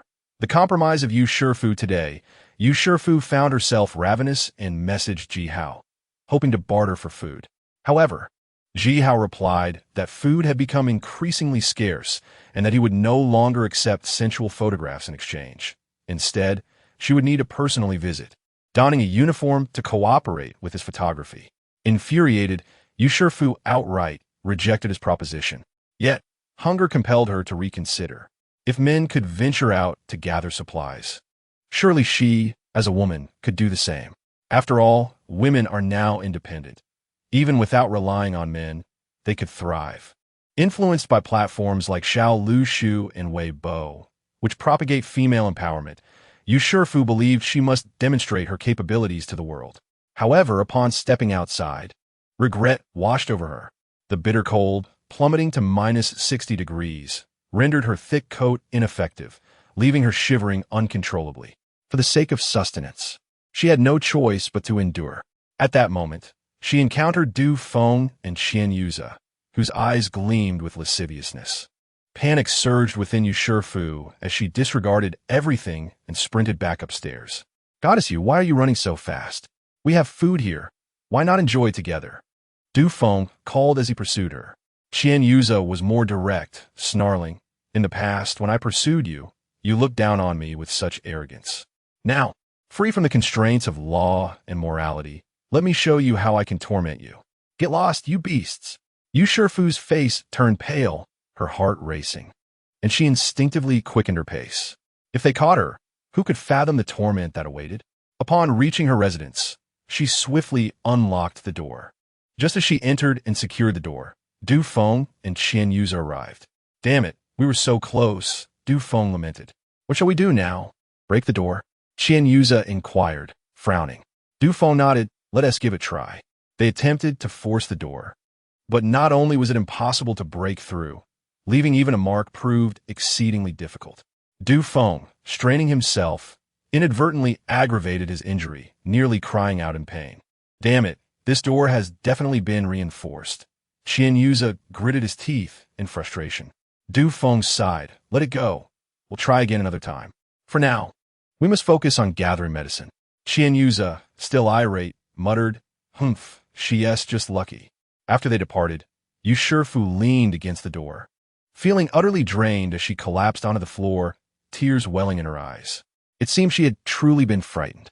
Fortunately, Jihao had fortified the door with steel plates, making it nearly impossible to breach. Otherwise, she would have been doomed. After sitting on the floor for some time, Yu Shifu gradually regained her composure, her heart simmering with indignation. Damn this notion of independent women. The outside world is fraught with danger. Can one truly rely solely on oneself? She picked up her phone and privately messaged Jihao. "I agree to your terms." Jihao responded, "Good, then come over." Yu Shifu replied, "No, it's too dangerous for me to go out. I just encountered Du Feng and Qian Yuza downstairs. They nearly caught me. They might still be lurking, waiting for me to walk into their trap." Jihao suggested, "I'll come over in half an hour. Use this time to prepare yourself. Put on some makeup and find your high-end glossy stockings and sexy lace lingerie. We'll take our time with the shoot." Yu Shifu felt a wave of humiliation. Yet after much contemplation, she ultimately acquiesced. Half an hour later, Jihao arrived, bringing not only food and various uniforms, but also 2 heaters. Once he plugged in the heaters, the room became significantly warmer. Yu Shifu displayed an expression of pure enjoyment. In this post-apocalyptic world, she had nearly forgotten what warmth felt like. Although Yu Shifu possessed many outfits, including several alluring ones, Jihao deemed them inferior to what he had brought. He presented her with a revealing swimsuit, saying, "Here, put this on. Let us start with a few shots of your back." Jihao grinned mischievously. Yu Shifu, upon examining the swimsuit, felt her cheeks flush with embarrassment, indignantly retorting, "How can I wear something so revealing?" Indeed, it was quite exposing. The low-cut neckline meant that if she donned it, Jihao would see everything. "That's your issue, not mine. If you refuse to wear it, then I'll just enjoy the pizza I brought to share with you all by myself," Jihao remarked as he pulled out a large pizza box. Opening it and savoring a slice, Yu Shifu watched, astonished and envious. In this world where many struggled to find enough to eat, how was it fair that he could indulge in pizza? As Jihao reached for a second slice, Yu Shifu could no longer contain herself, timidly saying, "Could I perhaps have a taste?" Jihao set down the pizza, grinning, "As long as you satisfy me, food will not be lacking for you." Yu Shifu took the swimsuit into the washroom, gazing at her reflection. Her features were exquisite, her demeanor cool and proud, especially with the makeup Jihao had encouraged her to apply, enhancing her beauty further. Among her peers, She had never encountered anyone who could rival her in both figure and appearance. Yet now, for the sake of food, she found herself yielding to Ji Hao. With a sigh of resignation, she silently removed her clothing, braving the cold as she slipped into the swimsuit. Only upon entering the room and feeling the warmth from the heater did she begin to feel better. Upon seeing Yu Shifu, Ji Hao's gaze turned fervent.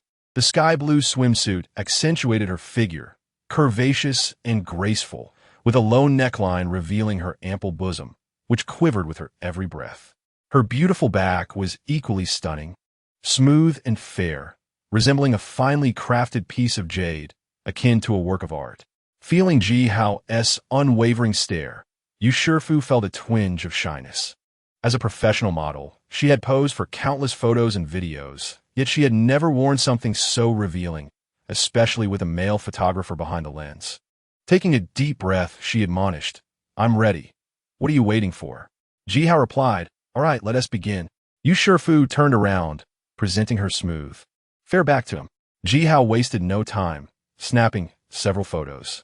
After capturing the swimsuit shots, Ji Hao had Yu Shifu change into a Cheongsam, an air hostess uniform, a nurse's outfit, and a dance costume, photographing each in turn. As he reviewed his results, Ji Hao felt an immense sense of satisfaction. Chapter 65. Transforming into Director Ji. Now that you've finished shooting, it's time for my food, right? Yu Shifu asked, somewhat irked. Ji Hao shook his head. I forgot to have you change into an OL uniform. We need to rectify that now. Yu Shifu glared at Ji Hao, indignantly exclaiming, You're clearly just toying with me. Ji Hao responded, If you don't want to change, I'll leave right now. Yu Shifu stamped her foot, wishing fervently for Ji Hao to vacate the premises immediately. However, upon glancing at the pizza nearby, she suppressed her fury and allowed Ji Hao to continue filming. Oomph. With a huff, Yu Shifu picked up a set of OL attire and made her way to the restroom. Ji Hao couldn't resist reminding her, Don't forget to wear the black-framed glasses. They'll enhance the effect. When Yu Shifu re-emerged, Ji Hao's eyes widened in delight. Clad in the OL uniform, Yu Shifu exuded undeniable charm, her hair elegantly styled, makeup flawless, adorned with black-framed glasses, and her red lips alluring. Paired with a white blouse, a form-fitting black skirt, sheer black stockings, and delicate high heels, she possessed an enchanting allure. Why don't we change our approach? Ji Hao suggested, his gaze fixated on the alluring curves beneath her blouse. I promise to reward you with food afterward. Yu Shifu replied coldly, How should we shoot? You tell me. Ji Hao leaned closer to her ear and whispered a suggestion. Upon hearing it, Yu Shifu's face flushed, and she shot him a fierce glare, exclaiming, Don't take it too far. Too far? I hardly think so, Ji Hao retorted. If you refuse, I can leave right now. The audacious scoundrel. Yu Shifu seethed with anger. Yet after a moment of silence, she capitulated. Ji Hao smiled, I hope we work well together. Yu Shifu suppressed her emotions and commenced her performance. Director Ji, you mentioned some time ago that you were going to shoot a drama about workplace OLs. I was clearly the leading lady, so why the sudden change? Ji Hao smirked and countered, without a signed contract. How can we speak of change? Yu Shifu retorted coldly, but I have worked hard for a month for this. Ji Hao interrupted, That's your concern, not mine. Yu Shifu pressed, Director Ji, isn't this a bit unfair? Actually, if you truly wish to play the leading role, there is a way, Ji Hao replied, his gaze burning with intent, the implication clear. How could you, a renowned director, be such a beast?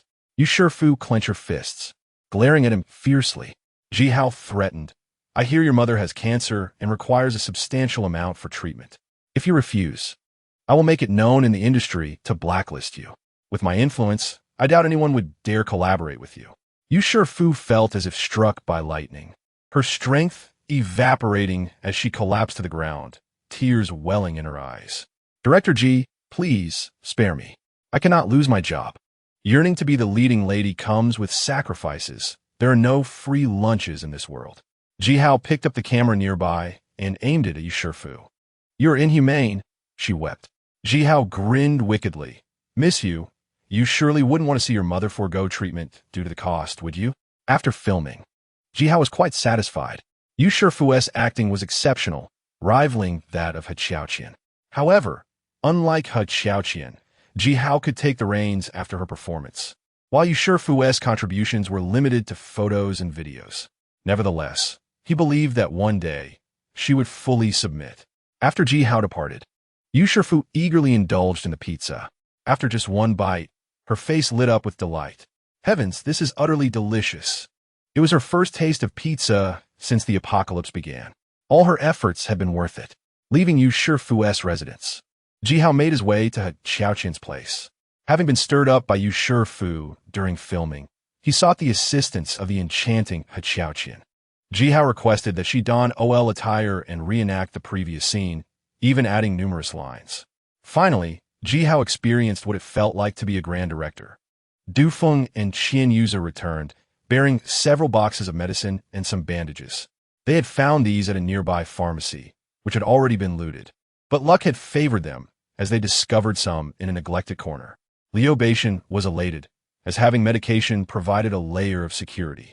However, Du Feng stated that the supplies were insufficient for treating his left arm, hence he could not share them with Liu Beixian.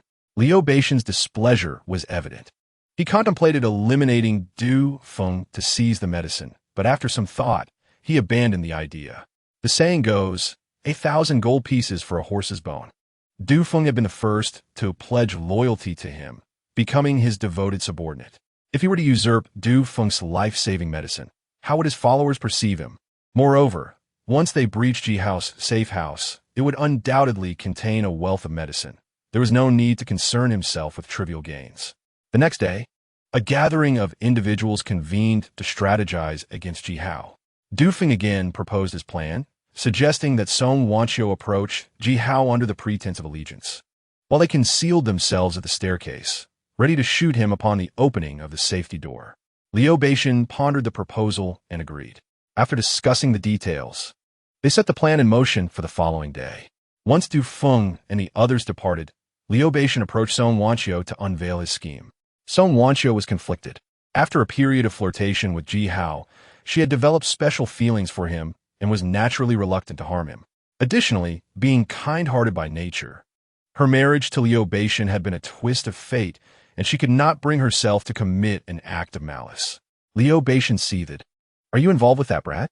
He has caused us so much suffering, yet you can stand by while he lives freely. Song Wanqiu retorted angrily. You are the one involved with him.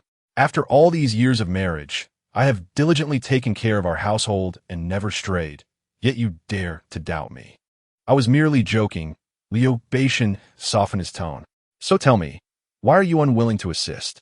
Song Wanqiu struggled to articulate a reason, feeling lost for words. Regardless, you must help me this time, Liu Beixian insisted, raising his voice with authority. Tonight, you need to rest well and put your phone away. I'll hold on to it for now, and you can have it back tomorrow. With that, he confiscated Song Wanqiu's phone. Song Wanqiu was infuriated. The audacity to take her phone was clearly a measure to prevent her from alerting Ji Hao. What kind of life was this? The following morning, just before their departure, Liu Beixian suddenly recalled something and reminded Song Wanqiu, make sure to apply some makeup and wear your sexiest yoga outfit. It will help seduce him. Song Wanqiu felt a wave of frustration, but complied under Liu Beixian's pressure. Liu Beixian handed her a fruit knife, instructing, hide this knife in your coat. If we fail to eliminate him, you must enter the safe house, sleep with him willingly, and then take him by surprise. Song Wanqiu silently accepted the knife, resigned to her fate.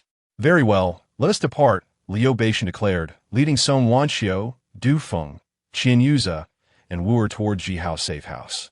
Liu Beixian wielded a firearm, while Du Feng and Wu carried crossbows. Qian Yuza bore a knife, as they lacked sufficient crossbows.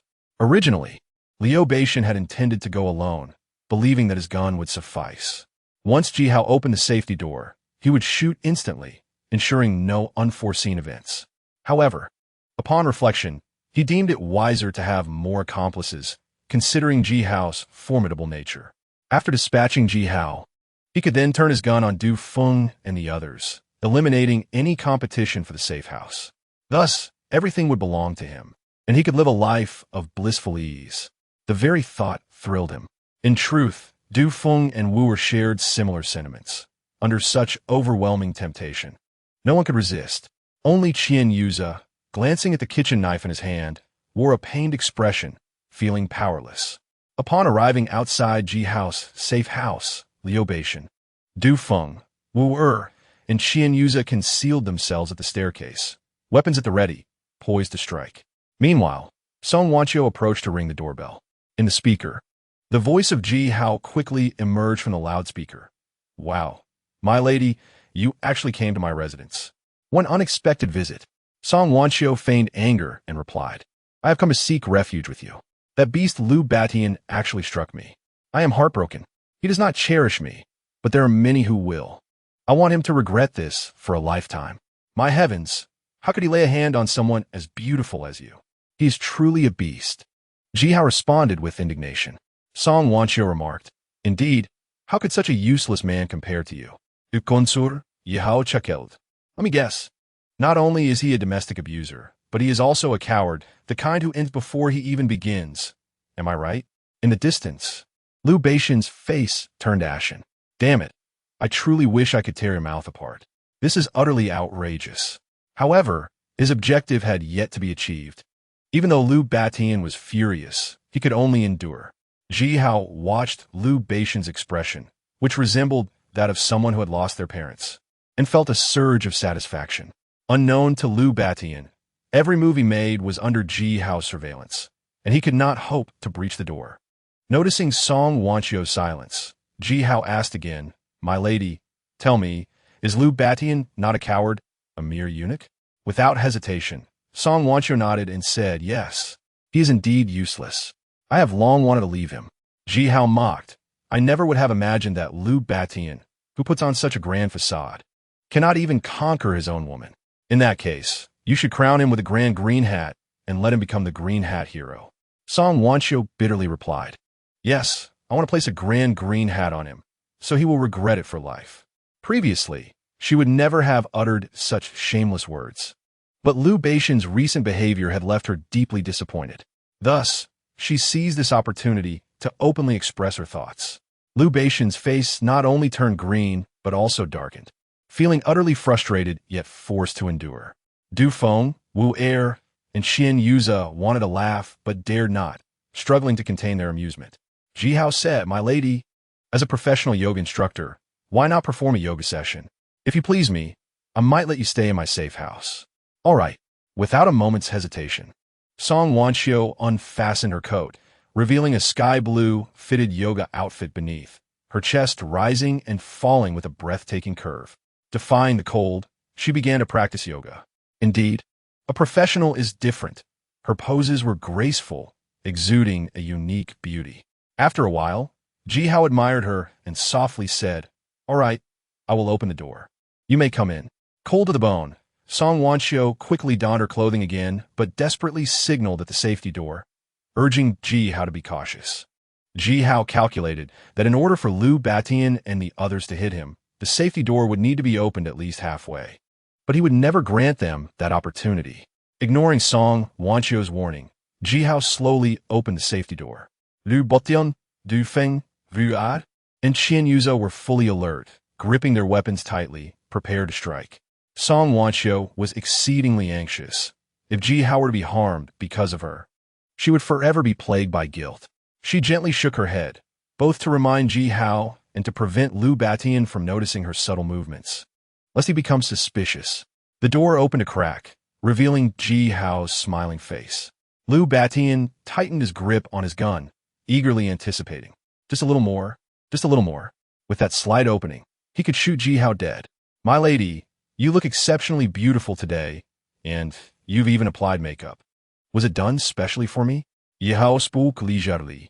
Song Wanqiu desperately signaled, her anxiety causing her to stutter. Do not be nervous. The environment in my safe house is quite pleasant. Come, take a look. Ji Hao grasped Song Wanqiu's hand, pulling her through the gap. The door then closed behind them. Damn! Liu Batian rushed forward, pounding and kicking the safety door in frustration. If only the door had opened a little more, he would have been in a position to attack Ji Hao. Unfortunately, it was all for naught. Liu Batian was driven to madness. After venting his frustrations on the door, his hands and feet began to ache. Having thought he could resolve the issue with a gun, He had not brought any tools for breaking in, and now he could only watch helplessly. "Boss, watch out for the crossbow." Du Feng, Qian Yuza, and Wu Er quickly rushed over, pulling Lu Batian back to the staircase. The three sighed in relief, thankful for their quickness. Had they been a moment later, the situation could have turned dangerous. Although Song Wanqiu would certainly intervene, Ji Hao's wicked nature would not allow him to heed her warnings. "Boss, do not worry. Sister-in-law has a knife hidden in her coat. Soon, she will unleash her fury and slice that dog into pieces. We will soon reside in the safe house and live a life of bliss," Du Feng consoled. Only then did Lu Batian realize that he had been too impulsive. If Ji Hao discovered they were hiding outside, it would surely jeopardize Song Wanqiu's actions. Now, he could only pray that when he rushed over earlier, Ji Hao had not been watching the surveillance video, but rather focused on his wife. Otherwise, it would spell trouble. Chapter 67. Capturing Song Wanqiu upon entering the safe house. Song Wanqiu immediately felt a wave of warm air enveloping her, providing immense comfort. After enduring the extreme cold since the apocalypse, the sensation of warmth made her feel as if she were dreaming. Looking around at the interior decoration, she found it even more luxurious than a five-star hotel. There was even a small swimming pool in the center of the hall. This was true enjoyment of life. Having only seen pictures and videos before, she was now utterly astonished. If she could reside here, she could hardly fathom how wonderful life would be. Ji Hao was pleased with the expression on Song Wanqiu's face and smiled. "What is this? Surprised? Since you have chosen to seek refuge with me, from now on, you are my woman. First, take off your coat. The warmth inside is quite pleasant, and wearing too much would be uncomfortable." Song Wanqiu snapped back to reality, but did not remove her coat, for she had concealed a knife within. Ji Hao sneered. "Take out the knife. You cannot harm me." Song Wanqiu was taken aback and stammered. "How do you know there's a knife in my clothes?" Ji Hao opened the surveillance footage on his phone and said, "Let me share a secret. There are also cameras in the hallway. Liu Beixian's every move has long been within my grasp." Song Wanqiu understood. "No wonder you only opened the safety door crack. I was so anxious at the time. You should count yourself fortunate that I gestured to you. Otherwise, you would already be dead." A cold glint appeared in Ji Hao's eyes. Song Wanqiu involuntarily shivered, covering her proud chest and taking a deep breath. "I was coerced. I cannot refuse. My phone was taken away, or I would have informed you in advance to prepare. Now that we've spoken openly, how about you let me go back, as if nothing had happened?" Ji Hao replied, "I can agree, but I have a condition." Song Wanqiu's heart leapt with joy, and she quickly said, "You tell me, and I will certainly agree." Ji Hao fixed his gaze on her exquisite face, grinning mischievously. "Spend the night with me. As long as you satisfy me, I will let you return." "You." Song Wanqiu took a step back, coldly stating, "I am a married woman. This is unacceptable." Ji Hao replied, "Leave Lu Batian. He is not worth your sacrifices." Song Wanqiu shook her head. "We are still husband and wife. As long as he does not abandon me, I will never abandon him." Ji Hao sneered. Such deep marital affection. If he were to abandon his wife, but could move into the safe house, which do you think he would choose? Song Wanqiu fell silent. Ji Hao pointed at the sumptuous dishes on the table and softened his tone. "Let us not dwell on unhappy matters. Since you are here, you should enjoy a hearty meal." Song Wanqiu turned to look, and there, laid out before her, was an exquisite seafood feast, utterly irresistible. Di Wang Xiang, Xiangbi Ningming Ji Xingao. Fi Long Si Zong, Gong Vitten Yo Yu, Zio Zan BPC, Ebna Shan Bai, Fi Mi Si Yu Zet. My heavens! Although I am aware that Ji Hao is not lacking in food, this feast is truly extravagant. In addition to the seafood banquet, I can also indulge in a warm bath here. Ji Hao gestured towards the small swimming pool in the center of the hall, the surface of the water emanating steam. Undoubtedly warm. Song Wanqiu found it hard to fathom how Ji Hao managed to procure such an abundance of hot water. Even if the safe house is technologically advanced with numerous features, it still seems unbelievable. At this moment, Song Wanqiu felt genuinely tempted. As Ji Hao suggested, since they had entered, it would indeed be a shame not to enjoy a hearty meal. With her mindset transformed, Song Wanqiu no longer resisted. Removing her coat to reveal a sky blue fitted yoga outfit beneath, her form remarkably striking. Years of yoga practice had sculpted Song Wanchio's physique to perfection, with elegant curves and a supple waist. Even Ji Hao, accustomed to seeing the most exquisite women, had to concede that Song Wanchio was indeed a rare beauty. Kulme, let us toast. Ji Hao poured 2 glasses of red wine and handed one to Song Wanchio. As she lifted the glass, Ji Hao took hold of her hand. What are you doing? Song Wanchio inquired, puzzled. Of course, we are sharing a cup of wine. You are so beautiful. I have dreamt of being your man. Ji Hao replied with a grin. Song Wanchio felt her cheeks flush, her heart racing, unable to resist the allure. Yet, she did not refuse, gracefully clinking her glass with Ji Hao's. I have never done this with my husband. How fortunate for you. Song Wanchio teased playfully. Let's not speak of that unromantic fool. Whenever you think of me, you are welcome to find me. They then began to relish the delicacies before them. As the seafood banquet tantalized her palate, Song Wanchio displayed a look of satisfaction, feeling as though the world had brightened. It seemed this journey had not been in vain. After finishing the meal, Song Wanchio sighed, realizing that this place felt like a different realm compared to her cold, desolate home. I wish to take a warm bath. Could you step aside? She asked gently. Ji Hao chuckled. This is my safe house. Why should I step away?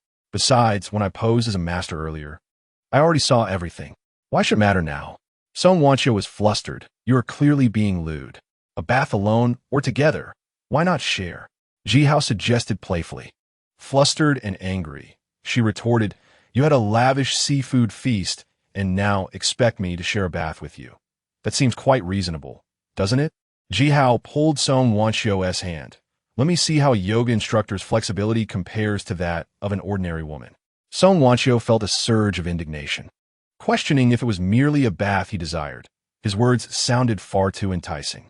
However, the situation had spiraled beyond her control.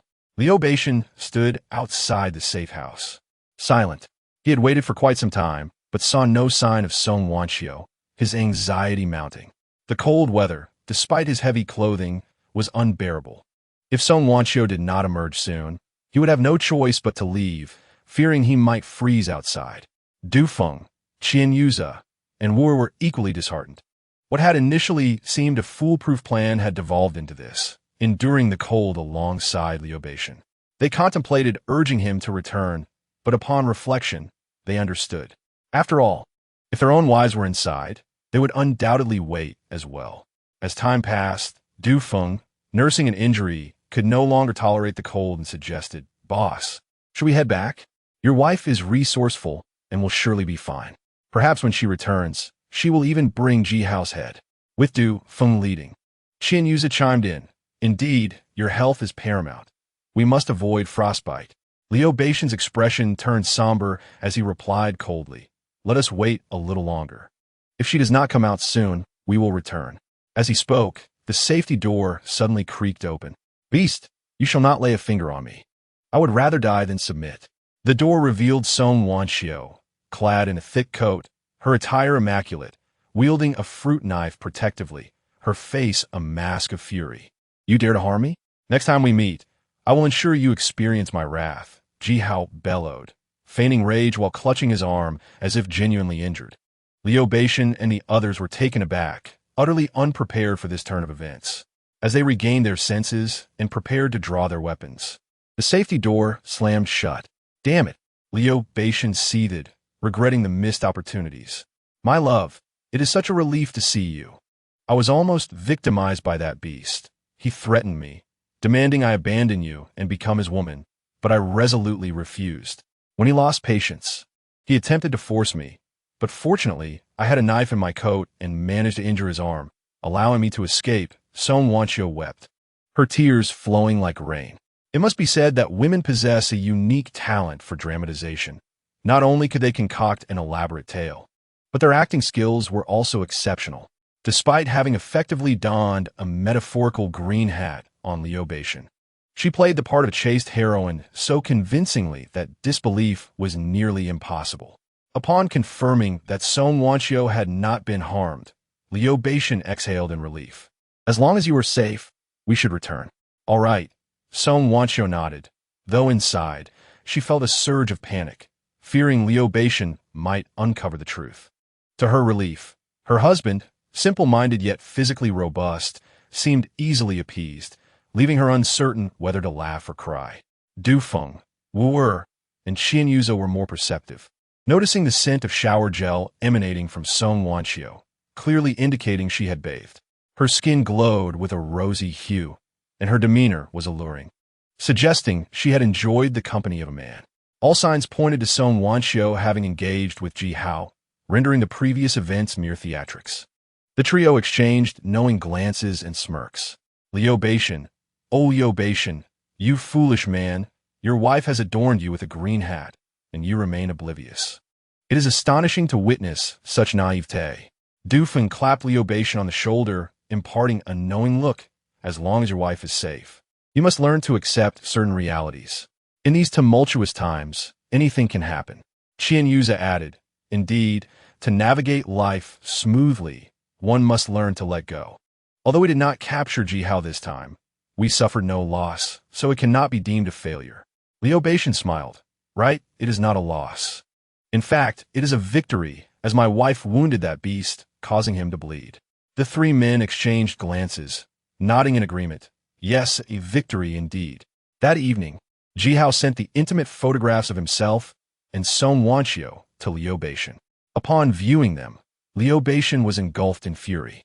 The images depicted the two of them hand in hand, sharing a toast, their closeness undeniable. Liu Beixian's fist tightened as he stormed into Song Wanxiu's room, furiously exclaiming, "Damn you! How dare you place a green hat upon me?" Song Wanxiu was taken aback, fearing her secret had been revealed. She forced herself to maintain her composure, feigning ignorance as she asked, "My love, have you misunderstood? Look for yourself." Liu Beixian thrust the photograph before her. Song Wanxiu felt a deep sense of shame and anger, astonished that Ji Hao had secretly taken photos of her. However, she also sighed in relief, realizing that the images merely depicted them clinking glasses. They did not capture the passionate moments shared in the swimming pool, leaving her with some room for maneuver. She urged, "Darling, that vile scoundrel is cunning and clearly edited those images to sow discord between us. You must not believe him." Liu Batian scrutinized the photos, unable to detect any signs of manipulation, pondering to himself that it seemed implausible. Song Wanxiu continued, "Consider this. When I confronted him with a knife, poised for a life-and-death struggle, how could I have possibly shared a drink with him? Do not allow yourself to be deceived." Liu Batian wavered, torn between doubt and the fear of falling into Ji Hao's trap. If he were to cast Song Wanxiu out, she would have no choice but to seek refuge with Ji Hao, unwittingly benefiting that rogue. Absolutely not. That was out of the question. At this moment, tears welled in Song Wanxiu's eyes as she lamented, "Ever since marrying you, I have toiled tirelessly for our family without a single complaint. Now that the world has crumbled, I have even put myself in danger to capture that scoundrel Ji Hao. I've endured immense pressure, and yet you have the audacity to doubt me. If that is the case, perhaps we should part ways, each going our separate ways, so you need not harbor suspicions any longer." Seeing her so heartbroken, Liu Beixian's heart softened. He suppressed his emotions and conceded, "Let us leave this matter behind. I shall not bring it up again. It is settled." "Good." Song Wanxiu felt an immense weight lifted from her shoulders, relieved to have navigated this hurdle. Just as Liu Batian was about to exit the room, she called out to him, "Darling, my phone? You should return it to me." She added, "It is terribly dull without my phone." Liu Batian intended to test whether he could crack her lock screen password to peruse her messages in search of evidence of infidelity. However, since she had brought it up, he felt it inappropriate to insist further and returned it to her. Upon receiving her phone, Song Wanxiu immediately messaged Ji Hao, "You shameless wretch. I have already shared a bed with you, fulfilling your desires. How could you send photos to my husband? You are untrustworthy." Ji Hao replied, "Madame, have you not heard the saying that once one attains what they desire, they long for more? It is precisely because you shared your bed with me that I have come to appreciate your beauty and wish for all of you." He continued, "My apologies, madam. You are simply too enchanting, and I find myself unable to resist. Leave Liu Batian. My door will always be open for you." Song Wanxiu retorted, "Humph. Your words are more charming than a song, but I will not leave my husband. I ask that you remain within your bounds and cease to provoke discord between us, or I shall be angered." Ji Hao teased. I have seen your anger. It is both shy and fierce, utterly captivating. I can only imagine that you are currently exuding charm, breathtakingly beautiful. Send me a selfie. I can hardly wait to see you. Lu Batian had never uttered such sweet nothings, and in an instant, Song Wanchio's heart fluttered. Reflecting on their previous flirtation in the pool, her heart raced. In a moment of impulsiveness, she actually sent him a selfie. After sending the photo, she suddenly realized that in her eagerness, she had unconsciously pulled her collar down, revealing a tantalizing glimpse that could only be described as a weapon of allure. Embarrassed and vexed, she hastily retracted it. That wretched scoundrel must have cast some spell on me. Yes, it has to be that. Ji Hao messaged back, reversal ineffective. I've already saved it. Hee madam. Your figure is truly explosive. It is no wonder you practice yoga frequently. How about sending a few more? Song Wanchio replied, You wish. Ji Hao continued, Since you want send, I shall send you a video instead. Do enjoy it. When she clicked on the video Ji Hao sent, her face flushed crimson, nearly causing her to hurl her phone away. How could you film our intimate moments in the pool? Ji Hao taunted, What do you think? Is it not thrilling? Vile wretch, she exclaimed. I have plenty more shamelessness where that came from, he retorted. Leave, she demanded. Kiki, madam, you and T want your husband to discover our secrets. Would you? For reasons she could not comprehend, Song Wanchio felt an inexplicable thrill at Ji Hao's words. Ultimately, she acquiesced to his request and sent him various yoga poses. The following day, after 2 failed attempts, Lu Batian was thoroughly incensed. This morning, he summoned Du Feng, Wu Er, and Qian Yuza to strategize against Ji Hao. Previously, they had refrained from damaging the safe house to avoid destruction, but now, desperate times called for desperate measures. They would demolish the wall, although it would damage the property. Capturing Ji Hao and the supplies within was deemed worthwhile. Just as they were about to discuss the details, Lu Batian suddenly instructed Song Wanchio, Dear, you may go into the room first. This time, you need not assist. It is an opportunity for you to rest. Song Wanchio felt a pang of bitterness. This clearly demonstrated his lack of trust in her. Nevertheless, she said nothing more, silently returning to her room, her demeanor somewhat forlorn. Once the door was closed, Song Wanchio felt as if all her strength had ebbed away. Leaning against the door, she gradually sank to the ground, tears streaming down her face. She intended to inform Ji Hao that Lu Batian was about to take action, but after typing the message, she deleted it. After all, Lu Batian was her husband. If he could be swayed back to his senses, perhaps their marital bond could endure. Ultimately, she retained a flicker of hope in her heart. In the afternoon, Lu Batian, Du Feng, Wu Er, and Qian Yuza made their way to Ji Hao's safe house. Clad in raincoats and armed with wooden tables and steel plates to shield themselves, they felt secure against high-pressure water guns and crossbows. Moreover, as they were targeting the wall, it was considerably safer than attempting to breach the secure door. Finding a position where they were out of range of the crossbow, they raised a heavy hammer and began to strike the wall. Bang, bang, bang. As the resounding blows echoed, the plaster continued to crumble away. The 4 men felt a surge of exhilaration. Finally, they believed they would be able to eliminate Ji Hao. Inside the safe house, Xiao Yalan felt a surge of anxiety.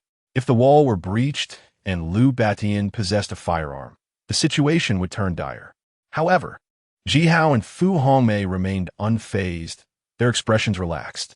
Sister Lan, rest assured, the safe house I constructed at the cost of over 100 million will not be so easily breached.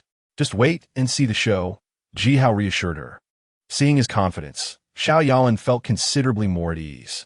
Ji Hao approached the secure door, activated the loudspeaker above, and began to chant in rhythm with Lu Batian's group as they struck the wall. Big hammer 80, small hammer 40, 80, 80, 40, 80, 40, 40. Hearing Ji Hao's mocking voice, Lu Batian and his men were infuriated, compelling them to strike harder.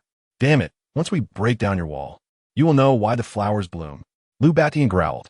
Du Feng added with a sneer, Boss, do not worry. That dog will not be arrogant for long. At that time, you can applaud me as I torture him. After a series of powerful strikes, the plaster fell away completely, revealing their grinning faces. as if they could already envision Ji Hao being mercilessly humiliated. However, suddenly their smiles faded. To their shock, behind the plaster lay a thick steel plate. Damn! The four men were instantly disheartened. How terrified of death can you be? Du Feng seethed. What do we do now? Lu Batian declared, keep smashing. I refuse to believe we cannot break through. Qian Yuza concurred. Right? Even if it is a copper wall or iron bastion, we will create a hole today. Lu Batian and Qian Yuza raised their hammers once more, striking fiercely against the steel plate. Bang! The steel plate remained unyielding, but the recoil left their arms tingling, nearly causing them to drop the hammer. It seemed that breaching the steel plate was an impossible feat. Du Feng rushed to the stairwell, angrily shouting inside. Ji Hao, you cowardly turtle, hiding your safe house, huh? If you have the guts, open the door. Let us face off one-on-one. I'll make you kneel and call me dad. Ji Hao mocked in response. Oh, kneeling and calling you dad, huh? Speaking of which, didn't someone do just that? I even recorded a video. Why not share it for everyone to see? He pressed a button, and a small steel plate on the safety door popped out, revealing a screen. The footage played was of Du Feng kneeling before him, calling him dad. Du Feng's face turned crimson with humiliation. Qian Yuza curiously asked, brother, is that really you? Du Feng, with a frosty expression, replied, it's just an AI-generated video, merely an attempt to disgust me. I want to fall for it. Qian Yuza sneered inwardly. The video was clearly genuine, yet Du Feng stubbornly clung to his fragile pride. To gain entry into that safe house, he had actually knelt before Ji Hao, utterly disregarding his dignity. Lu Batian and Wu Er shared similar disdain. If this were not the apocalypse, such friends would be utterly undesirable. Seeing the contempt in the eyes of the three, Du Feng's anger flared further, shouting, Xiao Yalan, you shameless woman.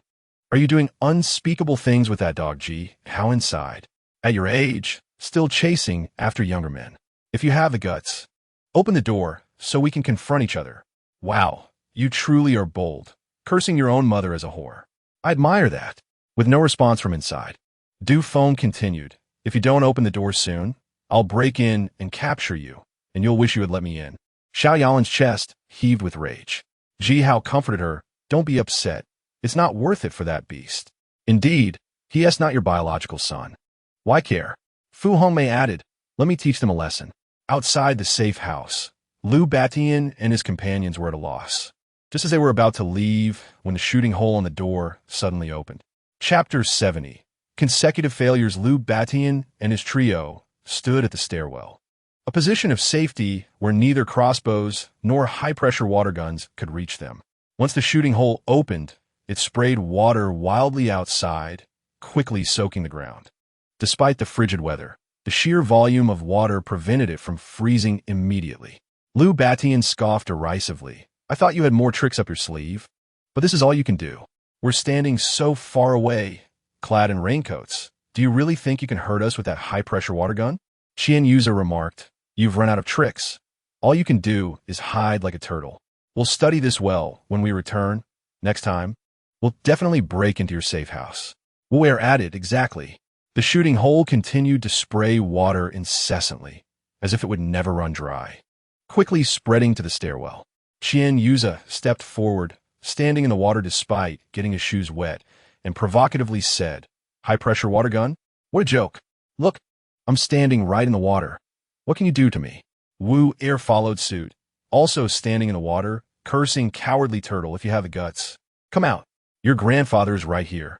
If you're not afraid, come out and fight. The two were exceedingly arrogant, hurling a barrage of insults, trying to provoke Ji Hao into responding. However, Ji Hao had already immersed himself in gaming, leaving the task of dealing with Lu Batian and his companions to Fu Hongmei and Xiao Yalan, serving as a test for the two. Inside the safe house, Fu Hongmei smiled. Yalan, the safe house has many functions. Pay attention, I'll demonstrate. Saying this, she pressed a button on the remote, electrifying the safety door. When the water on the ground touched the bottom of the safety door, it instantly became electrified.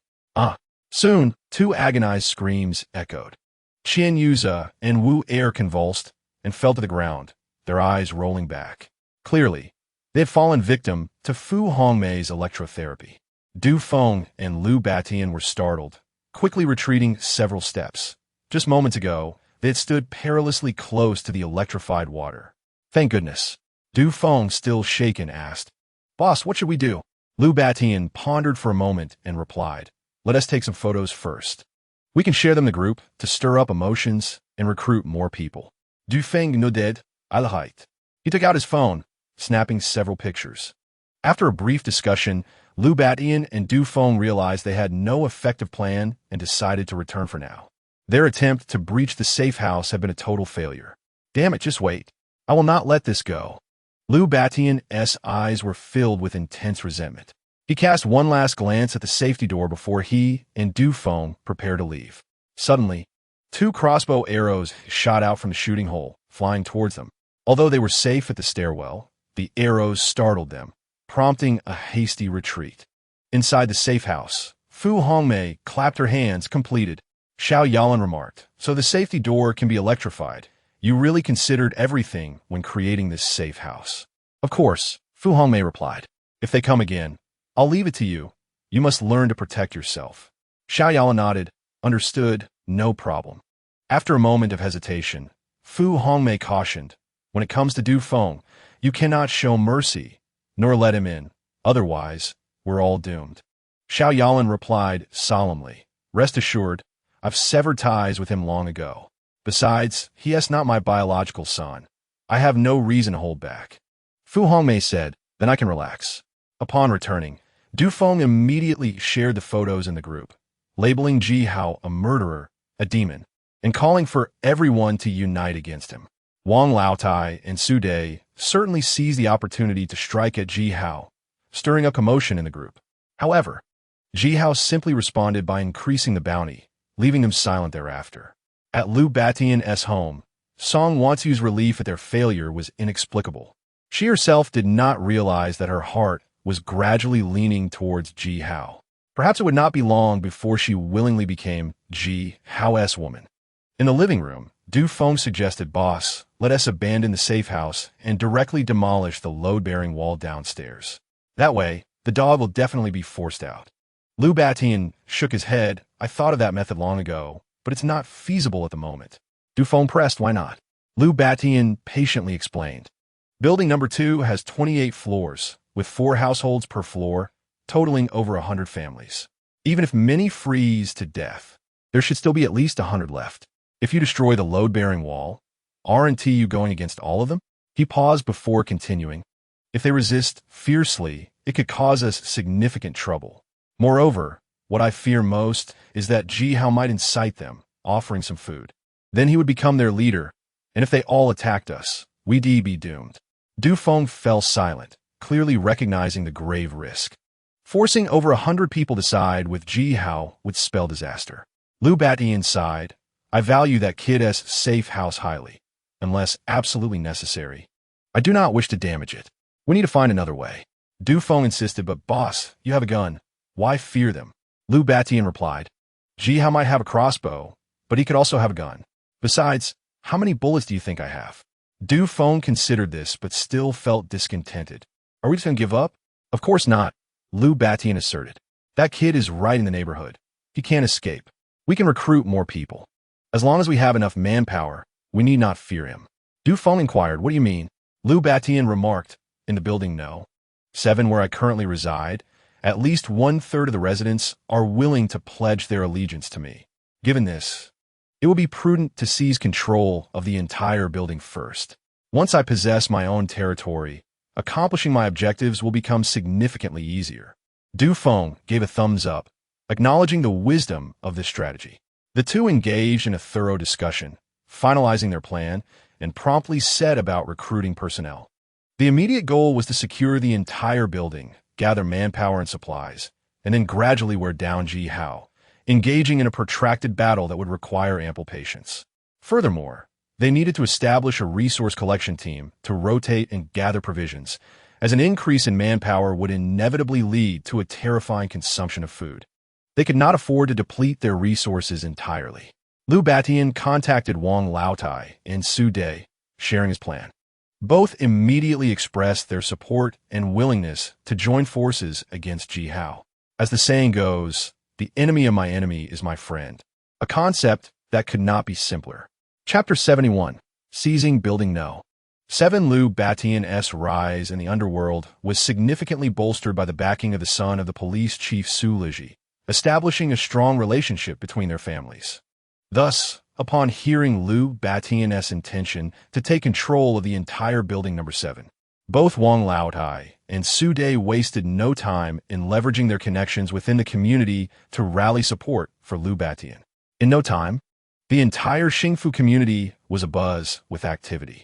Previously, Xianzi had informed Ji Hao that his neighbor had died, and had taken the opportunity to infiltrate the anti-Ji alliance group using the deceased's phone. Now, Xianzi relayed the messages from the group to Ji Hao, who remained unfazed. Regardless of Liu Batian's manpower, Ji Hao was confident that his secure hideout would remain impenetrable. His primary interest lay in his wife, Song Wanqiu. This alluring woman, due to her regular yoga practice, possessed an exceptional physique and remarkable flexibility, which left an indelible impression on Ji Hao after their first encounter. It was imperative for him to ensure that Song Wanqiu resided in his safe haven. He was resolute in this pursuit. That evening, Liu Batian and his subordinates commenced their decapitation operation.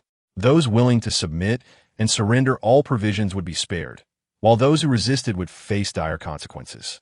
The cries of desperation echoed throughout the community. Liu Batian, armed with a knife in one hand and a gun in the other, led the charge, directing his men to breach the doors of various residences, slaying men and confiscating supplies and women. Witnessing his brutal tactics, the overwhelming majority of the residents opted to capitulate, though a small minority chose to resist fiercely.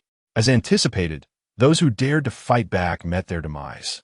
Surveying the abundance of food and a room full of women, Liu Batian felt a surge of excitement. Indeed, the apocalypse suited him well. In times of peace, he would have to tread carefully, but now, devoid of morality and law, he could act as he pleased. Truly, it felt like paradise to him. His only regret was that Ji Hao's earlier blow had rendered him utterly impotent, stripping him of his manhood. Surrounded by women, he found himself unable to indulge, which was undeniably a lamentable situation. Of course, the women present lacked the allure and beauty he desired. Even the most attractive among them paled in comparison to his wife, Song Wanqiu. Su Dai, eyeing the women in the room with a wicked grin, urged Liu Batian, "Boss Liu, come on, you go first. I'll cheer you on from the sidelines." Another man with an ear stud jested, "Boss, let everyone witness your prowess." Liu Batian feigned indifference, but internally he was seething. What use were women if he could only gaze upon them without partaking? Was there anything more tragic than this? Damn it, all of this was Ji Hao's fault. He would pay for it in due time. Su Dai licked his lips. "Since you've said so, Boss Liu, I'll one tea hold back." With a chuckle, he added, "Enjoy yourself, old man." Liu Batian felt a surge of anger.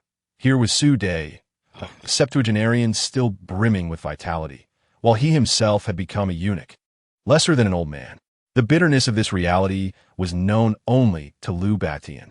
Song Wanqiu, observing the pitiful state of the women in the room, felt a pang of compassion and gently urged Liu Batian, "Darling, why not let them go? They were once our neighbors. Is what you're doing too harsh?" "Silence. My affairs are none of your concern." Liu Batian snapped, anger surging within him. "This is the apocalypse, not a time of peace. If they possessed my capabilities, they would have long since taken on numerous young men. Besides, my brothers have put in the effort. If I do not reward them with these women, what am I supposed to offer?" Song Wanqiu attempted to speak further, but Liu Batian raised his voice, exclaiming, "If you dare to speak out again, I will ensure you share their fate and serve as spoils for the others." Song Wanqiu looked up at Liu Batian, stunned, her eyes nearly brimming with tears. How could he utter such words? In that moment, she felt a profound alienation from her husband. Liu Batian realized he had spoken too harshly, but had no intention of retracting his words. "You should rest. Do not concern yourself with matters here." Song Wanqiu remained silent, turning away with a sense of melancholy. Su Dai fixated on her alluring curves, lamenting his misfortune. If he could only have a taste. It would be worth sacrificing 10 years of his life. Unable to act on Song Wanchio, he shifted his gaze to other women. At that moment, Su Dai spotted a morbidly obese woman, her face riddled with blemishes, her appearance utterly ghastly. Angered, he bellowed, "Who the hell brought this woman here? Are you blind?" A green-haired man stepped forward. "You don't understand beauty. This lady is a gem." Su Dai nearly cursed aloud. The overweight woman lifted her chin, defiantly pointing at Su Dai. "I am as beautiful as a flower, surpassing she's sure. Who are you, a mere man, to look down upon me? This is blatant discrimination. I shall report you to the platform for judgment." As she spoke, her mouth revealed a set of yellowed teeth, and a nauseating stench wafted through the air. Su Dai recoiled in horror, retreating several steps while covering his mouth and nose. "Damn it, if you dare to speak again, I will throw you out of the window." Enraged, the woman pulled out her phone and began to type, "Ladies, a shocking incident has occurred. I encountered a 70-year-old man who..." Suddenly, a young man pointed at the bumps on the woman, exclaiming, "Damn, she can't possibly have cauliflower disease, right?" "What? Cauliflower?" Su Dai turned to the green-haired man. "You brought her here. Deal with it." Ultimately, under duress, the green-haired man reluctantly threw the overweight woman out of the window. A shriek pierced the air as she met her demise. Following this incident, the mood of the onlookers was somewhat dampened, yet their enthusiasm remained. However, they soon discovered that another overweight woman exhibited signs of genuine cauliflower disease. At this point, all interest in women dissipated. While pleasure was important, preserving one's life was of paramount importance. Given the medical conditions in the apocalypse, falling ill could lead to unimaginable consequences. Caution was the better part of valor. Damn it, Su Dai felt disgruntled. He had initially intended to assert his dominance, but the current situation forced him to retreat. Chapter 72. Liu Beixian's dominance. Xiangzi relayed the situation at Liu Beixian's location to Ji Hao, who scoffed derisively. He immediately initiated a private chat with Song Wanchio. "Madam, I suspect you are feeling quite heartbroken at this moment, aren't you?" Song Wanchio. "I cannot fathom why he can be so heartless, showing no mercy even to the elderly, children, and women." Ji Hao. "In this apocalyptic world, the human heart has grown cold. You must come to terms with reality. Your husband was once a man of the underworld. It was only the constraints of law that restrained him. Now that everything is gone, his true nature has emerged." Song Wanchio fell silent. Ji Hao. "Seeing you in sorrow makes my heart ache. I fondly remember the hour we spent together by the pool. Why not find an excuse to come out and join me?" Ji Hao. "My lady, would you be willing to share a seat and a bed with me tonight?" Song Wanchio. "You must be quiet. Do not mention it again." Ji Hao. "Even if I do not bring it up, can we pretend that nothing ever happened between us? Stop deceiving yourself. It was Liu Batian who brought you sorrow, while I offered you joy and pleasure. Come to me. Your heart is fluttering, and my image fills your thoughts. I am truly your husband." Song Wanchio. "Last time was an accident. Forget about it quickly." Ji Hao. "I have rendered Liu Batian powerless, so you hold no value to him anymore. If you do not leave him soon, there may come a day when he truly gifts you to his subordinates, and at that moment, you will suffer unimaginable torment." Song Wanchio. "I will no longer speak with you." After concluding their private conversation, Song Wanchio was deeply saddened. She found it hard to accept Liu Beixian's actions today. Furthermore, their relationship had begun to fracture. If this continued, she genuinely feared that Liu Batian might hand her over to his subordinates for their amusement. In contrast, Ji Hao had a safe house and resources. He was young, handsome, and strong, making him indeed her ideal choice. The mere thought of their last encounter by the pool flushed her cheeks crimson, her heart racing. With Ji Hao's image occupying her mind, the atrocities committed by Liu Batian in Building 7 sent shockwaves throughout the community. Some residents, originally asleep, were awakened by the screams and found it impossible to fall back asleep, trembling beneath their blankets. In the community group chat, Liu Batian faced unprecedented condemnation. "Goodness, the entire Building 7 has fallen. Who knows how many lives have been lost? Death is one thing. It is said he has captured a room full of women, all at the hands of the vile Liu Batian. He is a cancer to our community. We must unite and resist him." or he will eventually turn his attention to us, and no one will escape. Indeed, I support this. Weren't you all once skeptical of old Lady Wong and Mr. Su? Their son is the head of the police station. Now that someone is brutally murdering numerous residents, why don't they step forward to seek justice? His words struck silence into the group. This execution involved both old Lady Wong and Mr. Su. In fact, Mr. Su had even participated in some unspeakable games, merely to showcase his enduring vigor, which was ultimately canceled. Now, as Ji Hao brings this up, old Lady Wong and Mr. Su quickly become targets of public outrage, receiving scathing rebukes from the crowd. It took a full half hour for the chat to quiet down a bit. Little fairy, the slaughter is caused by your men, so it is your duty to resolve it. There are so many men in the community. Have you all perished?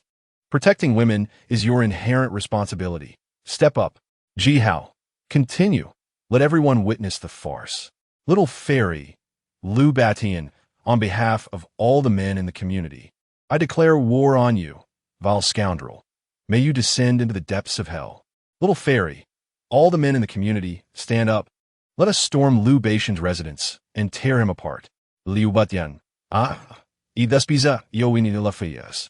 Do you think I won't find dozens of strong men to deal with you? Little fairy, you, a base man, are insulting women. You must kneel and apologize to all women in the world. Otherwise, when this apocalypse ends, I will show you the true power of women. Lu Batian, fool. Little fairy, apologize. Ji Hao, Lu Batian, you are the leader of Building 7. Can you really endure this?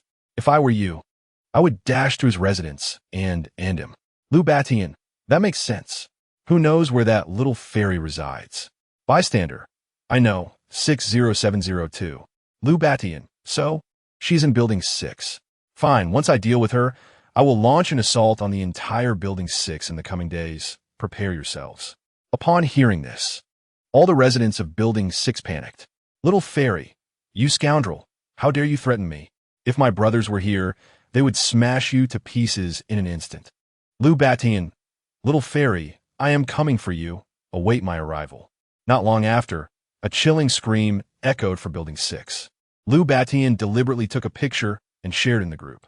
The little fairy was a pitiful sight, her body riddled with wounds, clearly having suffered inhumane abuse before her demise.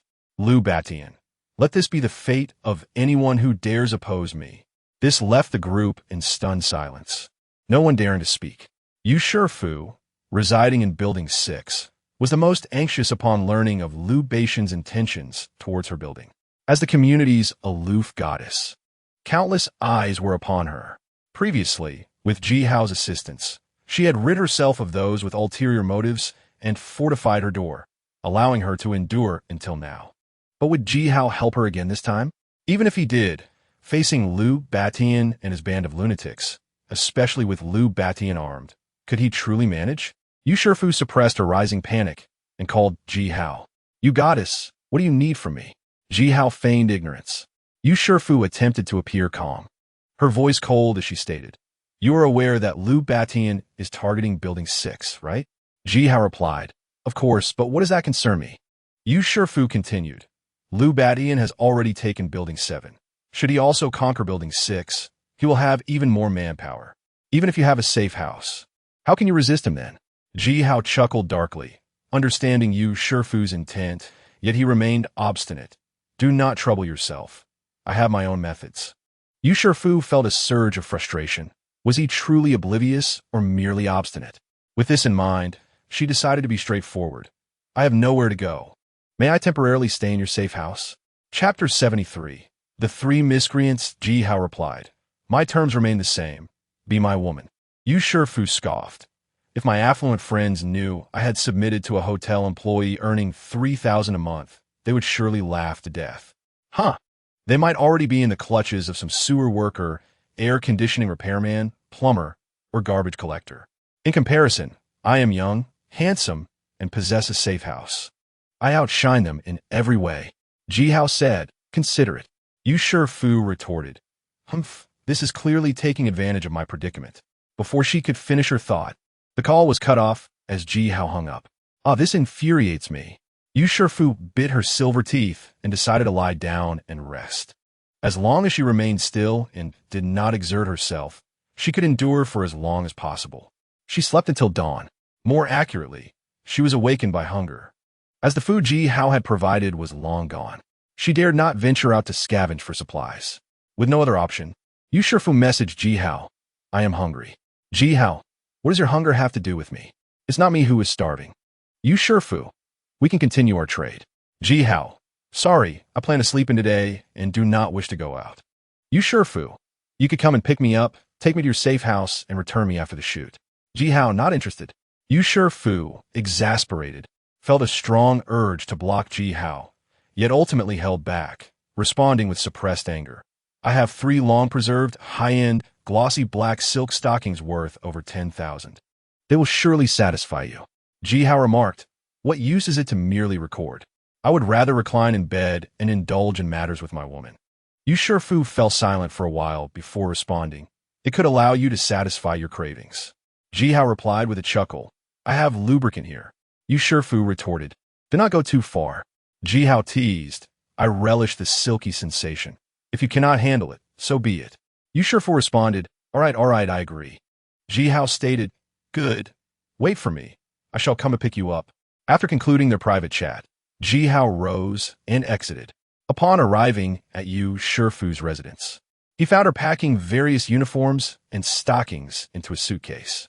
Observing her diligent preparation, Ji Hao jested, "This is the first time you have been so proactive." Yu Shifu huffed in silence. Ji Hao reminded her, "Do bring some alluring lingerie. Trust me, once you enter my safe house, you will want to wear them." Yu Shifu snapped, "Get lost." Ji Hao smirked, "Be as proud as you wish. Soon, you shall find yourself begging." Once she finished packing, Ji Hao and Yu Shifu left her residence. At that moment, 3 menacing thugs returned from gathering supplies. Upon spotting Yu Shifu, an evil grin spread across their faces. The leader sneered, "Heaven is aiding me. This woman usually carries herself with such pride. Today, we shall have our fun." Another man with a hawk-like nose commented, "Damn it.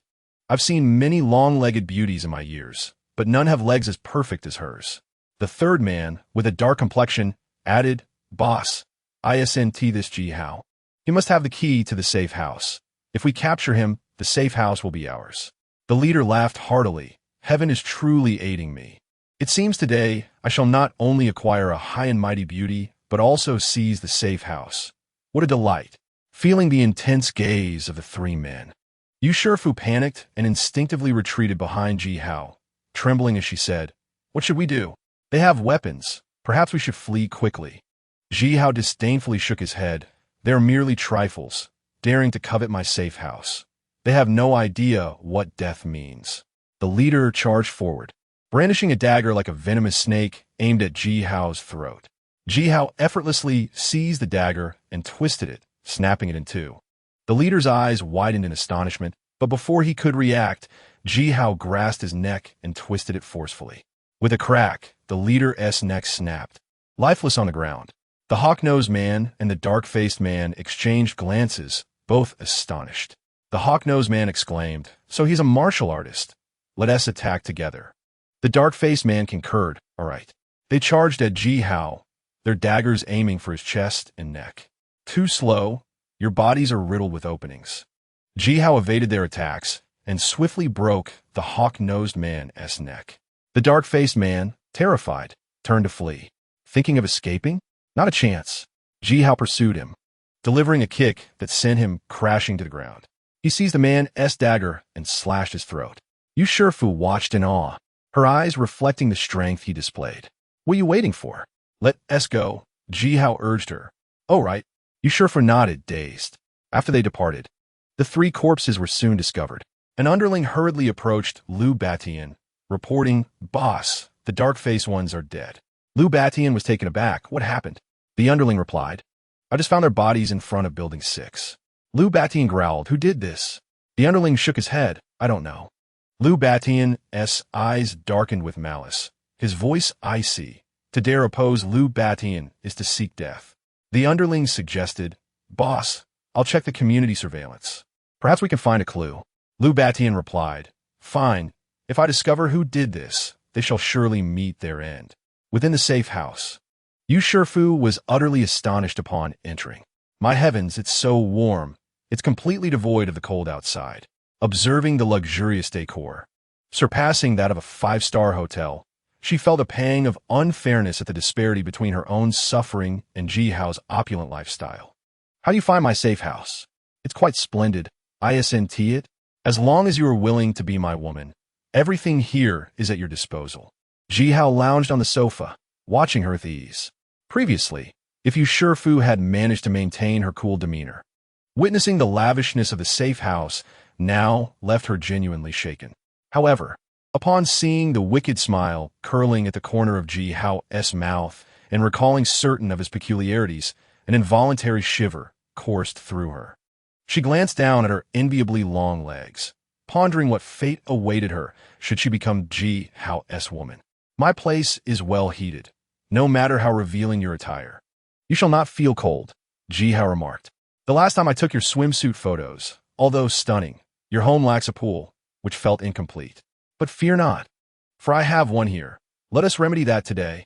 Ji Hao's words drew Yu Shifu's attention to a small swimming pool in the center of the hall, steam rising from the surface, indicating it was filled with warm water. Given the harsh conditions of the apocalypse, she had not bathed in ages, a fact intolerable for someone as cleanliness-conscious as she.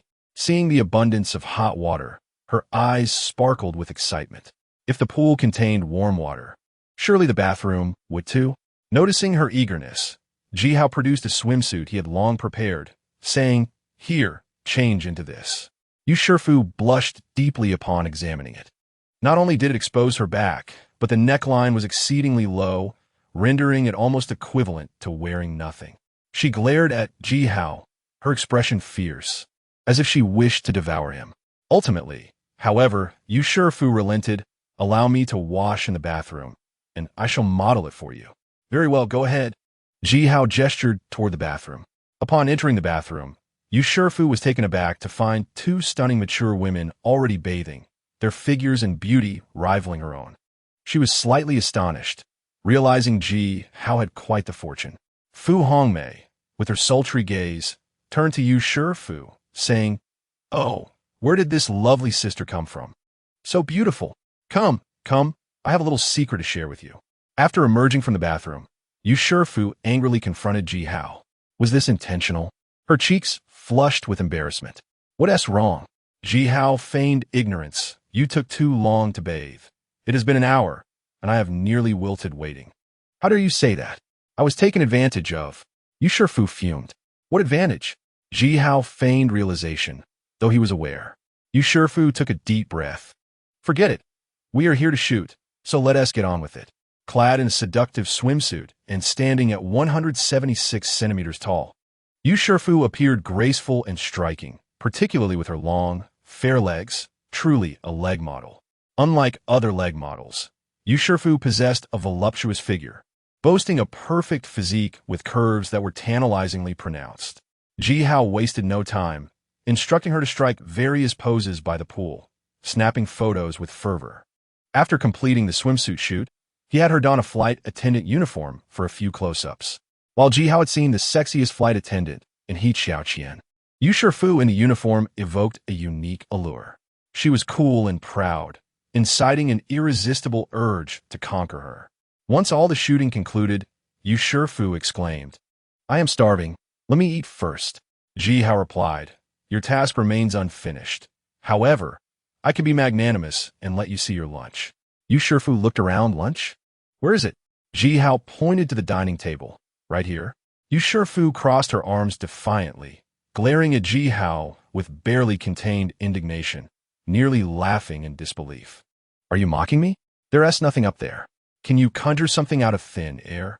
"Coincidentally, I indeed can," Ji Hao replied, a hint of a smirk playing at the corners of his mouth. "Humph, I don't believe you," Yu Shifu retorted, her cheeks puffed in annoyance. "Turn around for a moment, and I'll call you when it's ready," Ji Hao instructed. Obeying, Yu Shifu turned away, curious to see what he was up to. Ji Hao retrieved an array of seafood delicacies from the larder, along with a bottle of exquisite red wine, placing them elegantly on the table. "All right, you can turn around now," he announced. As she did, Yusherfu was momentarily speechless, her eyes widening at the sight of an abundant feast laid out before her. There were king crabs, French bouillabaisse, champagne and lemon juice oysters, French lobster jelly, Buddha jumps over the wall, vermicelli scallops, steamed squid, spiced prawns, scallions clams, steamed crabs, and spicy conch.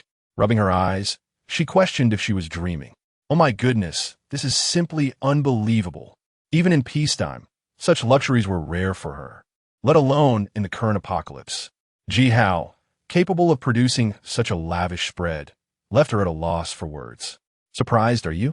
he remarked, clearly pleased with her reaction. "You sure feel huffed, what do you think?" With a sigh, Ji Hao confessed, "I eat this every day. I've grown tired of it. Since you're here, it's yours now. Every day." Yusherfu was further astonished, pondering just how much supplies he possessed. Reflecting on her own struggles since the onset of the apocalypse, she felt a surge of resentment. Ji Hao seemed to live in greater comfort than before the world fell apart. "You're welcome to indulge, but I need to add a condition to our previous agreement," Ji Hao said. Yusherfu, feeling a twinge of anxiety, inquired, "What kind of condition?" Ji Hao's gaze lingered on her long, black-stockinged legs, and he leaned closer, whispering something in her ear. Upon hearing it, Yusherfu nearly exploded with embarrassment, her face flushed with fury. "You shameless cad." Ji Hao waved his hand dismissively, his expression neutral. "If you're unwilling, then I'll give you 3 packets of instant noodles as today's payment for your participation. You can leave now and don't come back." Yusherfu cast her eyes down at her legs, falling silent, contemplating for a long while. Ji Hao, recognizing her bashfulness, interpreted her silence as acquiescence. He then lay back on the ground, exhilarated. As Yusherfu relished the seafood feast, a look of delight spread across her face, though it was soon marred by hints of embarrassment and annoyance. "How is it? Tasty, isn't it?" Ji Hao sat across from her, smiling. "Don't act as if you've suffered a great injustice.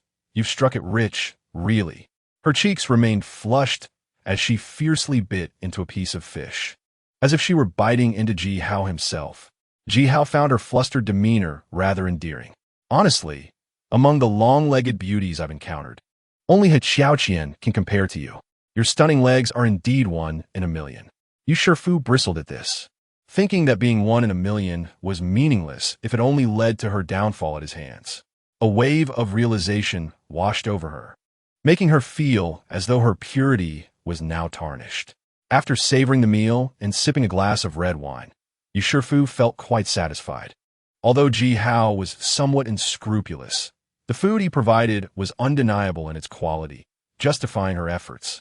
Once she finished, Ji Hao grinned mischievously. "Since there's still time, why not continue our discussion about life's ambitions?" "Leave me alone," Yusherfu retorted, annoyed. "I need to go back." "Why the rush? Just sit a while longer. I've suddenly had a novel idea," Ji Hao urged. Yusherfu insisted. "Stop. Our deal is complete. Take me home." Ji Hao shook his head, exasperated. "You're truly dull." Upon returning to her residence, Yusherfu felt an unexpected sense of loss.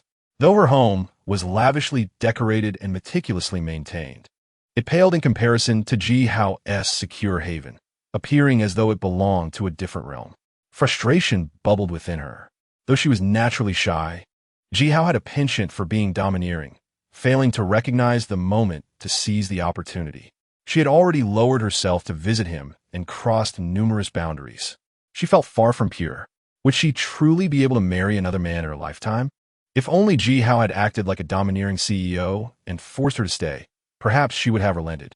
Instead, he sent her back, which felt utterly unjust. That infuriating man was truly unbearable. Yusherfu sighed heavily, gazing out at the swirling snow outside. Meanwhile, Ji Hao's thoughts were consumed by Yusherfu's exquisite legs. He had intended to seek solace in the company of Fu Hongmei and Xiao Yalan to alleviate his boredom when a Qiaoqian's message suddenly arrived. Qiaoqian, Ji Xiao. Liu Beishan is planning to take action against Building 6. I'm so scared. Ji Hao, aren't you in Building 8? Why worry about Building 6?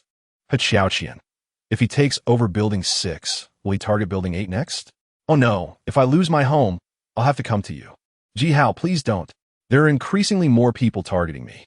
If you move in and my safe house is compromised, those enemies will surely find ways to torment you. Qian, what should I do then? Ji Hao, don't fret. We'll cross that bridge when we come to it. Qian, I've been consistently taking that medication, and it's been more effective. Should I send you a short video? Ji Hao, yes. He was astonished by her willingness to go to such lengths.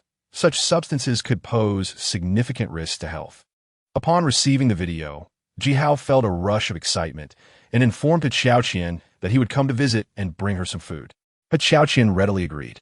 Arriving at her residence, Ji Hao was momentarily taken aback. Qian was adorned in a resplendent palace outfit, her hair elegantly styled atop her head, embellished with 3 exquisite jade hairpins, exuding an air of sophistication.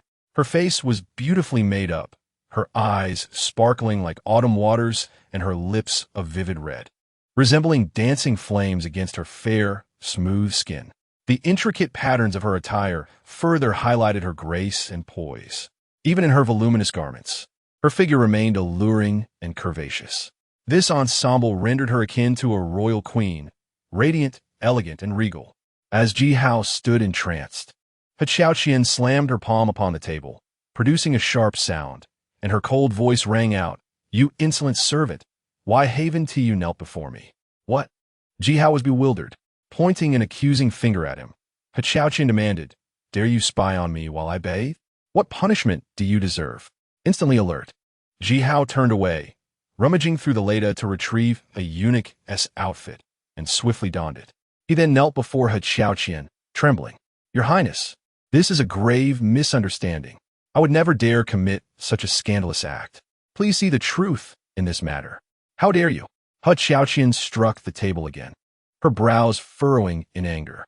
"Do not attempt to feign innocence." Ji Hao bowed his head, stammering, "Your Highness, I am terrified. Someone must have framed me. Please do not fall for their deceit." Qian's expression hardened, her tone icy. "I shall have you dismembered. Your Highness, spare me. I beg for your mercy."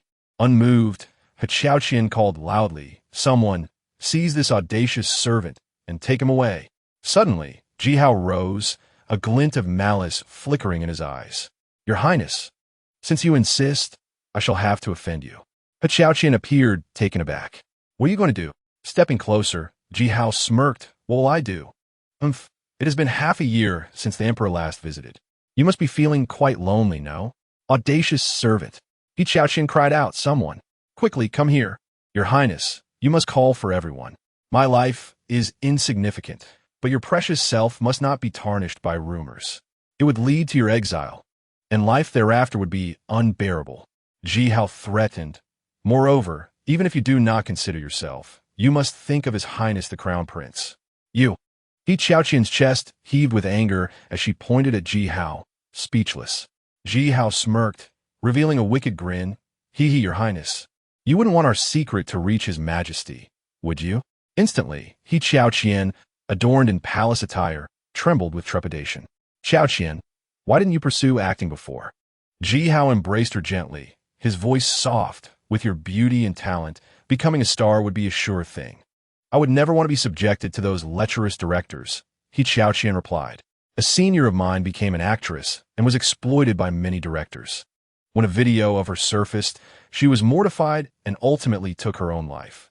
Ji Hao nodded in understanding, relieved that Qian had not pursued fame. Otherwise, he would have been deprived of her company. With a charming smile, Qian remarked, "Ji Hao, if you fancy starlets, I could indulge you. Next time, you can play director, and I shall ensure your satisfaction." Ji Hao's eyes lit up, agreed. Qian playfully shook his arm. "But before that, I must ensure my safety. While you've reinforced the door, I still feel insecure. Please think of a better solution." Ji Hao nodded. "I have surveillance equipment and a hand crossbow. I will fetch them for you." Qian's eyes sparkled with delight. "Wow, Ji Hao, you are truly wonderful. It is only right." Ji Hao replied as he returned to the safe house. Despite the time spent with Qian, he found himself reluctant to part with her.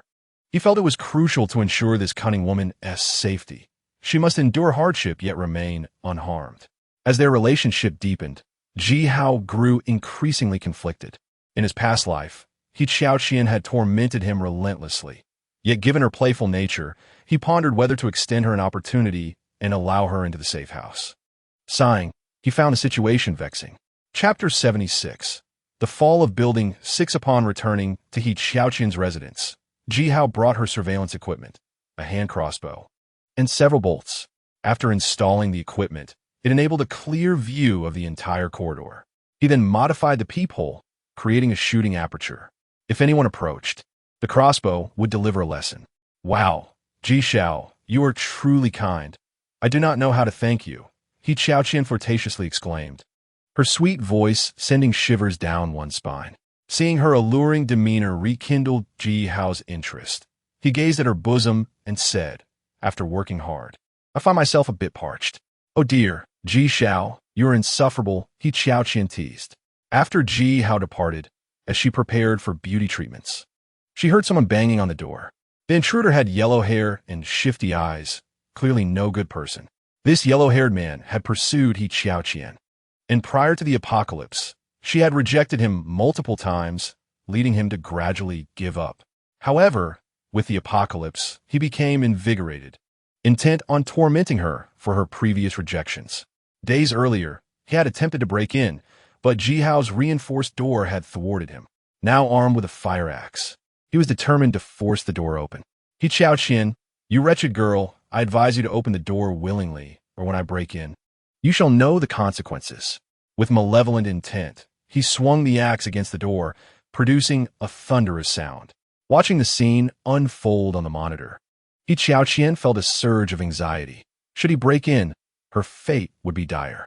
Remembering Ji Hao's gift of the crossbow, she decided to test it. She retrieved the weapon and opened the peephole, now unobstructed, allowing for direct targeting. Aiming carefully, she pulled the trigger. With a whoosh, the bolt flew, striking the yellow-haired man in the heart as he fantasized about indecent scenarios. He screamed, collapsing in agony, blood gushing until he lay still, frozen in death. Oh my heavens, I have killed someone. He Xiaoqian's eyes widened in disbelief. After a moment, a smile broke across her face, but it feels exhilarating. She quickly messaged Ji Hao, sharing the events and expressing her excitement at finally being able to protect herself. Ji Hao praised her, causing her to beam with joy, adding that he would visit again to practice grip strength. He Xiaoqian understood his innuendo and playfully scolded him. Ji Xiao, you are the best in this apocalypse. The value of this hand crossbow surpasses that of food. Her heart swelled with gratitude towards Ji Hao.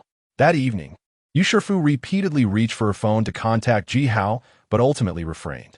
Lu Batian was planning an attack on Building 6 that night, and she could not remain there, fearing the torment his numerous henchmen would inflict upon her. Ironically, today was July 7th, her birthday, the first she would spend in the apocalypse, fraught with anxiety, leaving her distressed. Yu Shifu swiftly packed her belongings and vacated Building 6. Following her plan, she intended to spend the night at a cake shop's second floor and, at dawn, seek refuge with her close friend. If all went smoothly, she could reach her friend's neighborhood in half a day. She had heard that her friend had formed a resource-gathering team, regularly collecting supplies, and they had established contact with the authorities, soon relocating to an official refuge camp, far more reliable than Old Lady Wang. Yu Shifu envisioned a life free from compromise to Ji Hao, believing she could live well. However, this depended on her reaching her friend's community. Outside, temperatures plummeted to -60 degrees, making travel through the snow exceptionally challenging. Yet she had no choice but to persevere for survival. She silently hoped for a smooth journey. That night, Lu Batian launched his assault on Building 6. Most residents, forewarned, had fled, knowing that housing was abundant and they could relocate easily. Lu Batian welcomed this, as it allowed him to seize the entire building effortlessly, minimizing casualties. In the apocalypse, medicine was scarce. Injury equated to certain death. Naturally, some homeowners chose to defend their homes, prepared with various makeshift weapons. As Lu Batian's men approached, they hurled objects down, instantly killing several of them. Take that, you scoundrels. I'll fight to the end. Lu Batian roared, commanding his men to break into the homeowners' residences without mercy, killing the men and abducting the women for their own amusement. In an instant, the cries of despair echoed throughout the community. Witnessing the horrors at Building 6, the residents of other buildings turned pale, trembling in fear. With both Building 7 and Building 6 fallen, it was only a matter of time before Lou Batian targeted the entire community. Faced with surrendering to him or fleeing, they pondered their fate. Yet, where could they possibly escape to in this desolate world? In the apocalypse, such helplessness was all too common. After capturing Building 6, Lou Batian began to inventory the supplies and women. The haul was quite satisfactory. Not only were there plentiful resources, but the women were also more attractive than the last time. Unfortunately, Lou Batian had become Lou Gong, and even if he visited a brothel, he could not fully indulge, which left him in a state of frustration. That damn Ji-Hao, once I break in your safe house, I will surely dismember you. Lou Batian clenched his fists, filled with resentment. Suddenly, one of his subordinates glanced around and frowned, saying, "Why haven't I seen you, Shifu? Where is that woman?" Although Lou Batian could no longer enjoy women himself, he could offer them to his subordinates to foster loyalty. A gem like you, Shifu, if captured and given to his men, would surely delight them. Therefore, Lou Batian was particularly concerned and asked everyone, "Who has seen you, Shifu?" Everyone shook their heads. Lou Batian inquired in the group, "Who knows where you Shifu has gone? If anyone withholds information and I find out, they will face the consequences." A bystander replied, "I know. I think I saw her heading to a cake shop in the evening." Lou Batian asked, "Was she alone?" The bystander confirmed, "Yes." Lou Batian casually pointed to 3 individuals. "You 3, go and bring you Shifu back to me." The 3 responded excitedly, "Yes, boss." Meanwhile, Yu Shifu received a call from her friend Xiao Shui. "Shifu, that wretched Xin is trying to trick you into going to Tian Shui community. You mustn't go. She's involved in the flesh trade, and be careful she doesn't sell you off." Xiao Shui urged anxiously. "What?" Yu Shifu exclaimed, utterly shocked. Chapter 77.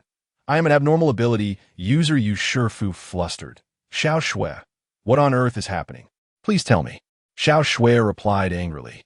"That vile Xin has slept with the boss of Tian Shui community and has become a pimp, specifically looking for beautiful women for her boss. You are so stunning. She must have her eyes on you. A friend of mine was deceived before and risked her life to send me a message warning me to be cautious of Xin. You must not trust her, understood?" Yu Shifu replied, "All right, I understand." Suddenly, Xiao Shui remembered something and spoke again. "By the way, today is the 7th day of the 7th month, which seems to be your birthday. Happy birthday." Yu Shifu expressed her gratitude. "Thank you." After chatting for a bit longer, they hung up. Yu Shifu sighed deeply. It seemed the route to Tian Shui community was blocked, and she needed to find another way. What to do? At that moment, Yu Shifu noticed that Lou Batian was actually inquiring about her whereabouts in the group. Moreover, someone had informed Lou Batian that she had gone to the cake shop. Panicking, Yu Shifu looked out the window and saw 3 individuals heading towards the convenience store, clearly intent on capturing her. The door of the lounge was flimsy. A single kick would open it, offering no resistance. Staying there would only result in her being trapped. The only option left was to escape. Yu Shifu, leaving her belongings behind, dashed out of the cake shop and ran in another direction, leaving a trail of footprints in the snow. The night was colder than the day, causing her to shiver uncontrollably, but it was unavoidable. She had to endure. "Stop, you wretched girl. Damn it, stop. If you run again, I will break your legs." The 3 men spotted Yu Shifu and immediately pursued her at full speed. Yu Shifu's face turned pale with fear as she ran. Pulling out her phone to contact Ji-Hao. "Hey, goddess you. What brings you to contact me at this hour? Are you feeling lonely?"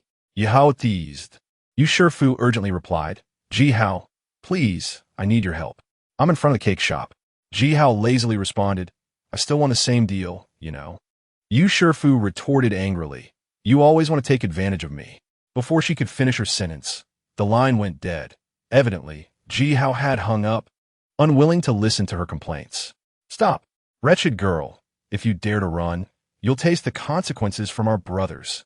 The 3 men relentlessly pursued her. As a woman, Yu Shifu could not match their speed, and the distance between them was closing rapidly. Despair washed over her as she dialed Jihao again. This time, Jihao spoke first. This is the last time I will entertain you. Don't waste your breath. Just give me a clear answer. Will you or will you not? If you utter one more word, I will hang up and never speak to you again. Yu Shifu replied directly. Fine, I agree to be your woman. Jihao said. All right, I'm on my way. Yu Shifu breathed a sigh of relief, running a distance before suddenly stumbling and falling to the ground. The three men closed in, leering at her with wicked intent. Run. Why aren't you running anymore? Or should we take care of you right here? After all, our boss will reward us when we bring you back. Good idea. I've had my share of women, but I've never had one like her. The three spoke lewdly, causing Yu Shifu's brows to furrow in disgust. Get away. Don't come any closer, she shouted angrily. Not only are we coming closer, but we will also have a nice chat about life ideals with you. What do you do about it? One of them commented, this girl has such long legs. If she wore black stockings, it would be quite exciting. The three men laughed lewdly as they prepared to rush towards Yu Shifu. Lying on the ground, Yu Shifu was in a state of panic, her face devoid of color, regretting not agreeing to Jihao's terms sooner, leading to this dire situation. Wasn't it better to enjoy food in a safe house rather than endure such torment? Suddenly, from behind, Jihao's mocking voice rang out, Oh, my three big brothers seem to be in a good mood. Why didn't you invite me to play with women? The three turned around, astonished to see Jihao had appeared out of nowhere. They had not seen anyone approaching just moments ago. It seemed impossible. Once they regained their composure, the three were overjoyed. If they could take down Jihao, they would have access to the safe house and food, potentially winning over a large number of people to contest Liu Batian. The rulers of the happy community could be them as well as Liu Batian. Heaven has a path, yet you choose not to walk it. Hell has no door, yet you come to seek it. Kid, you are doomed, they shouted. Capture him. Make him cry. The three charged forward, weapons drawn, aiming at Jihao. But in the next moment, three bolts of lightning appeared out of thin air, piercing through their foreheads. Blood gushing forth. The three stared wide-eyed, their bodies collapsing into the snow, utterly bewildered as to how Jihao had unleashed such lightning. Yu Shifu was equally astonished, gazing at Jihao as if he were a monster. H, how did you do that? She stammered, her beautiful face filled with astonishment, her breath quickening, causing her exquisite figure to tremble slightly. It's just a bit of electricity, is it that difficult? Jihao replied nonchalantly, extending his finger, which crackled with brilliant arcs of electricity emitting sharp sounds. Under his command, the arcs danced like obedient kittens, forming various patterns as he willed. Yu Shifu was mesmerized. Was this magic? How marvelous! Call me good brother, and I will tell you the reason. Jihao winked at Yu Shifu, though she was reluctant. Her intense curiosity compelled her to weakly utter, good brother. Her voice was sweet, sending warmth through Jihao's heart. After some contemplation, he divulged the secret of his awakened powers and the truth about Lei Ta. Yu Shifu's eyes widened, her expression frozen in shock, rendered speechless for quite some time. No wonder. Yu Shifu began to understand why Jihao could be so domineering, dismissing Liu Batian entirely. After all, he was an ability user. Why would he fear an ordinary person like her? In truth, Yu Shifu had underestimated Jihao. Had it not been for his desire to completely win over Song Wanqiu, he would have eliminated clowns like Liu Batian countless times over. Jihao declared, from now on, you are my woman. Come, let me take you back. Tonight, we shall have a thorough exchange. Yu Shifu lowered her head, feeling both bashful and indignant. Jihao, with a princely embrace, lifted Yu Shifu, intending to return to the safe house. However, a sudden thought crossed his mind, and with a wicked smile, he ventured into the woods outside the community. What are you bringing me to the woods for? Yu Shifu inquired, her eyes brimming with curiosity. Clutched in Jihao's arms, she had no choice but to wrap her arms around his neck to prevent herself from falling. The two were positioned intimately close, an unexpected closeness that left Yu Shifu feeling uneasy, yet she did not resist, contemplating the future where she would belong to this man. Her heart was a tumult of emotions, leaving her at a loss for words. Chapter 78. The romance of a man Ji Hao halted before a grand tree. His voice icy. I have advised you numerous times to become my woman and move into the safe house, yet you obstinately refused, proud as a swan. The danger you face today is of your own making. Yu Shifu's voice was weak as she admitted, I understand my mistake. Ji Hao retorted, understanding is futile. A proper punishment is in order to ensure you remember. With that, Ji Hao retrieved a heater and rope from the lei, suspending Yu Shifu upside down from the tree. Let me down quickly. I truly understand my wrongs, she protested, struggling violently, her face flushed with embarrassment. Once I am done, I shall release you, Ji Hao replied with a wicked grin, climbing the tree. In Building 6, Lu Batian grew increasingly anxious as he awaited the return of the three, frowning in silence. What were they up to, taking so long to capture a woman? One of his subordinates suggested, should I and Brotherly go take a look? Lu Batian approached the window, gazing in the direction of the cake shop, an inexplicable sense of foreboding creeping over him. He nodded. Very well, you two go check it out, but be cautious. Both subordinates replied affirmatively and set off. As they left the small woods, Ji Hao carried Yu Shifu back to the second floor of the cake shop to assist her in packing. On the bed in the lounge lay a black lace intimate item, evidently discarded by Yu Shifu. Ji Hao picked it up casually, inhaling its faint fragrance. Yu Shifu's face turned crimson, her head bowed low in utter humiliation.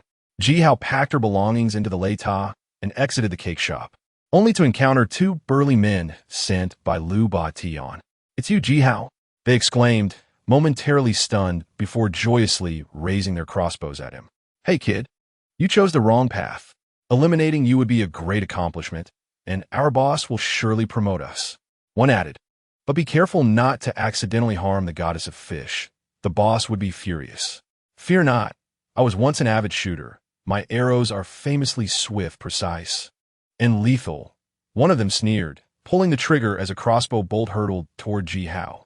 With a swift motion, Ji Hao seized the bolt midair and hurled it back, piercing the skull of the man. The remaining thug, stunned, realized that he could not even handle Ji Hao, and fled in panic, pulling out his walkie-talkie to call Lu Batian, Boss, come quickly to save me. Before he could finish, a bolt of lightning struck through his chest, blood splattering violently. Yu Shifu lay in Ji Hao's embrace, her beautiful eyes shimmering with admiration. This man was terrifyingly powerful. Perhaps submitting to him was not so difficult to accept. The walkie-talkie crackled with Lu Batian's frantic voice. What happened?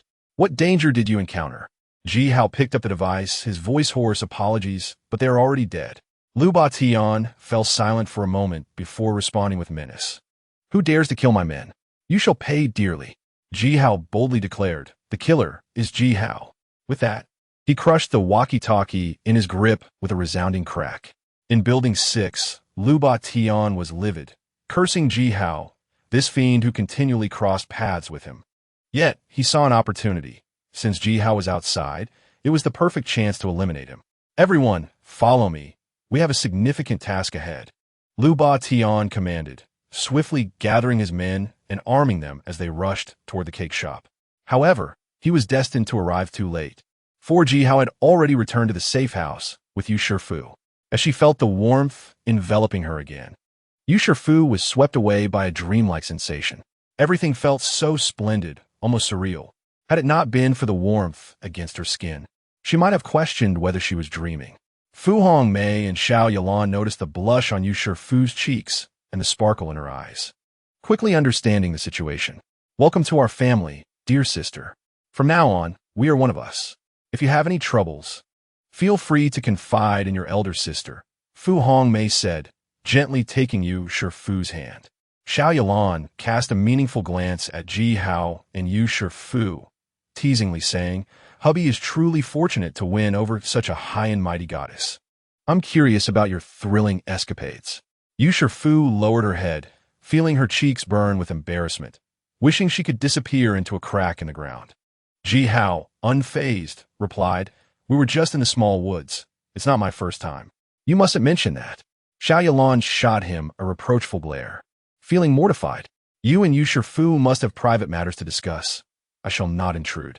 With that, She hurriedly exited, leaving behind an alluring silhouette. Jihao's eyes lingered on her alluring figure, acknowledging his fortunate position to be surrounded by such sensual beauties. Yu Shifu noticed the mischievous smile at the corner of Jihao's mouth and rolled her eyes in exasperation. Returning to the room, Jihao laid Yu Shifu on the bed. Earlier, you held back. Now that we are in the safe house, it's warm, and you can fully express yourself. At the mention of this, Yu Shifu felt indignant and retorted, "You were far too casual with my first time. It should have been special." Her eyes glistened with tears. In her imagination, her first experience would be on her wedding night, surrounded by flickering candlelight, whispering sweet nothings with her beloved man. Yet, reality dealt her a heavy blow, making her innocence seem so trivial. Jihao comforted her. "It's all right. Think of it as our first time." As he spoke, he rummaged through the lei ta and soon found a lavish red wedding gown adorned with intricate lace, presenting it to Yu Shifu. The gown was exquisite and clearly of high quality, indicating its substantial value. Jihao had acquired it after raiding a high-end bridal shop, and now he decided to gift it to Yu Shifu. He also retrieved some gold and silver jewelry along with cosmetics, handing them to her. "Let me assist you with your makeup, and once you wear the gown and jewelry, we can pay our respects to heaven and earth. Now you should be satisfied, right?" Yu Shifu stood in stunned silence for a moment, before a serene smile spread across her face. "In this life and the next, may we share this bond. Celebrating my birthday every July 7th, as well as our wedding." The flickering candles cast a warm glow, illuminating the beauty of the moment. That night felt exceptionally long. Chapter 79. Unlocking since injuring his left arm. Du Feng's life had become increasingly difficult, often waking up in the night due to pain. The medication he had found was long exhausted, and without new supplies, his condition would worsen. Du Feng had pleaded for medicine several times in the group chat, but no one responded. In this apocalyptic era, medicine was as crucial as food. Acquiring it was one thing, but even if he could, no one would willingly part with it. Desperate, Du Feng's only solution was to infiltrate Jihao's safe house, certain it contained the medicine he required. For this purpose, he sought out Lu Batian once more, proposing to demolish a load-bearing wall, forgoing the safe house altogether. Lu Batian hestita. Du Feng sighed and proposed an alternative plan, suggesting that Song Wanqiu be invited over again to feign submission to Jihao, spending the night with him. Once Jihao fell asleep, they would open the security door. This way, they could effortlessly capture Jihao and seize the safe house, yielding a substantial profit. Upon hearing this, Lu Batian became furious. Previously, when Song Wanqiu was sent to deal with Jihao, it resulted in uncertainty regarding his own status. If she were to go to Jihao's safe house again, what if she truly allied with him and never returned? Lu Batian would become the laughingstock of the entire neighborhood. Such a scenario was absolutely unacceptable to him, and he flatly rejected Du Feng's suggestion. Du Feng, seething with frustration, thought to himself that a leader like Lu Batian should not be so indecisive. It was no wonder he was at risk of being cuckolded. Ultimately, Du Feng left in anger. Were it not for his reliance on Lu Batian, he would have truly wanted to confront him. This situation was infuriating. During this time, old Madame Wang had been trying to contact her son Su Liji, but regardless of her efforts, she could not reach him. The phone calls went unanswered, and he was unresponsive on social media, leaving her exhausted. The food at home was nearly depleted, and if this continued, they would soon be left with nothing. Initially, she had relied on her relationship with Lu Batian from before the apocalypse to seek his assistance. But as the situation worsened, Lu Batian became increasingly dismissive of their plight. He even subtly suggested that they hand over Yin Ruhua to his men for their amusement, in a bid to rally his followers. Old Madame Wang and old man Su felt an overwhelming urge to retaliate. Lu Batian, you beast, before the apocalypse, you thrived on the streets thanks to our son's help. Yet now that we are in dire straits, you turn your back on us and seek to usurp our daughter-in-law. How dare you? Regardless of the circumstances, life must go on. Old man Su pondered whether to venture out in search of supplies when the doorbell suddenly rang. Peering through the peephole, he saw Master Pang from downstairs, though he was unsure of his intentions. "Master Pang, what brings you here?" Old man Su asked warily, refraining from opening the door. Master Pang wore a distressed expression, lamenting, "Since the outbreak of the apocalypse, I've been enduring hunger daily and have no choice but to ask you for some food. Rest assured, I will repay you later." Old man Su retorted, "Do you think you're the only one who is hungry? I wish I could borrow food from you too." Master Pang replied, "Considering we are neighbors, please lend a hand." Old man Su coldly stated, "I will say this only once. I have no food to spare, but I can offer you a life." A flicker of resentment crossed Master Pang's eyes, and he thought, if pushed too far, he could easily break into Old Man Su's home at night with his tools, and who knows, he might even take away the beautiful Yenruhua. With a scoff, Master Pang turned to leave. Suddenly, Old Man Su had an idea. Master Pang was a locksmith. If he could open Ji Hao's security door, wouldn't that provide food? He quickly called out to Master Pang, "Wait." Master Pang turned back, asking, "What is it?" Old Man Su said, "Although I have no food, if you are willing to help, we can enjoy a bountiful future together." Master Pang's interest was piqued. "How so?" Old Man Su shared his plan without reservation. Master Pang was elated. Subsequently, Old Man Su contacted Liu Batian, and after a discussion, they devised an action plan. That night, Liu Batian du-feng Old Man Su. Master Pang and a group of subordinates set out. Learning from their previous experience, Liu Batian brought more people this time to prevent any underhanded tactics from Ji Hao's end. Upon reaching Ji Hao's residence, Old Man Su positioned a steel plate and a wooden table in front of himself to guard against crossbows and high-pressure water guns. They rushed to the security door, where Old Man Su filled the shooting hole with water from a thermos. After a while, the water froze, blocking the shooting hole. As a result, neither the high-pressure water gun nor the crossbow could harm them. "Master Pang, your method is truly effective. I am impressed." Old Man Su praised, giving a thumbs up. Master Pang raised his chin proudly, saying, "Of course, with me involved, success is guaranteed." Liu Batian laughed heartily, declaring, "If we breach the safe house, you shall be the chief contributor, and your rewards will be plentiful." Master Pang took out his tools and began to attempt unlocking the door. After a few tries, he suddenly stopped. Liu Batian inquired, "What is the matter?" Master Pang's eyes sparkled as he realized, "I now understand that my locksmith skills are in high demand in this apocalypse. Joining your team will surely require my efforts. Just today, if it weren't for my help, you wouldn't be able to break in." Liu Batian frowned. "What do you mean?" Master Pang, with a sense of entitlement, replied, "I want 4 portions of the supplies." "For portions?" Liu Batian's gaze turned icy. "How audacious of you." However, he concealed his displeasure and instead responded with feigned enthusiasm. "Of course, Master Pang, your skills are exceptional. It is only reasonable for you to receive a larger share." Liu Batian thought to himself that not only would he give him 4 portions of supplies, but he would also reward him with a bullet. How dare he raise the stakes at the last moment and demand such a high price?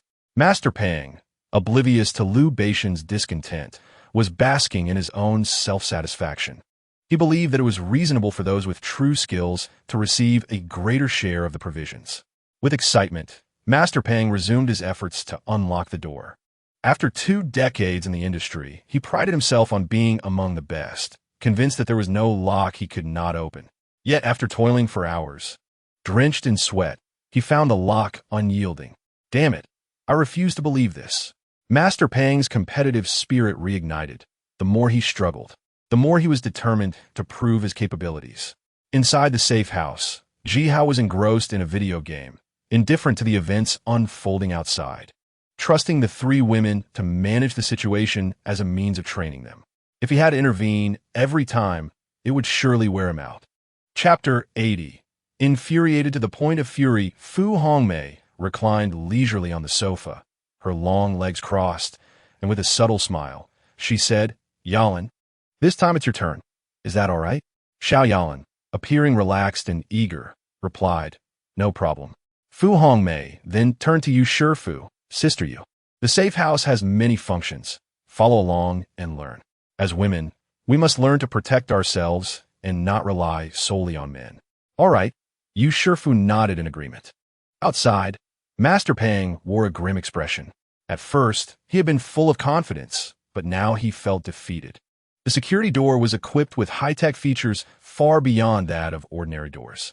Even with Master Pang's exceptional skills, he found himself at a loss. Lu Batian, growing impatient, urged, "Are you capable or not?" Master Pang awkwardly replied, "Just give me a bit more time. I assure you I can do it." Lu Batian's impatience boiled over. "Here's the deal. I'll give you 10 more minutes. If you can open it, I'll give you an extra share of supplies." "Deal!" Master Pang exclaimed, invigorated, and focused entirely on unlocking the door. With the shooting hole frozen, Lu Batian and the others felt the threat had diminished and lowered the heavy steel plate and wooden table, as holding them was exhausting. Meanwhile, inside the door, Xiao Yalan pressed a button, activating the heating function for the shooting hole.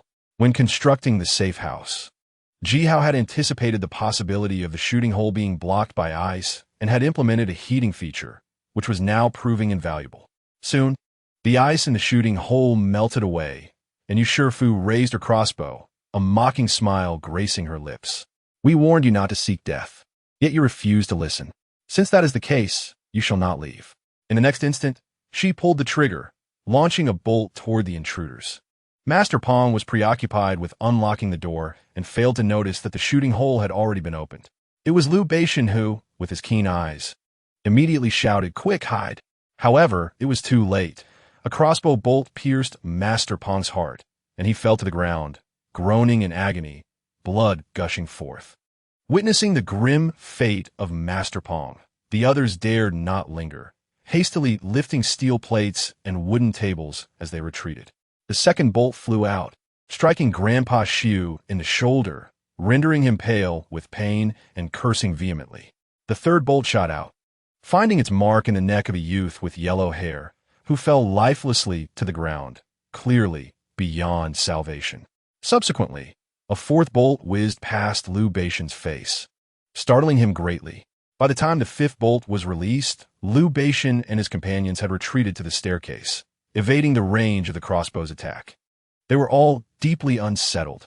Had they known, they would not have dropped the steel plates and wooden tables. Their negligence had cost them dearly. The shooting hole in this security door had a heating function. What a cunning villain. Du Feng's anger simmered as he had failed to breach Ji Hao's safe house after several attempts, leaving him with a sense of frustration. Just a cowardly tortoise. If he dares to show himself, I will surely crush his bones one by one, Lu Batian declared fiercely. Du Feng looked at Lu Batian, discontented, and inquired, "Boss, what shall we do now?" Lu Batian stood silent. With Master Pong dead, this operation was yet another failure. There had been no contingency plan prepared before their departure. What would they possibly do now? It was a helpless, profound helplessness. There were abundant supplies within reach, yet they were powerless to acquire them. A true torment. "Quick, save me!" Grandpa Xiu called out in a low voice, blood continually flowing from his shoulder wound, leaving him pale and unsteady, nearly collapsing. Lu Batian supported Grandpa Xiu and, feigning concern, said, "Let us head back. Saving lives takes precedence." Ultimately, the group could only leave in resignation. Within the safe house, Xiao Yalan smiled, thoroughly pleased with her achievements. Yu Shifu expressed her joy for her, sincerely saying, "Sister Lan, you're truly impressive." "Just a bunch of small fry," Xiao Yalan replied, linking arms with Yu Shifu. "From now on, let's work together to protect our safe house." "All right," Yu Shifu said with a radiant smile. At that moment, Jihao emerged from the gaming room after a long session, his legs slightly numb from prolonged sitting. Spotting Yu Shifu clad in sheer black stockings, her long legs exquisitely proportioned, Jihao instantly felt invigorated. He established a rule for Yu Shifu. Within his safe house, she must wear black stockings, or she would be cast out. Yu Shifu felt indignant, but had no choice but to comply. Having experienced the numerous benefits of the safe house, she was unwilling to leave. Jihao casually stretched and smiled. "Shifu, I've been feeling quite sore lately. Would you give me a massage?" Yu Shifu retorted, "I'm not a professional masseuse. I don't know anything about massaging." Jihao gazed at Yu Shifu's long legs and black stockings and insisted, "No, you are." With that, he lay down on the ground. After returning home, Grandpa Xiu had his wound treated by Old Lady Wang, but he was in urgent need of medicine and bandages. Lacking supplies from Lu Batian, she had no choice but to seek help in the group chat. Old Lady Wang took a photo of Grandpa, Suez wound, and posted it. Lamenting, "Dear neighbors, please, if anyone has medicine or bandages to spare, I promise to return them, and after the apocalypse ends, I will ensure to request a banner from the authorities to honor your generosity." "A banner for your name to live on? You truly dare to say that?" replied a bystander. "Indeed, your son is the chief of police. What a noble figure he is. How could he lower himself to beg us?" Another added. Old Lady Wong was nearly seething with rage, but with a request to make, she swallowed her pride and continued to respond. "I have offended many of you in the past. Please do not take it to heart. If anyone has medicine, I would be immensely grateful for your assistance." Before the apocalypse, Old Lady Wong and Grandpa Shu had used their son's status to bully others in the neighborhood, and now, in their misfortune, they were met with ridicule. "Ha! Look at you now. Truly, the heavens have eyes, and karma is inescapable." A bystander laughed. "If only 2 bolts of lightning could strike down Old Lady Wong and Grandpa Shu, that would be splendid," another chimed in. Old Lady Wong snapped, furiously cursing. "A bunch of opportunists. I curse you all to have sons with no anuses. If you have medicine and refuse to share, that is to let a man die before your eyes. It is deliberate murder. Once this apocalypse is over, I shall see you all rot in prison. Sons with no anuses? Ha! My son is perfectly fine and now in university, while your son is nearly middle-aged and still childless. Is your body failing you? It seems the Shu family is doomed to extinction," a bystander retorted. Ji Hao added, "What a pity for Yin Ruhua, living in widowhood. I happen to have medicine. As long as the goddess Yin shares a bed with me once and bears me a child, I will gladly present the medicine to you." He then pulled out the medicine, took a photo, and shared it in the group chat. Old Lady Wong was enraged, furiously cursing, "Ji Hao, you vile scoundrel! How dare you covet my daughter-in-law? May you die a miserable death." Unfazed, Ji Hao directly tagged Yin Ruhua in the chat, asking, "Madam, would you be so inclined to share a meal and a bed with me tonight?" Chapter 81. Yin Ruhua's turmoil. Before Yin Ruhua could respond, Old Lady Wong could no longer contain herself and angrily retorted, "You, a mere hotel servant earning a meager salary, dare to speak so boldly? What gives you such audacity?" Ji Hao replied, Yes, I am indeed a lowly servant, yet I am the only one in the entire neighborhood with medicine. So enjoy your arrogance now. When the time comes, you will be begging me, and I will not only have Yin Ruhua sleep with me once, but multiple times." Old Lady Wong shot back, "You wretched thing, get as far away as you can." Ignoring her, Ji Hao instead messaged Grandpa Shu privately, "I have medicine. If you wish to live, have your daughter-in-law sleep with me once, and I will gladly provide the medicine. Otherwise, you may await your demise." Grandpa Su's hand trembled as he held his phone, nearly choking with rage. Yin Ruhua was the head of the city's song and dance troupe, and his son, Xu Liji, had invested immense effort to win her affection. After Yin Ruhua joined the family, they took pride in her, often boasting about it to others. Now that his son was gone, the prospect of Ji Hao coveting Yin Ruhua ignited Grandpa Su's true fury, leading to a barrage of insults hurled at Ji Hao. Unfazed, Ji Hao allowed Grandpa Shu to vent his anger. The harsher the insults, the more diminished Grandpa Shu would become. Ji Hao was confident that it would not be long before Grandpa Su's family would inevitably relent. Thinking of Yin Ruhua, the epitome of grace and elegance, Ji Hao felt a surge of desire and immediately messaged her. "Goddess Yin, I know you're watching. As I mentioned in the group, I am the only one with medicine and willing to share it, provided you agree to my proposal." Ji Hao continued, "Madam, you surely do not wish to witness your father-in-law, Grandpa Shu, meet his end, do you?" Yin Ruhua replied, "You are clearly taking advantage of a crisis. How can there be such a villain like you in this world?" Ji Hao responded, "I apologize, madam. Perhaps my methods are somewhat unscrupulous, but I am truly enamored with you. From the moment I set eyes on you, I have been deeply infatuated, longing for your companionship." Yin Ruhua replied, "I am a married woman. Do not speak such nonsense." Ji Hao insisted, "Madam, you are unaware of your own allure. While others favor young and beautiful maidens, I am particularly drawn to a refined lady such as yourself. In my eyes, no woman can compare to you. You are like a beacon illuminating my heart." Yin Ruhua cautioned, "Do not speak this way. If my husband learns of it, he will be displeased. Ji Hao, as far as I know, Su Leji holds a position in the city and returns only once a week. I imagine you must feel quite lonely.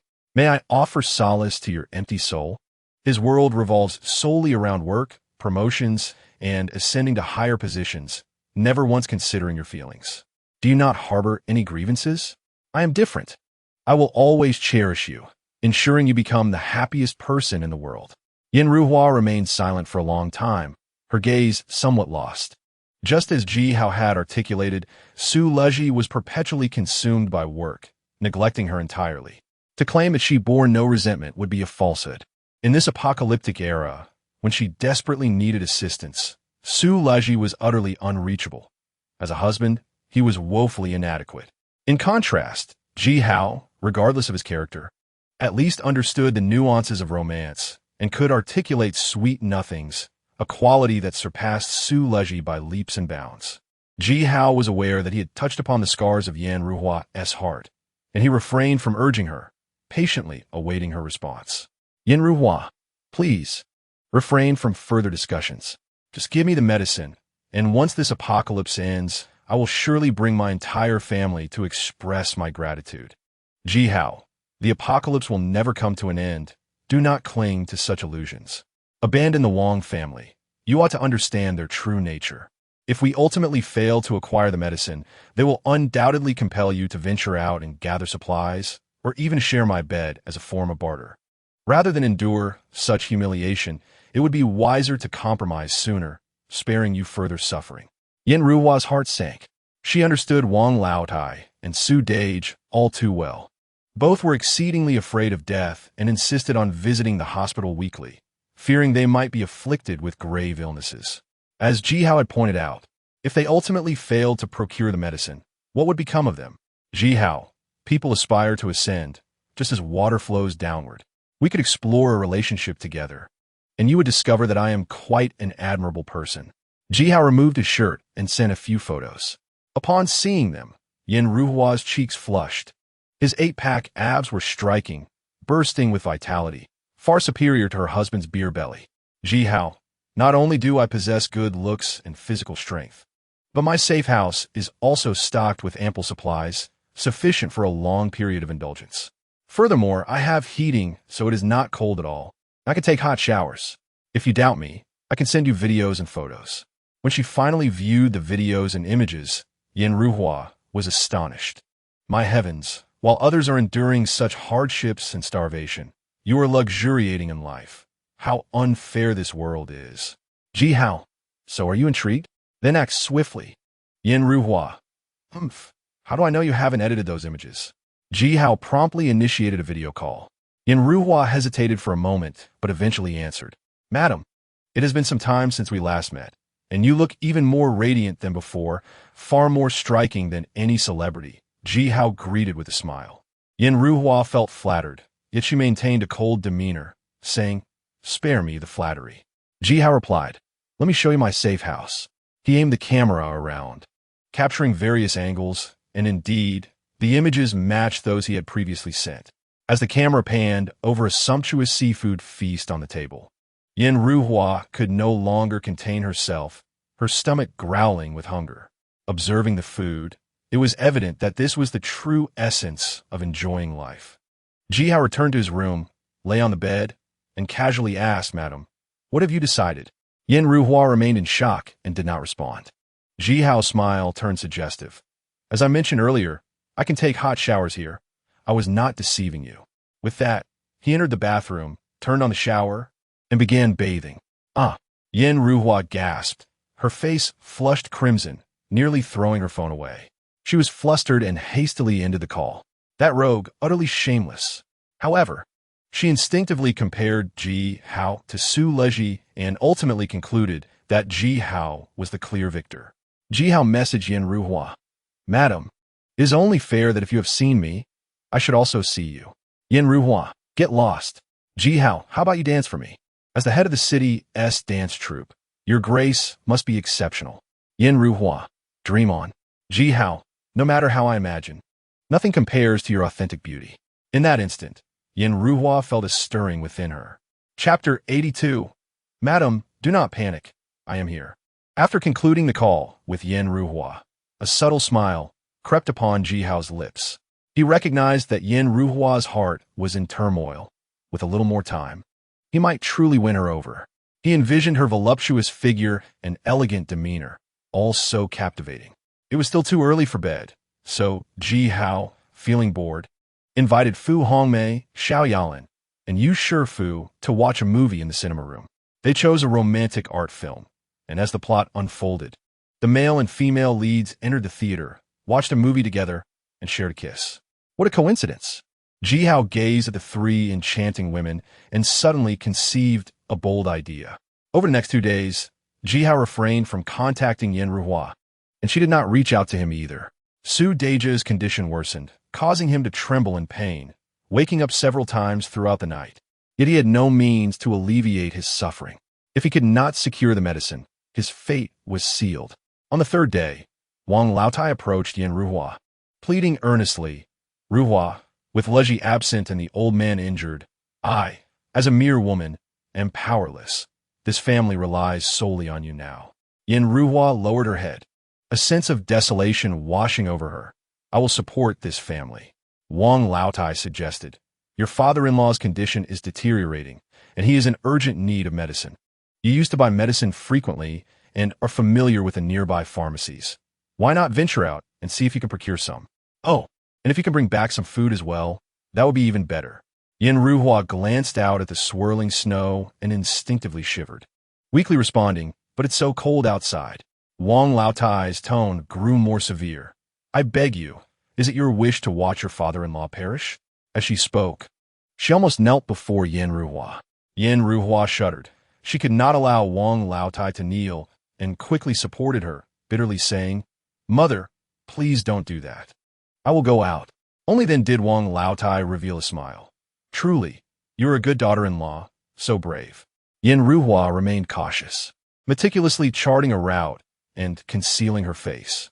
She was acutely aware of her striking beauty, which was a tremendous advantage in peaceful times, but in the current apocalypse, it could spell disaster. Caution was paramount. Additionally, she armed herself with a fruit knife as a weapon, if anyone dared to threaten her. She was not one to be trifled with. Finally, she donned her backpack and stepped outside. In the frigid temperatures of -60 degrees, Yen Ruhua trembled uncontrollably. As the head of the city's dance troupe, she was accustomed to a life of comfort and had never experienced such hardship. It was already unbearable indoors. But once outside, she truly understood the meaning of an icy hell. A gust of frigid wind nearly knocked her to the ground. Yen Ruhua contemplated turning back, but the thought of Wang Laotai's harsh face compelled her to endure the cold, step by step, trudging through the snow towards the nearby pharmacies. After visiting 3 pharmacies without success, finding them entirely stripped of supplies, she felt a deep sense of helplessness and proceeded to the 4th pharmacy. In the distance, 2 burly men spotted Yen Ruhua, their eyes lighting up. They were not from the Xingfu community and did not recognize her, but they could tell, even with her face covered, that this woman possessed an appealing figure and exceptional grace. She was undoubtedly a gem. Before the apocalypse, they had worked as sewer cleaners, living in filth and exuding an unpleasant odor, belonging to the lowest echelons of society, and it was inconceivable that they could ever approach someone of Yen Ruhua's caliber. However, with the collapse of law and morality in the New World, it had transformed into their paradise. Thus, upon encountering Yen Ruhua, the thoughts of the 2 individuals immediately became animated. Not only did they wish to capture Yen Ruhua to toy with her, but they also desired her to bear their offspring, aiding them in the continuation of their lineage. A perfect plan. They exchanged glances and let out lewd laughter as they gradually approached Yen Ruhua. "Beautiful lady, are you in search of medicine? I have some in my pants. Would you like to take a look?" One of them sneered. The other added wickedly, "If your husband is injured, let him die. For I have been expertly unclogging drains for 20 years, and you will undoubtedly be satisfied. Get away. Don't come any closer," Yen Ruhua exclaimed, brandishing a fruit knife for her protection as she fled into the distance. "Stop. You can't escape. Once we catch you, you will see our true power." They shouted behind her, relentlessly pursuing her. Yen Ruhua, in a state of panic, stumbled into an adult store and hurriedly pulled down the shop's door to barricade herself. The two men began to pound on the door, creating a cacophony of noise. Pale and with eyes as cold as water, Yin Ruhua realized that she had no choice but to call Wang Laotai. Otherwise, if those two burst in, her fate would be dire. Yet, as she picked up the phone, hesitation gripped her. Given Wang Laotai's cowardly nature, it was improbable that she would come to her rescue. Even if she did, she would be no match for the two brutish men. Furthermore, if she managed to escape and returned home, Wang Laotai would undoubtedly suspect that she had been toyed with, leading to immense trouble for her. After much deliberation, Yin Ruhua sighed and decided to call Ji Hao. Once the call connected, she swiftly explained her predicament. But Ji Hao seemed indifferent. "What will it take for you to take action?" Yin Ruhua asked in a frenzy. "Did I not mention that as long as you become my woman, not only will I save you, but I can also provide you with a safe haven where you can live a blissful life?" Ji Hao replied lazily. "Absolutely not." Yin Ruhua retorted fiercely. "I am a married woman. If I betray him today, won't you fear that I might betray you in the future? If you're unwilling, then forget it." Ji Hao responded, "I shall not entertain this any longer. Goodbye." Yin Ruhua, desperate, said, "Since you desire me, can you just stand by and watch as I'm toyed with by others? Are you content with that?" Her words struck a chord with Ji Hao. In his heart, Yin Ruhua was a woman he must possess. If she were to fall into someone else's hands, it would be a grave loss for him. Sensing Ji Hao's wavering resolve, Yin Ruhua continued, "My father-in-law and mother-in-law have treated you poorly. You must wish to take revenge on them, right? The best way to do so is by taking me away, thus bringing shame upon them. Do you not feel regret now that your wish remains unfulfilled?" "Well, you are quite clever," Ji Hao acknowledged. Indeed, Yin Ruhua's greatest asset lay in her ability to offer herself to others, ensuring Ji Hao could not claim her. However, Ji Hao was not to be trifled with. Struck with an idea, he smiled and said, "Do not worry, my lady, I am on my way." He retrieved medicine and food from his bag, adding some ingredients to the medicine. Consequently, the medicine would not only prove ineffective, but would exacerbate the wounds. In doing so, he could ensnare both Sudi Yi and Du Feng. Once everything was prepared, Ji Hao packed the medicine and food into his backpack and set off to rescue Yin Ruhua. Inside the adult store, Yin Ruhua braced herself against the door, feeling as frantic as an ant on a hot pan. Outside, as the two men continued their relentless assault, the door suddenly gave way with a resounding crash.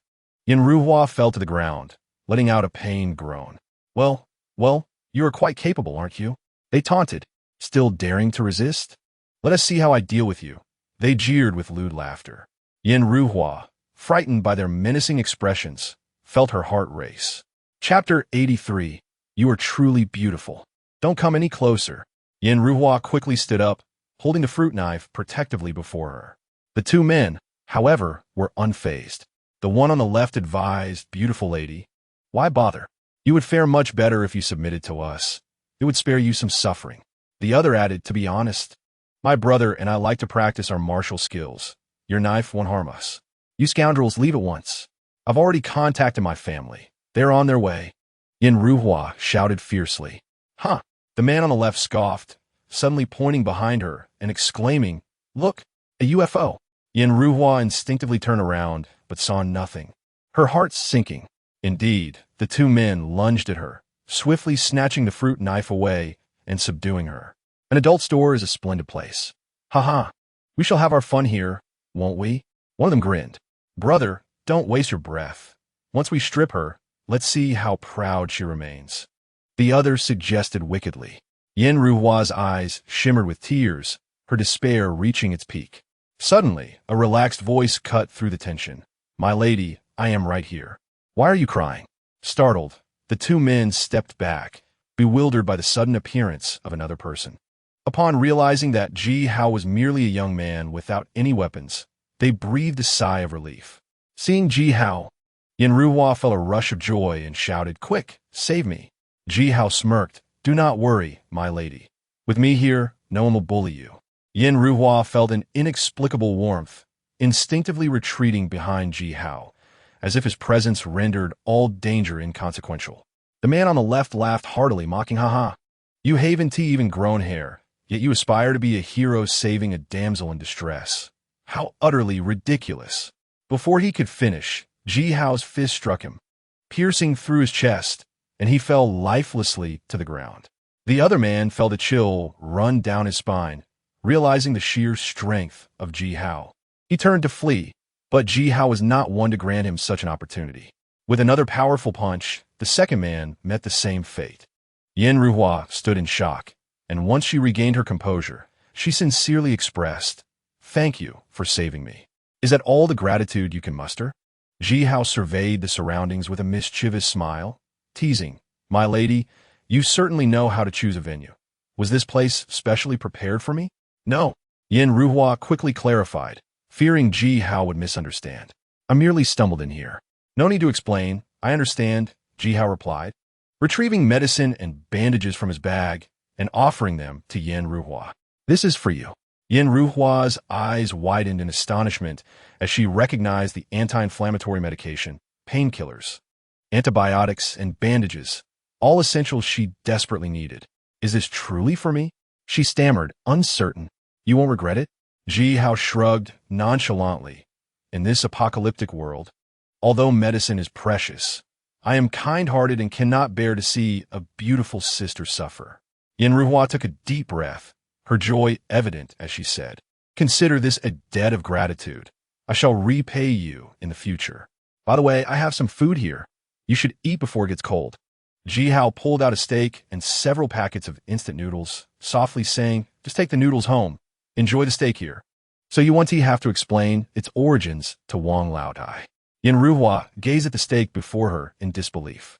Although she was aware of Ji Hao's abundant resources, the prospect of eating steak in this apocalypse astonished her. As she opened the exquisite packaging, the steak released a waft of steam, clearly freshly cooked. The enticing aroma instantly heightened her appetite, and a brilliant smile graced her lips. Ji Hao complimented, "My lady, you look truly beautiful when you smile. It reminds me of someone. Who do I resemble?" Yen Ruhua inquired curiously. "You bear a striking resemblance to my wife," Ji Hao replied. Yen Ruhua shot him a playful glare, blushing in annoyance as she removed the cloth from her face, preparing to indulge in her meal. Her features were exquisite, with fair skin, luscious red lips, and delicate dimples, embodying a unique charm. Particularly noteworthy were her eyes, clear and expressive, filled with profound emotion, leaving a lasting impression. Even without makeup, she appeared dreamlike in her beauty. Ji Hao found himself momentarily entranced, marveling at her breathtaking allure. In the next moment, he embraced Yen Ruhua and passionately kissed her on the lips. Yen Ruhua found herself engulfed in a void, her entire being resembling that of a clay statue, utterly oblivious to any thought of resistance. It was only after an extended period that Ji Hao finally released her, lingering with a sense of unfulfilled desire. This was the first time she had been so intimately close to another man, and a blush crept across Yen Ruhua's cheeks as she indignantly exclaimed, "You shameless rogue! Are you suggesting that I should have made this trip in vain?" Ji Hao raised an eyebrow at her, leaving Yen Ruhua momentarily speechless. Indeed, he had saved her, provided her with medicine, and treated her to steak. Such acts of kindness could not be dismissed lightly. Coming to this realization, she refrained from pursuing the matter further and quietly began to savor her steak. The moment the delectable meat touched her palate, her eyes sparkled with delight, and only 4 words echoed in her heart: culinary delight. Suddenly, Ji Hao softly addressed her, "Madam." Yen Ruhua looked up. Ji Hao continued, "You look truly enchanting when you are angry. How can one be so beautiful?" Hearing this, Yen Ruhua's heart blossomed with joy. In an unexpected moment, Ji Hao leaned in to kiss her again. After exiting the adult goods store, Ji Hao personally guided Yen Ruhua to several nearby pharmacies, hoping to procure more medicine. Unsurprisingly, he found nothing of value. Seizing the opportunity, he captured a photograph of her exiting a pharmacy, a keepsake for future use. Following that, Ji Hao escorted Yen Ruhua back to her residence, watching her ascend the stairs before he turned to leave. Although he had not succeeded in fully winning over this captivating woman, the outing was not without merit, and now he awaited the unfolding drama.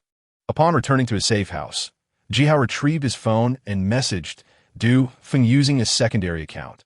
Brother, is your left arm injured? Zuep no zetbonde. Who are you? Jihao replied.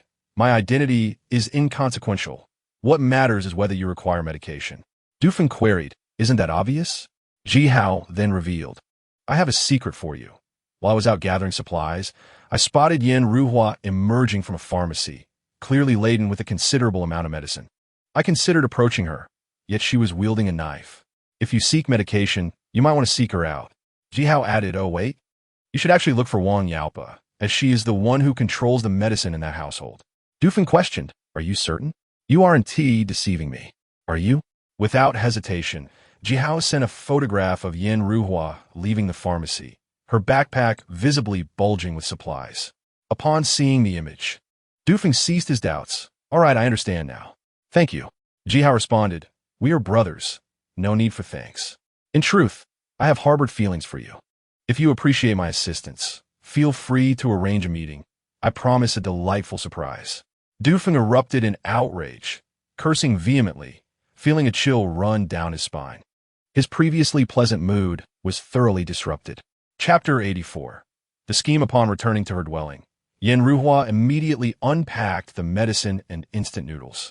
Wang Lauda and Xu Dai were overjoyed, utterly astonished that their daughter-in-law had proven so capable, returning from her outing with such a bountiful haul, far exceeding their expectations. Not only had she secured the necessary medications and bandages, but she had also brought back several packs of instant noodles, effectively alleviating their immediate hardships. Both showered Yen Ruhua with praise. Yet, she dared not reveal the complete truth, silently expressing gratitude to Jihao in her heart. However, the thought of Jihao's audacious kiss left her feeling both embarrassed and resentful. After administering treatment to Xu Dai and properly bandaging his wound, she noticed his face had turned pale from the pain, accompanied by his continuous cries of agony. He found it perplexing that the very medication meant to alleviate his suffering seemed to intensify it. Yet, he thought little of it. Having medicine was better than none at all. Little did he know that Jihao had tampered with the medication, intending to ensnare him. Unbeknownst to Xu Dai, he had already fallen victim to Jihao's cunning plan. Individuals like Xu Dai and Wang Dama had long been marked for elimination by Jihao. Were it not for his concern over Yen Ruhua's feelings, he would have simply eliminated them directly, saving time and effort. They should count their blessings for having such a capable daughter-in-law who had garnered Jihao's attention, thus prolonging their lives for a spell. However, it was evident that those marked for death by Jihao would find no escape. At that moment, Wang Lauda discovered that Du Feng was messaging her, causing her to become somewhat wary. Du Feng inquired, I heard you have medication. Could you spare me some? My left arm is in excruciating pain. Wang Lauda shivered, realizing the gravity of the situation, and quickly denied, Who told you such nonsense? It's all rumors. Du Feng retorted, Do not feign ignorance. I witnessed it with my own eyes while gathering supplies. I even took a photograph of her exiting the pharmacy, her backpack brimming with goods. Who would believe she didn't acquire any medicine? Soon, Du Feng sent the photograph. Wang Lauda, sensing impending danger, promptly informed Yen Ruhua and Xu Dai of the development. Yen Ruhua, filled with anxiety, examined the photograph, relieved to find it only showcased her silhouette and not Jihao, allowing her to breathe a sigh of relief. Fortunately, no scandal had emerged, and their relationship remained undisclosed. Otherwise, Wang Lauda and Xu Dai would have surely erupted in fury. Du Feng pressed, You have no retort, do you? If you are wise, I can trade instant noodles for medicine. Otherwise, I will expose your medicinal acquisitions to the group. Can you imagine the consequences? Wang Lauda, accustomed to her elevated status, was intolerant of threats and fired back. If you dare to expose this, you will never see a single pill. Du Feng countered, Whether I obtain the medicine is irrelevant, but if I can drag someone down with me before I perish, that would be worth it. Wang Lauda retaliated, You wretched cur. Dreaming of medicine? You must be delusional. Du Feng, incensed, declared, So you wish to ignore the warnings until it's too late? Very well. I shall bring my associates to your door, and you will learn the true meaning of dread. During this time, Du Feng had been assisting Liu Beixian and had amassed a fair amount of food. Being a solitary figure, He could not consume it all, unlike Xu Dai, who had to provide for both Yen Ruhua and Wang Lauda, leaving him perpetually short on provisions. Du Feng reached out to two friends, offering them a pack of instant noodles each to help him forcefully knock down Wang Lauda's door, and they readily agreed to accompany him. With a deafening bang, the iron hammer relentlessly struck the security door, creating a cacophony. Wang Lauda, both startled and furious, hastily contacted Liu Beixian to report Du Feng's malevolent actions, requesting his intervention. In the past, the two families had maintained a cordial relationship, and Liu Beixian would have been inclined to lend a helping hand. However, in this apocalyptic era, Liu Beixian wielded a firearm and had established himself as the true overlord of the community. Why would he heed Wang Lauda's pleas? Moreover, Liu Beixian further urged Wang Lauda to relinquish Yen Ruhua to him for his subordinate's amusement, or he would have no choice but to come personally to apprehend her. Wang Lauda was incensed to the brink of spitting blood as she slammed her hands on the table in outrage, exclaiming, "This is insurrection. The Liu family is seeking to usurp authority." Outside, Du Feng and his two friends relentlessly pounded on the door. Witnessing the door buckle under the assault, Wang Lauda's family was thrown into a state of panic. "Wang Yaopa, weren't you so formidable? Why are you hiding like a coward? Open the door. Shall we not engage in a fair fight?" Du Feng shouted incessantly, his curses echoing in the air. Ultimately, Wang Lauda capitulated and personally called Du Feng. They negotiated a deal, 10 packs of instant noodles in exchange for anti-inflammatory medication, painkillers, antibiotics, and bandages. With the medication secured, Du Feng felt considerably relieved. Though he contemplated storming in to seize all the medicine, he understood that such an approach would lead to a direct confrontation with Wang Lauda's family. Even if he succeeded, a careless misstep could result in a grievous injury, tantamount to courting death. Given the current circumstances, this arrangement was deemed satisfactory. Upon returning to his abode, Du Feng immediately tended to his wounds, but like Xu Dai, he endured excruciating pain, nearly succumbing to unconsciousness. After resting for 2 hours, he remained far from recovery, drenched in sweat, utterly exhausted. The available medication was evidently insufficient. It seemed he would have to breach Ji Hao's secure hideout to ensure his survival. After much contemplation, an ingenious idea struck Du Feng. He contacted Liu Beixian, stating that he had devised a plan to confront Ji Hao. Liu Beixian, lacking patience, invited him over for a discussion.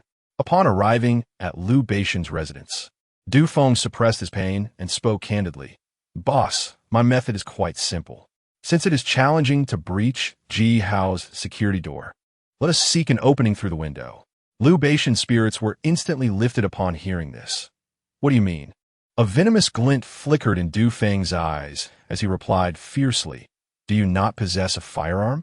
From the 28th floor of Building 4, if you spot that bastard, just take him out with a shot to the head, and that would resolve everything, wouldn't it?" Liu Beixian's eyes brightened. This was indeed a clever plan. Du Feng continued, "The gap between the two buildings is not too far. If you hit your mark, he will have no chance of survival." Suddenly, Liu Beixian furrowed his brows, contemplating.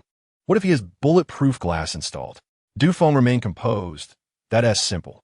He must eventually open a window for fresh air. The moment he does, we can ensure he meets the king of hell. You truly are genius. If this succeeds, you'll be the prime contributor, Liu Beixian exclaimed. Du Feng hesitated for a moment before adding, "Boss, I harbor an irreconcilable hatred towards that beast. I long to devour his flesh and drink his blood. Why not lend me the gun so I can personally take his life and avenge my deep-seated grudge?" Liu Beixian said nothing, merely casting a cold glare in his direction. Du Feng continued, "Waiting for a rabbit requires considerable effort. I am willing to serve you, and once the deed is done, I will promptly return the gun without delay." Liu Beixian patted Du Feng on the shoulder, advising, "You are gravely injured. It would be wise to rest. As for dealing with that beast, I shall handle it personally to ensure success." Du Feng stood up. "All right, boss, I shall take my leave." Liu Beixian watched Du Feng's retreating figure, his gaze dark and brooding. "This is the second time he has attempted to deceive me for my gun. Do you truly think you are worthy?" Liu Beixian clenched the gun in his grasp, a smirk of derision crossing his face. The following day, Liu Batian commenced his plan. He went to Building 4 and evicted all 4 residents from the 28th floor to prevent any interference. One elderly woman resisted, accusing Liu Batian of bullying the elderly, which drove him into a frenzy. He struck her several times before ultimately stabbing her to death. Consequently, the remaining residents complied. Liu Batian took residence in one of the apartments, set up his handgun, and meticulously observed the opposite building. The moment Ji Hao opened a window, he would fire and send him to meet the king of hell. He waited all day and into the night, but Ji Hao did not open the window. Instead, Liu Batian suffered greatly. The conditions were far inferior to his own home, and he had to maintain utmost focus, lest he miss a prime opportunity. Handing the gun to a subordinate to handle the task would have made things easier, but the handgun was Liu Batian's lifeline. He could never part with it. That night, just as Liu Batian was on the verge of slumber, he suddenly spotted Ji Hao cleaning the glass. However, Ji Hao was only wiping the inner layer, not the outer. Thus the window remained closed. Liu Batian felt an exhilarating rush, gripping his gun tightly, eagerly anticipating the moment Ji Hao would open the window. Yet, half an hour passed without any sign of Ji Hao doing so. Ji Hao ceased his actions and exited the room, stifling a laugh. Even though Liu Batian had covered the glass with curtains, leaving only his eyes and the gun barrel visible, how could he possibly conceal himself from Ji Hao? As an extraordinary being, Ji Hao's vision, speed, strength, reflexes, and perception far exceeded that of ordinary individuals, allowing him to detect Liu Batian's presence early on. His previous cleaning of the window was merely to toy with his adversary. As for danger, Ji Hao felt no fear. His safe house was equipped with high-tech bulletproof glass that Liu Batian's handgun could never penetrate. Ji Hao lounged on the sofa, leisurely sipping champagne. Knowing Liu Batian was across the way, he surmised that Song Wanqiu must be left alone in her empty apartment. Why not invite her over for some amusement? Ji Hao promptly messaged Song Wanqiu, "My lady, it has been days since we last met. I miss you dearly. Your visage, your scent. Will you come to me?" Song Wanqiu replied, "You wicked man. Last time you sent intimate photos of us to my husband, ruining me. He hasn't spoken to me since." Ji Hao countered, "He may ignore you, but I shall not." Song Wanqiu retorted, "Be silent, do not speak." Ji Hao replied, "Very well, I shall not speak. But surely a short video would be acceptable? Remember our time at the pool?" Song Wanqiu snapped back, "Have you lost your mind? Forget that incident." Ji Hao teased, "Tell me, what would happen if I showed that video to Liu Batian?" Song Wanqiu whimpered, "What do you want from me?" Ji Hao urged, "Come over and keep me company." Song Wanqiu firmly stated, "That is impossible. If my husband discovers this, it would be disastrous." Ji Hao reassured her, "Fear not. Can you guess where he is right now?" Song Wanqiu replied, "How would I know?" Ji Hao revealed, "He is in Building 4 right across from me. Rest assured, he will not be leaving tonight." Ji Hao shared Liu Batian's plan with Song Wanqiu. Upon hearing this, she was taken aback. Ji Hao continued, "Your Building 6 is quite spacious. Find a secluded corner and slip out unnoticed. It shouldn't be too difficult. Do you not desire to indulge in fine food, drink, and a warm bath?" A conflict raged within Song Wanqiu, torn by indecision. After a long silence, she messaged, "Just this once. You must not pursue me again, and you must not share the video with my husband."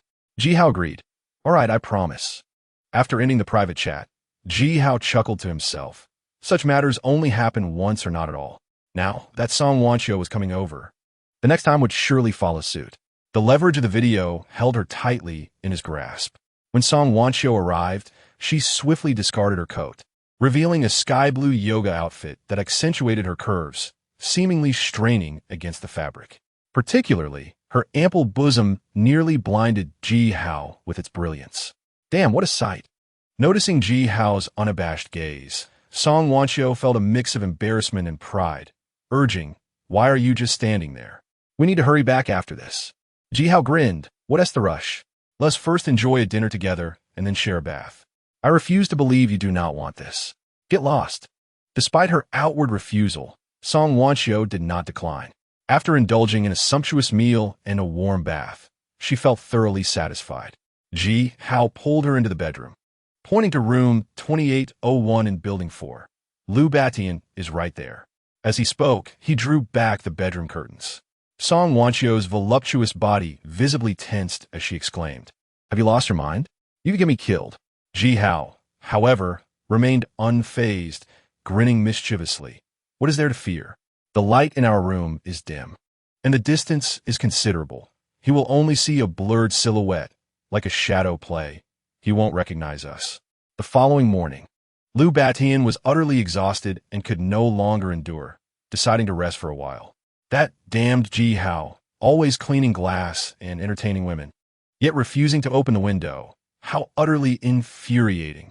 Lying in bed, Liu Batian felt as though his head was weighted down, as if something oppressive were pressing upon him, causing considerable discomfort. Unbeknownst to him, it was an invisible green hat. In the ensuing 2 days, Liu Batian remained vigilant, his eyes bloodshot and spirit waning, tormented beyond measure. Yet, what infuriated him most was that Ji Hao had never once opened the window. "Damn it, do you not need to breathe?" Liu Batian seethed in rage. That night, he once again saw Ji Hao cleaning the glass. This time, he resolved not to wait any longer, but to take a gamble. If Ji Hao's glass wasn't bulletproof, a single shot would suffice. Liu Batian concentrated intensely, gripping his handgun tightly, aiming for Ji Hao's head, and suddenly pulled the trigger. Bang! The bullet soared through the air, striking the opposing glass.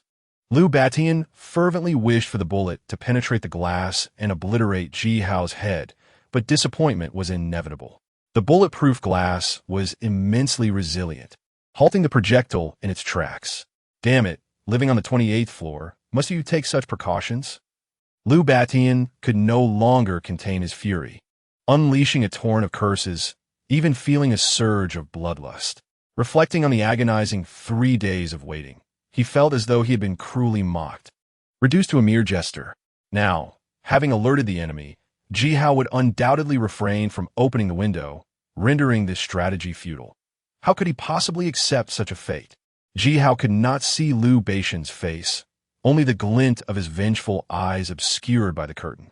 However, Ji Hao could easily envision the storm brewing on Liu Batian's visage, wishing he could dismember him. Yet, Ji Hao relished the moment, raising his middle finger from a distance and shouting, "Fool, to challenge me, you'll have to wait for your next life." Liu Batian was nearly driven to the brink of fury. Chapter 86. Living together in these 3 days, the torment was not exclusive to Liu Batian. Du Feng and old Su fared even worse. Ji Hao had laced their medication with additional ingredients, resulting in their wounds worsening rather than healing, causing them to wail in agony, their faces pallid. Neither Du Feng nor old Su suspected foul play with the medication, believing instead that their wounds were simply infected and would heal with time.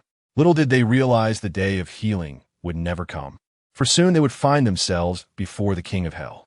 Du Feng, suffering from severe injuries, reached out to old Wang, hoping to barter for more medicine.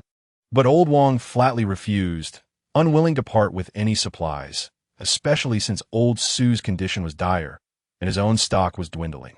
Desperate, Du Feng sought help in their group chat, but his pleas fell on deaf ears. With no other options, he resorted to messaging Xiao Yalan privately. Instead of sympathy, she mocked him for his misfortunes. Infuriated, Du Feng took to the group chat to accuse Xiao Yalan and Ji Hao of colluding to let him suffer.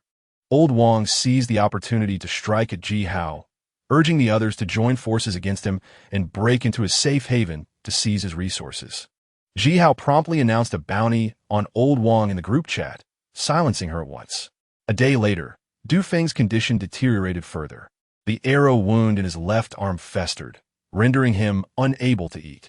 Realizing he could not afford to remain passive, he concocted a plan to obtain sufficient medication from Ji Hao, believing that capturing a hostage would suffice without needing to breach Ji Hao's stronghold.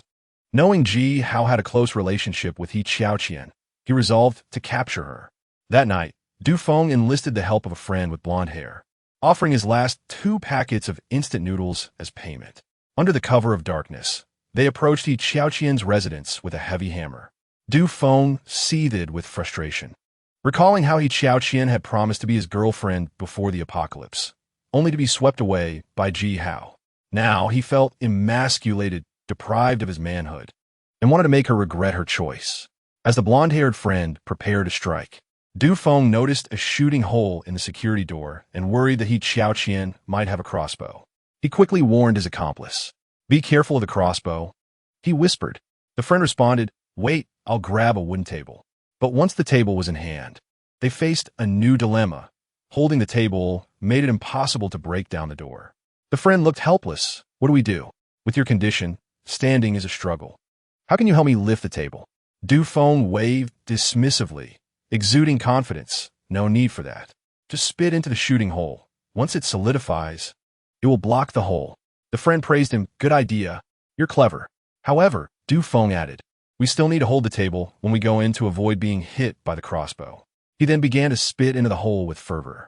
After they finished, they retreated to wait for the saliva to freeze. The blonde-haired friend leered. "Xiao Qian is famous in our community as the goddess in black stockings. A flight attendant. If we capture her, we can have you, Du Xiao. I heard she was your girlfriend before. Don't get too sentimental." Du Feng was enraged. Now a eunuch, he couldn't enjoy any woman, so he feigned indifference. "You can do whatever you want. Don't mind me." The friend muttered, "By the way, Du Xiao, do you have a fetish for green hats? Are you really willing to let someone else have your woman?" Du Feng was at a loss for words, feeling an urge to retaliate. Once the spit had frozen, the blonde-haired friend took action, swinging the hammer down on the door with a resounding crash. Although the security door had been reinforced by Ji Hao, the sheer force of the hammer would eventually break it open. Xiao Qian, who had been sleeping, was jolted awake by the noise.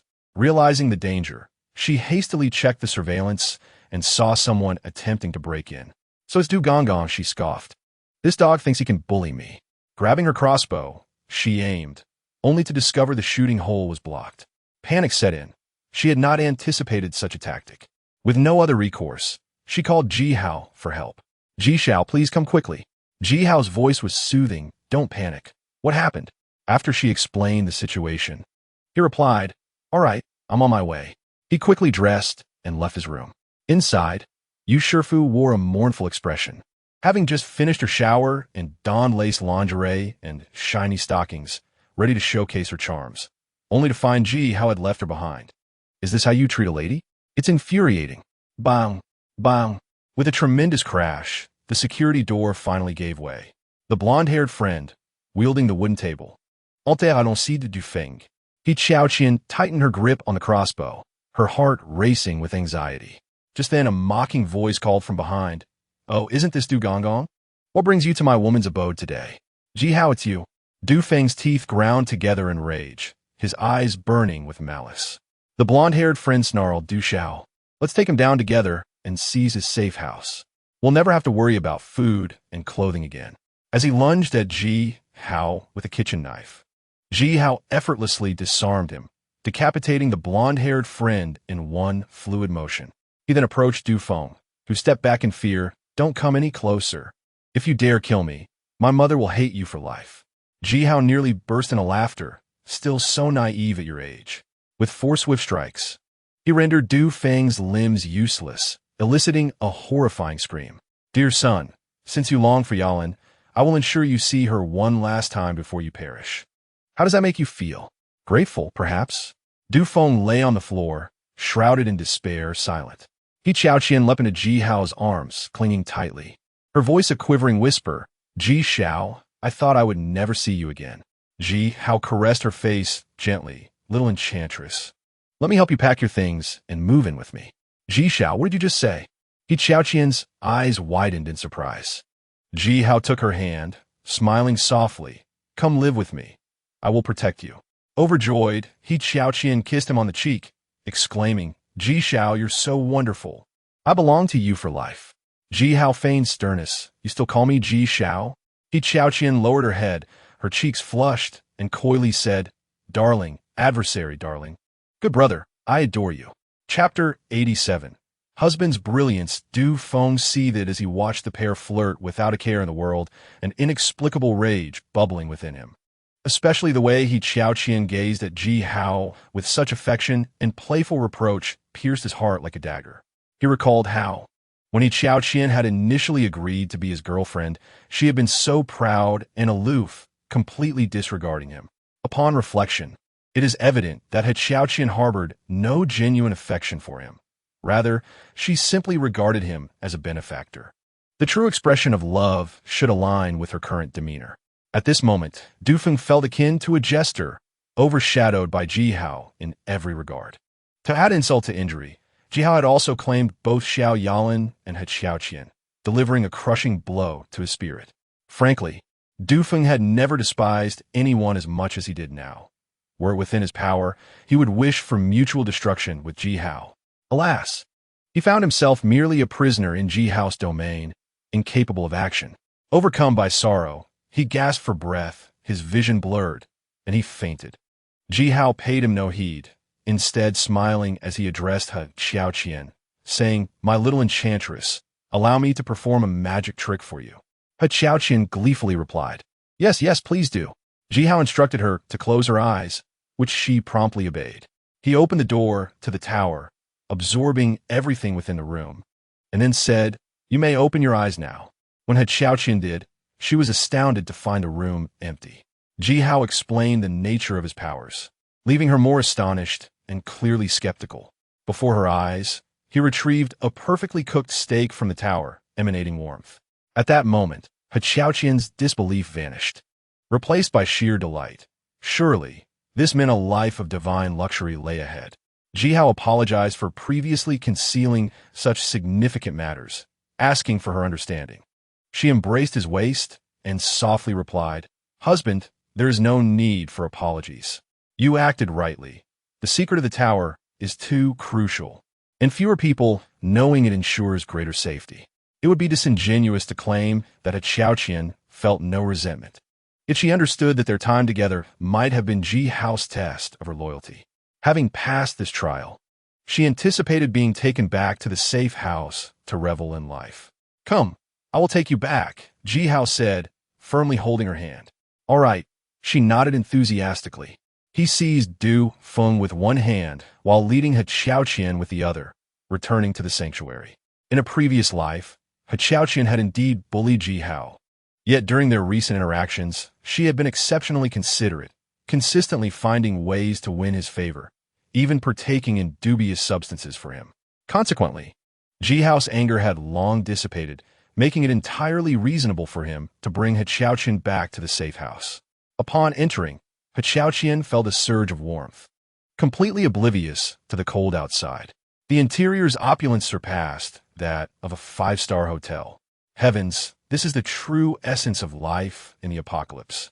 With joy in her heart, she marveled at her husband and his incredible resources. While others suffered from cold and hunger, he possessed limitless supplies and an elite sanctuary.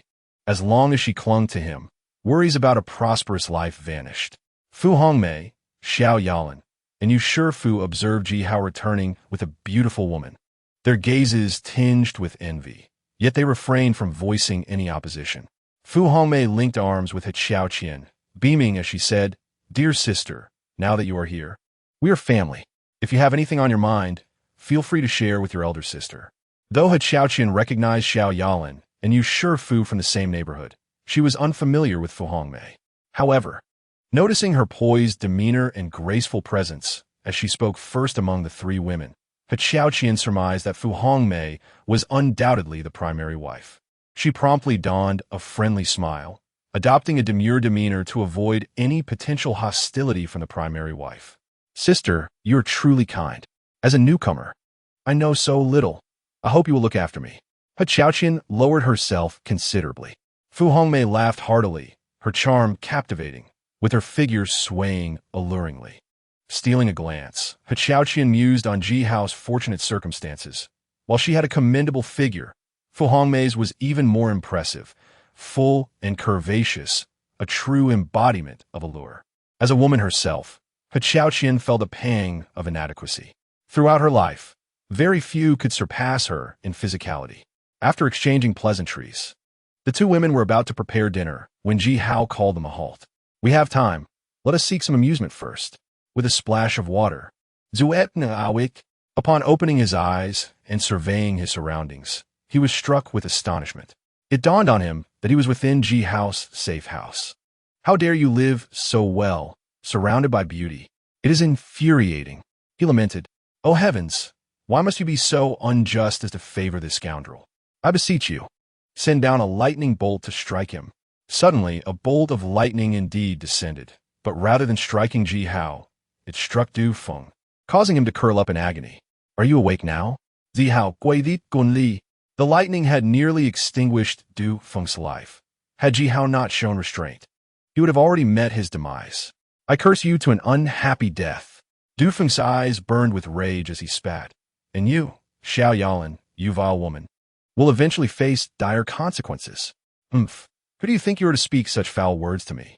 Xiao Yalan retorted, her anger evident as she raised a foot and stomped down hard on Du Feng's face. He screamed in a pitiful wail, "If you have the ability, grant me a swift end." Ji Hao reclined casually on the sofa, legs crossed, observing him with amusement. "You wish for a quick end? I shall not grant your desire." Xiaoqian's eyes sparkled with mischief as she suggested, "Husband, I have an idea." "What is it?" Ji Hao inquired. "Since he fancies me and wishes for me to be his girlfriend, why not treat him to a shadow puppet show?" She whispered her plan into Ji Hao's ear, and upon hearing it, he became excited, giving her a thumbs up. "Little enchantress, your ideas are always splendid."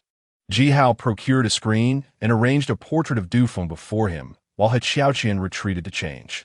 When she emerged, she donned white mourning attire, with a mourning headscarf atop her head. As the saying goes, a woman should appear charming, even in mourning. Clad in her somber garments, Xiaoqian exuded less allure and vibrancy, yet more fragility and sorrow, possessing a unique charm. Tears glistened in her eyes as she knelt before Du Feng's portrait, weeping. "My beloved, Du Feng, your death is so tragic. Woe is me." Du Feng erupted in fury, every hair on his body standing on end as he bellowed. "You shameless pair! How dare you?" Ji Hao leaned close to Xiaoqian, teasingly murmuring, "Since your beloved has passed, why not embrace me instead? I wonder if my lady would be willing to share a bed with me tonight?" With that, he scooped Xiaoqian into his arms and strode behind the screen. Chapter 88. Revenge fulfilled. Ultimately, Du Feng perished, consumed by his own rage. Ji Hao seized his lifeless body and hurled it from the 28th floor. As he gazed out at the falling snow, Ji Hao's thoughts wandered. In his previous life, Du Feng had ruthlessly taken his life for sustenance. Now, he had avenged himself. Ensuring Du Feng's death was both painful and humiliating. In his final moments, Du Feng's eyes widened in disbelief, tears streaming down his face, unable to rest in peace. Retribution. Aggrave retribution. Aside from Du Feng, the only remaining enemy from his past was Liu Beixian. Once he fully acquired Song Wanqiu, it would signify Liu Beixian's demise. Likewise, Ji Hao would not allow Liu Beixian an easy end, but instead, he would ensure he descended into hell, meeting his end with humiliation. This would be true vengeance. Xiaoqian changed into a flight attendant's uniform, her long, beautiful legs enveloped in sheer black stockings, accentuated by delicate high heels, rendering her figure even more statuesque. The well-tailored uniform accentuated her devilish curves. Standing at 174 centimeters, she appeared graceful and poised. As a genuine flight attendant, she exuded an exceptional aura. Elegant yet dignified, truly a rare gem. Striding in her heels, the sound of her steps echoed as she approached Ji Hao, her smile radiant as she inquired, "What are you thinking about?" Ji Hao shook his head, responding, "Nothing much." Xiaoqian fluttered her eyelashes. "Do you find my outfit appealing?" Ji Hao remarked, "A person looks good in anything." Qian exhaled a warm breath on Ji Hao's face and coyly said, "Earlier, behind the screen, I felt a bit restrained. Come on, let us return to our room, and let me show you who truly reigns as the goddess of long legs in the neighborhood." Ji Hao instinctively glanced at her long legs clad in black stockings. Compared to Yu Fu, they were equally stunning, making it challenging to declare a clear winner. Ji Hao chose not to argue, lifting Qian in his arms and teasingly replied, "Little enchantress, since you wish to face trials, I shall oblige." Qian playfully protested, her voice sweet and intoxicating. Who will face trials is yet to be determined. The following day, old Su's injuries had worsened, leaving him in agony on his bed, teetering on the brink of death. The medicine that Yin Ruhua had procured previously was now nearly exhausted, half of it given to Du Feng. With the situation deteriorating, old Wang was frantic. She sought out Yin Ruhua and subtly suggested that she venture out once more to gather more medicine. Yin Ruhua felt quite troubled. The painkillers, anti-inflammatory drugs, antibiotics, and bandages she had previously acquired were not sourced by her, but provided by Ji Hao. If more medicine was needed, she would have to turn to Ji Hao, and venturing out would serve no purpose. Moreover, as a stunningly beautiful woman, she faced countless dangers outside. What if she encountered villains again, as she had before? Ji Hao might not always be able to rescue her. Thus, she was unwilling to step out unless absolutely necessary. She offered old Wang a few perfunctory remarks, claiming she needed to prepare before gathering more medicine. Old Wang expressed her dissatisfaction, rambling for nearly half an hour, leaving Yin Ruhua feeling quite weary. After dismissing old Wang, Yin Ruhua immediately messaged Ji Hao. "Could you provide me with more medicine?" Ji Hao responded, "I still require the same condition. Be my woman or spend a night with me." Yin Ruhua retorted, "How can you be so shameless?" Ji Hao replied, "Then there is nothing to discuss." Yin Ruhua proposed, "How about we collect medicine together? I'll take 30%, you take 70%. Even if you have enough for now, surely you wouldn't mind having more?" Ji Hao declined, "Sorry, I'm not interested." He then closed the chat window. Just as he planned to head to the gym, he noticed Song Wanxiu was messaging him. Ji Hao greeted her. "My dear wife, what brings you here?" Song Wanxiu retorted, "Who is your dear wife? Don't speak nonsense." Ji Hao teased, "After everything we've been through, aren't you?" Song Wanxiu insisted. "Don't say that." Ji Hao inquired, "What do you need?" After a moment of silence, she replied, "I'm being held captive by Lu Ba Tian. Can you come and take me away?"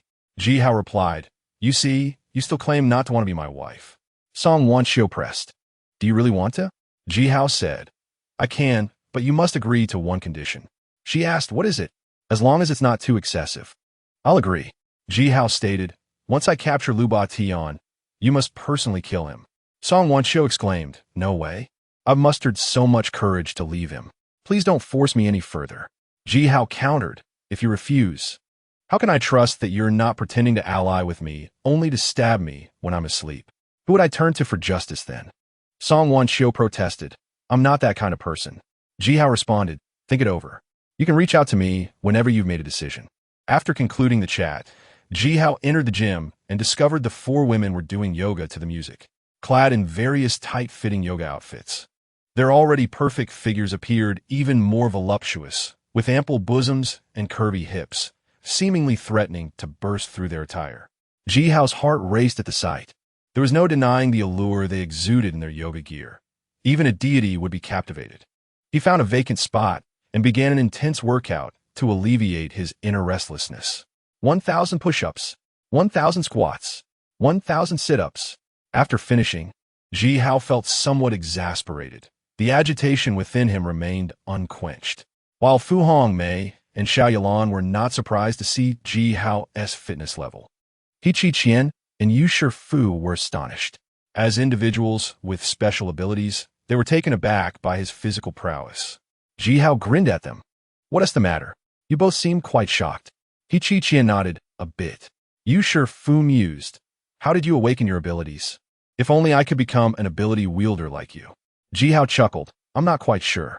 2 months before the apocalypse, I kept dreaming that it was coming, and then I inexplicably awakened my powers. To this day, it baffles me." He Qi Qian flirtatiously remarked, "It seems my husband is a person of great fortune." Ji Hao proudly lifted his chin. "I think so too." Suddenly, Fu Hongmei posed a question. "Do you think there might be other ability wielders in the world?" Ji Hao had pondered this before, but had never reached a conclusion. With Fu Hongmei bringing it up again, he felt an inexplicable sense of urgency. Noticing the topic had grown serious, He Qi Qian interjected, "Why worry so much? Living in the moment is what matters most." Ji Hao agreed. Indeed, living in the present. He Qi Qian's eyes sparkled with cunning mischief as she suggested, "Husband, since your physical capabilities are so outstanding, how about challenging your limits?" Ji Hao gazed at the enchanting women in yoga attire, and an electric thrill coursed through him. What a splendid idea. Chapter 89. Yin Ruhua visits after lunch. Ji Hao, feeling bored, insisted on playing online games with the four women. In the chat channel, there were still players requesting food and medicine, though the frequency had lessened. It seemed that as the apocalypse dragged on, more people were perishing from starvation and exposure. The four women felt immensely fortunate to be residing in Ji Hao's safe house. Had they been outside, they could only imagine the hardships they would endure. As they played, some players began to disconnect. Ji Hao surmised that their power might have gone out or that their internet connection was down. As for his current abode, losing power or internet was just a matter of time. Power outages were manageable for him as a lightning wielder, but losing internet would severely diminish his enjoyment. As a modern individual, he found it intolerable to be without internet access. Yet, in an apocalypse, what choice did one have? In the afternoon, Yin Ruhua initiated a video call. Without hesitation, Ji Hao answered, "My lady, it's been a few days, yet you remain as lovely as ever." Ji Hao couldn't help but compliment her. Despite not wearing makeup and dressed in simple loungewear, Yin Ruhua's natural beauty, combined with her frequent dance practice, radiated a charm that was unparalleled. Though she was no longer young, resembling a ripe pomegranate, time seemed to have left no marks on her. Her skin was fair, her features exquisite, and her ample bosom stood proudly, embodying the unique beauty of a mature woman. Occasionally, Ji Hao found himself admiring Su Liji, who neglected to cherish such a talented leader of the city's dance troupe, returning only once a week and leaving her in solitude and longing. Since that's the case, allow me to assist you. No need for gratitude. Just call me Lei Feng. Yin Ruhua urgently replied, "I truly need medicine. Please help me. If you ever find yourself in trouble, I will assist you in return." Ji Hao nearly burst out laughing. "If I encounter an insurmountable problem, you certainly won't be able to resolve it either. Don't overestimate your abilities." Yin Ruhua glared at him with her strikingly clear eyes, indignantly retorting, "Do you look down on me? Fine, you're impressive. Why are you asking for my help?" Ji Hao's words left Yin Ruhua momentarily speechless. She lowered her head, feeling a sense of helplessness. Suddenly, Ji Hao stated, "Actually, aside from sleeping with me, there are other options." Yin Ruhua quickly asked, "What do you mean?" Ji Hao's gaze drifted to her ample bosom, a mischievous smile spreading across his face. Yin Ruhua suddenly comprehended the situation. Her delicate face instantly flushed with embarrassment as she retorted, "You are shameless." Ji Hao advised, "Given the current value of the medication, you won't suffer any loss." "Oomph." Yin Ruhua scolded, abruptly disconnecting the video call. Ji Hao sighed deeply, acknowledging that his plan to conquer the goddess was fraught with challenges. The following morning, the arrow wound on Old Su's shoulder had worsened, causing him immense pain as he tossed and turned on the bed, drenched in cold sweat, suffering greatly. Due to his injuries, Old Su was unable to assist Lu Batian, resulting in a sudden loss of their food supply, plunging the household into dire straits. Granny Wang lamented repeatedly and sought out Yin Ruhua once more, tearfully pleading, "Ruhua, I beseech you, could you please go out one more time? Are you truly willing to watch your grandfather perish? How heartless you are! If Lu Zhizhi returns one day, you shall see how he reprimands you." Yin Ruhua lowered her head, yearning to reveal the truth, yet ultimately refrained. Granny Wang pointed accusingly at Yin Ruhua, commanding, "If you do not go out today, I shall sever all ties with you and no longer recognize you as my daughter-in-law." Yin Ruhua looked up, staring intently at Granny Wang, her eyes misty with disbelief at the gravity of her words. At this juncture, Yin Ruhua found herself with no alternative but to yield. "Fine, I shall go out now." Granny Wang's face brightened with joy as she exclaimed, "Heaven bless you. Please ensure you return with medicine and food." With that, she turned and exited the room. Unable to contain her emotions any longer, Yin Ruhua burst into tears. After weeping for a while, she dried her tears, took out her phone, and called Ji Hao, saying, "I have accepted the terms you proposed." Ji Hao, filled with delight, reminded her, "Remember to wear black lace lingerie, the tighter kind." A sense of humiliation washed over Yin Ruhua, yet she refrained from retorting, "In addition to the medication, I also require some food." Ji Hao assured her, "No problem." Yin Ruhua inquired, "May I come over now?" Ji Hao replied, "Certainly." As Yin Ruhua prepared to leave with her backpack, she suddenly recalled Ji Hao's request. Hesitating for a moment before sighing softly, she retrieved a seductive black lace lingerie set from her wardrobe, changed into it, and then finally stepped out.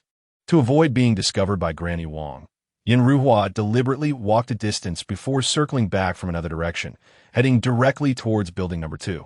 Upon reaching the safe house, Ji Hao personally opened the door for her. "Madam, welcome to the new world.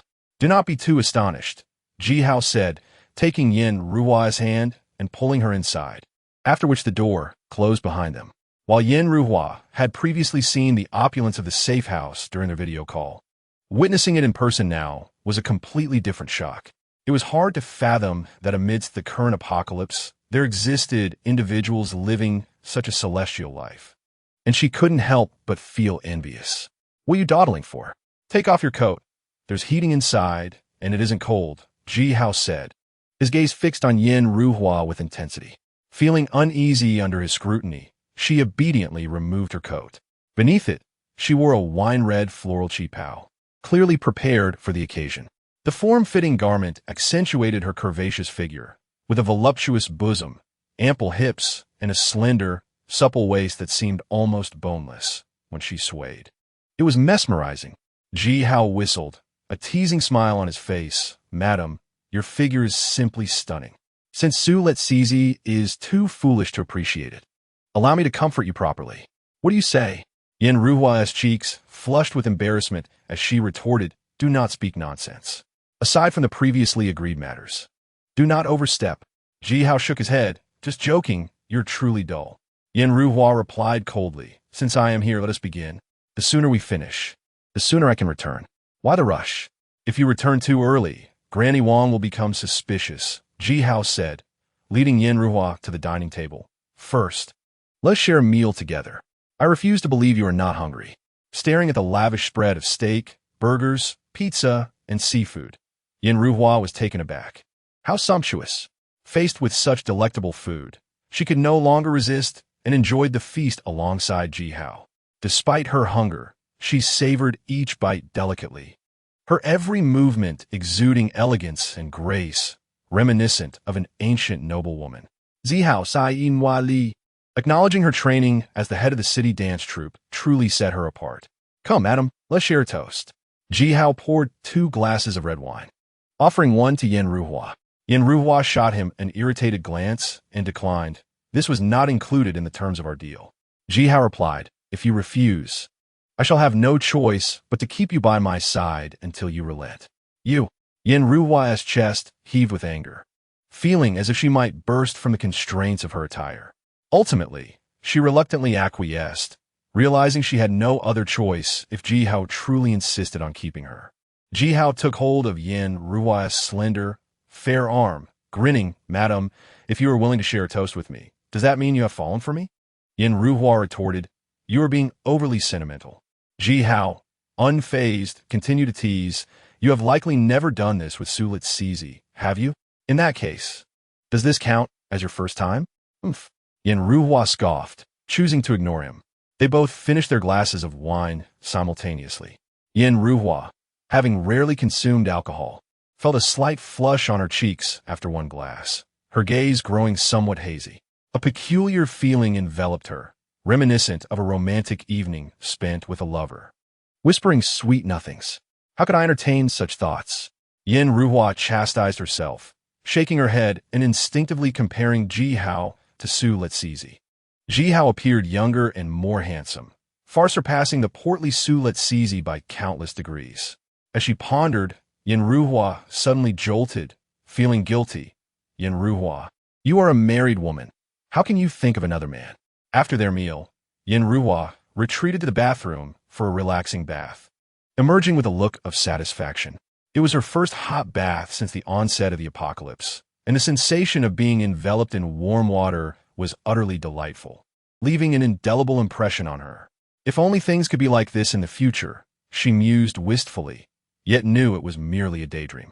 Ji Hao led Yin Ruhua to the bedroom, his gaze lingering on her enticing form as he smirked. "Since you are prepared, let us commence." Yin Ruhua felt a pang of nervousness, Could I have a moment to gather myself? Jihao inquired curiously. Have you not done this with Sulit Sizi? Dianruari plait trusfelli. No. Jihao's eyes sparkle with excitement. Then it seems I have drawn the lucky card. After taking a moment to compose herself, Yin Ruhua inhaled deeply, as if making a significant decision, and slowly began to undo her collar and the lace lingerie beneath. Upon her departure, Jihao provided her with ample medication and food. She fled in a hurry, unable to meet Jihao's gaze, feeling utterly ashamed. Yin Ruhua deliberately circled back to the entrance of the community before returning to her dwelling. You're back. Granny Wang immediately approached her, a peculiar expression on her face. Why is your face so red? Yin Ruhua concocted an excuse in an instant. It's freezing outside, and I was running too fast, hence I'm exhausted. Granny Wang continued to inquire, why were you gone for so long? Yin Ruhua's expression turned bitter. On the way, I encountered a man who intended to harm me. I had to run and hide, which took a considerable amount of time before I finally shook him off. Is that so? You've worked hard, Granny Wang said. Did you manage to acquire a lot? Yes, Yin Ruhua nodded, retrieving the backpack from her back. I brought both food and medicine. Seeing the contents, Granny Wang nearly leaped for joy, exclaiming, Ruhua, you are the blessing of our family. Yin Ruhua forced a smile, reflecting on the immense sacrifice she had made for the sake of the medication and food. However, Granny Wang remained oblivious to the expression on Yin Ruhua's face as she took the medication to tend to old Sue. As long as old Sue recovered, there would be hope for the family. Otherwise, the two women would eventually be bullied to death. Jihao received a call from Song Wanxiu, who once again expressed her desire to reside in a safe house. Jihao maintained his previous condition. She must personally kill Lu Batian after he was captured. Song Wanxiu fell silent. While she yearned to escape Lu Batian, the thought of taking his life herself was utterly beyond her capabilities. Thus, the two found themselves at an impasse. Jihao remained unhurried, confident that Song Wanxiu would eventually relent. In recent days, after Lu Batian's plan to assassinate Jihao failed, he had been toying with various schemes, yet none seemed viable. He was reluctant to compromise the structural integrity of the building below unless absolutely necessary. A misstep could potentially drive all the residents of Building Number 2 into Jihao's camp, a disaster for Lu Batian. Presently, with only 8 bullets remaining, Lu Batian felt exceedingly insecure. He had even searched nearby police stations in hopes of acquiring more firearms and ammunition, but to no avail, which left him in a state of deep frustration. Having previously taken control of buildings number 6 and number 7, Lu Batian had felt invincible. But now that he was in charge, he truly grasped the myriad difficulties that accompanied leadership. Firstly, after enduring prolonged consumption, food supplies were dwindling, leaving his men unsatisfied and disgruntled. Despite forming a resource-gathering team to forage outside, their efforts proved insufficient. If adequate provisions could not be secured soon, it was likely that his subordinates would abandon him. Secondly, the lack of women became apparent. After claiming the 2 buildings, Lu Batian had promised his men unrestricted enjoyment. But their reckless abandon had resulted in the demise of most of the women. Those who remained were grotesque, weighing around 200 pounds, their faces marred with scars and acne, leaving little desire for indulgence. Some subordinates subtly suggested offering Song Wanxiu to the men, believing it would swiftly stabilize morale. Though Lu Batian felt angered by the proposition, he considered it a feasible solution. Previously, when he ambushed Jihao in Building Number 4, Song Wanxiu had seized the opportunity to escape. Despite her caution, she had been discovered. Following the incident, a subordinate had discreetly informed Lu Batian of her actions, while he was unaware of her exact whereabouts. He suspected she had gone to rendezvous with Jihao, effectively placing a significant betrayal upon him. The following day, Mr. Su's condition had not only failed to improve, but had worsened, causing him excruciating pain. Mrs. Wang was perplexed. They had been administering medication consistently. So why were there no signs of recovery? Upon examining the medicine brought back by Yin Ruhua the previous day, she discovered that it had expired. You vile woman. This is intentional, isn't it?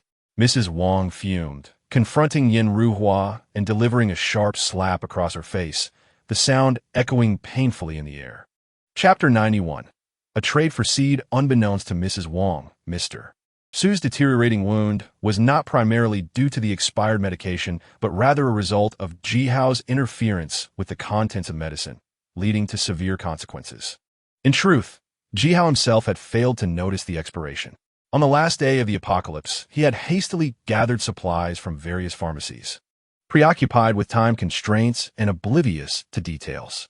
Yin Ruhua, shocked by Mrs. Wong's slap, felt a clear imprint of the blow on her face.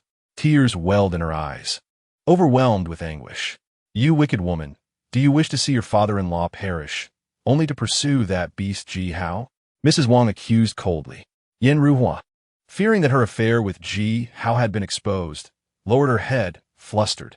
Mrs. Wong hurled the expired medication at her feet, demanding, "It's a good thing I noticed this expired medicine. Had it continued to be used, it would have surely benefited your schemes."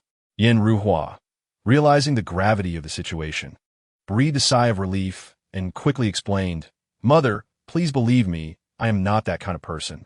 Since entering this household, I have diligently supported our family. How could I intentionally harm my father-in-law?" Mrs. Wong interrupted, "If you insist it was unintentional, then fine. Go out now and gather some non-expired medicine. I will take your word for it." Yin Ruhua glanced outside, troubled by the encroaching darkness and the fierce winds coupled with heavy snowfall. It's already dark, and the storm is severe. Can I wait until morning when the snow and wind have calmed? She pleaded. Mrs. Wong, infuriated, nearly leaped up, berating her, "Wicked woman. You hesitate to step outside? Do you not acknowledge my existence as your mother-in-law? My life is so miserable. Having you as a daughter-in-law feels worse than death." Tears streamed down Yin Ruhua's face, feeling utterly wronged. She had sacrificed herself to procure medicine from Jihao, only to be reprimanded and slapped by Mrs. Wong. In that moment, she felt a desperate urge to end it all. Ultimately, she sighed deeply, her expression forlorn. "Fine, I will prepare and go out shortly." With that, Mrs. Wong relented and left the room. Yin Ruhua took out her phone and furiously messaged Jihao. "Was this intentional? You have ruined me." Jihao, confused, replied, "What do you mean by ruined?" Yin Ruhua recounted the events. Jihao responded, "That old witch dared to strike you. I find it utterly unjust." Yin Ruhua retorted, "Isn't it all your fault?" Jihao defended himself. "I have stockpiled so much medicine. How was I to know I picked up something expired? I assure you, the pain you feel is also felt by me. Why not come over so I may comfort you properly?" Yin Ruhua snapped back, "You are merely coveting my beauty." Jihao replied nonchalantly, "Call it what you will. The one in need of medicine now is you, not me." Yin Ruhua felt a surge of frustration. Yet she did not wish to sever ties with Jihao. Otherwise, she could not obtain the medicine and would have to venture out. The darkness, the biting wind, and the falling snow made stepping outside akin to courting death. "I will come over now, just like yesterday, to negotiate with you," she stated. "Jihao smirket. The price has gone up. You must spend the night with me." Yin Ruhua retorted, "You are taking advantage of the situation. What kind of man are you?" Jihao replied, "According to your previous assertions, if Mr. Su lacks medicine, he likely won't survive the night. I will contact him and that old hag Wong, insisting on your company in exchange for medicine. I'm certain they will concede." Yin Ruhua exclaimed, "You are shameless." Jihao responded, "My dear, once they capitulate, you will witness what true shamelessness entails. Ha ha ha." Subsequently, Jihao took photos and videos of the medicine and food, sending them to Mrs. Wong and Mr. Su, demanding that Yin Ruhua spend the night with him as a trade. They both berated Jihao mercilessly. Yet, Jihao remained unfazed, patiently awaiting the outcome, confident that he would emerge victorious in the end. Meanwhile, within Mrs. Wong's home, she and Mr. Su were seething with indignation, cursing Jihao. However, before their tirade could conclude, Mr. Su suddenly groaned, writhing in agony on the bed. "My dear, I fear I may not survive the night," he lamented. Mrs. Wong urged, "You must hold on. Ruhua has promised to go out shortly and will surely bring back medicine." Mr. Su, with his feeble voice, countered, "What if her luck fails, and she cannot find any medicine?" Mrs. Wong felt a tightening in her chest. Indeed, what would they do if she failed to procure the necessary supplies? They could not simply watch Mr. Su perish. After a moment of hesitation, Mrs. Wang gritted her teeth and made a decision. Let Ruhua seek that beast. What is it to spend a single night with him? It's no more than being bitten by a dog. Mr. Su said nothing, clearly acquiescing, as he truly wished to survive.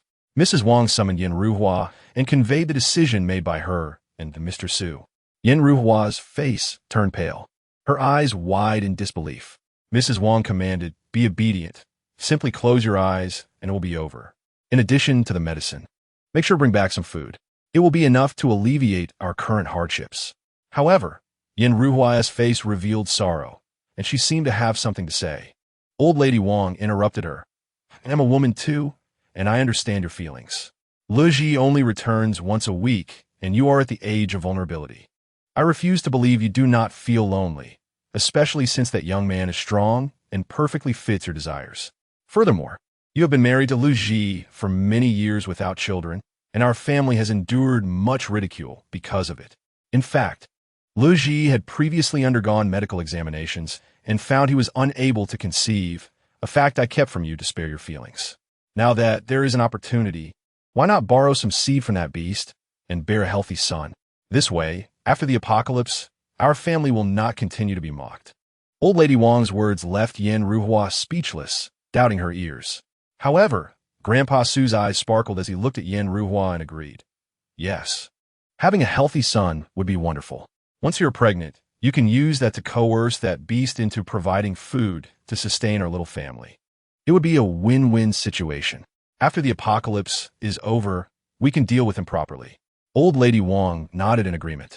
Pulling Yin Ruhua into the room and opening the wardrobe, choose 2 pieces of sexy lace lingerie, put on some makeup, and dance for him. The more excited that beast becomes, the greater the chance of your pregnancy. Yin Ruhua was almost faint with anger.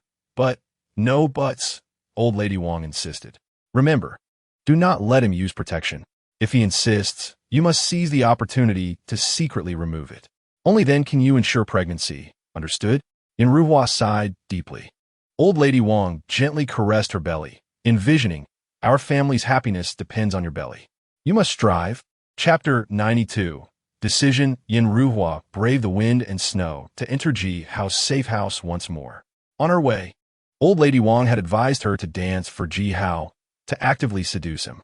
Only by pleasing him could she acquire more medicine and food, thus making the trip worthwhile. Yin Ruhua felt quite helpless about this. Old Lady Wang had even considered suggesting that Yin Ruhua conceal a knife in her clothing to eliminate Ji Hao upon arrival. However, Grandpa Su firmly opposed this, arguing that if it failed and angered Ji Hao, they would not only fail to obtain medicine, but Yin Ruhua might also be forcibly taken, which would be a loss. Given her fragile state, she likely would not survive the night, so acquiring medicine was paramount. Old Lady Wang concurred. It was wiser to proceed cautiously.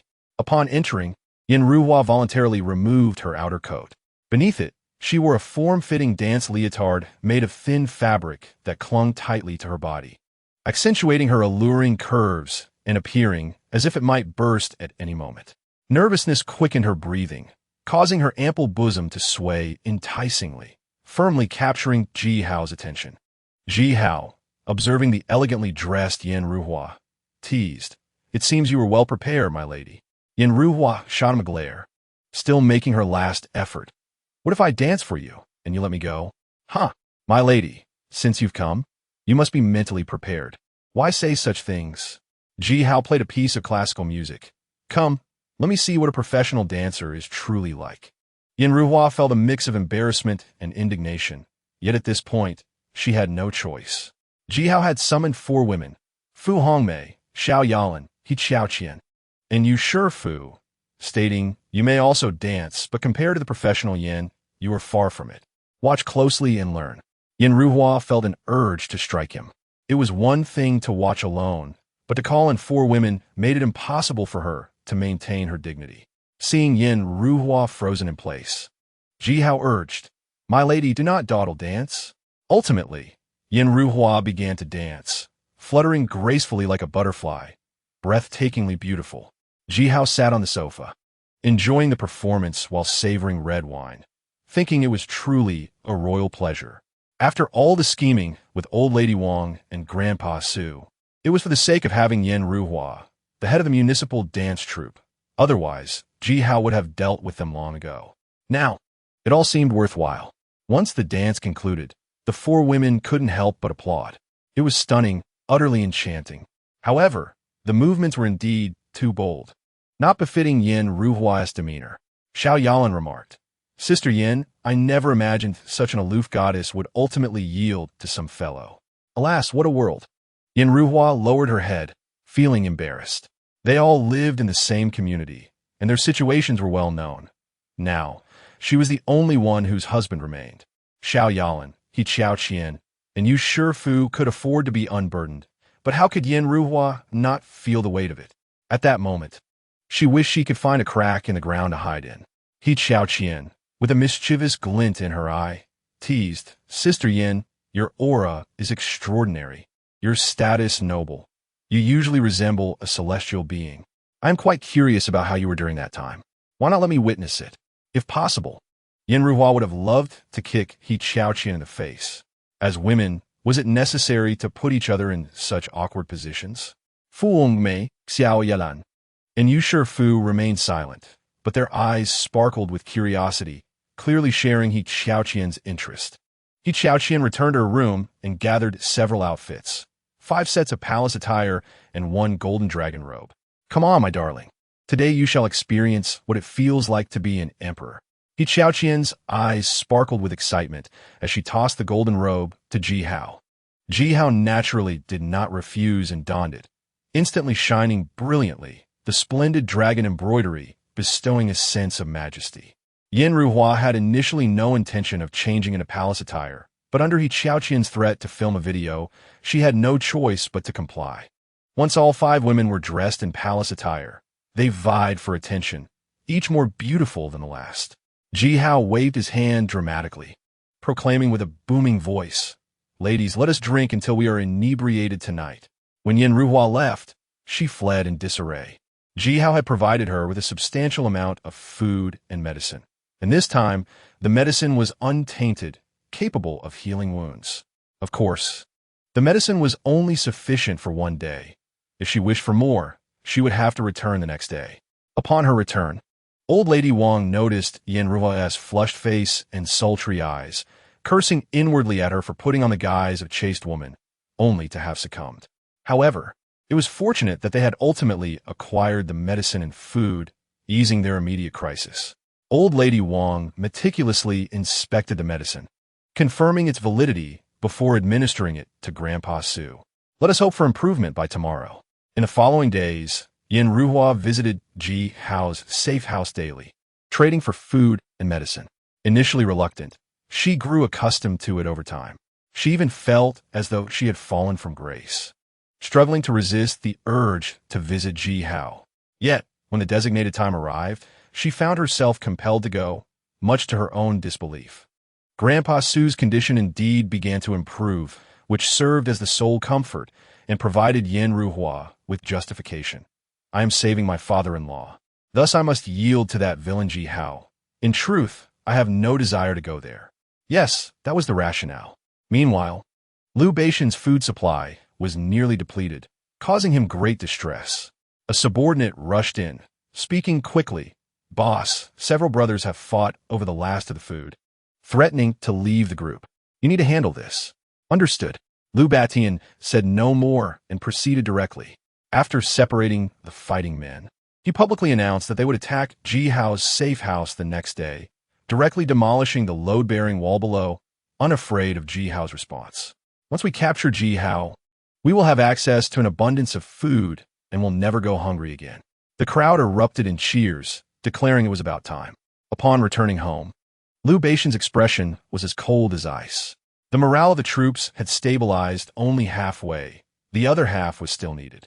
"My subordinates have subtly expressed their desire for women multiple times, particularly for those of exquisite beauty. Since Song Wanqiu has betrayed him, he intends to offer her to his brothers, ensuring that she lives in regret for a lifetime. After all, he has long since become a eunuch, having lost certain capabilities. No matter how beautiful a woman may be, he can only gaze upon her. It would be more prudent to utilize her for practical purposes. As long as he can stabilize the situation and motivate everyone to collectively invade Jihao's safe house, Liu Beixian will emerge as the ultimate victor. What does a woman truly matter in the grand scheme of things?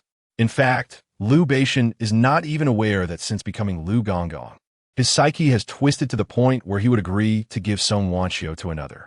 In the past, such a thing would have been utterly inconceivable. Liu Beixian opened the door to the room and conveyed his decision to Song Wanxiu. Upon hearing this, Song Wanxiu trembled, her face turning pale. What did you just say? Chapter 93. Demolishing the load-bearing wall, Liu Beixian declared, I will give you 2 days to contemplate this. You will agree, whether you want to or not. There is no room for choice. Liu Beixian, you beast. I am your wife. Are you truly this heartless? Song Wanxiu's tears flowed like pearls off a broken string, her sorrow reaching its zenith. You wretched woman. Do you remember the last time we went to Ji House residence with Du Feng, Qian Yuza, Wu Da, and War? At that time, you were lured into the safe house, and when you emerged, you pretended to confront him. I was foolish then, unable to see through your act. Now, in retrospect, I realize you have betrayed me. This is all your own doing. Liu Beixian's voice turned icy. The utmost affront he cannot endure is having his woman betray him. This is his Achilles heel. Song Wanxiu retorted. Isn't it your own incompetence that brought this upon you? You insisted on using your wife as bait. Thus, you must be prepared for the possibility that the bait will be consumed, yet the fish will remain elusive. Liu Beixian replied. So you enjoy placing the green hat upon me, do you? Very well. This time I shall allow you to adorn me thoroughly. I have enough subordinates to satisfy your whims. Suddenly, Song Wanxiu burst into laughter. Liu Beixian, who would have thought you were a green hat slave? A creature like you, born with a base nature, is not even worth a mere finger of Jihao. Slap! Liu Beixian, consumed by rage, struck Song Wanxiu across the face. Reflect on your actions. With that, he exited the room. He initially intended to confiscate Song Wanxiu's phone to prevent her from contacting Jihao, but then reconsidered. Wouldn't it be better this way? If Jihao dares to come, he could seize the opportunity to capture him, thus eliminating the need to demolish the load-bearing wall. Perfect. Song Wanxiu covered her face, her heart turning to ashes, devoid of any illusions. After a prolonged moment of stunned silence, she dialed Jihao for a video call. Did Liu Beixian hit you? Jihao's gaze fell upon Song Wanxiu's face. I feel so pain for you. Song Wanxiu responded indignantly. He wants to give me to his subordinates for their amusement. All to maintain control. Jihao was taken aback, his disdain evident. Good heavens, a true green hat hero. Song Wanxiu stated plainly, I accept your terms. As long as you capture Liu Beixian, I will personally end his life. Jihao remarked, That's more like it. You should have left him long ago. Song Wanxiu sighed softly. If only I had awakened sooner. It is not too late, Jihao replied. Now, tell me about your situation. Song Wanxiu did not hold back and detailed her circumstances. You say you handle the cooking? Jihao Ingui? Indeed, she confirmed. How many guns and bullets does Liu Beixian possess? Jihao asked. Song Wanxiu shook her head. I do not know. Jihao Gontempet Silin the. Although he is now an ability user, a stray bullet could still inflict harm. It is best to avoid unnecessary risks. He has already devised a method to ensure Song Wanxiu's safe escape. Here is the plan. When night falls, I will send a drone with high-tech safety ropes and sleeping pills for you to retrieve from your window, Jihao explained. Tomorrow night, mix the sleeping pills into the food you prepare and serve it to everyone. Once they are asleep, you can use the safety ropes to escape. Song Wanxiu frowned. I live on the 4th floor. Can I use the stairs? No, Hiao insisted. Didn't you say that some of the management have ample supplies and generally do not consume your food? If you take the stairs, they may easily spot you. It is safer to use the ropes and descend from the window. As long as you stay close to the wall, no one will notice. Song Wanxiu wasted no time and decisively replied, All right, let us proceed with this plan. In the dead of night, Jihao has agreed. Placed the safety ropes and sleeping pills on the drone and piloted it towards building number 7. Song Wanxiu had been waiting by the window. Upon seeing the drone approach, she immediately retrieved the items. These 2 items would prove invaluable the following night. After reclaiming the drone, Jihao noticed his subordinate Xiangzi messaging him, indicating that Liu Beixian planned to demolish the load-bearing wall of building number 2 the next day, urging him to prepare. Jihao opened the owner's group chat for building number 2. The members were still awake, lamenting loudly. Some blamed him for bringing disaster upon them, while others called for unity against their common foe. Among Liu Beixian's subordinates, several were originally residents of building number 2, so the news of the demolition could not remain hidden from them. A furious fairy chimed in. This is all because of Jihao. Our entire building is being targeted because of him. He should leave building number 2. If you agree, please give a thumbs up. Yes, that wretched creature. He hoards supplies for himself and does not share. He will surely face retribution. Hey, you are being excessive. If not for Jihao's reputation, how could our building know to be so secure? Forget it. I'm leaving. Jihao glanced at the messages in the group and replied, If you wish to leave, then by all means go. I do not regard Liu Beixian as a threat at all. Doesn't he have guns? Aren't you afraid? A resident inquired. Perhaps his bullets have already run out. He might just be brandishing an empty shell to frighten us, Jihao retorted. In fact, dealing with Liu Beixian and his gang is quite simple. Prepare some debris, and when they arrive, throw it down upon them. That will take care of them. Good idea, a passerby exclaimed. Jihao continued. For those who wish to leave, do so swiftly. For those who choose to stay and fight against Liu Beixian, you may come to me afterward for 5 packs of instant noodles. I promise I won't deceive you. Upon hearing this, the group erupted into discussion. Some advocated for unity to confront Liu Beixian, while others cautioned against trusting Jihao, warning not to be deceived. To this, Jihao remained indifferent. He did not care about the fate of the owners in building number 2. They could choose their path as they wished. To his surprise, Xiangzi stepped up, urging everyone to unite and protect their home. He also mentioned that he had received instant noodles as a reward from Jihao last time, assuring them of his credibility. Jihao felt a surge of relief. Xiangzi was not an owner of building number 2, yet he had managed to rally the group. He truly deserved to be called his subordinate. The following morning, Liu Beixian indeed led his men, wielding large hammers towards building number 2. The residents of building number 2 had long been prepared. As soon as Liu Beixian and his crew approached, they immediately began throwing various debris down upon them. A cacophony of screams erupted as chaos ensued. Liu Beixian retreated to a distance, his eyes darkened with fury. After a while, they changed their approach and advanced once more towards building number 2. The debris continued to rain down, but the supply was limited, and soon their efforts fell silent. With a disdainful smile, Liu Beixian declared, Since you are finished, now it is my turn, destroy it. From the 3rd floor, a woman shouted, Liu Beixian, you vile scoundrel, eat my excrement. Grasping a black plastic bag, she hurled it toward the distance. Liu Beixian, engrossed in directing his men, failed to notice and was struck by the plastic bag. It burst open, and its contents fell upon him, nearly causing him to faint as he let out a heart-wrenching scream. Damn it. It's excrement. Chapter 94. Song Wanchio's escape. Liu Beixian felt an unprecedented sense of despair, wishing he could simply vanish from existence. The excrement was evidently fresh, not yet frozen, emanating a nauseating stench that nearly made him retch his last meal. Heavens, what have I done to deserve such punishment? He lamented, seeing Liu Beixian covered in filth. His subordinates quickly covered their noses and distanced themselves, their faces contorted in disgust. Just moments earlier, Liu Beixian had been filled with ambition, determined to seize building number 2. But now, faced with this calamity, his spirits plummeted. He hastened back to his residence to bathe. With their leader fleeing, the group tasked with demolishing walls dared not linger any longer. They feared ending up in a similar predicament as Liu Beixian, doused in excrement, leaving them without recourse. Better to wait until tomorrow to act. Thus they dispersed. The residents of building number 2 erupted in cheers, some unable to believe that Liu Beixian had indeed fled. I thought we were in for a fierce battle, but this is all? They exclaimed. Quick, gather some excrement to throw at him next time he shows up.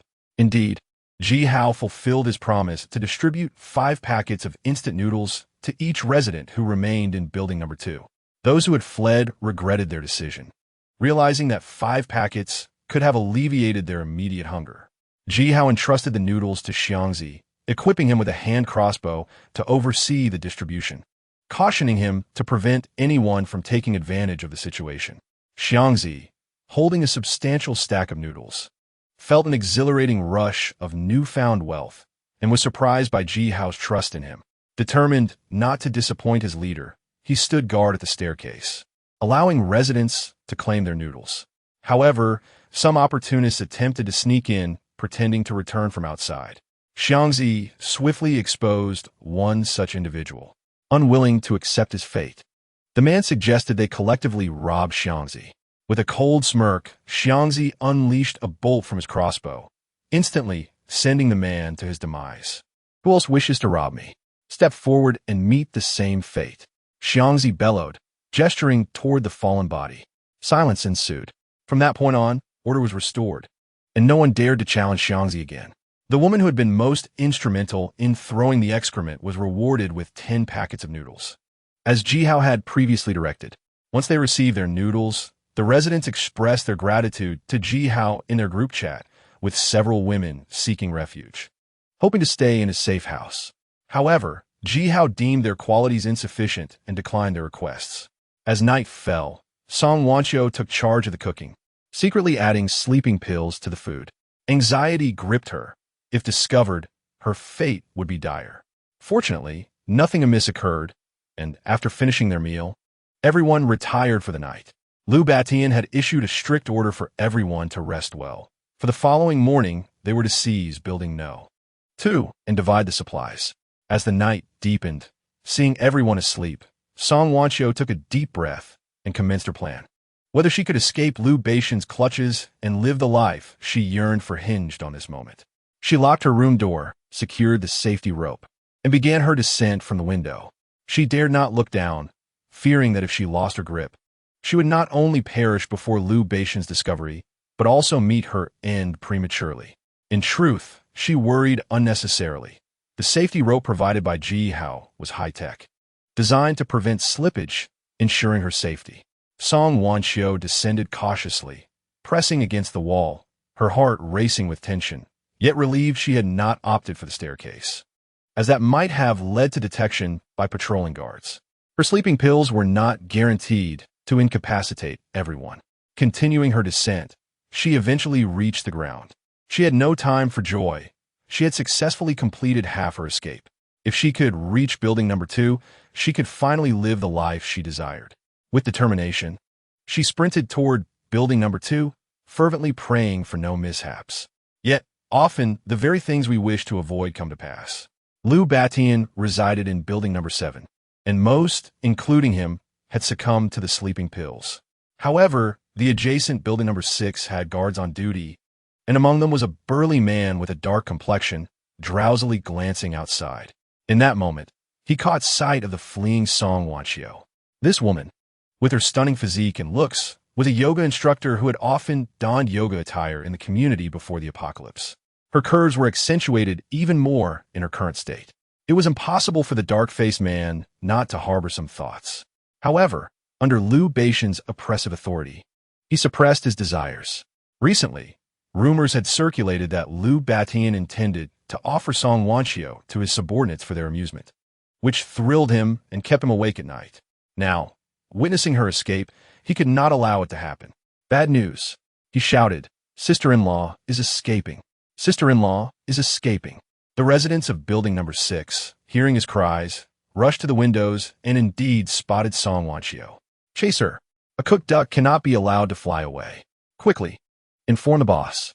In Building No. 7, a subordinate hurriedly approached Liu Batian's quarters, pounding on the door with urgency. Liu Batian, often plagued by insomnia, had finally found rest thanks to the sleeping pills. The incessant banging jolted him awake. "What is all this noise?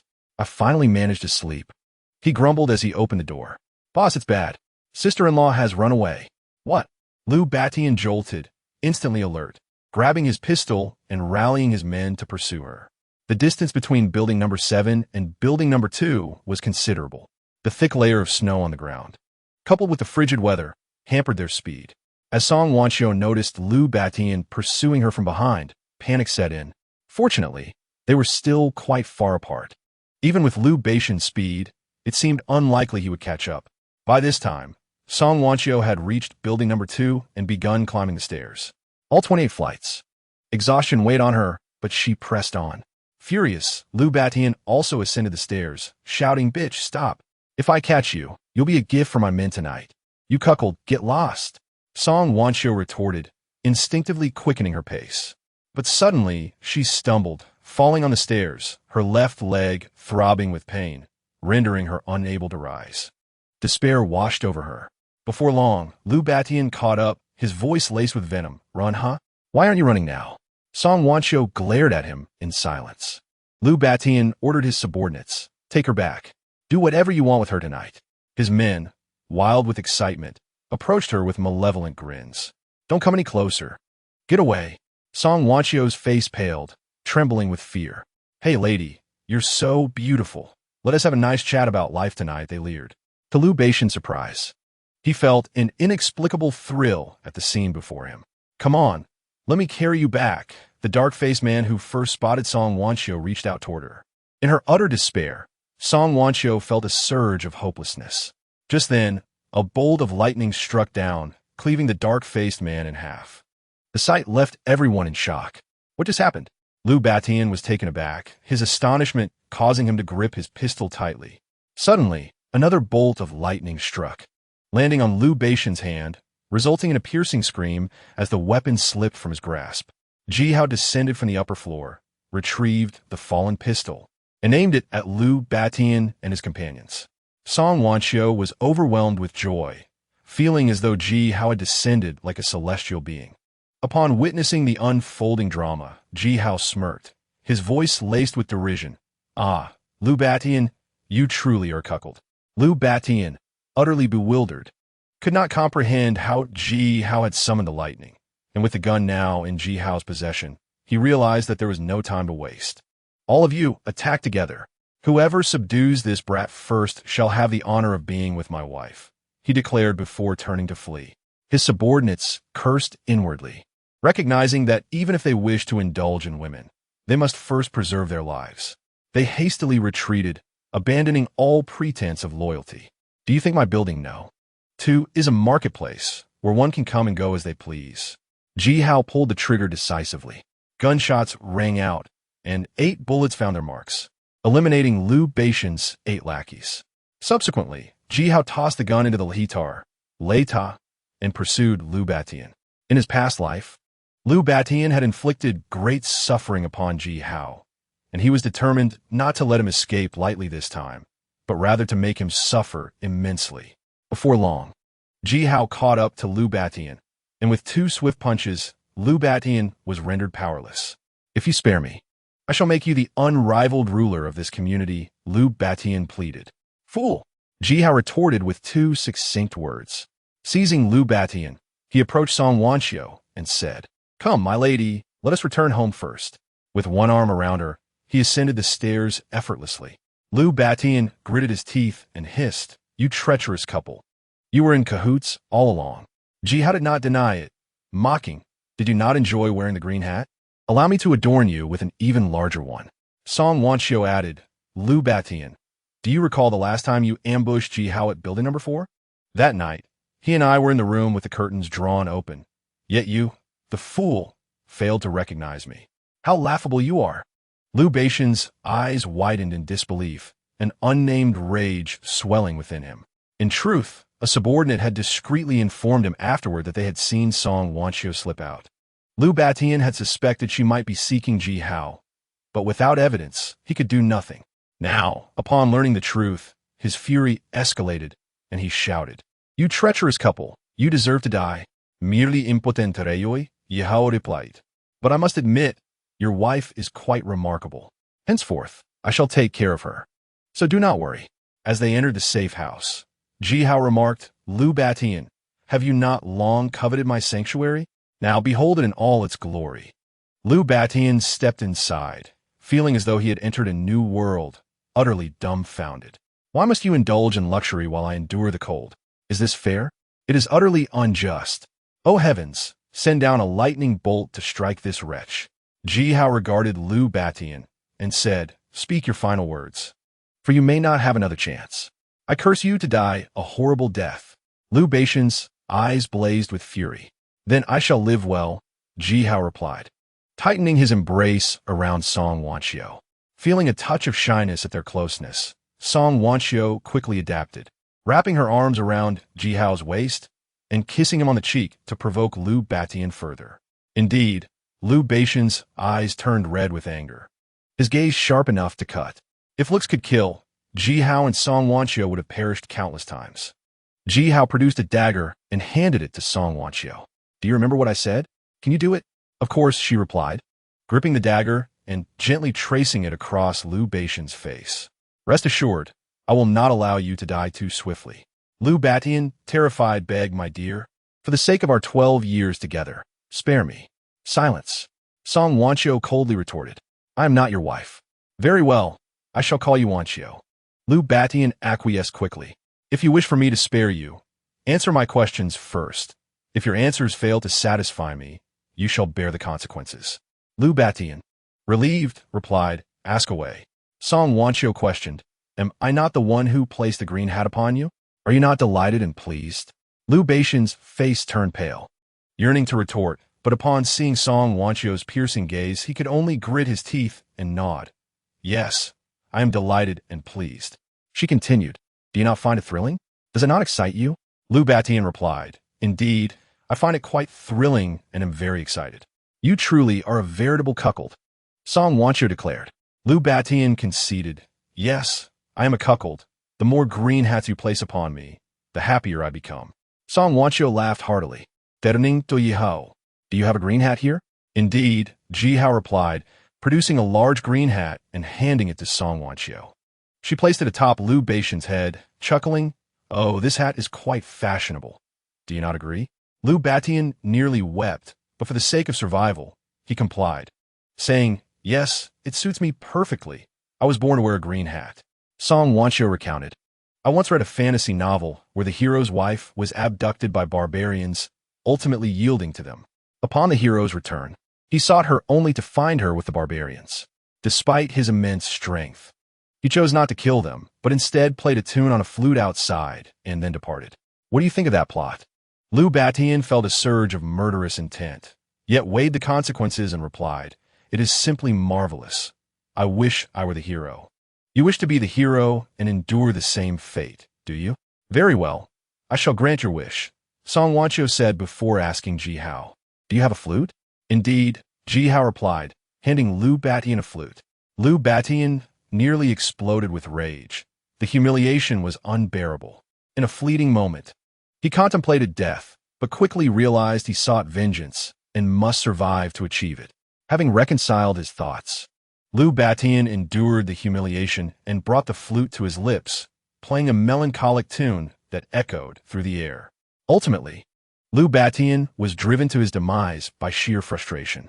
Though unable to deliver the fatal blow herself, Song Wanxiu felt a twinge of regret.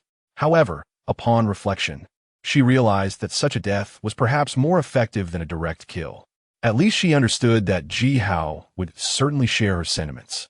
Ji Hao seized Lu Batian's lifeless body and hurled it from the 20th floor. Gazing at the swirling snow outside, he was lost in thought. With Lu Batian's demise, Ji Hao's vendetta from his past life had been avenged.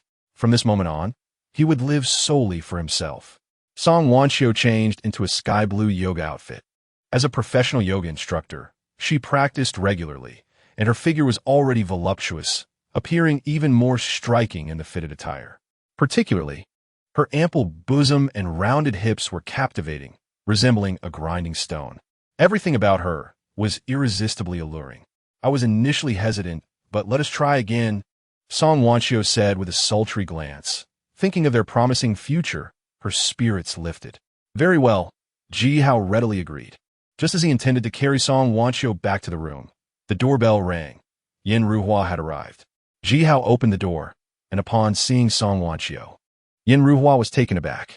The two women, both voluptuous and charming, embody contrasting essences. Yin Ruhua possesses a delicate elegance, reminiscent of a celestial being untouched by earthly concerns. while Song Wanchio exudes a seductive allure, akin to an enchanting thousand-year-old fox spirit. Their temperaments are utterly divergent, yet both are breathtakingly beautiful, captivating enough to bring immense joy to those fortunate enough to win their affection. When Yin Ruhua recalls the lifeless body of Liu Beixian below, a sudden realization dawns upon her. It appears her arrival was ill-timed. With a soft sigh, she contemplates leaving. However, Jihao encircles Song Wanchio with his left arm while extending his right towards Yin Ruhua, declaring that her presence is indeed timely. The following day, news of Liu Beixian's demise reverberates throughout the community, leaving everyone in shock. As the local tyrant, Liu Beixian commanded a large following and was armed. Yet his death was wholly unexpected. This outcome astonishes all, leading many to speculate on Jihao's prowess in overcoming him. Consequently, it is likely that no one will dare to oppose Jihao again. As a result, his private messages overflow with inquiries from countless women wishing to reside in his safe haven, each proposing various playful ideas. Yet Jihao declines them all. Currently, the only top goddess left uninvited to his abode is Yin Ruhua, but he is confident it is merely a matter of time.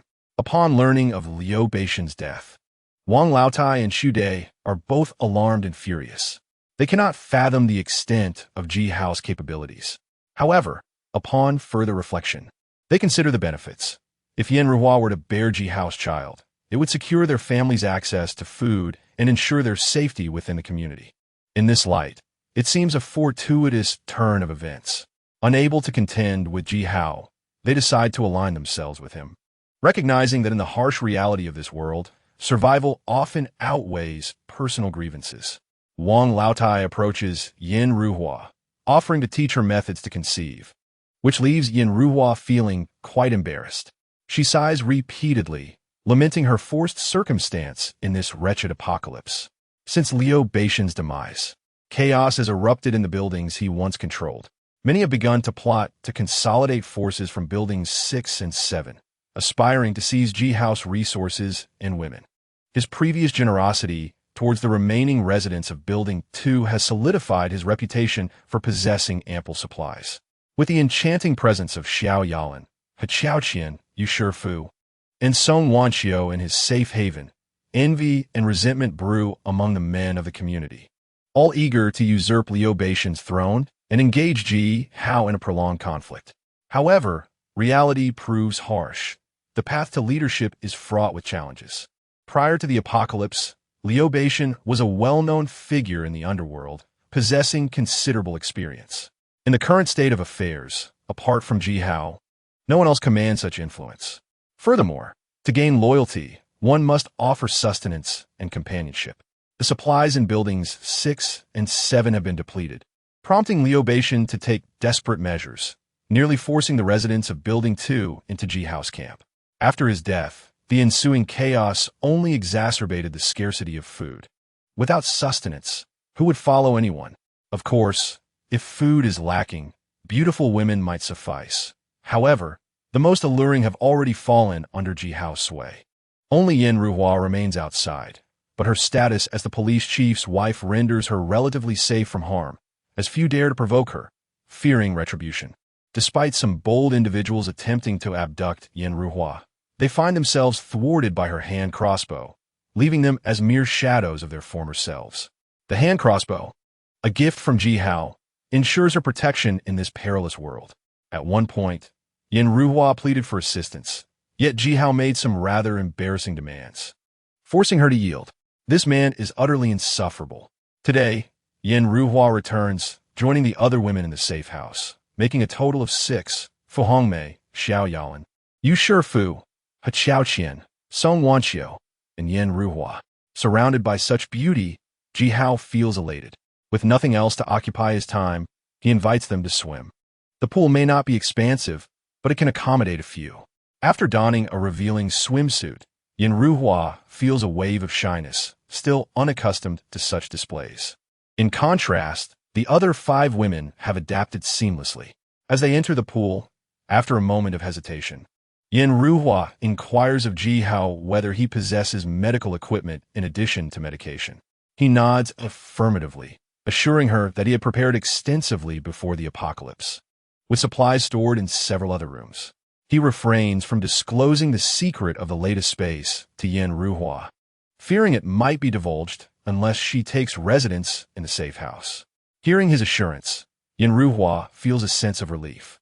He Xiaoqian, with a sly grin, teases, "Sister Yin, are you wondering if you could have a smooth delivery should you become pregnant?" The mere mention causes Yin Ruhua's usually composed visage to flush crimson. Chapter 97. Shuliji's return in response to He Xiaoqian's comment. Jihao raises an eyebrow, playfully remarking on Yin Ruhua's figure and her potential to bear a healthy son. Yin Ruhua, a traditional woman of 36, feels a sting of embarrassment at her childless status, especially when teased by those around her. Recently, she learned from Wang Laotai that Xu Leji has health issues, explaining her struggles with conception. Since the onset of the apocalypse, her difficulties in obtaining food and warmth have left her with little thought for motherhood. Yet under Wang Laotai's relentless pressure, she finds herself reconsidering. Witnessing the comforts of Jihao's safe house, devoid of the harshness of the world outside, and knowing he possesses the necessary medical equipment, she feels genuinely tempted. Despite her ethereal demeanor, she harbors a deep fondness for children, often envying her friends who have families of their own. The thought of having a child of her own fills her with longing. Living in the safety of Jihao's refuge, free from concerns about food and warmth, with ample medical supplies, seems a favorable proposition. Jihao, surprised by Yin Ruhua's expression, wonders if she might be taking his jest seriously. He has many women, and despite his carefree approach, he has never fathered a child. Could it be related to his unique abilities? This question had never crossed his mind until now. But it seems that being an ability user might come with its own drawbacks. As the conversation shifts to the topic of children, the women chatter excitedly. He Xiaoqian and Yu Shifu, being younger, express reluctance to bear children so soon, while the four older women are more amenable to the idea. Yin Ru, while listening quietly, refrains from interjecting. Xiao Yalan is particularly animated. After losing her own child at birth, she longs for a biological connection, having raised a child who ultimately betrayed her trust. Fu Hongmei and Song Wanqiu chime in, noting that although the safe house offers entertainment, the monotony of prolonged living might be alleviated by the presence of children. Li Hao, unenthusiastic about the prospect of fatherhood, finds it hard to resist the imploring gazes of the four women. The implications are unmistakable. With a resigned sigh, he realizes that he is in for another demanding day. Following the internal strife in buildings 6 and 7, the factions disperse, leading to the complete dissolution of Liu Baishan's influence.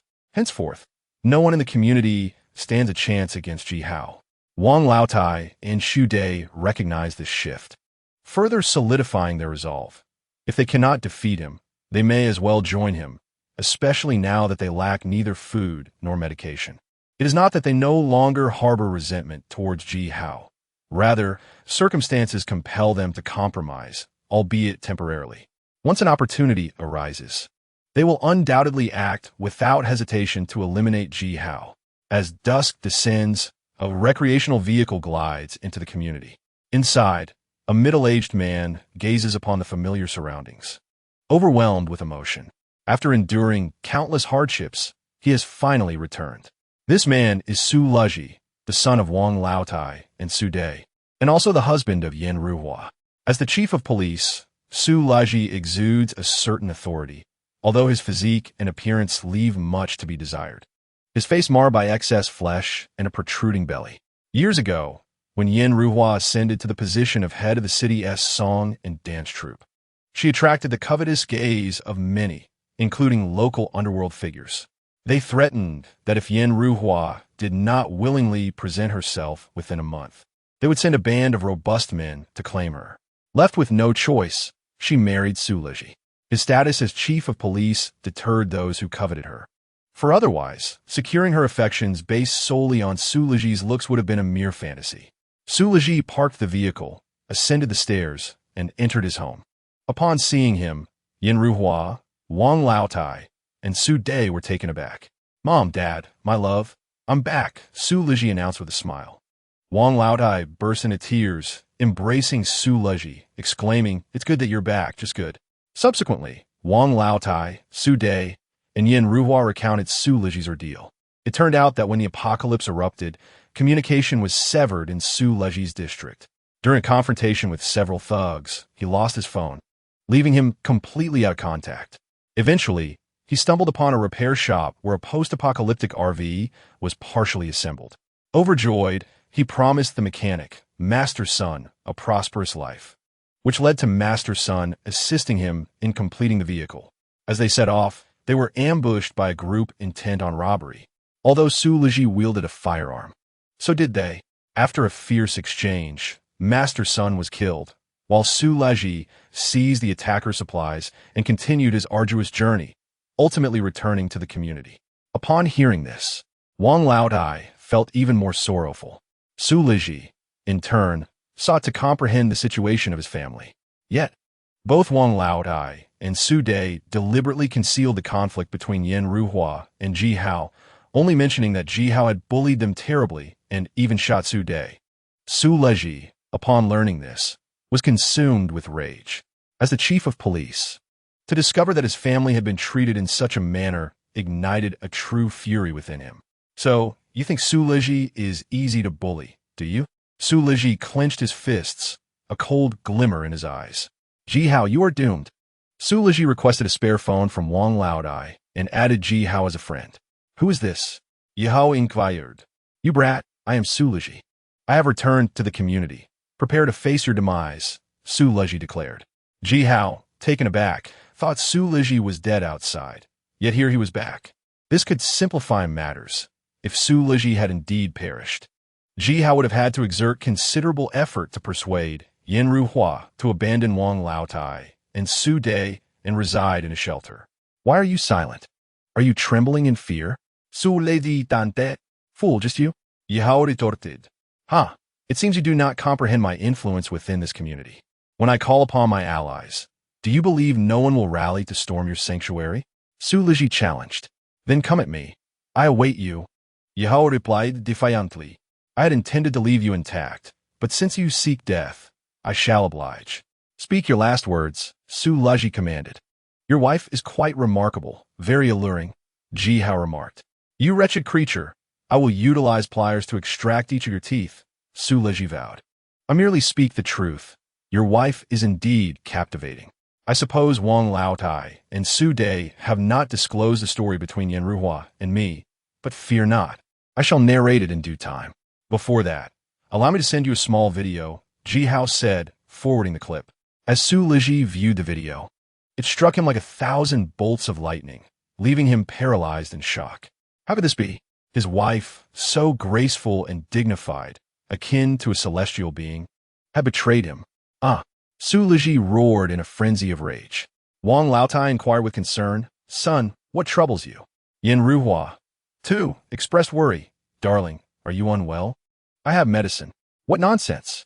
Su Leji pointed at Yin Ruhua, shouting, "You conspired with Ji Hao to betray me. How could I have not seen through your deceit? You harlot!" Yin Ruhua, her face etched with terror, instinctively stepped back, trembling as she pleaded, "Husband, please allow me to explain. I was coerced." "Coerced? Huh?" Su Leji hurled the phone at her feet, bellowing, "I believed you to be a paragon of virtue, yet you exhibit such depravity. Am I truly inferior to that beast Ji Hao?" "No, it's not like that." Yin Ruhua grasped Su Leji's arm, desperate to clarify. "Silence. I do not wish to hear your explanations." Su Leji shoved her away, delivering a sharp slap. Seething, "Look at the video. Do you appear in any way coerced? You shameless woman? Get out, leave my sight." Yin Ruhua covered her face, her heart aching profoundly. Wang Laotai chimed in, "Son, now that you are aware, I shall not hide it from you. This wretched woman has indeed betrayed you, and she does not deserve to enter the Su family home." Su Dai added vehemently, "Indeed, she is a wanton, a faded flower. Expel her at once, lest she tarnish our family name." "Faded flower," Yin Ruhua whispered, her heart breaking, unable to breathe. She had sacrificed herself for Wang Laotai and Su Dai, securing food and medicine, only to be met with such harsh words. Even Su Leji failed to comprehend her plight and sought to cast her out. In that moment, Yin Ruhua's heart shattered completely.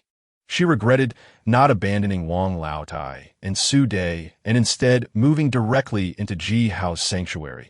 Perhaps this situation would not have arisen. Wang Laotai, casting a glance at Yin Ruhua, maliciously suggested, "Son, we cannot simply cast her aside. Doing so would only reunite her with that beast Ji Hao.